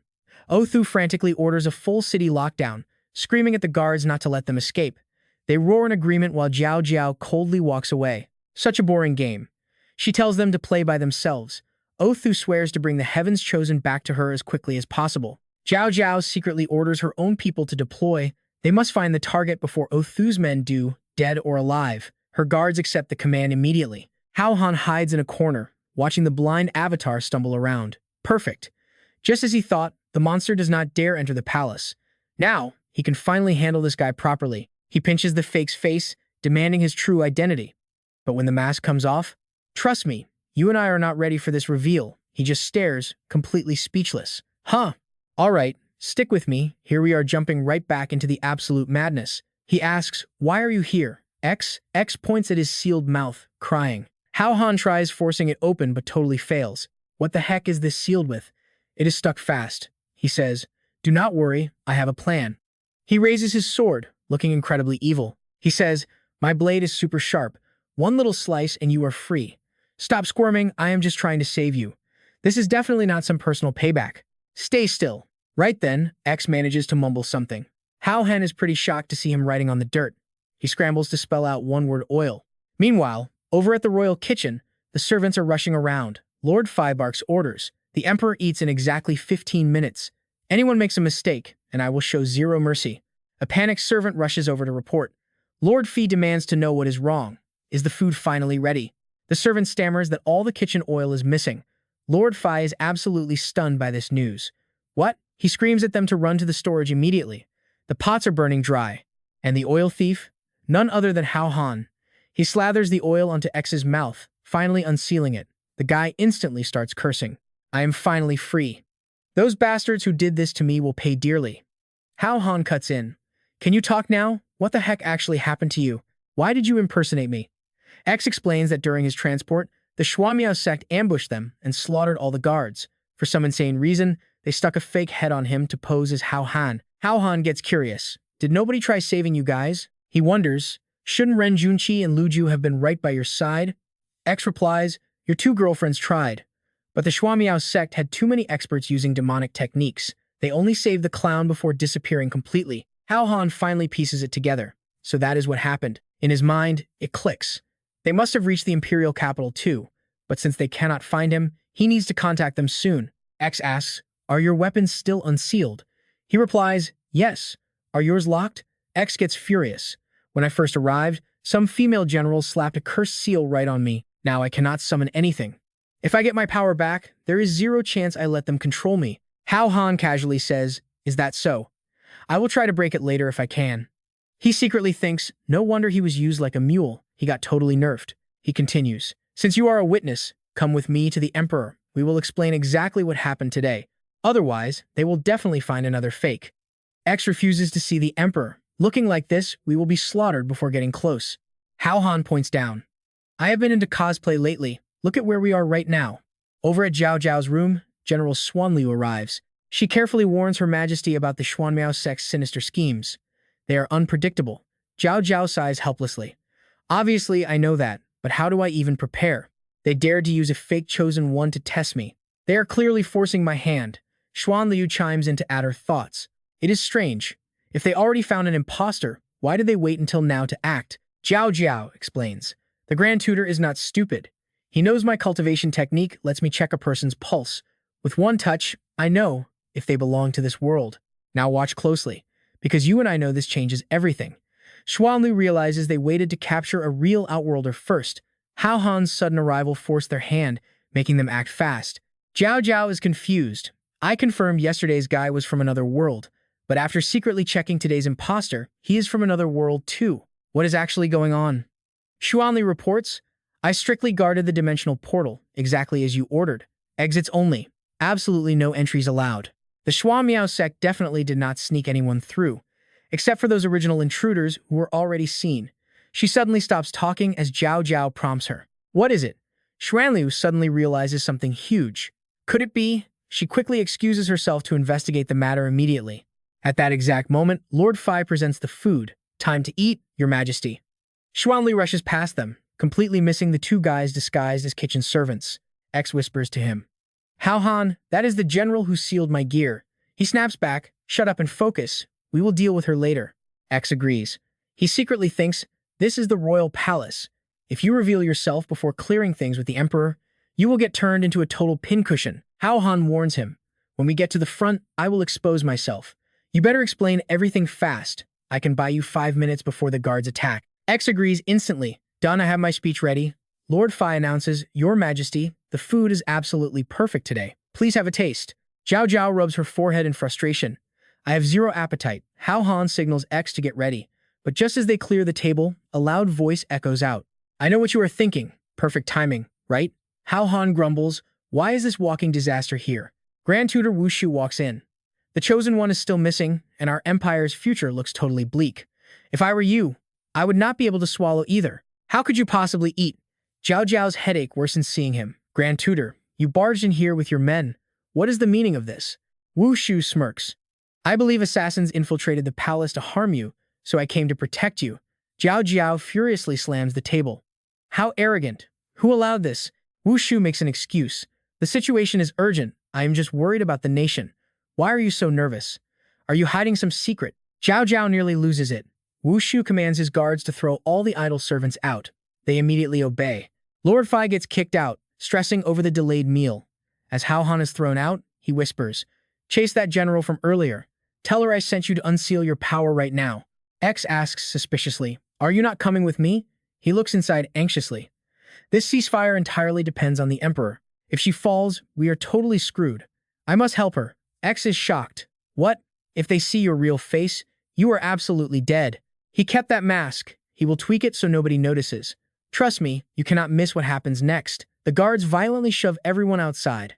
Let's dive right in. The Imperial kitchen is panicking. How did the profound sect breach the palace? The guards have betrayed us for the preceptor. Her Majesty is in serious danger. A door slams shut as someone quickly slips away. "No way, I'm letting you keep the upper hand. Once my seal is broken, we'll see who the real boss is." Inside the royal chambers, Othu stares at the feast, mocking the Emperor. Such fine dining. Lifting a lavish plate, he smirks. No wonder everyone wants the throne. Eating like royalty, dripping in jewels makes a guy absolutely jealous of whoever sits beside you. Zhao Zhao frowns hard. "What exactly are you plotting?" Othu replies darkly, "I already told you. I am simply here to protect you." Suddenly, an unfamiliar voice completely cuts him off. "And if I can use this chance to crush you, I can just take the throne myself." Othu furiously barks out, "Who is speaking such garbage?" Hao Han strolls in wearing a fake beard. What? Did I just say the quiet part out loud, getting anxious? The Imperial guards are completely stunned. Where did this guy even come from? Zhao Zhao recognizes that chef outfit immediately. Othu glares pure daggers. A lowly cook? Spouting nonsense here means you have a death wish. Guards, drag him out and execute him. Zhao Zhao can't tolerate him abusing power like this in her presence. What? The guards are actually moving. Hao Han unleashes a massive sound wave. Let's see who dares. The blast knocks the charging guards flat on their backs. Her Majesty hasn't spoken, yet you decide who lives or dies. His amplified voice booms across the entire palace. Who is the real ruler here? Her Majesty, or your corrupt profound sect? Othu panics, totally caught off guard. What are you yelling for? Zhao Zhao covers her ringing ears. Loud much? Afraid the whole palace won't hear you? Wan Shang quickly warns him, calm down. Even with the sound amplification talisman, yelling like a maniac is going to completely shred your vocal cords. Got it, he mutters. One guard finally snaps out of it. What just happened? The guy next to him is deafened. What? Speak up, I can't hear you. Acting completely righteous, Hao Han scoffs. As a humble chef, I simply can't watch this anymore. Lord Preceptor, if you want to steal the throne, your methods are incredibly ugly. Othu glares with icy fury. What did you just say? Zhao Zhao worriedly interrupts. Enough. Get out of here. I appreciate your help, but you cannot stay in this room. Murderous intent completely takes over Thursday. Leave. Keep dreaming. An arrogant little brat like this simply has to die. Now watch this genius move. Hao Han fakes absolute terror, screaming dirty ambiguities out loud. Ah, Preceptor, what are you doing to me? Please don't. Your raw strength is just way too much. It's too deep. It hurts. Othu absolutely loses it. What the hell are you screaming about? Shut your mouth. I haven't even laid a finger on you. But Hao Han keeps acting. No, stop. You are the Preceptor. Othu turns to Jiao Jiao in pure desperation. Your Majesty, what is this ridiculous nonsense? But she just stares at him. Preceptor, I never knew you had such unique tastes. Othu couldn't defend himself with 10 mouths. I have zero connection to him. Humiliated, he roars, I will crush you. A guard nervously whispers. Preceptor, city rumors already say, you like men. Please, you need to crush this scandal down right now.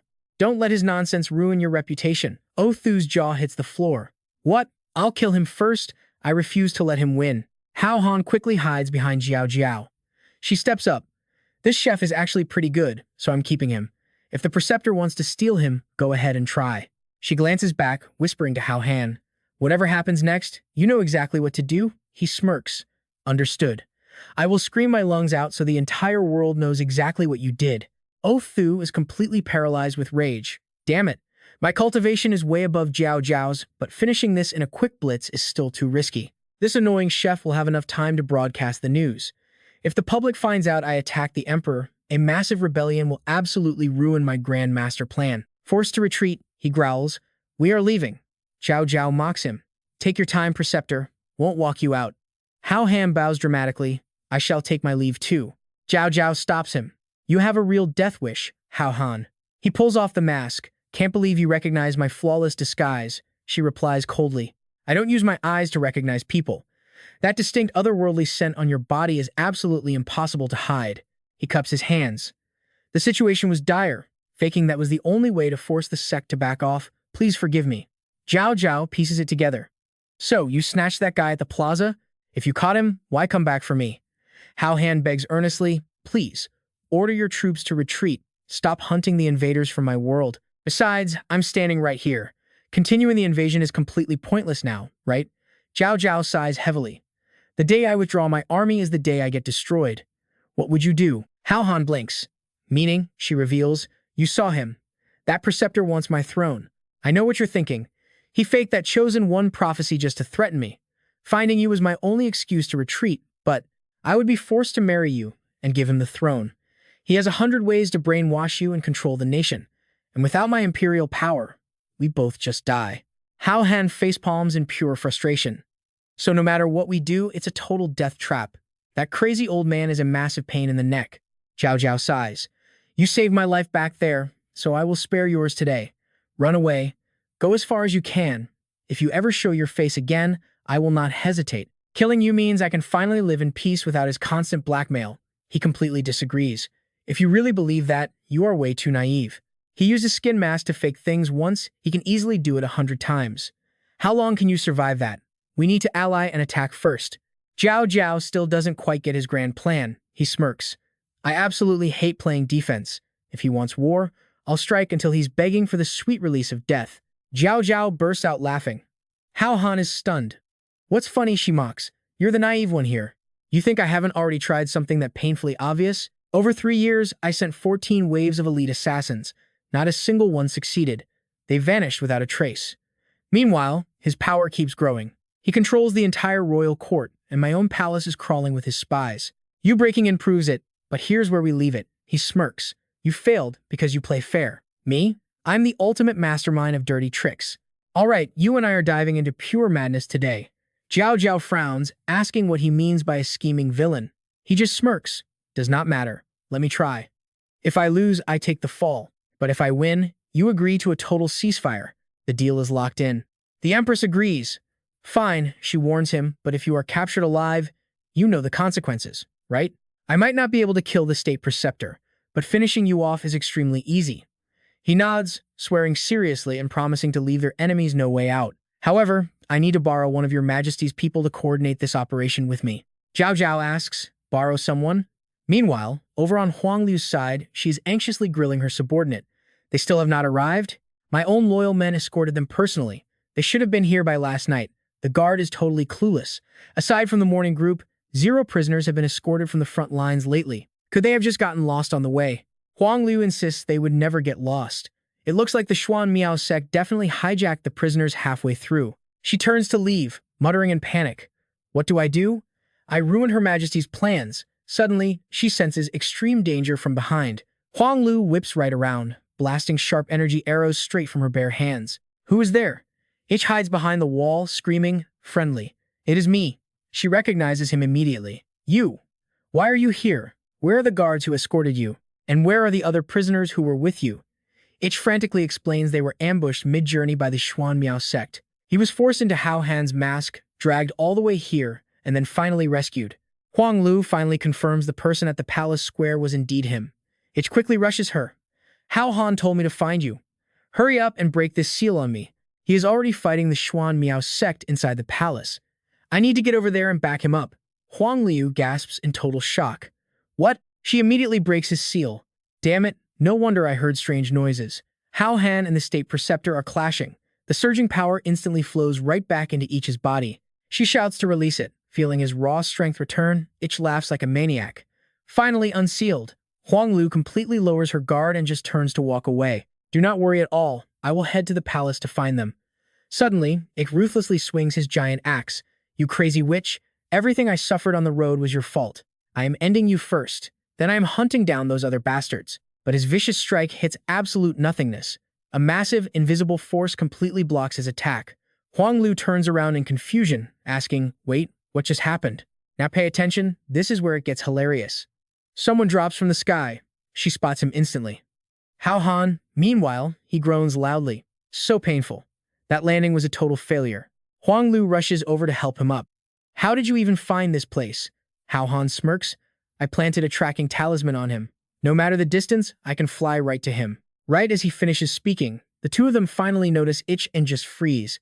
Ich is trembling in pure agony, an axe wedged straight into his own head. Huh? Ah, what awful karma did I create? Hao Han steps up to save him. Come on, endure it a bit. Ich hisses in pain, begging him to go easy. Finally, with a massive yank, the axe is pulled out as Ich screams. Hao Han looks around, confused. There are no enemies here. Why did you even pull out your weapon? Holding his bleeding head, Ich replies, I was scared it would rust if I did not use it. Just wiping some blood on it. I will remember this grudge forever. Hao Han gets serious. Let us focus on the main objective first. I already met the Empress, and she agreed to team up with us to take down the state preceptor. Huang Liu gasps in sheer shock. Her Majesty actually agreed to your crazy terms? He nods, explaining that the absolute prerequisite for the troop withdrawal is eliminating the state preceptor. I have never fought him head-on. I do not know if I can instantly wipe him out.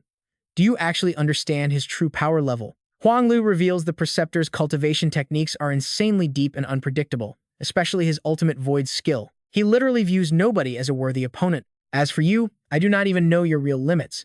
How can I possibly compare the two? Wan Xiang chimes in from the side. With me here, I guarantee the stronger the opponent, the stronger you get. Hao Han shoots the little girl a smirk. That is exactly what I wanted to hear. Seeing him mutter to himself, Huang Lu asks, "Wait, what did you just say?" He just laughs it off. "Nothing. Whether we can beat him or not, we will know once we try. Let us go find him." Huang Lu is still super terrified. Can we really afford to just test this out? Together, the group marches straight toward the Xuan Miao sect. I know what you are thinking. Who is the bait? Huang Lu whispers they have arrived. The sect is just ahead, and the preceptor is inside. Hiding in the bushes, Hao Han turns to Ich. "Did you not want revenge? Your chance is right here. Go kill him." Ich points at himself in pure shock. "Me?" Hao Han waves it off casually. "Just kidding. Just bait him out for us." Spotting Ich, the guards yell, "Who dares act so arrogant outside the Xuan Miao sect?" Ich glares at them with pure disrespect. "You two lowlifes think you are worthy of yelling at me." Pulling out his dual axes, Ich commands them with insane swagger. "Tell that old geezer preceptor to roll out here and face me." The guards instantly realize he is an enemy and trigger the alarm. Ich charges forward for the kill. Hiding in the bushes, Hao Han mutters, "Having weapons really makes him act super cocky, huh? By the way, what exact technique did you use earlier to seal him? How did you completely lock down his ability to use weapons?" Huang Lu quickly explains, "It is a special trick Her Majesty taught me. She said it is a highly guarded secret of the Xuan Miao sect that can completely lock down an enemy's spiritual energy flow." Wait, does this move actually restrict your weapon usage too? Hearing this, Hao Han's face instantly darkens. Oh, so this broken technique belongs to the Xuan Miao sect? Just as expected, it gets completely obliterated and beaten black and blue. Acting so arrogant, everyone thought he was a real master. The sect members discuss among themselves, should they throw him in the dungeon? Nah. One look and they decide he is just a lunatic. No point arguing with a brainless idiot. Ich runs back crying and throwing a tantrum. How could someone seal my weapons away again? This is way too unfair. Huang Lu sighs. Fine, I will release the seal for you. Hao Han connects the dots. It seems this move is just like the buff that Clown mentioned, locking down skills for players like us. This is seriously annoying. He asks Wan Shang if there is a way to break it. The little girl answers, the game obviously would not allow a broken buff skill like this to ruin everything. Let me think for a second. Huang Lu suddenly remembers a crucial detail. There is a zero-state array that can force all restriction-type magic to completely lose its effect within the area, but it requires setting up the battlefield far in advance. How exactly do you plan to lure the preceptor there? He smirks. That part? We just need to predict exactly where the preceptor will go next. The group arrives at the dungeon entrance. The jailer suspiciously repeats their question, the group that was brought in earliest. Huang Liu asks directly, are they locked up in here? The guard points to one side. Yeah, right? Her Majesty ordered strict surveillance, so they are kept permanently locked up. Weird. Why are so many people asking about their status today? Huang Liu instantly catches on. She demands to know who else was asking besides them. He reveals that 15 minutes ago, the Xuan Miao sect came asking too. They did not give a reason, just asked and left. Hao Han realizes his theory was spot on. Since they could not find the two of them, the sect plans to use the other prisoners to create fake chosen ones. Hearing his words, the jailer totally panics. No way, right? What exactly are you guys planning to do? Trust me, you will love this power move. Speak, or I am reporting you to Her Majesty. Hao Han instantly flashes the royal token. I carry Her Majesty's direct orders. I am taking full control of this dungeon. Stick with me here. We are diving straight into pure chaos. Late at night, Huyan Diu sect forces storm the area. The commander barks his orders. The target in underground room T must be captured alive. As for everyone else, leave no survivors, wipe them all out. The guards shout in agreement. But stepping inside, the commander freezes. The place is completely empty. Not a single guard in sight. Suddenly, a footstep lands, and boom, a massive explosion erupts. Watching from the roof, Huang Liu is impressed. That blast was intense. But did we alert the enemy too soon? What if the Grand Master decides not to show up? Relax. The fiercer we fight, the faster the Grand Master appears. This is just the appetizer. Down below, the commander is stunned, his men blown to absolute crisps. What just happened? Why the explosion? Spotting 5 figures emerging from the smoke, a guard yells. Look, someone is coming out. It is Huang Dai and her crew. She smirks. I heard someone wanted to force me to turn into a man. How reckless. Truly eye-opening stuff. Mac Van grips his sword. Locked up for so long, he is itching for a fight. Finally, time to let loose, Tian Fong mocks them. Do not cry when you lose. Tian Ming warns the group. Watch out for their weird techniques. Last time we got captured because our weapons were completely locked down. Lu Mang confirms it. The boss is right. Once we are 100 meters away from the prison, Their annoying tricks become useless. Let us fight to our heart's content. We must lure out their big boss. The commander is shocked. Were these five not locked away inside? How did they escape? A guard guesses they broke out while the wardens were distracted. Good thing we arrived in time. He issues the order. Whatever, since they are here, do not let them escape. Disciples, attack. They charge forward with intense bloodlust, shouting to capture them alive. Meanwhile, a guard rushes to report. Your Majesty, the prison battle has begun. She casually lounges on her bed, reading a book before asking, has the Grand Master appeared? The guard replies, he has not shown up yet. Zhao Zhao answers coldly, then keep waiting. Do not move unless he shows his face. But if he does, leave no survivors. Back at the prison, the group is thoroughly enjoying this warm-up fight. Even Tian Feng yells, this feels amazing. Mac Van notices something. Watch your feet. A red circle traps Tian Feng. The commander questions a mystic. What is going on? Why is the sealing spell not working? The guy stammers. I do not know. We are using full power, but something is blocking it. He yells angrily. Why are you wiping sweat through a mask? Damn it. If we cannot restrict them, we will just face them head on. As he prepares to signal, a guard warns him. Senior brother, you cannot. The Grand Master ordered us not to use that near the capital. The commander kicks him hard. Bastard. If we fail to bring them back tonight, we are dead. He immediately blows into his flute. The other guards realize this is bad. They start fleeing in pure panic. Run away. It is confused. What is happening? Hao Han frowns. Is something wrong with that flute? It has no clue. Why panic? Meanwhile, Huang Liu is literally trembling with rage. This madman is summoning the Dragon Knights. That is straight-up treason. Hao Han remembers. Are these the Dragon Knights who escorted X? Were there not just a few? Watch closely now. A rift appears. What is that? Mac Van guesses. A void rift? Tian Ming stares. Something is coming. The rift expands. Mac Van freezes. Wait, that sound. The deafening roar of Dragon Knights charging out. The commander screams, kill them. Huang Liu is furious. Summoning a whole army just to deal with 5 of us? This is way too unfair. They are seriously bullying us. 800 Dragon Knights can flatten an entire city. They are totally doomed. It gloats mentally. My followers died, so your subordinates are not surviving either. Let us see you act tough now. But turning around, the area is completely empty. X is completely stunned. Where did everyone go? Huang Liu is confused. They were just here. Seeing the Dragon Knights rushing in, they scream to retreat. Too late. Suddenly, a blinding light erupts right in front of them. The Dragon Knights look up. Up there, Hao Han rides his majestic Qilin, scoffing. You trash dare pretend to be dragons? I would not fear real dragons, let alone you garbage. It cries in pure jealousy. A divine Qilin is equal to a dragon. You feel the hype too, right? Hao Han solos 800 soldiers. The Dragon Knights freeze. Soldiers yell, what is wrong? Attack, you useless trash. Huang Di happily realizes that Hao Han and his lightning Qilin completely suppress their enemies just by showing up. A soldier realizes, is that the chosen one from the portrait? He actually showed up. Suddenly, a strange noise catches his attention. What is that? Mac Van is confused. That flute again, but the rhythm is different. Hao Han feels the heavy atmosphere. Are they issuing a new command? The Dragon Knights instantly react, turning way more aggressive. Hao Han realizes it. They paralyze the riders' minds to erase their fear of the Qilin. Dragons roar out sonic waves. Hao Han shouts, lightning Qilin. The divine pressure radiates, freezing the ground beneath it. Dragon Knights and soldiers freeze instantly. Liu Mang struggles to hold up his shield. Boss, we cannot hold out much longer either. Watching from afar, the commander is absolutely dumbfounded. He panics. We are dead. The Dragon Legion is the Grand Master's ultimate foundation for his empire. If they get wiped out, how will I ever explain this? He screams in rage, you little brat. Hao Han looks toward the sound, fully alert. He urges the Qilin to dodge a sneak attack, but another strike hits Liu Mang's leg. Oh no, it is breaking. Before he finishes, the whole group takes a brutal hit. Hao Han is shocked. Such a powerful attack. He orders Huang Liu to save them. She rushes in. Got it. Hao Han exhales, looking in one direction. Finally showing your face, you damn old man. Seeing his legion reduced to a smoking crater, Othu screams in absolute agony. My ticket to world domination, ruined.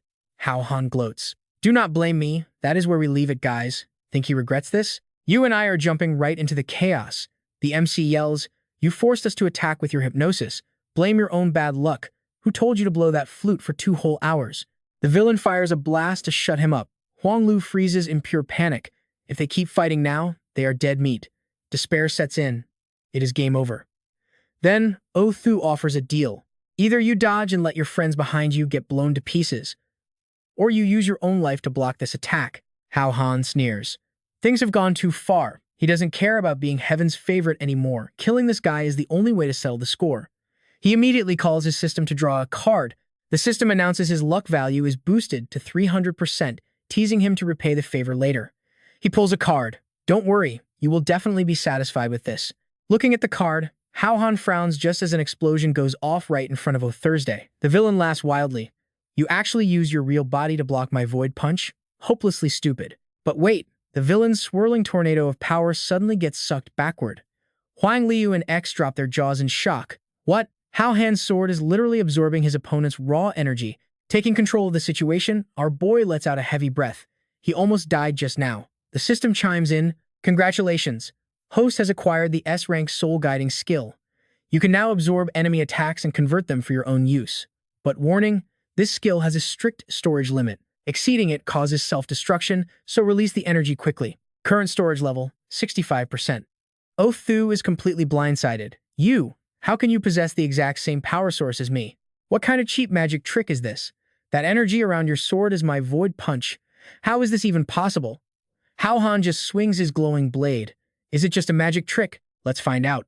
Othu stares blankly, wondering what kind of monster he is fighting, his body completely paralyzed. The villain screams in pure frustration. How could this be happening? A blazing wave of intense heat instantly blasts right toward him. Othu's loyal men absolutely panic seeing this. Their powerful, highly respected Grandmaster is smashed face first into the dirt, the solid ground behind him completely shattered. The villain curses under his breath. Damn it, this filthy brat can actually absorb my techniques. He is way too tough to handle.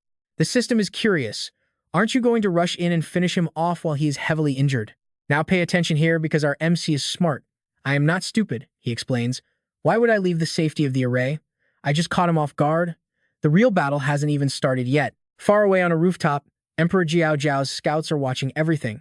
Even they admit this kid is an absolute genius, beating the Grandmaster so hard he cannot even fight back. One guy asks, should we head back to the palace and get the Emperor's orders? The other scoffs. Can't you see the winner is already pretty obvious right now? If we wait for orders, it will be too late. He fires a signal flare to start the operation. Seeing the bright light shoot into the sky, Hao Han blinks in surprise. What is that? Why do I suddenly have a really bad feeling? The flare violently explodes across the night sky. Standing tall on the highest roof, Hamok finally appears, gripping a magic staff blazing with eternal fire. He raises the staff high. Huang Dai stares at the massive pillars of fire shooting up from every direction and asks, what the hell is that? Flames from 12 different corners merge, forming a giant, terrifying fire phoenix. Hao Han is completely stunned. What is that thing? Huang Liu bursts into tears, crying out, why would His Majesty do this to us? Mac Van nervously asks, what exactly is it? She collapses to her knees, sobbing uncontrollably. The 12 Phoenix Array is the Emperor's ultimate defense mechanism. Every single person trapped inside this array will be brutally refined and burned away. Their bones will turn to literal dust. Someone gasps in pure shock. Turn to dust? Huang Dai violently shakes her, absolutely furious. Why would he do something so twisted? Didn't we just form an alliance with your Emperor? Huang Lu just cries helplessly. I am so sorry, I really didn't know. Far away, Emperor Zhao Zhao finally speaks up from the shadows. I am truly sorry, but for the sake of my kingdom and my people, I had to do this. Your sacrifice won't be forgotten. Hao Han tries slashing the phoenix, but it does 0 damage. He curses loudly. Damn it, physical attacks are completely useless against this magical array.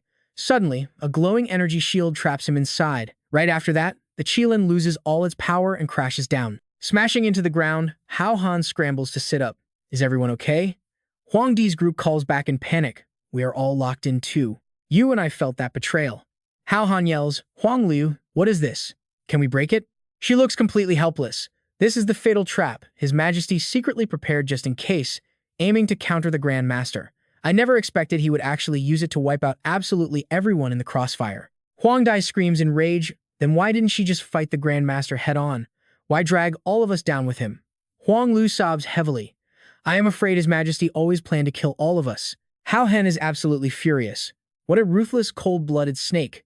Trying to let us wipe each other out so you can take the ultimate prize. Huh. Othu's men scream in terror. Grandmaster, save us. My life energy is draining away. Save us please, Grandmaster.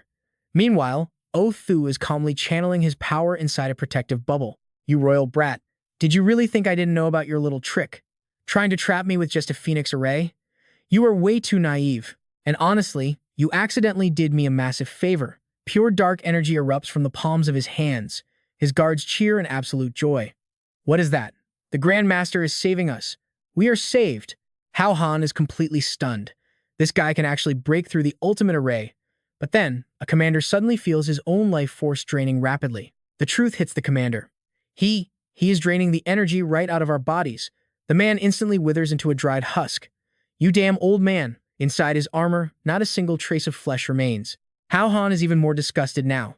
Draining his own loyal subordinates dry just to restore his own cultivation? This guy is an absolute, heartless monster. Othu smirks arrogantly. I couldn't have sucked them completely dry under normal circumstances. After all, nobody just hands over their life willingly. But that foolish emperor kindly locked them up for me, so I will gladly accept the meal. Ah, feeling completely invincible like this is absolutely wonderful. The mages maintaining the Phoenix Array realize someone is messing with their magic and push back with everything they have. Othu forces his way out, shattering the protective bubble around him. At the exact same time, the Array mages suffer a massive backlash, coughing up blood. Othu instantly targets them for revenge, screaming, I will kill you all. Still trapped, Hao Han groans. This is very bad. But instead, the villain closes in on Hao Han. He sneers, dying like this is way too easy for you. Huang Dai glares at him suspiciously. What are you trying to do? The array commander shouts, damn it, use full power. We must lock him down. Suddenly, 12 distinct waves of pure killing intent explode out of Othu's body in every direction. The Emperor's men take a massive hit. Hao Han realizes the horrifying truth. The Grand Master's corrupted energy just invaded the mages' bodies. And that's where we leave it. Trust me, you'll want to see what happens next. Let's dive into absolute chaos. Macvan screams that their minds are completely manipulated. The Grand Preceptor just hijacked the 12 Phoenix formation. Zhao Zhao's soldiers are devastated. 10 whole years of brutal planning, all shattered in a single second. The Phoenix's radiant golden flames instantly warp into a creepy, toxic green. The entire massive formation, totally under his control now. Hao Han takes the first brutal hit, his body completely suppressed. Othu's real target is him. He wants to refine the kid into a literal human elixir, capture the royal girl, and then throw a massive victory party with his evil crew. He decides it's time to settle the score with Zhao Zhao. Othu's arrogant laughter echoes everywhere. Pinned down, Hao Han desperately begs his system for a way out. But the system girl is helpless. To use cards or items, he actually needs to move first. She yells at him to stop crying so loud. I can't die in this hellhole. Somebody save me. Suddenly, a booming voice hits. A massive explosion erupts and a flashy guy drops in. The clown has arrived. The bravest man on earth is here. Don't panic. I've come to save you all. Someone instantly recognizes him as the clown, right before an enemy guard launches a vicious attack. Not on my watch. The Phoenix spits a terrifying blast of pure energy, landing a direct hit on the clown. He screams, Mommy, damn it, how is this a flashy entrance? Damn it, what a total waste of my hope. But Hao Han stays perfectly calm. Don't stress, the real show hasn't even started yet. The guard scoffs, thinking he was some grandmaster, but he's just a leaping clown. But before he can even finish, a sword brutally pierces straight through his chest. Lu Ju steps up, his voice freezing cold. Who are you calling a jumping clown? Enemies start screaming in panic. Hao Han sighs in pure relief as multiple key enemy positions explode into flames. Thank God, it's Lu Ju's squad. Ren Junqi looks totally guilty, apologizing to the young master for being so late. The trapping formation shatters into pieces. Hao Han smirks. Not late at all. Perfect timing, actually. I'm leaving this spot to you guys. Huang Lu immediately asks where he's going. His eyes go totally cold. My debt with that old freak isn't settled yet. He calls his lightning Keelan to move out. Lu Ju watches, super annoyed. The Emperor totally sold them out, but Hao Han is still going to save her? But Huang Liu is deeply touched. With a heart like that, he honestly deserves to be the true king of this world. Now, pay close attention, things are getting wild. Othu summons his massive Dharma Heaven avatar. Didn't expect this, did you, brat? I'm back. Standing on his giant head, he declares this entire world belongs to him. Zhao Zhao never expected the situation to spin this insanely out of control. Still, she keeps her cool.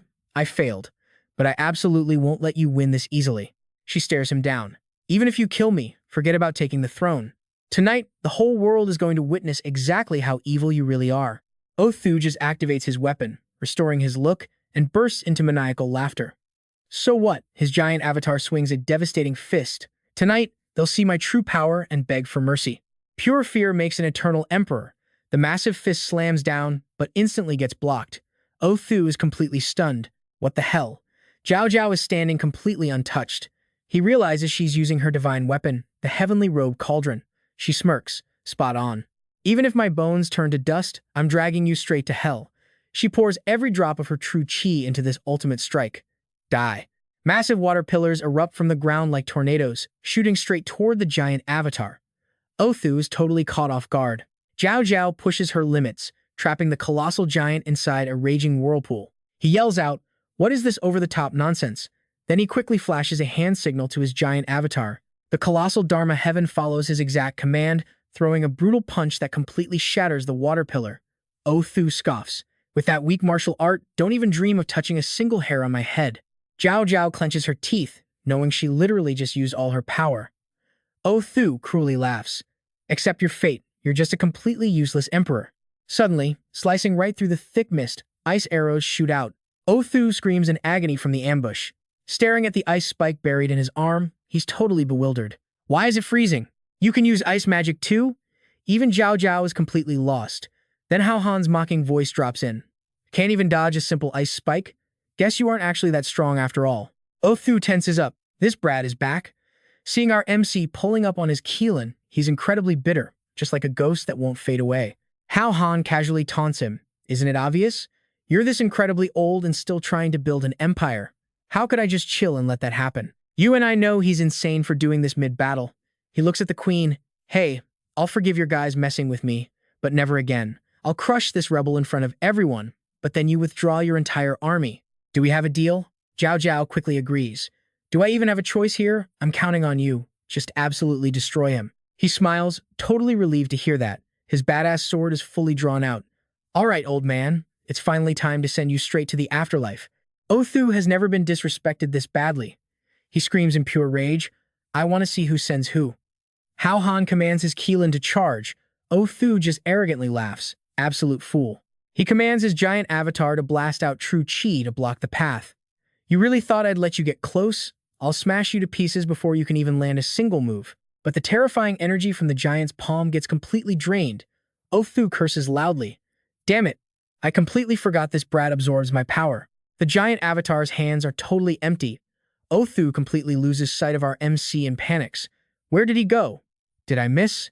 What is happening? Running straight up the giant's arm, Hao Han shouts, I'm right here. Othu boils with rage. You dare to hide right under my magic palm? You're so cunning, but even with your fast beast, it's totally useless. At that speed, you'll never reach me. Hao Han wildly swings his sword. Then we just speed up. Instantly, he launches himself insanely high. Othu freezes, realizing the MC is using the exact energy he just absorbed to accelerate. Before the old man can even blink, Hao Han is right in his face. Bam! A brutal punch knocks Othu's teeth out, totally shattering his final thoughts. What a waste. The impact is so devastating that Othu's clothes are literally ripped apart. He gets sent flying miles away. Zhao Zhao is absolutely floored. She gasps in awe. His raw strength is unbelievable. Hao Han lands back on his Qilin, but suddenly spots something below. Seeing a gloomy, toxic aura radiating under Othu, he's totally confused. What the hell is that thing? The old villain was secretly plotting a counterattack. All his remaining true chi surges up, shooting directly at our MC. Hao Han desperately dodges. This guy just won't stay down. His Keelan takes a direct hit. So what do you and I make of this cliffhanger? Othu laughs. Couldn't you absorb everything? All right, you and I are diving right back into the chaos. Let us see how you handle this. If you have the guts, take it with your life. Seeing his divine beast lose control, he commands his lightning Qilin to return. Othu ramps up his chi attacks, mocking him. No flying ability? Then you are just a walking target. Die. Hao Han immediately activates his holy armor and charges straight at the old man. He knows he can only take this head-on. Putting everything into defense, a ring of water suddenly wraps tightly around his body. Thanks to that, Hao Han narrowly dodges 5 lethal chi blasts from Oath Thursday. The old man furiously stomps his feet, sending countless more chi streams chasing after him. Yanked away so fast by the water, the kid literally begs for his life. Slow down, sister. I am going to throw up. But she doesn't stop, telling him to shut his mouth. If I slow down, you will be skewered into a hedgehog. The National Preceptor's void power is completely unbreakable. Is your armor just for show? Hao Han desperately asks her to pull him over, needing to whisper something. She listens, but still keeps up her tough attitude. Do not expect me to take the hit for you. Hao Han just urges her to throw him over. Seeing them grouped up is exactly what Othu wants, perfect chance to wipe them both out at once. Zhao Zhao puts all her strength into chucking Hao Han forward. If you want to die, do not blame me. Seeing the kid rocketing toward him, Othu screams in confusion. What? You actually dare to charge at me? Countless streams of his deadly chi lock onto Hao Han. Do not think I am blind to your pathetic little tricks. Planning to suddenly change direction at the last second and let the void power hit me instead, right? Absolute idiots.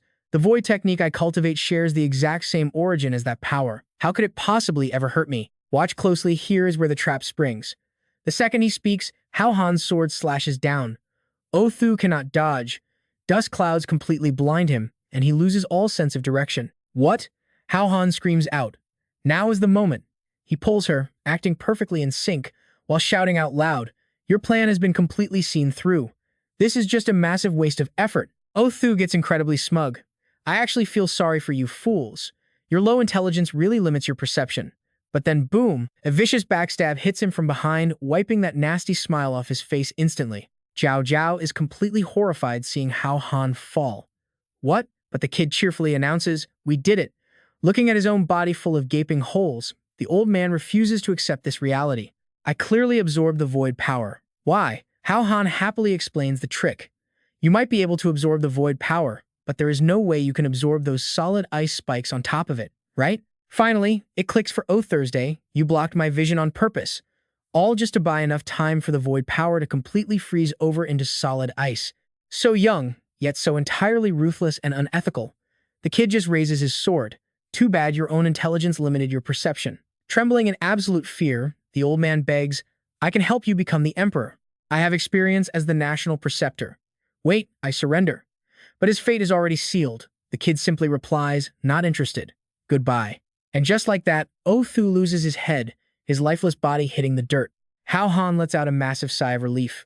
Finally over. Seeing his levels shoot up to 39, it suddenly hits him.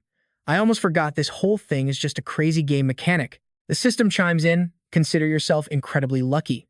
Dangerous, but you survived and cleared the quest. At this point, Hao Han turns to look at his surviving ally.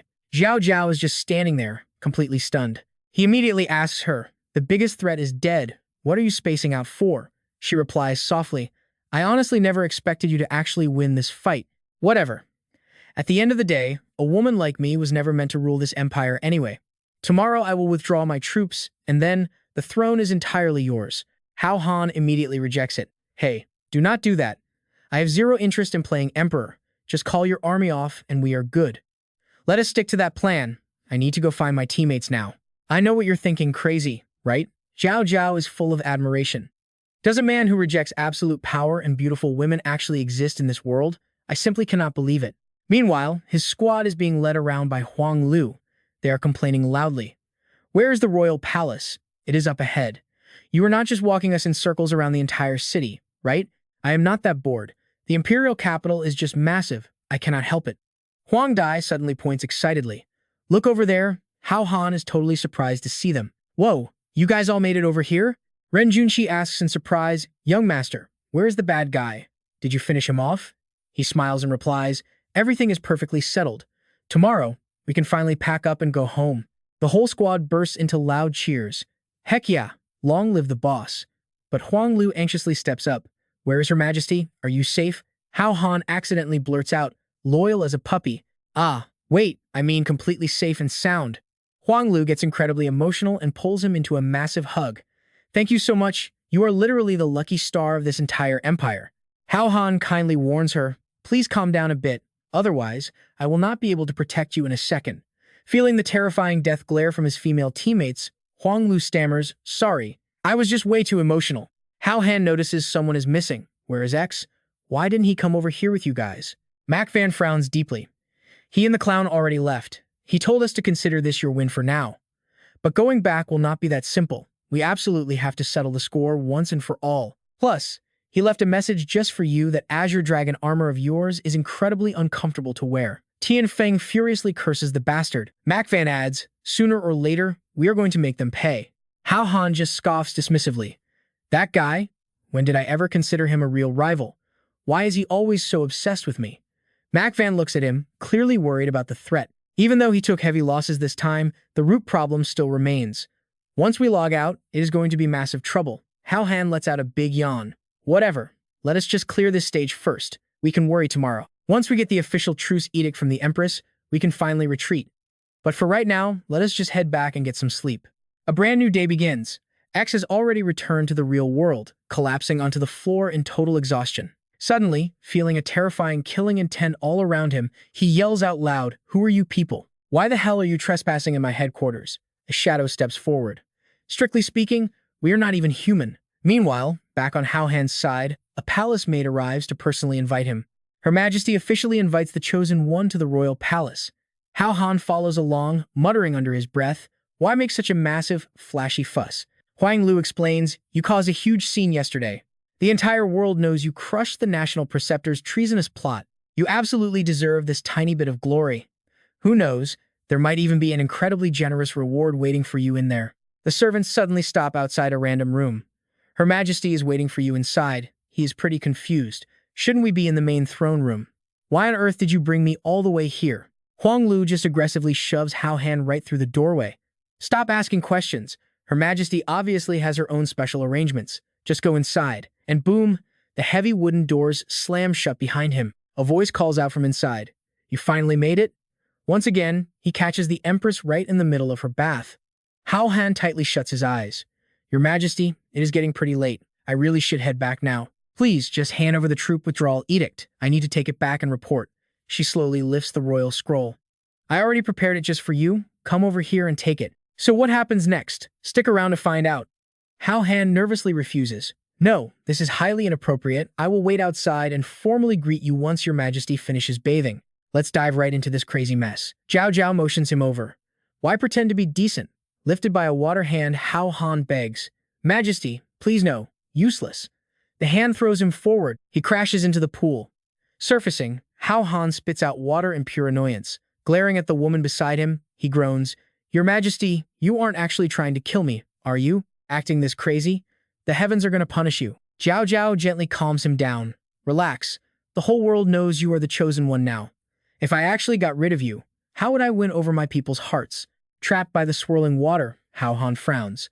Zhao Zhao keeps talking. "I kept thinking, how can I possibly secure my absolute authority without going against the great prophecy? Then I finally had a brilliant idea. I'll just carry your child. I can officially keep my throne as the mother of the nation, then pass the crown to our kid." Hao Han panics and refuses. "No way, we definitely don't need to do this. I can publicly resign." But Zhao Zhao refuses. "This is the only way. Just obey." His entire face flushes beet red. Zhao Zhao awkwardly gasps, "Wait, why is it so big?" He forces a nervous laugh. "Exactly, it's gonna hurt a lot. Your royal body's way too precious. We should really discuss another plan." Zhao Zhao looks incredibly determined. "If I cannot even endure this tiny bit of pain, how can I rule a nation?" Seeing her move, Hao Han screams, "Why are you hyping yourself up?" Outside, Huang Liu hasn't gone far. Hearing the screams, she instantly turns back. Her Majesty is in danger, but the head maid quickly blocks her path. "General, don't worry. Her Majesty is perfectly safe, actually very comfortable." Huang Liu is totally confused.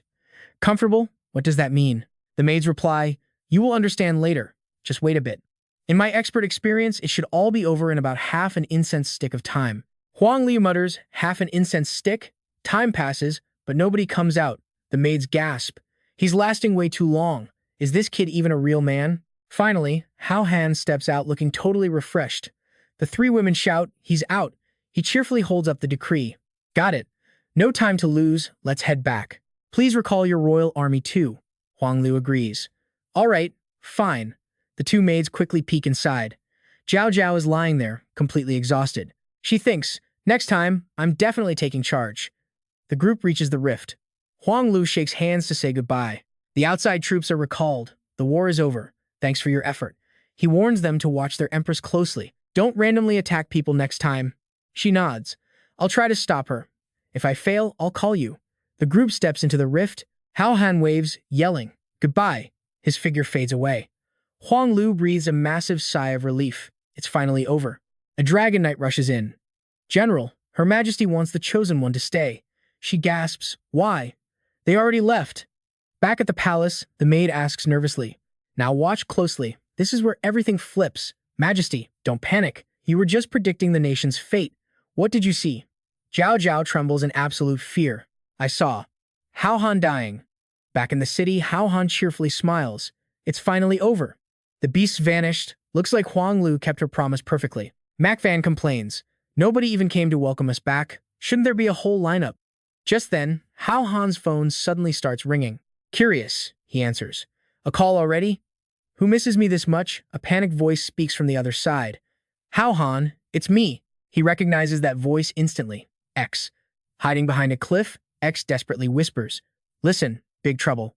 Someone is looking for you." Suddenly, the cliff explodes, blasting the phone away. The signal cuts out. Hao Han panics. What happened? Pinned to the ground, X curses loudly. "Damn it. The enemy catches up. You run pretty fast." "Huh. Too bad it's useless." It is Huoyan, demanding answers. "Where is Hao Han right now?" "You two vanished together. Why did you return first?" X stays totally loyal, refusing to snitch. "I don't know anything." Huoyan raises his whip. "Fine, I have other methods. Your life ends here." X snaps back. "You won't kill me. I'll die at our meeting spot." The fiery whip lashes out. X voluntarily throws himself off the cliff. "I'll wait for you in hell. Be there or be square." "You and I know it's not over," he sneers casually. "Think doing that means you can escape? You are way too naive. Nobody ever outruns the Five Elements Hunt." His shadow walks away. Hao Han hears the name. Five Elements Hunt? Mac Van asks. "What happened to X?" He replies grimly, "Unclear. But I heard someone is hunting him down, and their ultimate target is actually me." Tian Feng says suspiciously, "This is way too weird. Could it be another one of his schemes?" Tian Ming warns, "Exactly. We've fallen into way too many traps. We can't get tricked again." Hao Han shakes his head. "My gut says he isn't lying this time. I need to find him and check." Mac Van asks in surprise, "You know where he is?" He smirks. "No, but I know where he will be. Down at the valley where X fell, he drags himself from the river, bandaging his wounds." Hearing footsteps, X goes on high alert. "Who's there?" "It's Hao Han." "Knew you'd hide here." X breathes a sigh of relief. "You finally made it." He asks with concern, "How did you get so beaten up? Need a hospital?" X scoffs, "Relax, I'm not dead yet. Only your rival truly understands you. I just spouted nonsense, yet you caught it." Hao Han laughs. "Your secret code was so obvious, you basically sent me your GPS location. How could I miss it? The meeting spot. Be there or be square. You're pretty ruthless to yourself." "Huh." Helping patch X up, he asks, "Spill it. What exactly happened?" X explains everything. "Honestly, after returning from that other world, I just wanted to rest. But weird guys were waiting inside. They only sent one guy out, and I couldn't even fight back. My Azure Dragon armor shattered in just one hit." Hao Han gasps in absolute shock. "Level 30? X shakes his head. "I'd guess at least 35. "Level 35. "No wonder you got crushed. Why hunt me?" X groans. "How should I know? Trust me, you'll want the next part. Stick with me here, things are about to get absolutely wild." X insists I know your location. Hao Han fires back.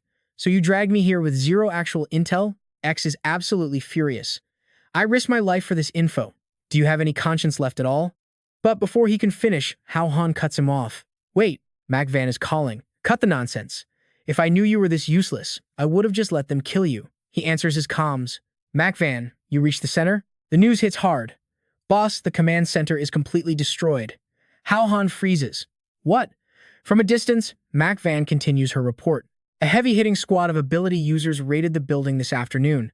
And get this, they stole every single file on the elite tournament participants." Hao Han narrows his eyes. Why would they want the tournament files? She can only guess. No idea. Are they hunting for a specific weakness? Then it clicks for Hao Han. "Wait, is my profile in there too?" Mac Van confirms. "Yeah, ours too." Every little detail is recorded. Height, weight, age, stamina levels, and background origin. Hao Han instantly figures it out. That makes perfect sense. They want my background history. He realizes Lin Fei and Fan Ko in Damdong City are in extreme danger. Meanwhile, those two are just driving. Lin Fei furiously checks her phone. Does this jerk even know how to make a call? Fan Ko just smirks. If you miss him, you call him. Lin Fei frowns at her friend. You say that like you don't miss him at all. Fan Ko talks tough. Please. I can get tons of guys like him. Why miss him? Just let the past be the past. Finally, Lin Fei tries calling him anyway. Hello, Hao Han. Fan Ko excitedly jumps in. He actually called? Lin Fei flashes her blank screen, totally mocking her. Caught you, acting so tough but missing him. Fan Ko blushes furiously. You little brat, shut up. But right on cue, Hao Han actually calls. Lin Fei scrambles to pick up. Wait, it's really him, Fan Ko yells. Well answered already. Hello? Who is this? It's an emergency, so he drops the greetings. Tu Fi, listen to me closely. You are in danger. Some incredibly dangerous experts might be tracking you right now. Grab Fan Ko immediately. Both of you hide and wait for me. Fan Ko asks, what is he saying? Lin Fei nervously answers him.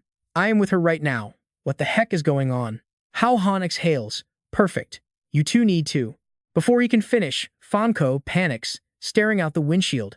She slams the brakes. Airbags deploy. Lin Fei rubs her head. Are you crazy? Can you even drive? She points a trembling finger. Just look outside. Over the phone, Hao Han hears the chaos and his blood runs cold. What is happening right now? Watch closely, this is where things get insane. A creepy stranger walks up to their car. Lin Fei stammers, the guy you mentioned. He's here. Hao Han screams, run, now. You can't beat him. Lin Fei yells at her friend. Throw it in reverse. The car violently backs up, making another driver scream curses. Do you want to die? The stranger is Ha Kiet. His eyes flash deadly, and he instantly chases after them. Lin Fei tells Hao Han, good thing we are in a car. We probably lost him. Fan Ko slams the gas, confident, 0 to 100 in 2.6 seconds. Even if this freak flies, he's eating our dust. Suddenly, a massive wall violently erupts from the ground, blocking the entire road. What the hell is that? Fan Ko's car is completely trapped. She screams to hold on tight. The car ramps up, flipping wildly through the air. Lin Fei yells, you okay? Fan Ko groans, I am fine. Where's the phone? Lin Fei doesn't care anymore. Forget it. It's gone. Let's get out first. The second the car crashes down, Lin Fei draws her gun. She unloads straight into the roof, but the bullets literally bounce off Ha Kiet's reinforced body. Lin Fei is completely stunned. Did my bullets just hit solid rock? Suddenly, his massive hand reaches down, chokes her, and effortlessly tosses her onto the asphalt. Fan Ko stutters, don't come closer. As Ha Kiet's hand reaches out, she launches a hidden attack. A blinding flash of light erupts straight from her palm, leaving him completely dazed. The car instantly explodes into a massive fireball. Lin Fei watches in pure horror. Once the flames die down, she frantically drags Fan Ko out. Now let that sink in for a second look at this monster. He stands right back up. His hat falls, revealing a twisted, deformed face, with one eye glowing a terrifying, mysterious red. Hao Han rides his Kylin, rushing fiercely through the city. He yells in panic, System, find them. Think of something. Wanxiang is actually arguing back. Do not push me right now.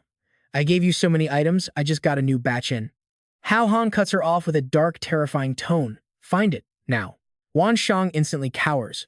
Okay, I am looking. Deep down, she is shivering. So weird. Why is his pressure suddenly so insanely heavy? Even I am terrified. She pulls out a glowing bird. This is the Goldfinch Guide. It takes you exactly where you want to go, perfect for adventurers who lose their way. She tosses it into the air to lead the way. The bird instantly darts toward one specific direction. The Kylin chases it at lightning speed. Arriving, he sees a giant wall of rock thorns. He jumps off, screaming, Fifi! Fan Ko. Absolute dead silence. Not a single sound. He spots Lin Fei's dropped gun and snatches it up. Seeing fresh blood smeared across his own palm, he curses violently. Damn it, I am still too late. He pleads with the system. Wanxiang, can that little bird track where they went? She sighs. Too bad, I only had one. Hao Han's expression turns deadly. Just then, a voice calls out. Mac Van and Lu Mang arrive. Hao Han immediately turns to his friend. They can't be far. Lu Mang, use your ability right now. I need to know exactly where they were taken. He nods. Got it. Let me see what I can do. Lu Mang's skill activates, channeling pure energy into his ring. The past replays showing Lin Fei getting brutally punched. Fan Ko activates her shield, but the attacker doesn't even blink. He strikes back, sending massive rock spikes from the ground, piercing right through her. Mac Van recognizes it instantly, an elite Earth ability user. Both girls are shown being dragged away. Lu Mang clutches his chest in agony. My magic is spent. I can only reconstruct up to here. You and I both know what's coming next, pure payback. This is enough. Mac Van, stay with him. She refuses. I am going with you. Extra power means better odds. Stick with me, because you and I are about to watch absolute madness. He refuses her help. Stay back, or you'll get caught in the crossfire. Liu Mang looks anxious. Is the enemy really that strong? The boss is actually worried about hurting her? Mac Van immediately shakes her head. It is not that he is afraid of scratching her by accident. This absolute beast is finally about to unleash his true power. Out in an empty field past the city limits, that mysterious villain, Shile, mercilessly tosses the two kidnapped girls straight into the dirt. Then he dials up his organization. Hello? I secured the targets. Where to next? The voice on the other end gives a chilling order. Nowhere. Just wait right there. He will come to you. Shile is confused, but I didn't leave a single clue behind. Can he actually find me? The boss snaps back. Do not underestimate him, or you will pay the ultimate price. Suddenly, Hao Han is already right behind him. Completely clueless, Shile just mutters back. Yeah, I got it. A cold blade presses right against his neck. Wait, he does not just control the earth element, his actual body is made of solid rock. Shile furiously snaps his head around. You! Hao Han slashes down, instantly freezing the guy in his tracks. Thick ice completely surrounds him. Shile is totally trapped inside layers of unbreakable frost. Hao Han winds up a devastating punch. Go to hell. Shile panics. If he takes a direct hit while completely frozen like this, his rock body is going to shatter into a million pieces. Barely able to speak, Shile snarls, do not get cocky. Suddenly, a massive surge of raw power erupts directly from underground, catching Hao Han completely off guard. In that split second of distraction, two massive stone pillars shoot up and crush his body in a brutal vice grip. The heavy pressure makes the air literally shake. Seeing this, Shile smirks and lets out a cold laugh. He looks completely smug, but before he can even enjoy the sweet taste of victory, he violently flinches. Piercing, freezing energy is suddenly leaking straight out from inside those crushing stone pillars. Boom! The giant rocks unleash a terrifying explosion, shattering into total dust in a single blink. Right at that moment, Shile feels an ultra-hot shockwave crashing straight toward him, savage and incredibly wild. Now pay attention, because this part is pure chaos. The deafening blast shakes the earth, turning the zone into a raging sea of crimson fire that touches the sky. Watching safely from afar, Liu Mang quietly mutters, "It has finally begun. My god, that raw power is even crazier than a nuclear bomb." The boss's true strength is seriously off the damn charts. Mac Van sighs with annoyance. What do you mean off the charts? They simply touched his absolute bottom line, triggering a raging bloodlust that he cannot even control right now. Liu Mang looks deeply confused.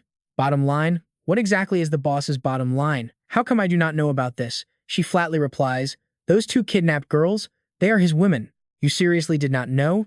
He replies, looking dumbfounded. Nobody ever told me a single thing about it. How do you know? Mac Van just smirks. That is a woman's sixth sense. While they are busy gossiping, two bright beams of light suddenly crash straight down. Liu Mang gasps, what is that? Are those shooting stars? It is a good omen. Quick, make a wish. Mac Van instantly realizes those are not stars at all, it is enemy backup. We need to get out of here, fast. Back on Hao Han's side, only a massive crater of ashes remains under his boots. Shile is roasted pitch black, coughing violently. Hao Han interrogates the guy. Who the hell are you people? Why are you trying to kill me? When Shang urgently pushes him, why do you even care about his reasons? Just execute him right now. Shile heavily groans. Did that guy not make it crystal clear to you? We are absolutely not human. Hao Han is still processing that madness. Not human. Suddenly, the enemy backup moves to ambush him from behind. A voice violently screams out, watch out above. He perfectly dodges out of the way just as two completely destructive forces slam down from the sky. Hao Han smirks. Enemy backup arrived this fast, huh? Once the thick dust finally settles, two mysterious figures step out. Shile groans, you guys are late. Mu Sen calmly replies, as long as you are still breathing, we are right on time. I know exactly what you are thinking. These villains are weird. Shui Miao eyes Hao Han with pure obsession. So this is him? He is totally my type.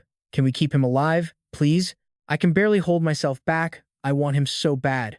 Mu Sen is absolutely dying of second-hand embarrassment. Shui Miao, dial it back. Do not ruin the actual mission. Shui Miao painfully forces herself to calm down. Fine, then we kill him first. I can still use his corpse anyway. It just means playing with a stiff, lifeless toy instead. Taking all this crazy disrespect, Hao Han's face goes completely dark. What kind of absolutely twisted logic is that? Mu Sen sighs at his psycho teammate. You are totally hopeless. Just attack. Hao Han finally interrupts. Hold on. What exactly is your background? Why are you guys so damn obsessed with killing me? Mu Sen turns right back to Shile. You still have not told him? The rock guy mutters that he didn't have time. Musen mercifully decides to give Hao Han the villain monologue. Fine, I will explain everything so you can die with absolute clarity. We come directly from the elemental nation in a totally different dimension, and our one and only purpose here is to execute you. Is that clear enough for you? Hao Han snaps back. That doesn't explain the reason at all. Shu Miao steps in to give him the finer details. Oh, let me handle this. We are the elemental gods of our world. We already possess terrifying power, but we are just one single step away from total perfection. Killing you is the only way for us to reach our absolute peak form, because your body holds the rare dark element that all 5 of us desperately need. Hao Han gets way more annoyed by the second, so he is basically just a walking power-up potion for them. Shui Miao wraps it up. That is enough talking. Time for business. Do not say we are bullying you with numbers, because we all want your head on a platter. Hao Han gets into a fighting stance. Then come and try. Mu Sen combos his power with Shui Miao as his giant vines violently lash out at him.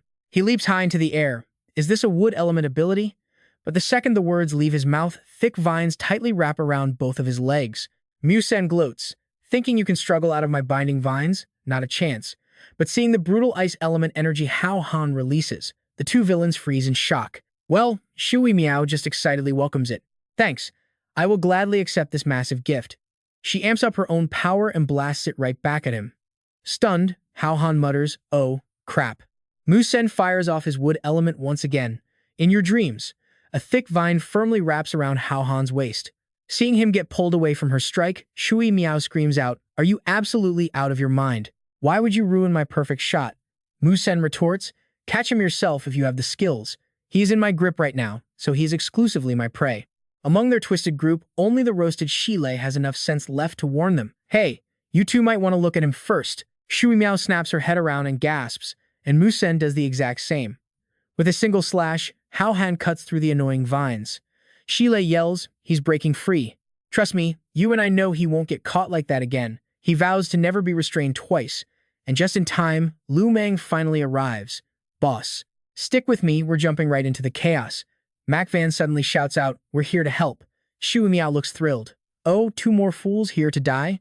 Mac Van glances around. "Wait, are they all on the same side?" Hao Han doesn't answer her. "Why did you guys follow me here?" Mac Van yells back at him. "Are you kidding me? There are 3 of them over there. We came to back you up so you actually have a chance to win."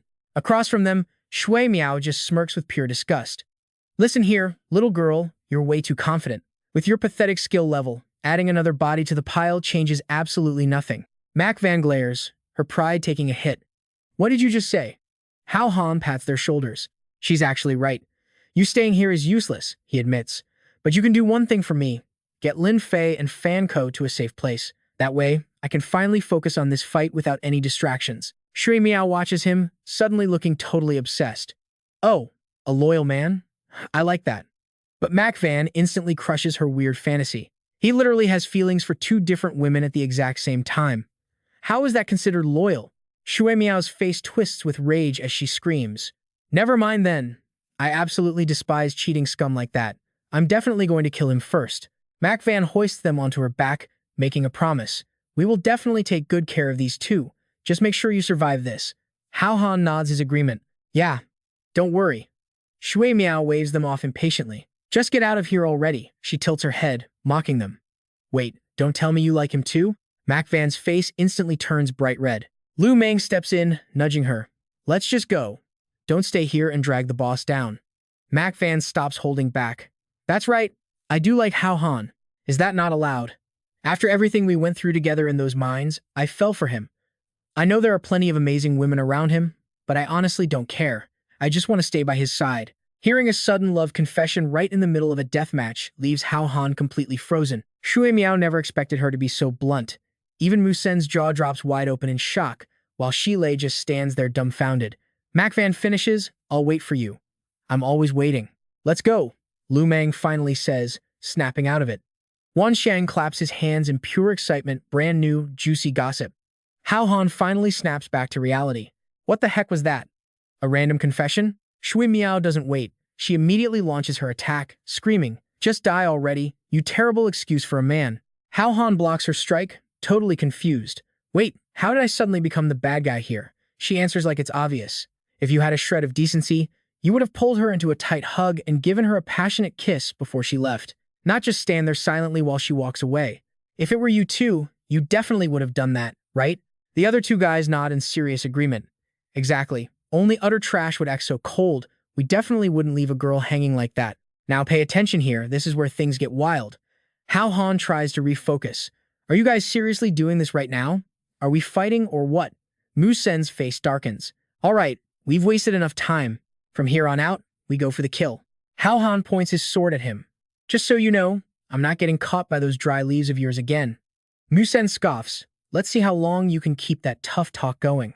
Suddenly, the space in front of him is empty. Hao Han narrows his eyes. He vanished? Shui Miao guesses he's using that trick again. Fine, I won't fight you for the kill. Getting hurt isn't worth it anyway. Standing in the wide open field, Hao Han grips his sword, scanning his surroundings. Where did he go? Wan Xiang chimes in. Looks like he turned into an element, blending perfectly with the environment. Hao Han blinks. This is the first time he's heard of this. Elementalization? Every single blade of grass twitches. The wind feels completely unnatural. Wait, does he have wind control too? Before he can react, razor-sharp gales shoot straight at Hao Han. He leans backward, dodging wildly, but a stray gust nicks his face. Feeling the stinging pain on his cheek, Hao Han realizes the terrifying truth. Those aren't leaves, they're literally flying razor blades. Down on the ground, glowing green elemental particles start clinging to his armor. Hao Han tries to calculate his next move. These things can actually change direction and track him. Do these leaves have their own consciousness? But it gets worse. Massive tree roots burst out from deep underground. They swarm toward Hao Han like a tidal wave, making him curse out loud. Damn it! He finally summons his trump card, the Lightning Qilin. Shui Miao looks surprised for a second. Oh? You have an armor guardian beast? Too bad it's completely useless here. Wan Xiang warns him quickly. That guy is merged with the environment itself. You literally can't land a hit on him. Hao Han's eyes light up with realization. Ah, so that's how it works. Well, that makes this incredibly easy to handle. Wan Xiang totally misunderstands his confidence. Oh crap, did his brain just break from the pure terror? Watching the vines launch at him, Hao Han shouts, not good, they're catching up. He unexpectedly recalls his Lightning Qilin. Wan Xiang screams in panic. Are you insane? That thing is your only way to dodge right now, and you just put it away? Shi Lei loses interest completely, looking away. Whatever, I guess he was all talk. Shui Miao agrees, turning her back. Let's go. He's about to be a corpse anyway. You and I both know he's not done yet. Hao Han raises his blade, and the Qilin rushes straight in. Wan Xiang suddenly gets it. The lightning didn't return to his armor, it merged with the sword. Is he really planning to do this? With his sword overflowing with raw power, Hao Han charges forward without a shred of fear. Seeing the fight isn't over, Shui Miao tilts her head. What is he trying to do? Massive roots erupt from the dirt, trying to grab him. He scoffs with absolute disdain. You're literally begging for death. One heavy sword strike crashes down, slicing a whole chunk of roots into pieces, revealing two small paper figures hidden in the ground. He stabs his sword deep into the soil. Die. As the blade sinks in, Hao Han finishes his sentence. For me, Shui Miao laughs like she's watching a comedy sketch. I thought you had some grand secret weapon. Just this? That's hilarious. Hao Han stays perfectly calm. If the entire environment is his body, then why would I even need to find his real form to strike him? Her face instantly goes pale. He channels even more raw energy into his sword, and in a split second, the entire surrounding area is completely encased in solid ice. The other two stare in absolute shock. Hao Han just flash froze the entire open field all by himself. Shui Miao screams in total frustration. Are you kidding me right now? You really think doing that can destroy the whole forest? You're way too naive. Stop messing around and deal the fatal blow to him already. Cold mist continues to roll off Hao Han. Shi Lei starts to panic. There's zero movement from the trees. Was their teammate actually taken out? Hao Han slowly points his sword at them. Next up, it's your turn. Shi Lei's eyes burn with pure hatred. I'm going to avenge Mu Sen. He slams both fists heavily into the dirt, sending a massive shockwave violently ripping through the frozen grass. Trapped inside a thick stone box, Hao Han scoffs. Your underling lost miserably, and you still dare to attack? He shatters the boulder into dust, raising his sword high. Get out of my sight. Suddenly, the ground beneath him erupts violently. Hao Han senses danger immediately. A massive pillar of water blasts straight up from the earth, trapping him tightly inside an inescapable water bubble. So what do you and I make of this? He tries everything, but he can't break out. Shi Lei sneers, just let him suffocate to death in there. But Shui Miao doesn't look so optimistic. Alright, let's dive right back into the madness. No, we can't lock him down. Use that move, Shi Lei pushed. You sure? Before we got here, didn't you explicitly tell me to avoid making a flashy scene? She snapped right back at him. Like that's the same thing. Musen died by his hands. We have to give him a grand funeral. Plus, this place is totally isolated. Nobody's going to see a thing. Shilei had been waiting for this exact moment. Then I'm not holding back. His body violently mutated into a massive, muscular beast, sucking in rocks and dirt from every direction. The earth literally fused with his skin. Hao Han could barely recognize him inside that thick, intimidating armor of rock marching toward him. Hao Han panicked for a second. In front of this absolute unit, he looked the size of an ant. The giant sneered, "Kid, your life belongs to me." But Hao Han suddenly had an idea. "Hold up, I've got a way out." Right as the giant's fist closed in, Hao Han yelled, "Eat this." He perfectly timed it, shattering the external water sphere to escape the trap. The water ball warped and twisted from the impact, but just like rubber, it stretched completely without popping. Hao Han thought to himself, something isn't right here. The water sphere didn't break, and the sheer pain wasn't fading at all. Shilei burst into arrogant laughter. Totally helpless, Hao Han desperately called out to the system. No response. The enemy's next brutal punch was already flying in, while Shui Miao watched with a smirk. Wow, I'm really taking a beating here. But suddenly, Shui Miao felt her water energy draining rapidly. Wait, what's happening? Shilei screamed. Watch closely, because the tables are about to turn. Are you crazy? Where did your skills go? Shilei yelled, but shut up instantly when a blinding light flashed below, blasting a massive water pillar straight at him. Shui Miao was stunned. Shilei took the hit and stumbled back. He crashed hard into the dirt. Panicking, Shui Miao screamed out, "Shilei, what happened?" She stood there completely paralyzed. Shilei literally had a gaping hole blown through his chest. Coughing blood, he gasped, "Run, Shui Miao. You can't beat him." Her heart shattered. He choked out his final, regretful words. We were fools, delusional to challenge a literal god. Hao Han was already standing right behind her. You're Shui Miao, right? She couldn't stop her entire body from shaking. Fully decked out in his triple S element furnace gear, he demanded answers. There are two more. Where are they? Shui Miao was terrified. How did he know? What do you mean? Hao Han cut straight to the point. You guys have 5 members. Where are the other 2? I'm ending this today. Shui Miao sneered, trying to act tough. Just you? You think way too highly of yourself. She pointed off to the side. Look right there. They arrived. Hao Han turned around, but there was absolutely nothing there. Seizing the moment, Shui Miao unleashed a massive barrage of ice arrows. Idiot, your life is mine. But Hao Han absorbed every single one. She was still trapped in her own delusion. At this range, a direct hit from my core water spirit mace would kill an immortal. Then her jaw dropped. Hao Han stood there perfectly fine, not a single scratch. He smirked and replied, no wonder it felt so pure. That was core elemental power. Thanks for the meal. Shui Miao finally realized the horrifying truth. You can absorb my elemental energy? That's how you broke out of the water sphere. He casually added, not just that. I can return it to you double. Panicking, Shui Miao immediately leaped straight into the nearby rushing river. Staring at the water's surface, Hao Han had to admit she was pretty sharp, using a water shield to escape. Wan Xiang's voice echoed. Why are you just standing there? If she actually brings back intel, you'll lose all your advantage against the other 2. He gripped his sword. I know. She's not getting away. With one massive sweep of his blade, Hao Han laid it out. My abilities perfectly counter hers. The entire river is frozen solid. Wan Xiang was speechless. This firepower is insane. How did you do that? Hao Han calmly explained, I simply channeled the absorbed elemental power straight into my sword. The girl secretly analyzed him. He was already mastering this brand new equipment on a terrifying level. This guy really was a combat genius. After waiting a bit with zero movement, Hao Han sighed. Where did she run? He suddenly stomped his foot onto a specific spot. Found you. Shui Miao's body was forced up. He clapped slowly. Nice speed.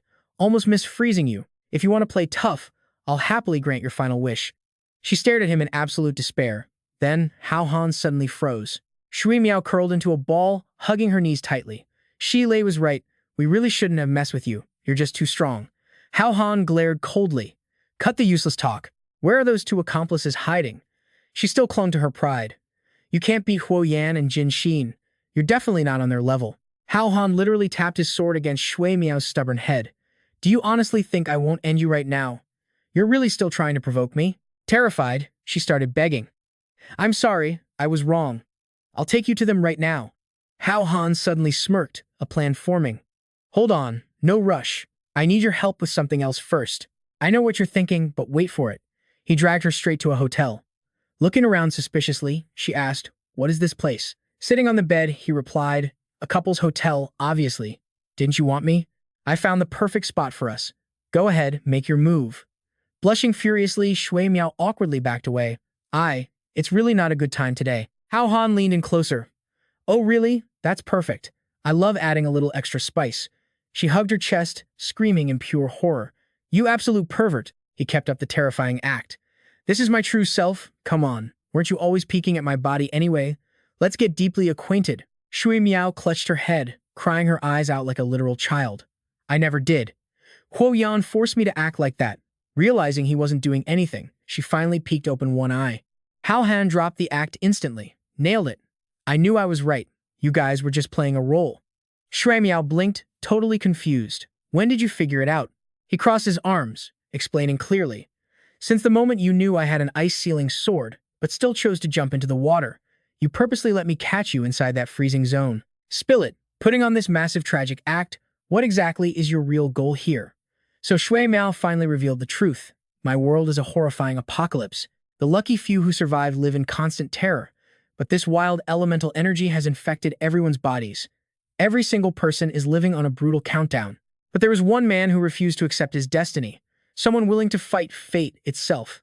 That man boldly walked right into a crumbling, ruined building.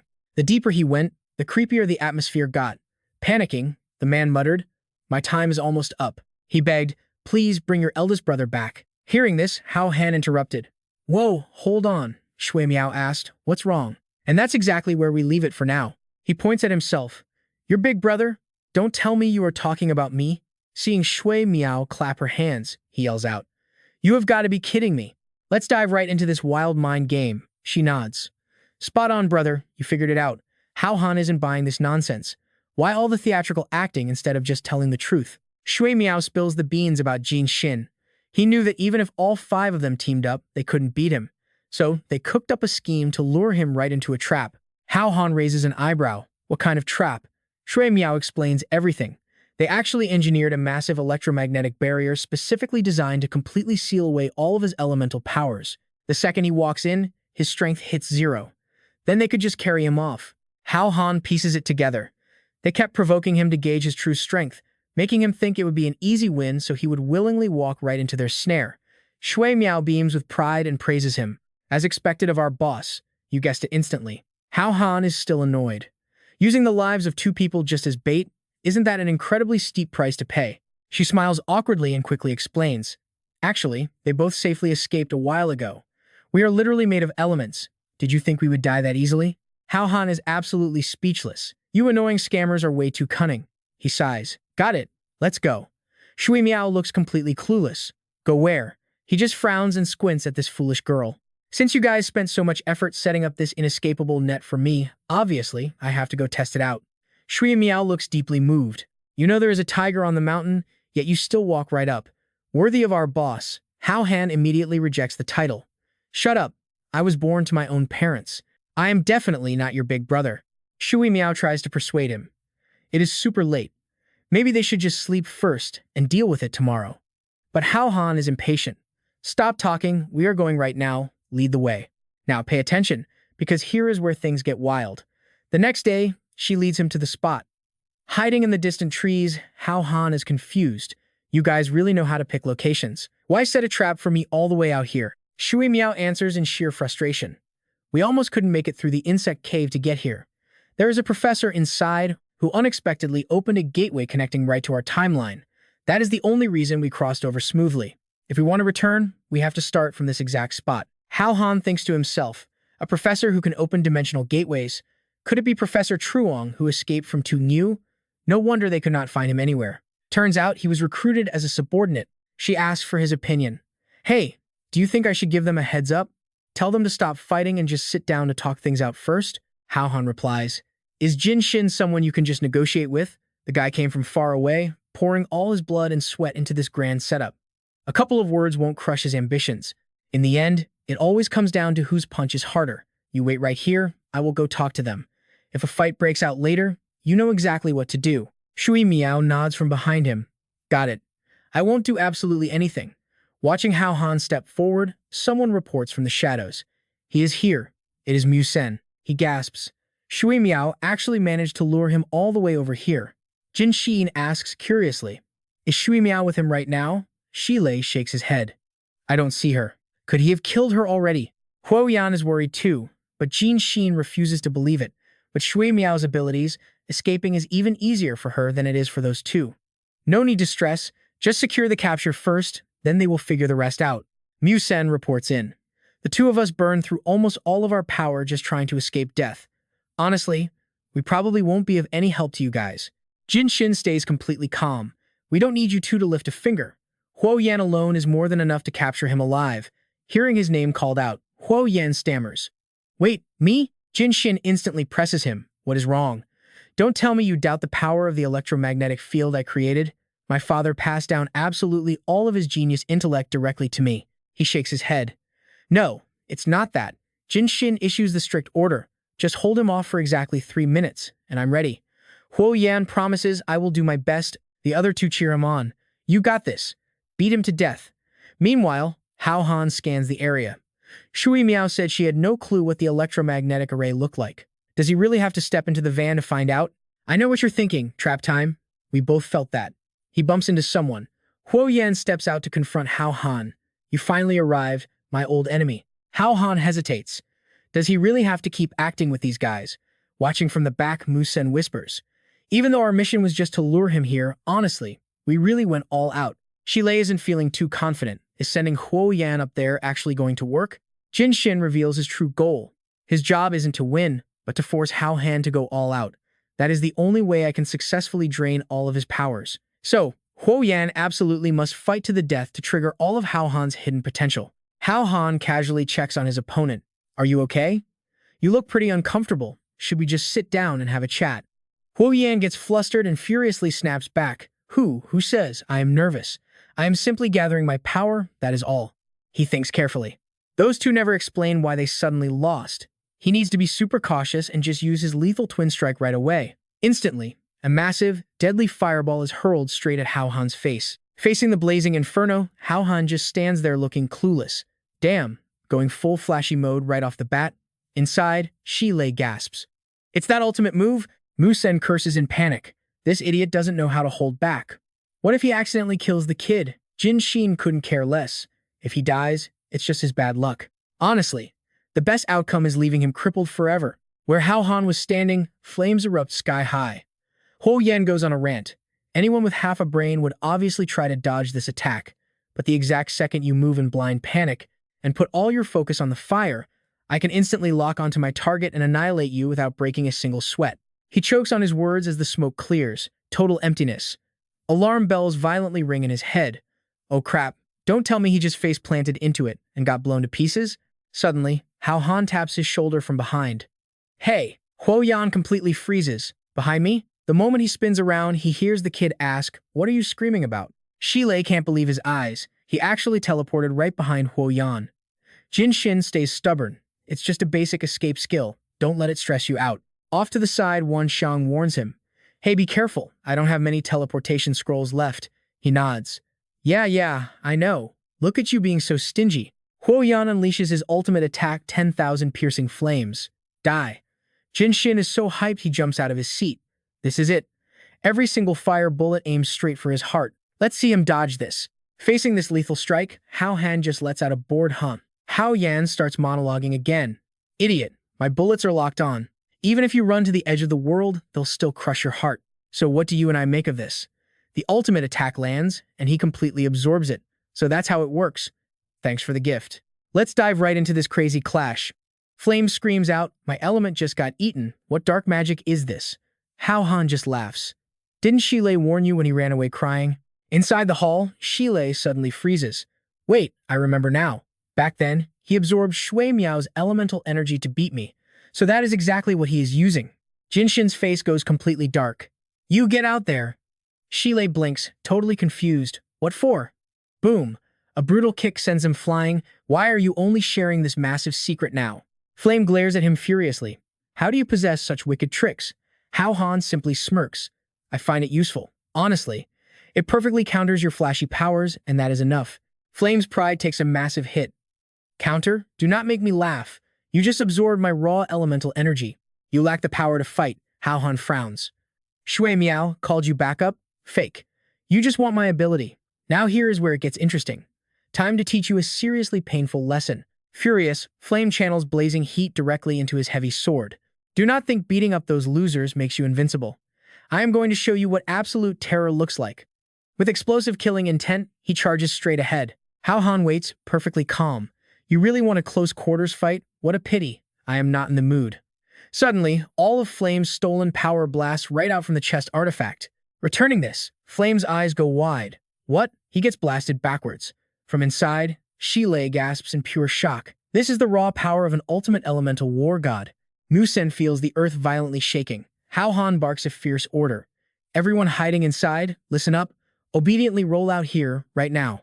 Play dirty tricks, and I show zero mercy. Jinshin scoffs. We both felt that pure arrogance, right? Does this punk actually think he is? Number 1.